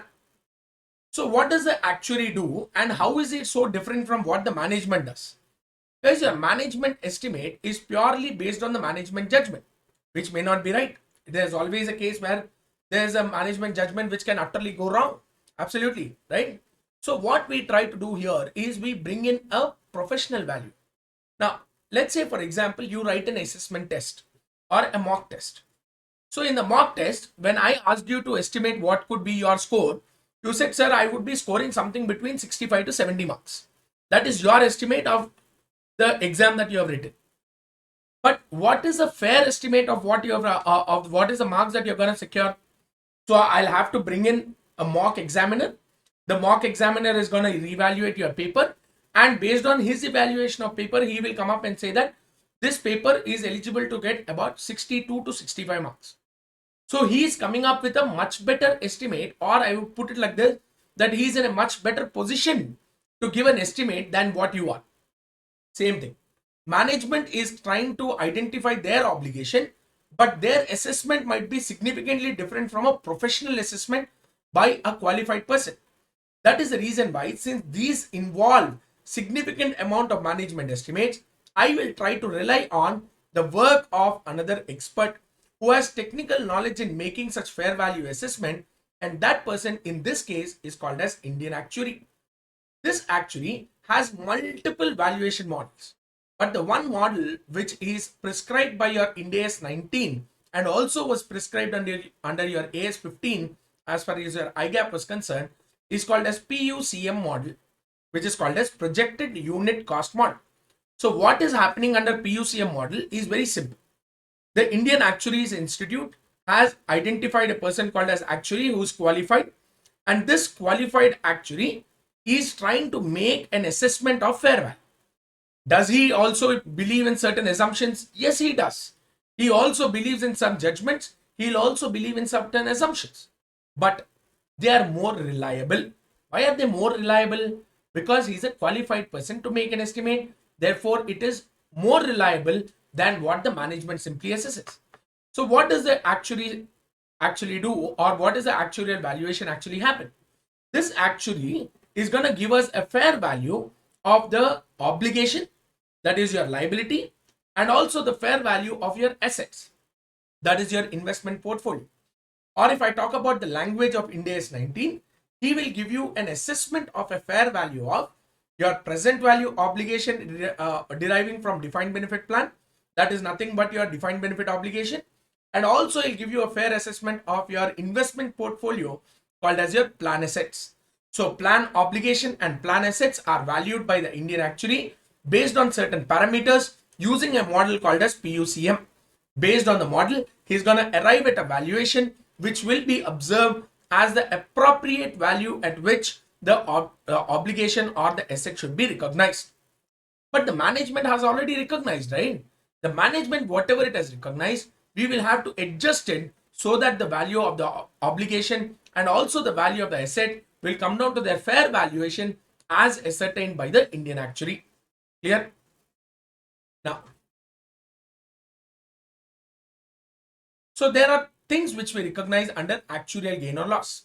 You will have to identify the actual gain or actuarial gain or loss on the obligation and also on the asset. Now, the obligation and the asset both are fair valued as per your Indian actuary. This fair valuation is different from the management estimate. So, the difference between the fair value and the management estimate has to be identified as actuarial gain or loss. This is the fourth relative item as far as your defined benefit plan is concerned. We have seen current service cost, interest cost, which are debited to P&L, expected return on plan assets, which is credited to P&L. But when I come down to the fourth part, that is actuarial gain or loss, I will recognize actuarial gain or loss in my statement of OCI. I will not recognize it in P&L, but I will recognize it in my statement of OCI, which is very much within the statement of profitability, but not in the P&L, but in the another part called as statement of OCI. What do you recognize? Actuarial gain or loss. How do I measure actuarial gain or loss? The difference between the present value of the defined benefit obligation as identified by the management estimate compared to the fair value as assessed by the actuary. The difference between both in respect of the defined benefit obligation should be recognized as actuarial gain or loss in my statement of OCI. It could be resulting in a gain if your fair value as per actuary is less than the present value, or if the fair value is greater than the present value, then it results in a loss. But what about the plan assets?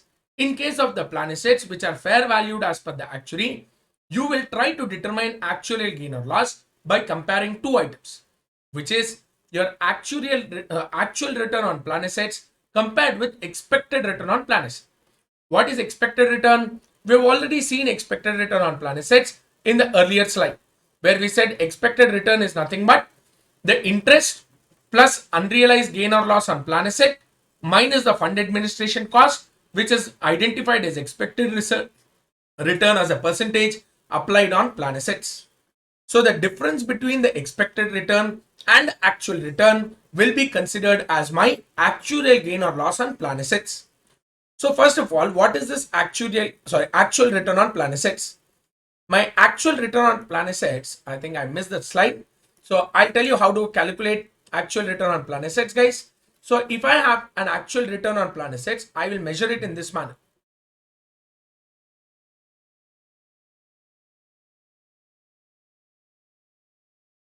Guys, you remember capital definition, or how do I identify capital in balance sheet?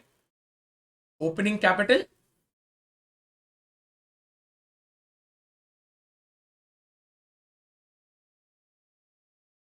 plus additional capital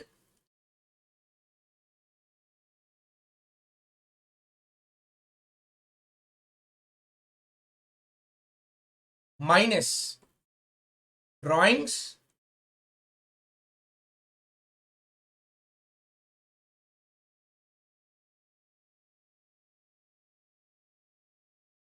plus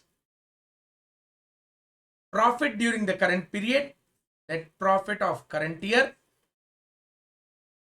This should give us the closing capital.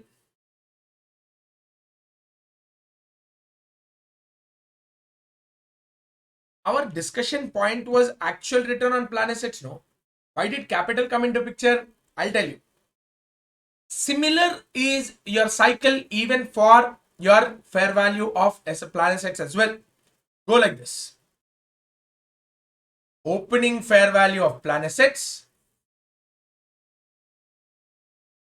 opening fair value of plan assets plus additional capital is nothing but contributions to the fund, contribution in current year. Every year there is a contribution which has to be made by the enterprise towards the defined benefit obligation. Such contributions minus benefits paid during the current year. Any employee has retired, then the benefit has to be paid, plus actual return on plan asset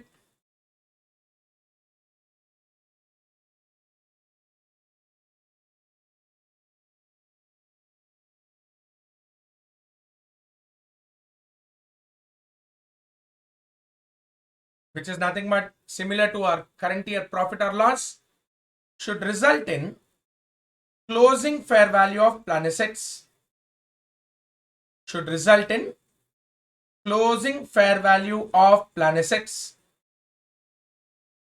Very similar to our capital, very similar to how we calculate capital, same way I'm calculating even for plan assets.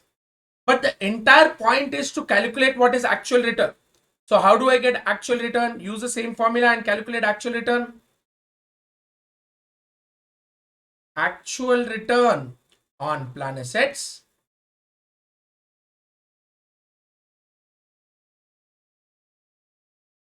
is equal to, now use the same formula and tell me how do I calculate?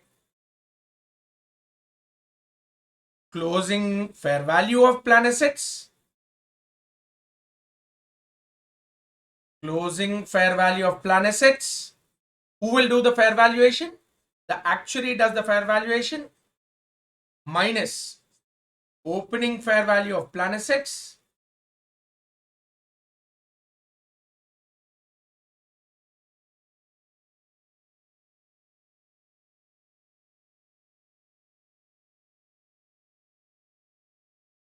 minus contributions to the plan in the current year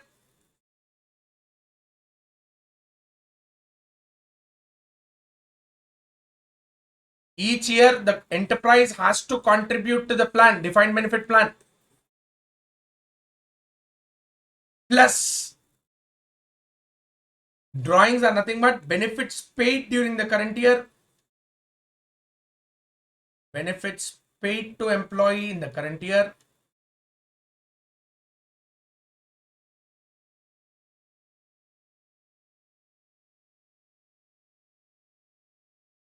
this will give us what is actual return on plan assets. So therefore actual return on plan asset is equal to closing fair value minus opening fair value being determined by the actuary, minus contributions to the plan in the current year, plus benefits paid to the employee in the current year, will give us what is actual return.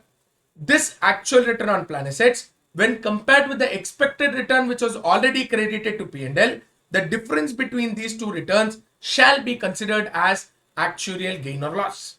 This actuarial gain or loss has to be recognized in the statement of OCI. Clear? On plan assets, the actual return compared by expected return should be transferred to actual gain or loss to the OCI of your statement of profitability. Clear? So your actual gain or loss is identified by PUCM model by valuing at fair value both your present value of obligation, which is your plan obligation, and also your plan assets, and both these fair values when compared with the carrying value results in actual gain or loss.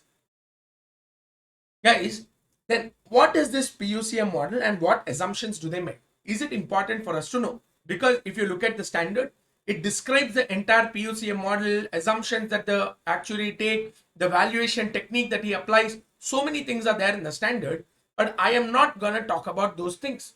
Why is it so? Because even if I know the PUCM model, even if I can apply the PUCM model, remember my valuation will not be considered as a technical expert valuation. My valuation cannot be considered as actuarial valuation unless and until the actuary has signed on it. Therefore, me knowing how the pattern of calculation is there or what are the assumptions being made is not going to change the fact that I need an actuary to do the valuation.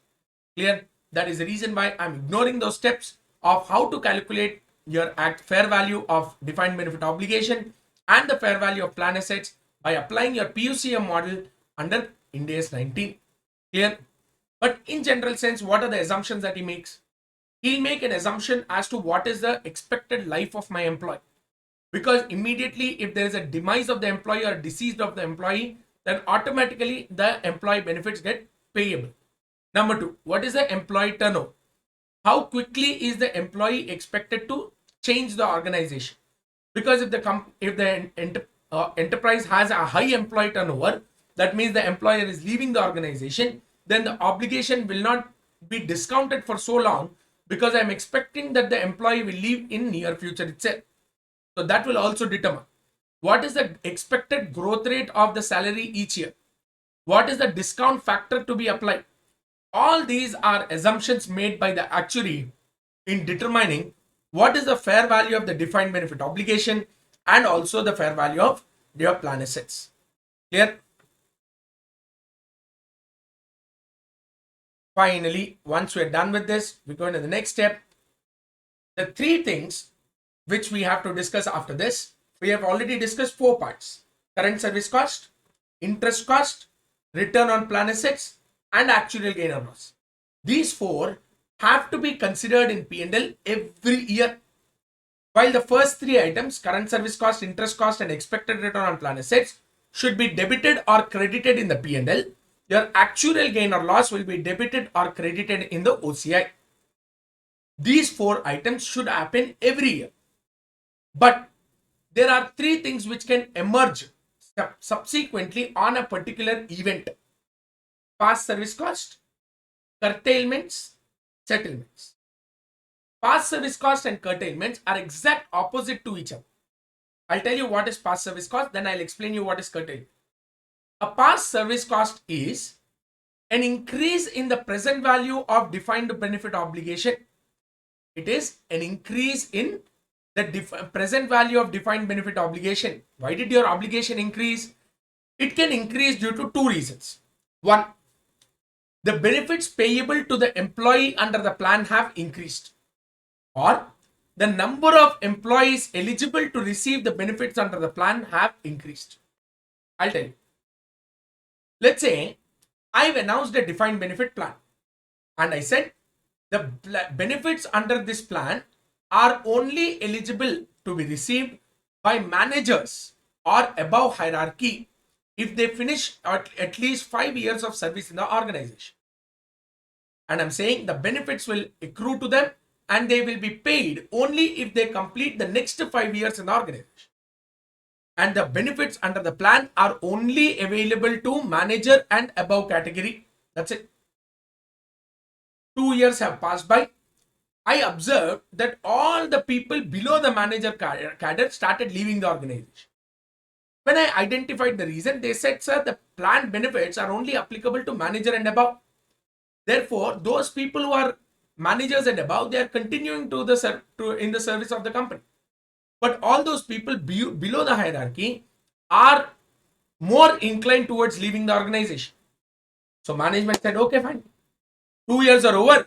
I'll make an announcement saying that this plan benefits are today from now onwards applicable to even the people of assistant manager or deputy manager level as well. So what happened? Earlier, manager and above category, the number of people in the organization were 70. Now, after I included assistant managers and deputy managers, now the total number of employees who are eligible to receive benefit under the plan have shot up to 150. First 2 years, when the number of employees eligible to receive the benefits under the plan are 70, you might have estimated the provision based on a particular value. But today, when the number of employees have increased to 50, automatically there is an increase in the present value of obligation.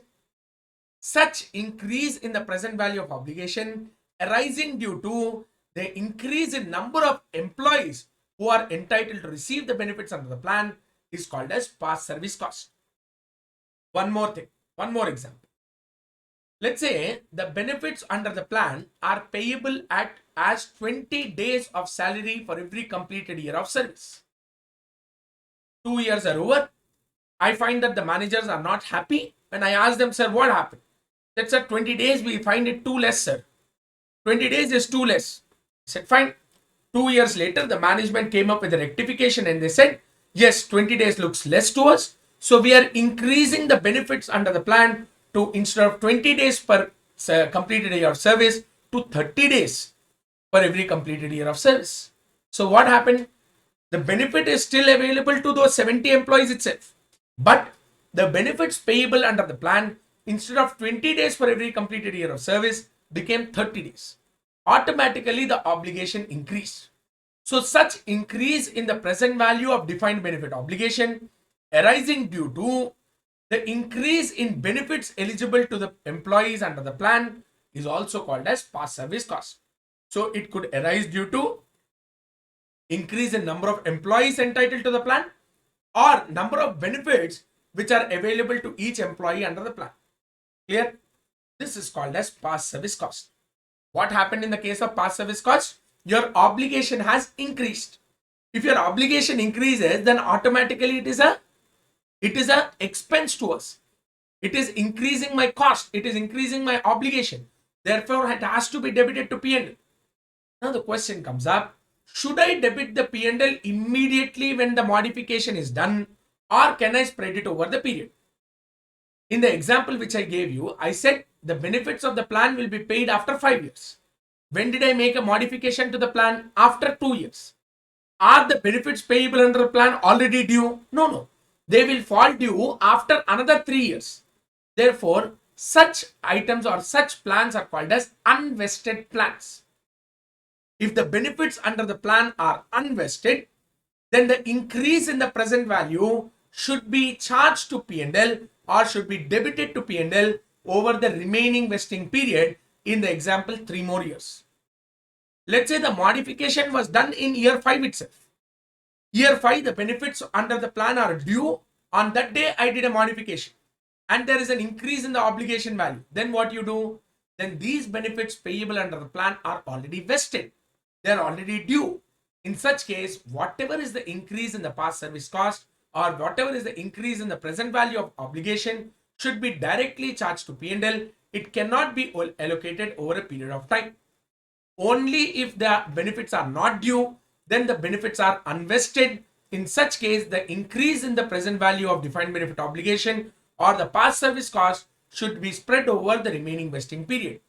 If the benefits payable under the plan are already vested, that means they are already due, then the increase in the present value of defined benefit obligation, that is the past service cost, should be charged to P&L immediately. Clear? What is curtailment? Exact reverse is curtailment. Because in curtailment, he says, it is a decrease in the present value of defined benefit obligation arising due to decrease in number of employees eligible to the plan or decrease in the benefits eligible to each employee under the plan. Exact ulta of what we have dealt under past service cost. So here we are talking about increase in present value due to increase in benefits or increase in employees. Here I am talking about decrease. I am talking about decrease in present value of obligation due to decrease in benefits or decrease in number of employees. Whenever it's a curtailment, it's a reduction in the obligation. Whenever it is a reduction in the obligation, it is a gain. So therefore, such gain should be recognized in the credit of the P&L immediately when such curtailment occurs. When the curtailment occurred itself, I will start recognizing the amount of gain, that is a decrease in the present value of obligation, into the credit of P&L. So guys, remember, past service cost or curtailment, both these situations occur only if the management or the enterprise has done some modifications to the plan. If there is no modification to the plan, there is no past service cost, no curtailment. That's why I said these are items which will appear only if a particular event occurs. Here, what is the event? Amendment or modification to the plan occurred, which has resulted either in a past service cost or could result in curtailment. Clear? Last concept under this is called as settlement. What is settlement? I call up the employee and I tell the employee, boss, you are entitled to receive so many benefits, right, from the employer. Today, I will give you one amount. You tell me how much amount you want. Tomorrow, don't claim any benefit under the post-employment benefit plan. No post-employment healthcare, no pensions, nothing. Today, you tell me how much you want. That today's value is called as settlement. Settlement is a lump sum payment made to the employee in consideration to waiving off the future benefits payable to employee. So, employee is eligible to receive some benefits from the employer in future. He is waiving off all those benefits. But for waiving off those benefits, today he is accepting one single payment. Guys, let's say an employee is at the age of 35 or 40, right? His retirement benefits will accrue to him at the age of 60. You don't know, first of all, whether I'll be alive or not, whether I'll be able to enjoy those benefits or not. Today, I need those money. I want to buy a house. I want to buy a lavish car. I want to go on a foreign trip. So all these expenses cannot be met out of my salary. So if the employer comes out with a proposal saying that today you take 10 lakhs, forget about every other benefit that you will receive after your employment. I said, fine, today's 10 lakhs is more important to me. So he has taken the today's value, and this is called as settlement. Whenever a settlement occurs, I will have to compare the amount paid under settlement with the current carrying value of the present benefit obligation. I will compare the settlement value or the settlement amount paid with the carrying value of the defined benefit obligation. The difference between the settlement amount and the carrying value of the defined benefit obligation should be recognized in the P&L. If your benefit paid is more than the carrying value, then it is a loss debited to P&L. If your settlement value is much less than the present value of obligation, then in such case it is a gain credited to P&L.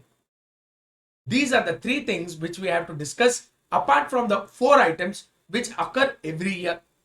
But the last three items, past service cost, curtailment, settlement, these three emerge only when a particular situation appears.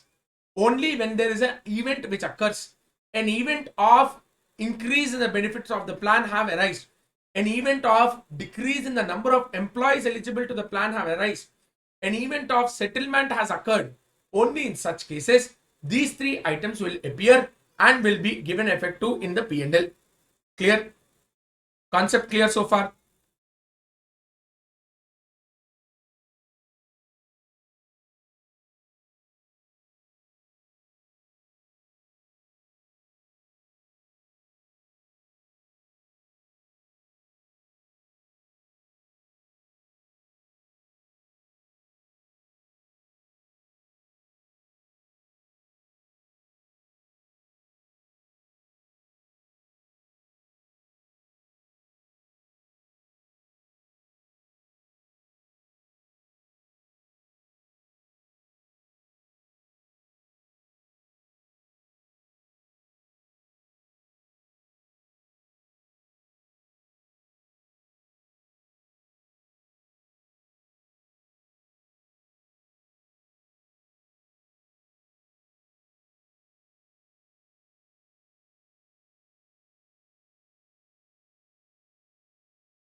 The last concept under your employee benefits is a small concept regarding termination benefit.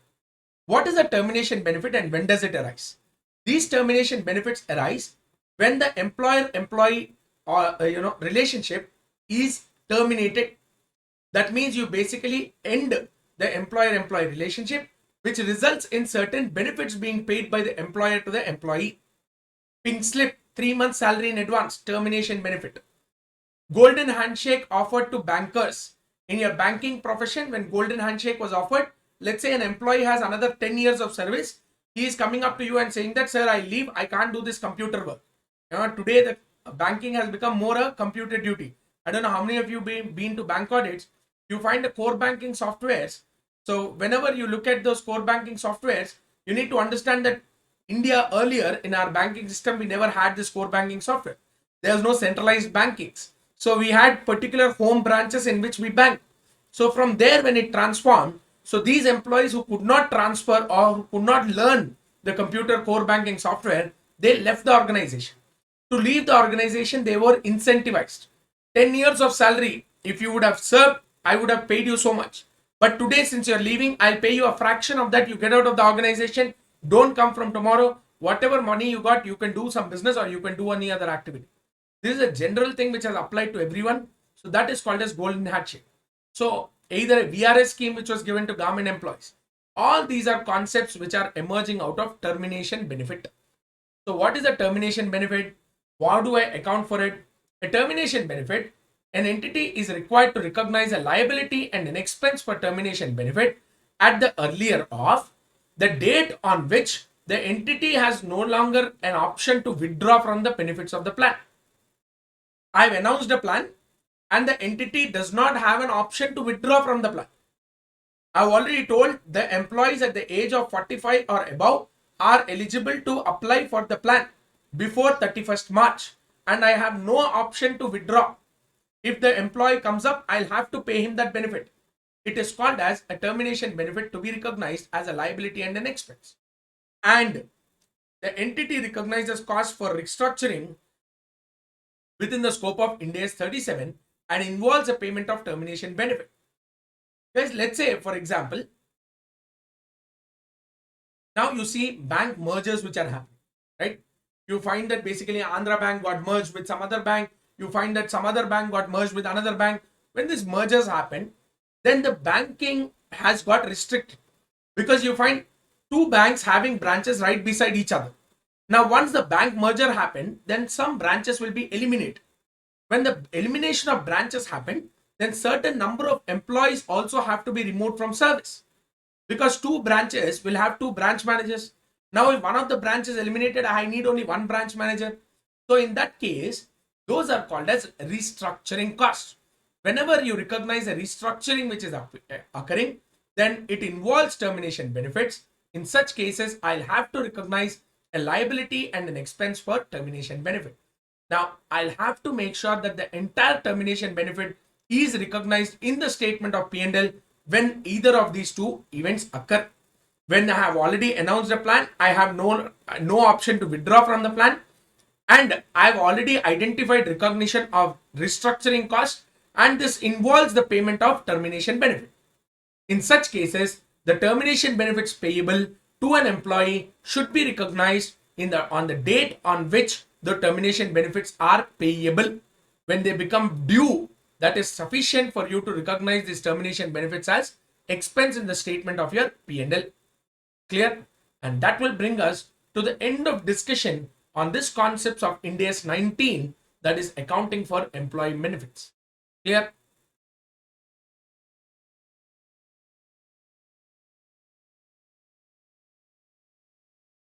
Yes, guys. So Ind AS 37 gives us an insight about provisions, contingent assets, and contingent liabilities. Guys, when I talk about provisions, contingent assets, and contingent liabilities, one has to understand that there is a very thin line of difference between a liability and a provision and a contingent liability. Very thin line of difference. When I say outstanding salaries, do you call it as a provision for salary or outstanding salaries? Is it a liability or a provision? It's a liability. Now, why is it a liability and why not it can be called as provision for salary? Because both the cases I'll debit the P&L. What difference does it make? Does it make a hell lot of difference? Yes. So basically the terminology of provision and a liability has to be understood first of all. So whenever I say a liability, it is virtually certain. It is virtually certain. That amount is certain to be realized, to be paid. That is called as a liability. But when I talk about a provision, it is an obligation which has emerged, but the amount is only estimated. I don't know the exact amount of the liability, but I'm estimating it. Then you create a provision for it. Whenever I talk about a liability or a provision, these are called as obligations. Any obligation which arises to an enterprise can arise due to three reasons. Three reasons why there is an obligation which emerges to an enterprise. First one, it's a legal obligation, an obligation created by law. Payment of bonus created by law. Payment of taxation is created by law. So these are legal obligations which are emerging out of a law. Next one, contractual obligation, an obligation arising due to a contract.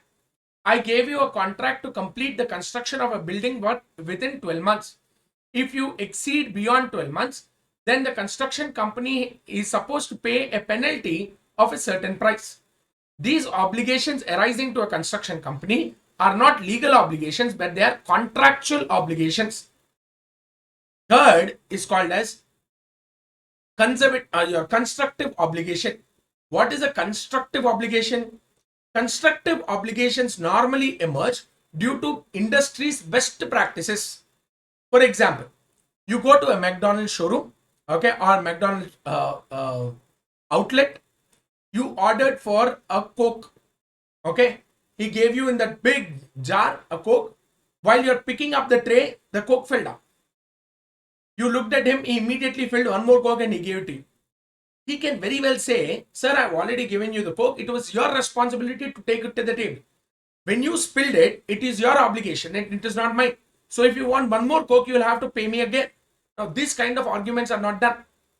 That is industry's best practice because you want to keep your customers very happy. There is a problem regarding my mobile phone. I go to the showroom, I give the mobile phone, he'll immediately make sure that the service is done. Let's say my phone is not switching on, he'll do some here and there, something, he'll switch it on and he'll say, sir, the mobile is still working. These kind of services, after sale services, are customary. They are industry's best practices or the practices which I have been following since my past. I have today got that credibility because of the kind of service which I create. So these are constructive obligations. Your obligation for dismantling an asset is also a constructive obligation. If I install a particular AC in my house and when I'm leaving the place, I'll have to remove the AC. So my installation of the AC has given rise to an obligation to dismantle the AC at a later point of time. These are called as constructive obligations. These are not obligations created by law, neither these obligations are created by a contract. These are customary business practices or these are practices in the best interest of the customer. So these are past practices which I have been following, I am following even now, which is resulting in an obligation today. These are called as constructive obligations. So there are three types of obligations which can arise: legal, contract, constructive. Legal obligation, contractual obligation, constructive obligation.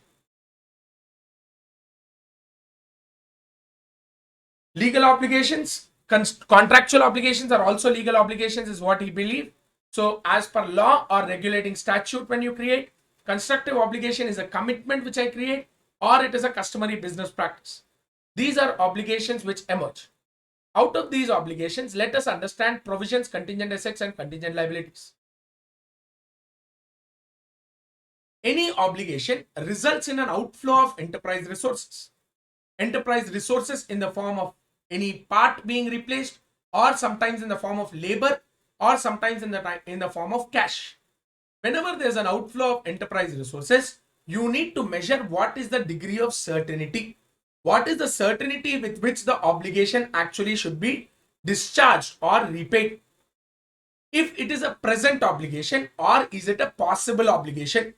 Someone has filed a case against me, defamation case of using his patent, okay, or patent infringement case. So such patent infringement case which is filed upon me is a possible obligation, because if he wins the case, then possibly I'll have to pay a certain amount. That is called as a possible obligation. What is the present obligation? I know I have to pay. I know I have to pay. So in the present obligation also, sometimes an obligation might be virtually certain to happen. What is virtually certain? An employee has rendered the service during the month of March. At the end of March, I am assessing whether this obligation is a present obligation or not. Yes, it is a present obligation. How certain is it that you have to pay the amount? I've already utilized that fellow's service. So obviously it is virtually certain that I have to pay the amount. So it is such obligations which are present obligations which are certain, virtually certain to occur. Then in such case, I'll say it is virtually certain if the amount and the timing are determinable. If I know what is the amount which I have to pay and at what time I have to pay, then I can say that it is virtually certain, for which I will recognize a liability. So when I say it is a liability to us, a liability is a present obligation which is virtually certain. But let's say it is not virtually certain, but it is probable to arise. It is probable that I have to declare bonus. It is probable that there is a particular amount of tax which I have to pay. It is an obligation, yes. But is it certain? No. It is probable. My tax will be ascertained by my tax auditor at the time when the tax audit is due. As on today's date, I am measuring with reasonable certainty the amount which I am probable to pay towards tax. In such cases, I will recognize a provision, as long as you can measure and estimate reliably. If you cannot measure and estimate reliably, then such amount, instead of recognizing as a provision, I will disclose it as a contingent liability. Let's say today there is an obligation, but the obligation certainty to occur is remote. I am not expecting it to occur. There is a remote chance that it can occur. Then in such cases, I will not disclose a provision or a liability. In such cases, I'll only disclose a contingent liability. So if I ask you to define a liability, how will you define? A liability is a present obligation which results in an outflow of enterprise resources, and such outflow of enterprise resources is virtually certain. I know that this is the amount which I have to pay, and at this point of time I have to pay. It is virtually certain, so I recognize a liability. But what is a provision? A provision is appearing in this case where there is a present obligation which will probably result in an outflow of enterprise resources. That what do you mean by probable? More likely than not. It is more likely that I will have to pay the amount. I will have to pay the amount which is more likely to occur. If I can measure the amount which I am not supposed to pay reliably, then I will recognize the provision. But if I have to define a contingent liability, I can recognize that contingent liability, or I'll disclose a contingent liability in three situations. Number one, where the obligation which results in outflow of enterprise resources is possible, not probable. It is possible. Number two, there is a present obligation which results in an outflow of enterprise resources. But this obligation to arise is very remote chances of occurrence. In such cases, I will recognize a contingent liability. Third one, it's a present obligation which results in outflow of enterprise resources, but I could not measure the amount with reasonable certainty. A reliable estimate could not be made. In such cases, I will recognize a contingent liability. So to understand contingency and contingent liability, we need to first concentrate on the concept of what is a contingency. A contingency is a situation which may result in a gain or may result in a loss. It is a situation which might result in a gain or might result in a loss. It depends on the outcome of an uncertain future event. And such uncertain future event is not within the control of the enterprise. I'm saying it is a situation which results in a gain or a loss depending upon the outcome of an uncertain future event. Such uncertain future event is not within the control of the enterprise. Give me an example here. Let's say there is a case of patent infringement which was filed by my competitor in my court. So in the court of law, it's just a case which is filed. If he wins the case, it will result in a loss. But the winning of his case is a future event which is uncertain. Depending upon the outcome of that uncertain future event, it might result in a loss to the enterprise. And the outcome of that future event is not in my control. It is within the judge's control or the court control. The court will decide what is the outcome of the future event. In such cases, I'll call it as a contingent loss. What is a contingent gain? Other way. I filed a patent infringement case. If I win the case, it results in a gain. So a gain which results from an outcome or the winning of an uncertain future event. And I cannot control that event, but unfortunately, it is within the control of the court or the judge sitting out there. Therefore, it might result in a contingent asset. So these are contingent assets and contingent liabilities. Clear? Remember, guys, whenever I have a situation of a contingent liability, this is how I'll have to look at it. A contingent liability is either a possible obligation or a present obligation. In case it is a present obligation where the future outflow is not probable or there is a remote chance of occurrence, or the future outflow is probable but it cannot be measured reliably. This is my definition of contingent liability, which I already discussed. In such case, if it is a contingent liability, then I should not recognize that contingent liability in my books of accounts.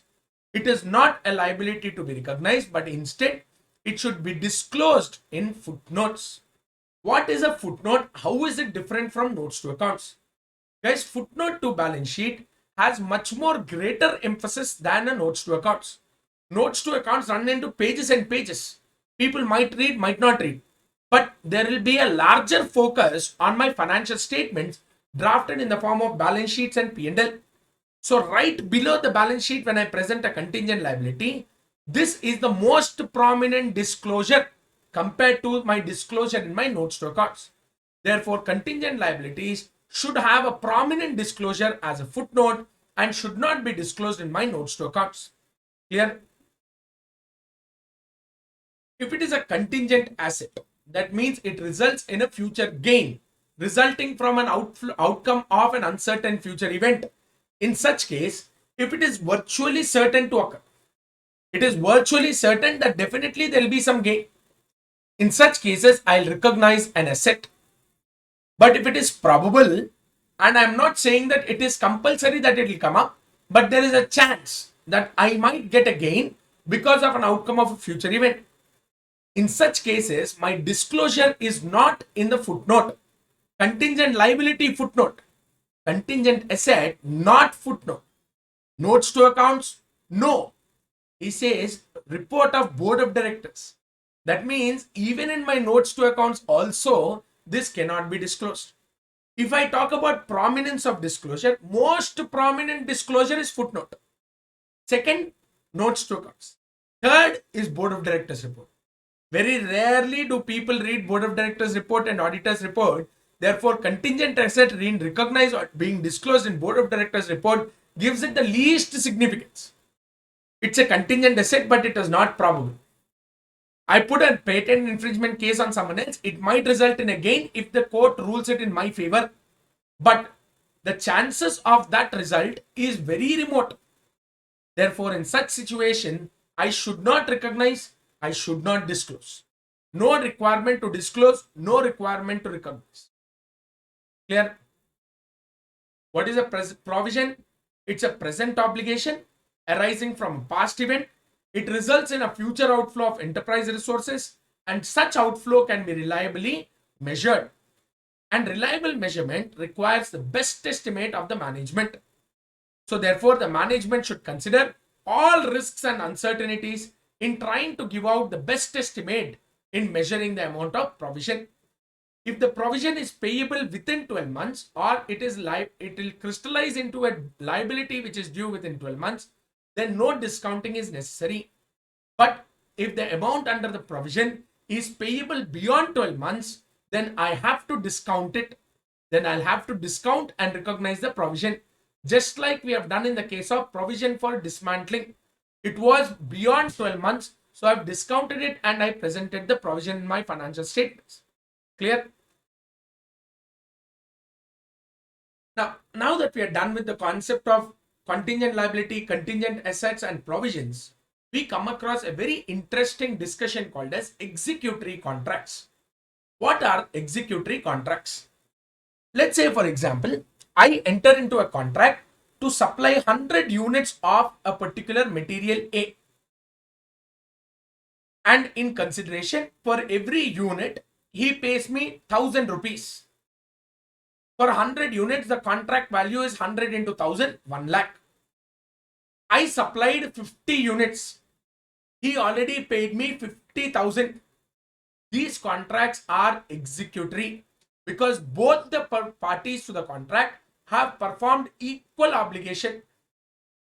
I did not supply 1 unit. He did not pay me 1 rupee. No party to the contract have performed any of their obligations. In both these situations, I'll call them as executory contracts. The party or the customer has already paid me an advance of 10,000 rupees, not executory, because the customer has already performed his part of obligation. My part of obligation is still pending. I supplied 20 units, billed 20,000, but the amount is not yet received. I did my part of obligation.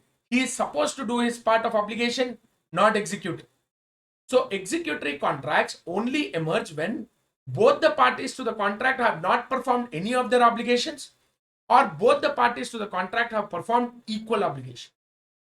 Now, why do we talk about executory contracts? Because Ind AS 37 excludes executory contracts unless they are onerous in nature. Ind AS 37 excludes executory contracts unless they are onerous in nature. What do you mean by this onerous nature? Any contract is said to be onerous if it results in an expected future loss to the enterprise. I'll tell you. I have entered into a contract to supply 100 units of material X for 1000 rupees per item. Contract value 1 lakh. The purchase price of each unit of material X after its production is 1500 rupees. That means what? Executory. I did not supply, he did not pay. But the contract as such will result in an expected loss to the enterprise. Because for me to produce material X, it is costing me 1500, but I am eligible to collect only 1000 rupees from the customer. Such contracts are executory in nature, but they are onerous in nature. Clear? So where I'm talking about onerous contract, it is covered under Ind AS 37, even though such contracts are executory in nature. In any other sense, executory contracts are excluded from the scope of Ind AS 37. So Ind AS 37 excludes executory contracts unless they are onerous in nature. What is an onerous contract? An onerous contract is where a cost incurred to meet the contractual obligation exceeds the benefit arising from the contract. The cost incurred to meet the obligation is 1500 per unit. Benefit I am expecting to collect from the customer is only 1000. It results in a future loss. So therefore, if cost expected to meet the obligation is exceeding the benefit arising from the contract, it results in an expected future loss. Such expected future losses should be recognized immediately, applying your conservatism concept. And such contracts are called as onerous contracts. Such contracts are called as onerous contracts. Clear?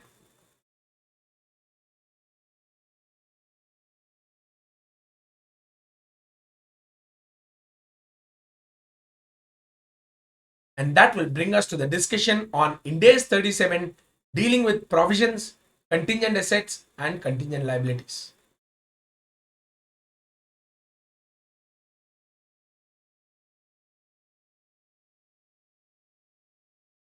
Yes, guys, the next set of Ind AS that we'll be discussing is about Ind AS 12. Ind AS 12 is a direct comparable standard to AS 22, which also deals with accounting for taxes on income, while Ind AS 12 talks about income tax. Now, apart from the fact that both the standards will deal with a similar concept of accounting for taxes in the form of current tax and deferred tax, nothing else in the standards are similar. The reason is your AS 22 earlier under IGAP or your Indian GAAP was basically following an income approach, which is income approach basically means the net profit as per your P&L has certain adjustments before you get into taxable income as per income tax. The difference between both of them is explained in the form of Ind AS 12 and what is the accounting effect of it. But when we come to the concept of Ind AS 12 instead of AS 22, Ind AS 12 talks about balance sheet approach, where they compare two figures that is called as carrying value in your financial statements compared with the tax base, which is a calculation as per Ind AS 12. So significantly, the basis of calculation itself has changed. Therefore, you need to understand that apart from the fact that they are dealing with the same concept of income tax, they have a significantly different approaches towards computation of deferred tax as well as current tax. Clear? Now, to begin with this standard, first of all, what is the significance of this standard? Remember, your accounting income is nothing but your net profit as per P&L is not equal to your taxable income. Your taxable income is a computation as per your PGBP chapter, right? What do you say? Net profit as per P&L minus depreciation debited as per P&L plus depreciation debited to P&L minus depreciation under section 32 of Income Tax Act. Certain expenditure debited to P&L not supposed to be deducted for tax purposes. Certain incomes credited to P&L not considered for tax purposes. So many adjustments were done before we arrived at taxable income as per PGBP chapter. So therefore, I can come to a conclusion that your accounting income is significantly different from taxable income. Since your accounting income is different from taxable income, your tax on accounting income is also not equal to your tax on taxable income.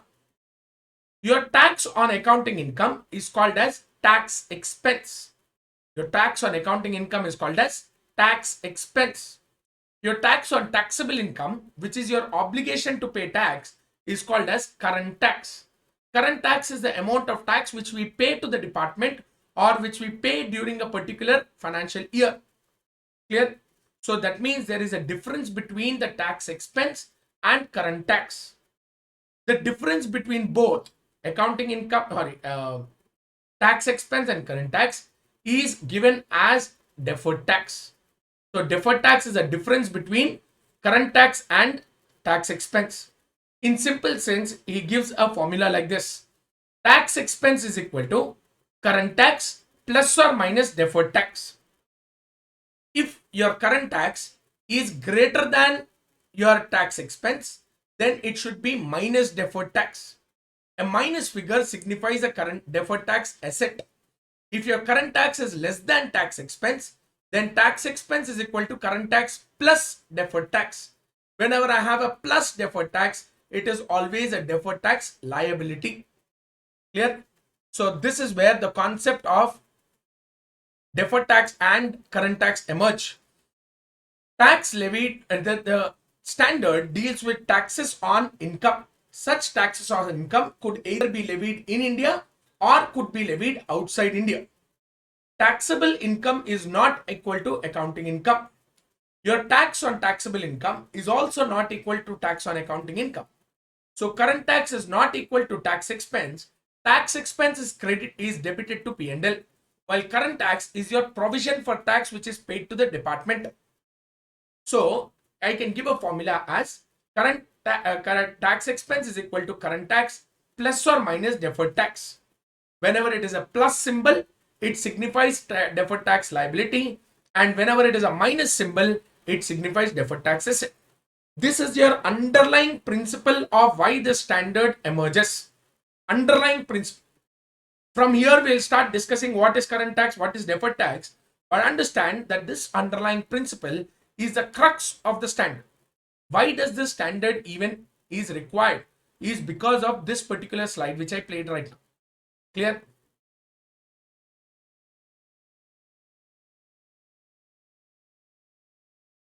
What is current tax? Current tax is a tax payable or receivable in respect of taxable income or tax losses during a particular reporting period. So current tax is something which is derived as per the prevailing tax laws. So in India, the prevailing tax law is Income Tax Act 1961.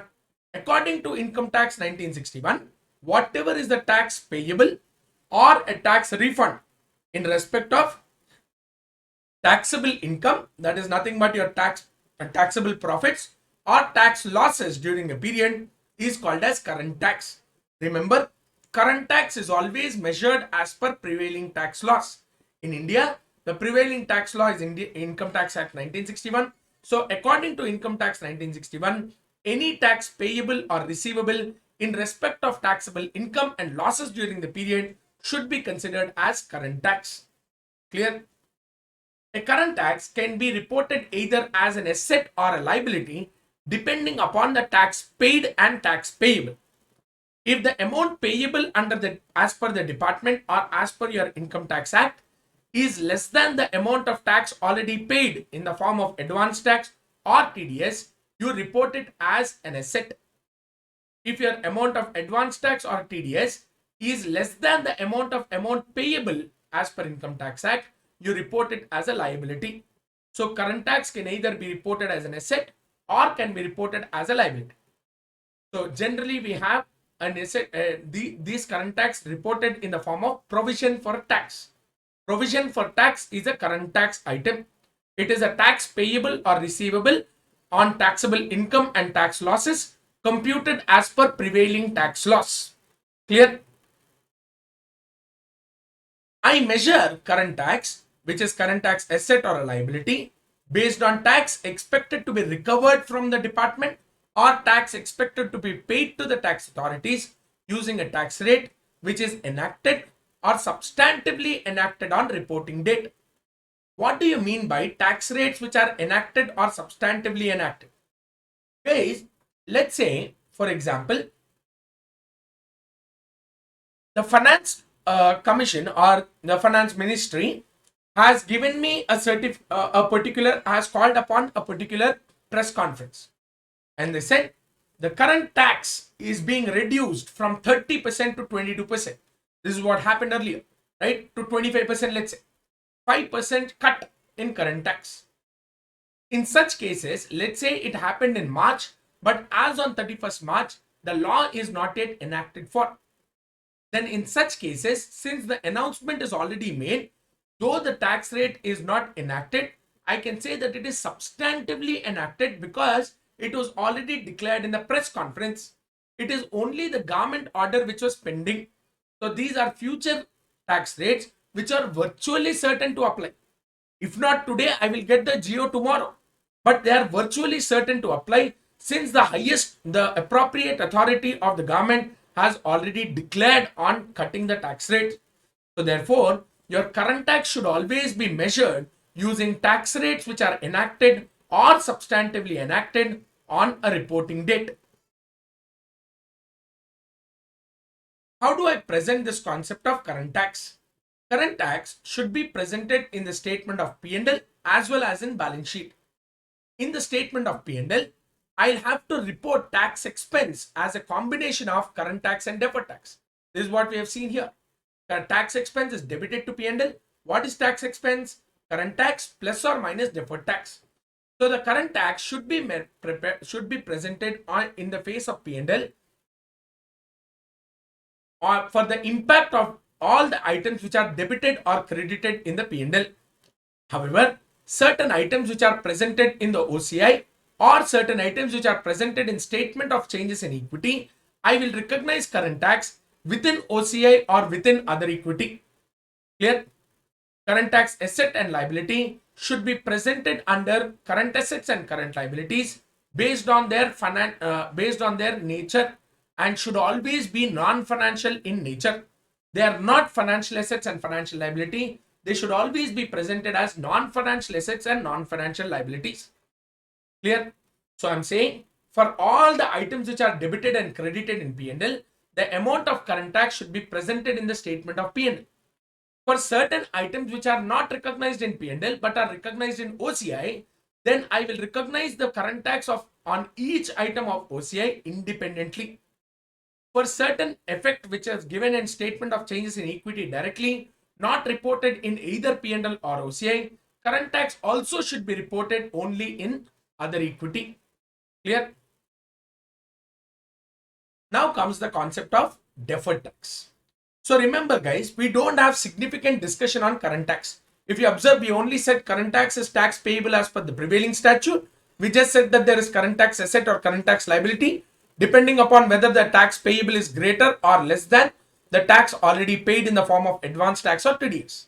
And we said we measure it based on either tax rates which are applied or substantively applied on reporting date.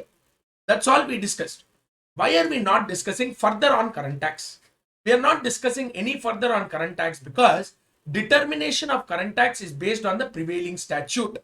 Prevailing statute, Income Tax Act 1961, is voluminous enough to decide how to calculate current tax. Ind AS 12 need not tell you how to calculate current tax. Ind AS 12 will just say calculate current tax as per prevailing statute, prevailing Income Tax Act 1961. It doesn't have to specify each and every provision of Income Tax Act 1961 all over again. That is the reason why our discussion on current tax is only limited to understanding what is current tax and how do I measure current tax. That is sufficient for us. We don't have any further discussion on current tax because current tax is explained as per your Income Tax Act 1961. Clear? Then comes the concept of what is deferred tax.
Yes, guys. So let's come to the concept of deferred tax because this is. Hi, sir. Please unmute yourself.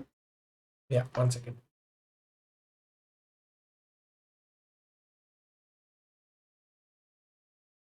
Yes, guys. So now we come to the concept of deferred tax. What is deferred tax and what is the significance of this concept? Remember, just like we said, current tax is determined as per the prevailing provisions of Income Tax Act 1961. I cannot leave deferred tax just like that because deferred tax has to be defined under Ind AS 12 because deferred tax is not as per any other statute. Deferred tax is to be considered or calculated as per Ind AS 12 itself. So we will have to go with the stepwise approach of determining deferred tax. First of all, what is deferred tax? Deferred tax is a future tax consequence. I'm saying deferred tax is a future tax consequence. For example, let's say there's a provision for bonus to employees which was provided. If the payment of bonus is not made within the current reporting period before the due date of filing your returns under 139(1), then such amount of provision for bonus is not allowed as deduction. But what can happen? It can give rise to a future deduction to bonus whenever it is paid. That means my future amount of tax payable will reduce. This is called as future tax consequence. A scientific research expenditure, an asset acquired for scientific research, can be completely 100% depreciated in the same year as per section 35 of your Income Tax Act. But similar deduction is not available as far as your accounting approach is concerned. According to our accounting approach, we will continue to depreciate the asset on a straight line basis or a WDV basis. Let's say straight line basis. So what happened? Your entire amount of deduction for tax payment has been allowed in the same year in which you purchased the asset. In future, no additional depreciation is allowed on that asset. But as far as your accounting approach is concerned, you keep on charging depreciation. So what will happen? Your accounting income will be less than the amount of taxable income. Therefore, you will pay a greater tax or higher tax in the future. Therefore, this is called as future tax consequence. A future tax consequence can either result in a higher tax liability or a reduction in tax liability. It arises due to recovery of the carrying value of the asset or settlement of a liability in future. I'm saying the future tax consequence arises either due to recovery of carrying value of an asset or settlement of a liability in future. Such future tax consequence can either increase the tax liability or can reduce the tax liability. Any increase in tax liability will be recognized as a deferred tax asset. Sorry, should be recognized as a deferred tax liability, guys. I'm sorry for that. Guys, whenever there is an additional liability in future which will result in a higher tax payment, it should be recognized as a deferred tax liability. I think I wrote it exactly reverse. Please try to rectify that. A future tax consequence resulting in a higher tax liability in future will result in deferred tax liability. Whenever there is a future tax consequence of savings in tax or a reduction of tax liability, then it is a benefit to the enterprise. Such benefit will be recognized as deferred tax asset. Clear? Increase in future tax liability is deferred tax liability. Decrease in future tax liability is deferred tax asset. This is, in short, the concept of deferred tax. How do I identify this deferred tax? My determination of deferred tax involves 8 different steps. First, to identify the carrying value of assets and liabilities. Second, to calculate the tax base of these items of assets and liabilities. Whatever assets and liabilities carrying value you identified in step 1, I will calculate their corresponding tax base. Think about a bare Excel sheet. Okay. First column, carrying value of assets and liabilities. That is the book value as it appears in your balance sheet. Second column is tax base. We identify the tax base of every corresponding item of asset and liability. The difference between 1 and 2, the difference between the carrying value and the tax base, which we calculated in step 1 and step 2, is called as temporary difference. Is called as temporary difference. AS22 language is timing difference. You don't use the word timing difference here. We use the word temporary difference. Step 4, we classify the temporary differences. We call these temporary differences as taxable temporary differences or deductible temporary differences in step 4. Finally, step 5, we measure the amount of deferred tax. Your measurement of deferred tax should be determined based on a tax rate. So your step 6 is your tax rate. Then you come into recognition and presentation of deferred tax in your financial statements. I'll repeat. First, start with identifying the carrying values. Corresponding to these carrying values, I have to identify tax base. Comparing 1 and 2, I will get temporary differences. These temporary differences should be classified. Then you determine a tax rate and try to measure what is the amount of deferred tax.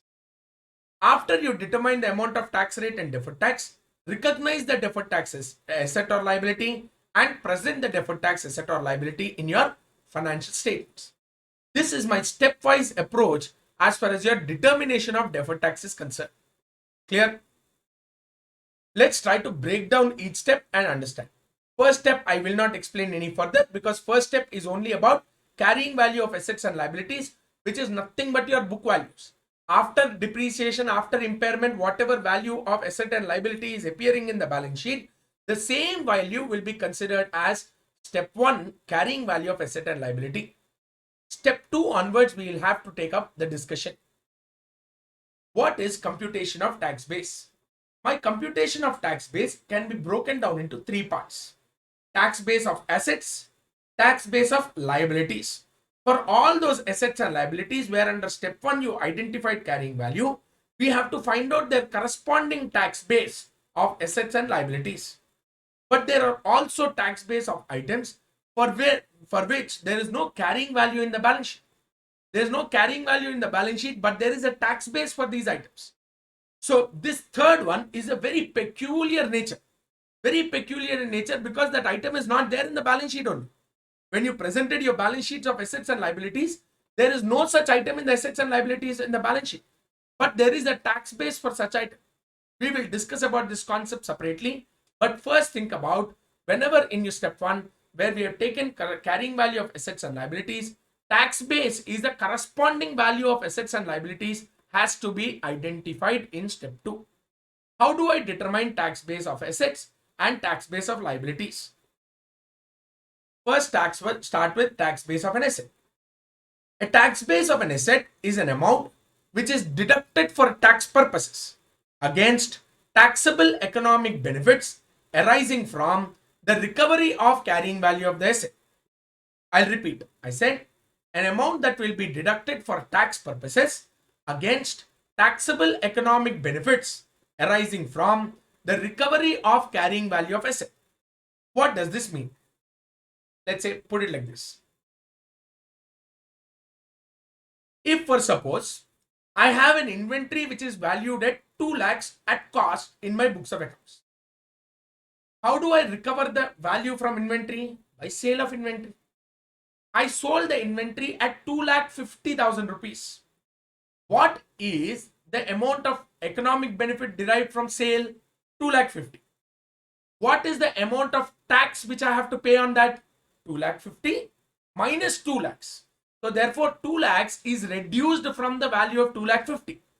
That 2 lakhs is called as tax base. The amount that will be deducted for tax purposes against taxable economic benefits arising from the recovery of carrying value of an asset. Clear? So I'm saying the amount that can be deducted for tax purposes against the taxable economic benefits arising from the recovery of carrying value of the asset is called as a tax base of an asset. Now my question is, economic benefits arising from carrying value of an asset, from recovery of carrying value of the asset, is it always taxable? Let's say I have a debtor. Amount collected from a debtor, economic benefits arising from the recovery of a debtor, is it taxable? No. I have an advances given to let's say my employee. The employee has repaid the advance which I gave. The repaid advance, does it become a taxable economic benefit? No. It is just an economic benefit which is not subjected to tax. So whenever I have a cash at bank, it is recovered by withdrawal from bank. I withdrew from bank, does it become taxable in my hands? No. So not all economic benefits arising from recovery of carrying value are taxable. If economic benefits derived from the carrying value of an asset are not taxable, then your tax base is equal to carrying value. Then your tax base and your carrying value are same. If your tax base and carrying value are same, then the temporary differences identified in step 3 are 0. Then 0. So debtor, bill received, cash in hand, cash at bank, advances, all these tax bases are equal to carrying value. My step 3 temporary differences are 0 in this case. What is the tax base of an asset? The amount that shall be deducted for tax purposes against the taxable economic benefits arising from the recovery of carrying value of an asset. Therefore, if I am saying that the economic benefits derived from the carrying value of an asset are not taxable, tax base should be considered as equal to the carrying value of the asset. I've given the example of finished goods. Cost is 75,000. On sale, you will recover 1 lakh, which is taxable economic benefits derived from recovery of carrying value of the asset. This taxable income is equal to 1 lakh economic benefit derived from sale of asset minus 75,000, which is cost of the asset. So 75,000 is deducted for tax purposes, which should be considered as tax base of an asset. Clear? How do I determine tax base of a liability? A tax base of a liability is equal to carrying value of the liability minus amount deductible for tax purposes in future. I'm saying carrying value of the liability minus amount deductible for tax purposes in future. Let's say provision for bonus to employee. That provision for bonus to employee, let's say, is unpaid on the date of filing your income tax return. Upon last date of filing your income tax return, the amount of bonus is still unpaid. Therefore, the amount cannot be allowed as deduction in the current year, but is eligible for deduction in the subsequent year. In such case, carrying value of liability minus the amount deductible for tax purposes in future is the entire amount of bonus, which when paid will be allowed as deduction. Therefore, the tax base of such liability is considered as zero if it is not paid within the due date of filing the return. What if the amount is already paid off? Before the filing of income tax return, due date of filing your income tax return, the amount of bonus has been paid. What is the amount deductible in future? In future, nothing is allowed as deduction because the entire deduction is allowed in the current reporting period itself. In such case, carrying value of bonus minus zero, therefore tax base of liability is equal to carrying value of the liability. Remember, if settlement of a liability is not deductible for tax purposes, paying a liability is not deductible for tax purposes, creditors, loans, bills payable, bank overdraft. If I repay loan, no tax deduction. If I pay my creditor, no tax deduction. If I pay my outstanding expenses, no tax deduction. In such cases, tax base is equal to carrying value of liability. That means your temporary differences will become zero whenever settlement of a liability is not deductible for tax purposes in future. Look at the example of bonus which I have given you. Subjected to 43B of Income Tax Act, if it is paid within due date of filing your income tax return, then your tax base is equal to carrying value. Temporary difference is zero. If it is not paid within the due date, then the tax base is equal to zero. Therefore, it results in a temporary difference.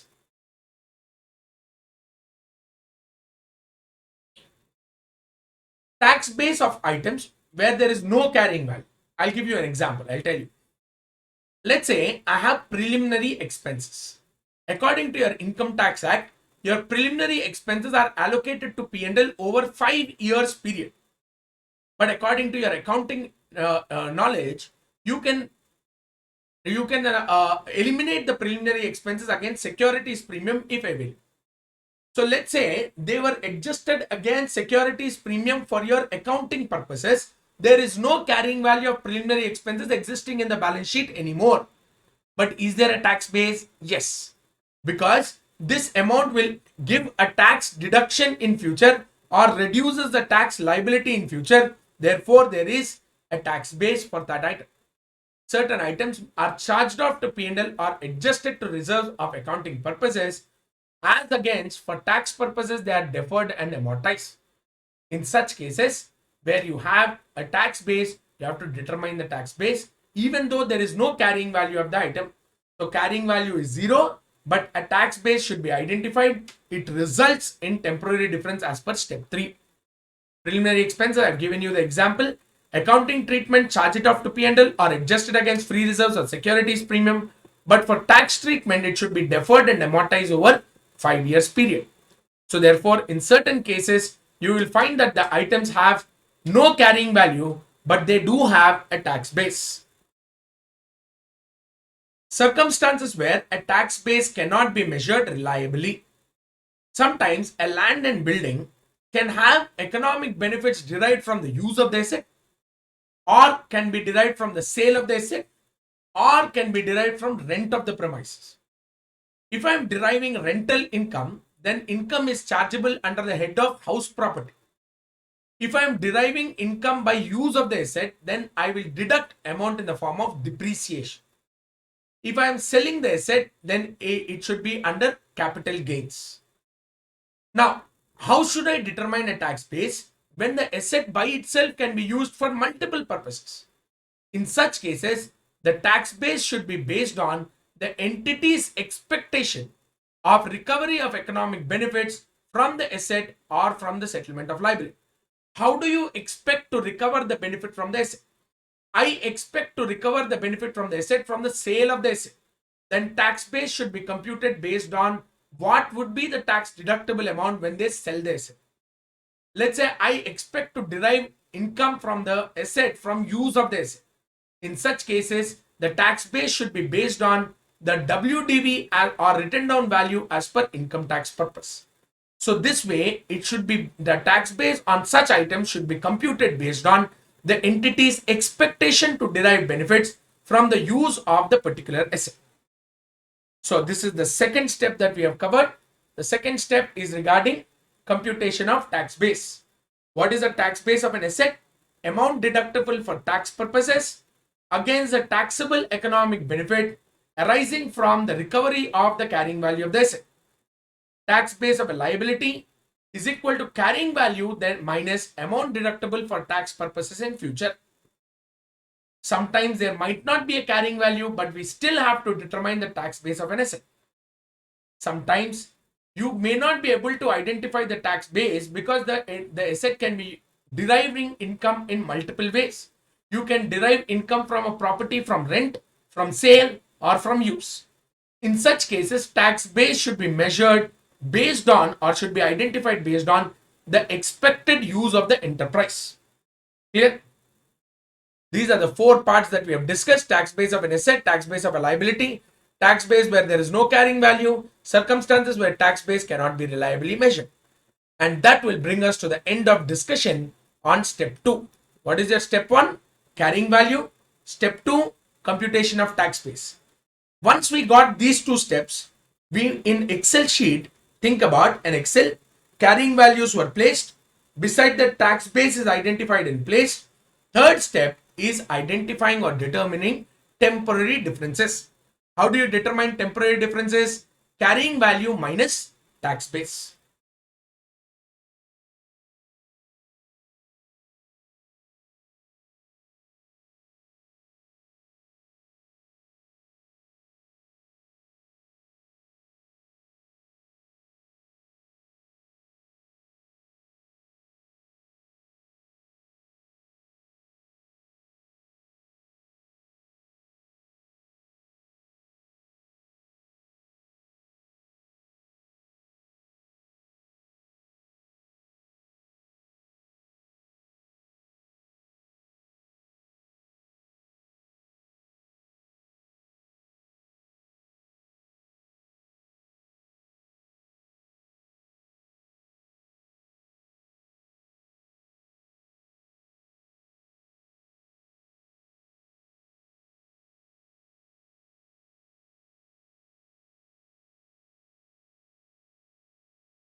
Yes, guys. So now let's look at step 3 then.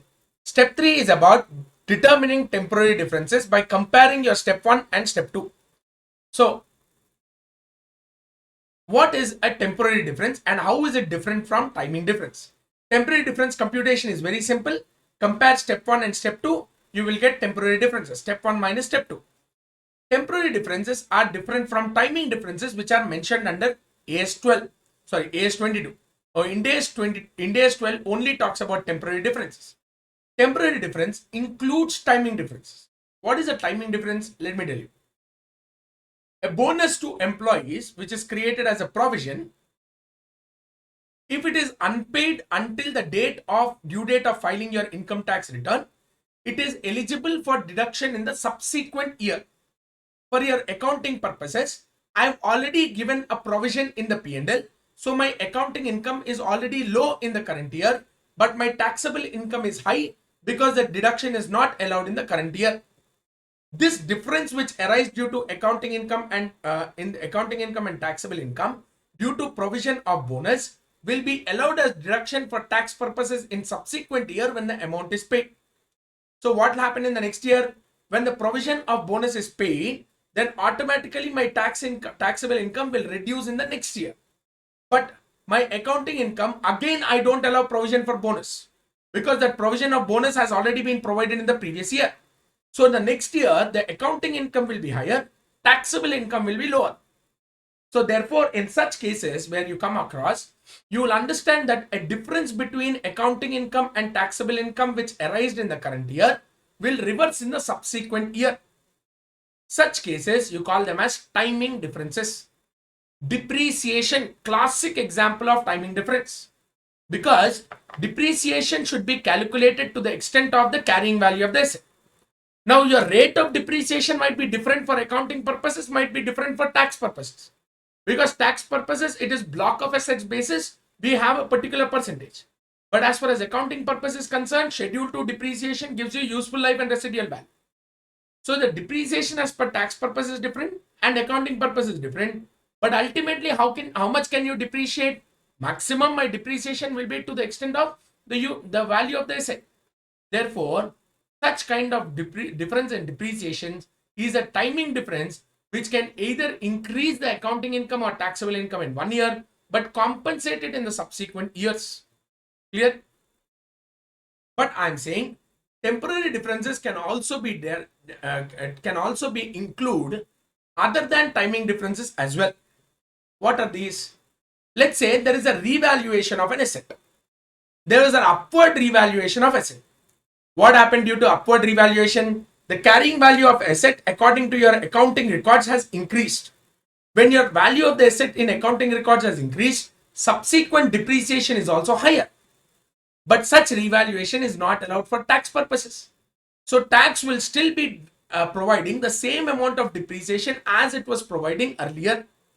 Therefore, it can result in a difference as far as your revalued portion of asset is concerned. It can result in a difference between the carrying value and the tax base, which is not a timing difference because it did not appear in 1 year and did not disappear in the subsequent year. Clear? These are called as temporary differences other than timing differences. Sometimes under a business combination under Ind AS 103, assets and liabilities from the transferor company will be acquired at fair value. But however, for tax purposes, these assets and liabilities should still be considered at carrying values as it was in the books of transferor. Therefore, in such cases also there can be a difference which arises between a tax base and a carrying value. So these are not timing differences, but these are temporary differences. So the meaning here, what I wanted to convey was temporary differences include timing differences, but are a much more larger ambit than just timing differences. It could emerge also due to revaluation or business combination, giving rise to a temporary difference instead of a timing difference only. Clear? Now let's go to step 4, where I classify my temporary differences. I classify temporary differences into 2 types: taxable temporary difference, deductible temporary difference. What is a taxable temporary difference? A taxable temporary difference results in a taxable amount in determination in increase in the taxable amount in determination of tax payable. It results in higher tax payable in the future period. Deductible temporary differences means they result in reduction They result in reduction of tax payable in future periods. Taxable temporary differences gives rise to an extra obligation of tax payment in future. Deductible temporary differences give a tax saving in future. Taxable temporary differences which result in higher tax payable in future will give rise to a deferred tax liability. Why liability? Because it is increasing my tax liability in future. Deductible temporary differences, they reduce tax liability. They save tax liability in future. They create a benefit to the organization in future. Since they are creating a benefit of tax saving to the organization in future, it results in a deferred tax asset. Clear? Remember, whenever I'm talking about an asset whose carrying value is less than the tax base, an asset whose carrying value is less than tax base. What is tax base? Amount deductible for tax purposes against taxable economic benefits arising from the recovery of carrying value of this. So if the amount deductible for tax purposes is more than the carrying value, then you will get a tax saving in future. Since there is a tax saving in future, then these are called as deductible temporary differences. These are called as deductible temporary differences. Guys, reverse I have written. Reverse I have written. Asset, if the tax base is more, then it is deductible. Liability, if your tax base is more, it is taxable. Exact reverse I have written. Please make sure that you correct it. Make sure that you correct it. If your tax base is greater for an asset than its carrying value, it results in a greater deduction in future. If it gives a greater deduction in future, then it is a reduced tax payable in future or a tax saving in future. Since it is a tax saving in future, it is a deductible temporary difference. For a liability, it results in a taxable temporary difference. Clear? Exact vice versa. If your tax base is less for an asset compared to its carrying value, that means the amount deductible for tax purpose is less. If amount deductible for tax purpose is less, it results in higher tax liability in future. When it results in higher tax liability in future, then it should be a taxable temporary difference. Exact reverse even here.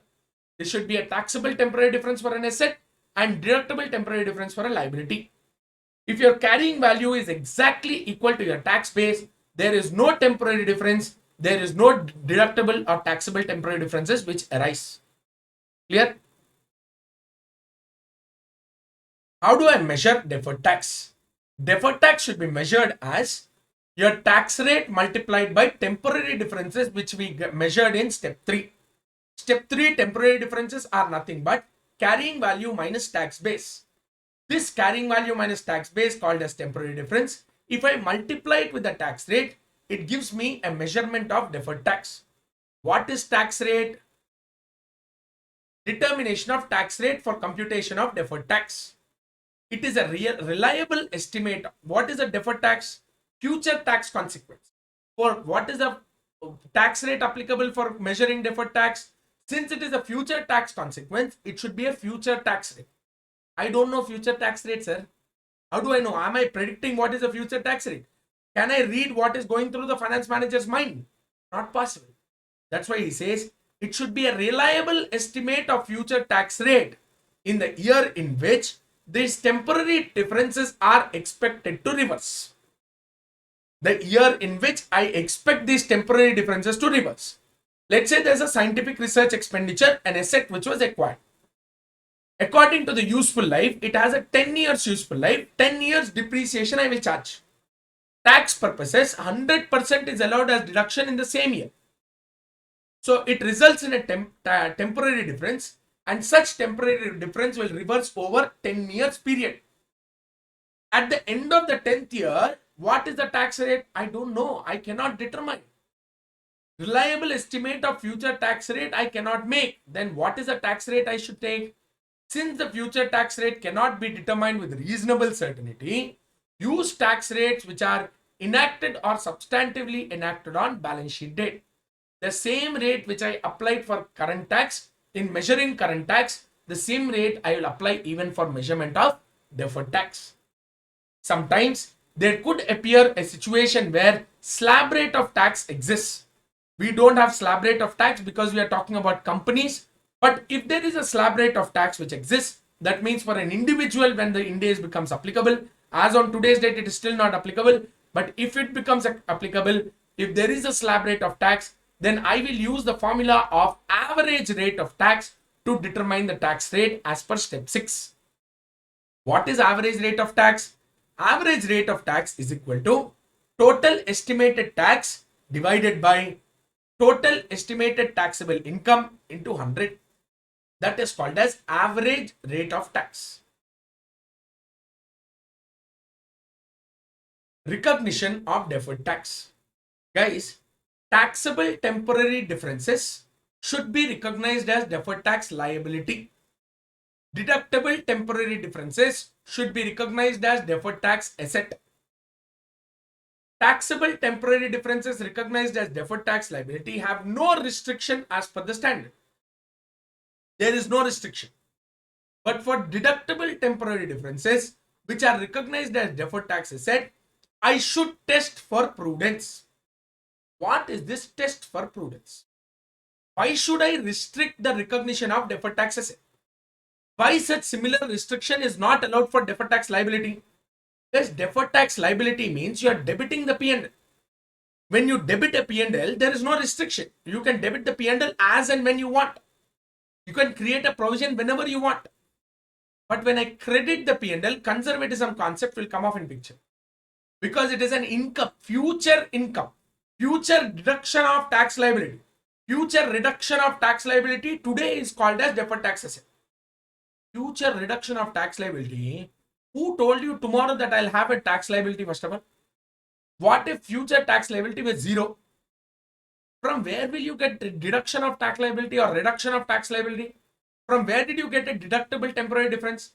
Why will I get a gain? How can it benefit the organization? Tax liability itself is 0. What reduction? What further more reduction is possible? So that's why we say always test for prudence. For us to recognize a deferred tax asset, we have to test for prudence, but there is no such test for deferred tax liability. You can happily recognize deferred tax liability for every taxable temporary difference. When it comes to deductible temporary differences, I'll have to apply this check for prudence and I'll have to estimate or I'll have to check whether it is passing the test of prudence before I recognize a deferred tax asset. What is this check for prudence? Check for prudence in recognition of deferred tax asset means I will recognize a deferred tax asset only if there is a possibility of future taxable income against which these deductible temporary differences can be adjusted or realized. That means what? I should be certain that tomorrow I will have future tax liability. Against the tax liability, I will reduce this deferred tax asset. Got it? I will have sufficient taxable income in future against which your deductible temporary differences can be adjusted or realized. Remember guys, carried forward business loss, unabsorbed depreciation. What do these two have significance? They will reduce future tax liability. Whenever I have a tax liability in future, these carried forward business losses and unabsorbed depreciation can be adjusted. Therefore, it will reduce my tax liability in future. Since it is reducing tax liability in future, it should be recognized as deferred tax asset. But what is your check for prudence saying? You should have a reasonable certainty that the enterprise will make sufficient taxable profit in future. Guys, remember, why do you get carried forward business loss or unabsorbed depreciation? Carried forward business loss, that means the entity made loss. Unabsorbed depreciation, your profit is not even sufficient to absorb the depreciation, man. That's why you got unabsorbed depreciation. Now, how will you establish reasonable certainty of future profits? Reasonable certainty of future profits is not possible.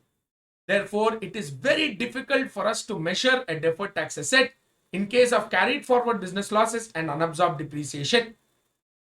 Sometimes you do measure. Take a look at current COVID situation. COVID situation has significantly affected my operations for the financial year 2020-21. As a result of which, in 2020-21, I have a business loss as per your income tax. This business loss can be carried forward for 8 more years. I am assessing whether I can recognize a deferred tax asset or no. And now I realize at over the past so many years, I have been always reporting taxable profit. Current year, my tax loss is only due to corona crisis. Had this corona situation had not been there, I wouldn't have made this loss. Therefore, since vaccinations are already in progress, 2021-22, I expect to make future taxable gain. Reasonable certainty is there? Yes. Because all my past years I have been making profit, only 1 year loss. So it is reasonably certain that I will reverse and I will start getting your taxable gains or taxable income in future, against which this carried forward business loss can be adjusted. In such cases, you can recognize a deferred tax asset. Let's say full past profits are loss, carried forward business loss today. Can I recognize deferred tax asset? Not possible. Because there is no reasonable certainty that I will make a future gain, that I will have a sufficient taxable profits in future. Since you cannot have a reasonable certainty of sufficient taxable profit in future, you cannot recognize a deferred tax asset for such kind of deductible temporary differences. So no deferred tax asset should generally be recognized for unabsorbed depreciation and carried forward business loss. But that one example which I gave you, all year profit, current year loss due to COVID, no problem. You can still recognize a deferred tax asset if you can establish a check for prudence. That means you can prove that there will be sufficient taxable profits in future, against which the amount of deferred tax can be adjusted. Clear? Your presentation of deferred tax is exactly the same as presentation of current tax. There is no difference.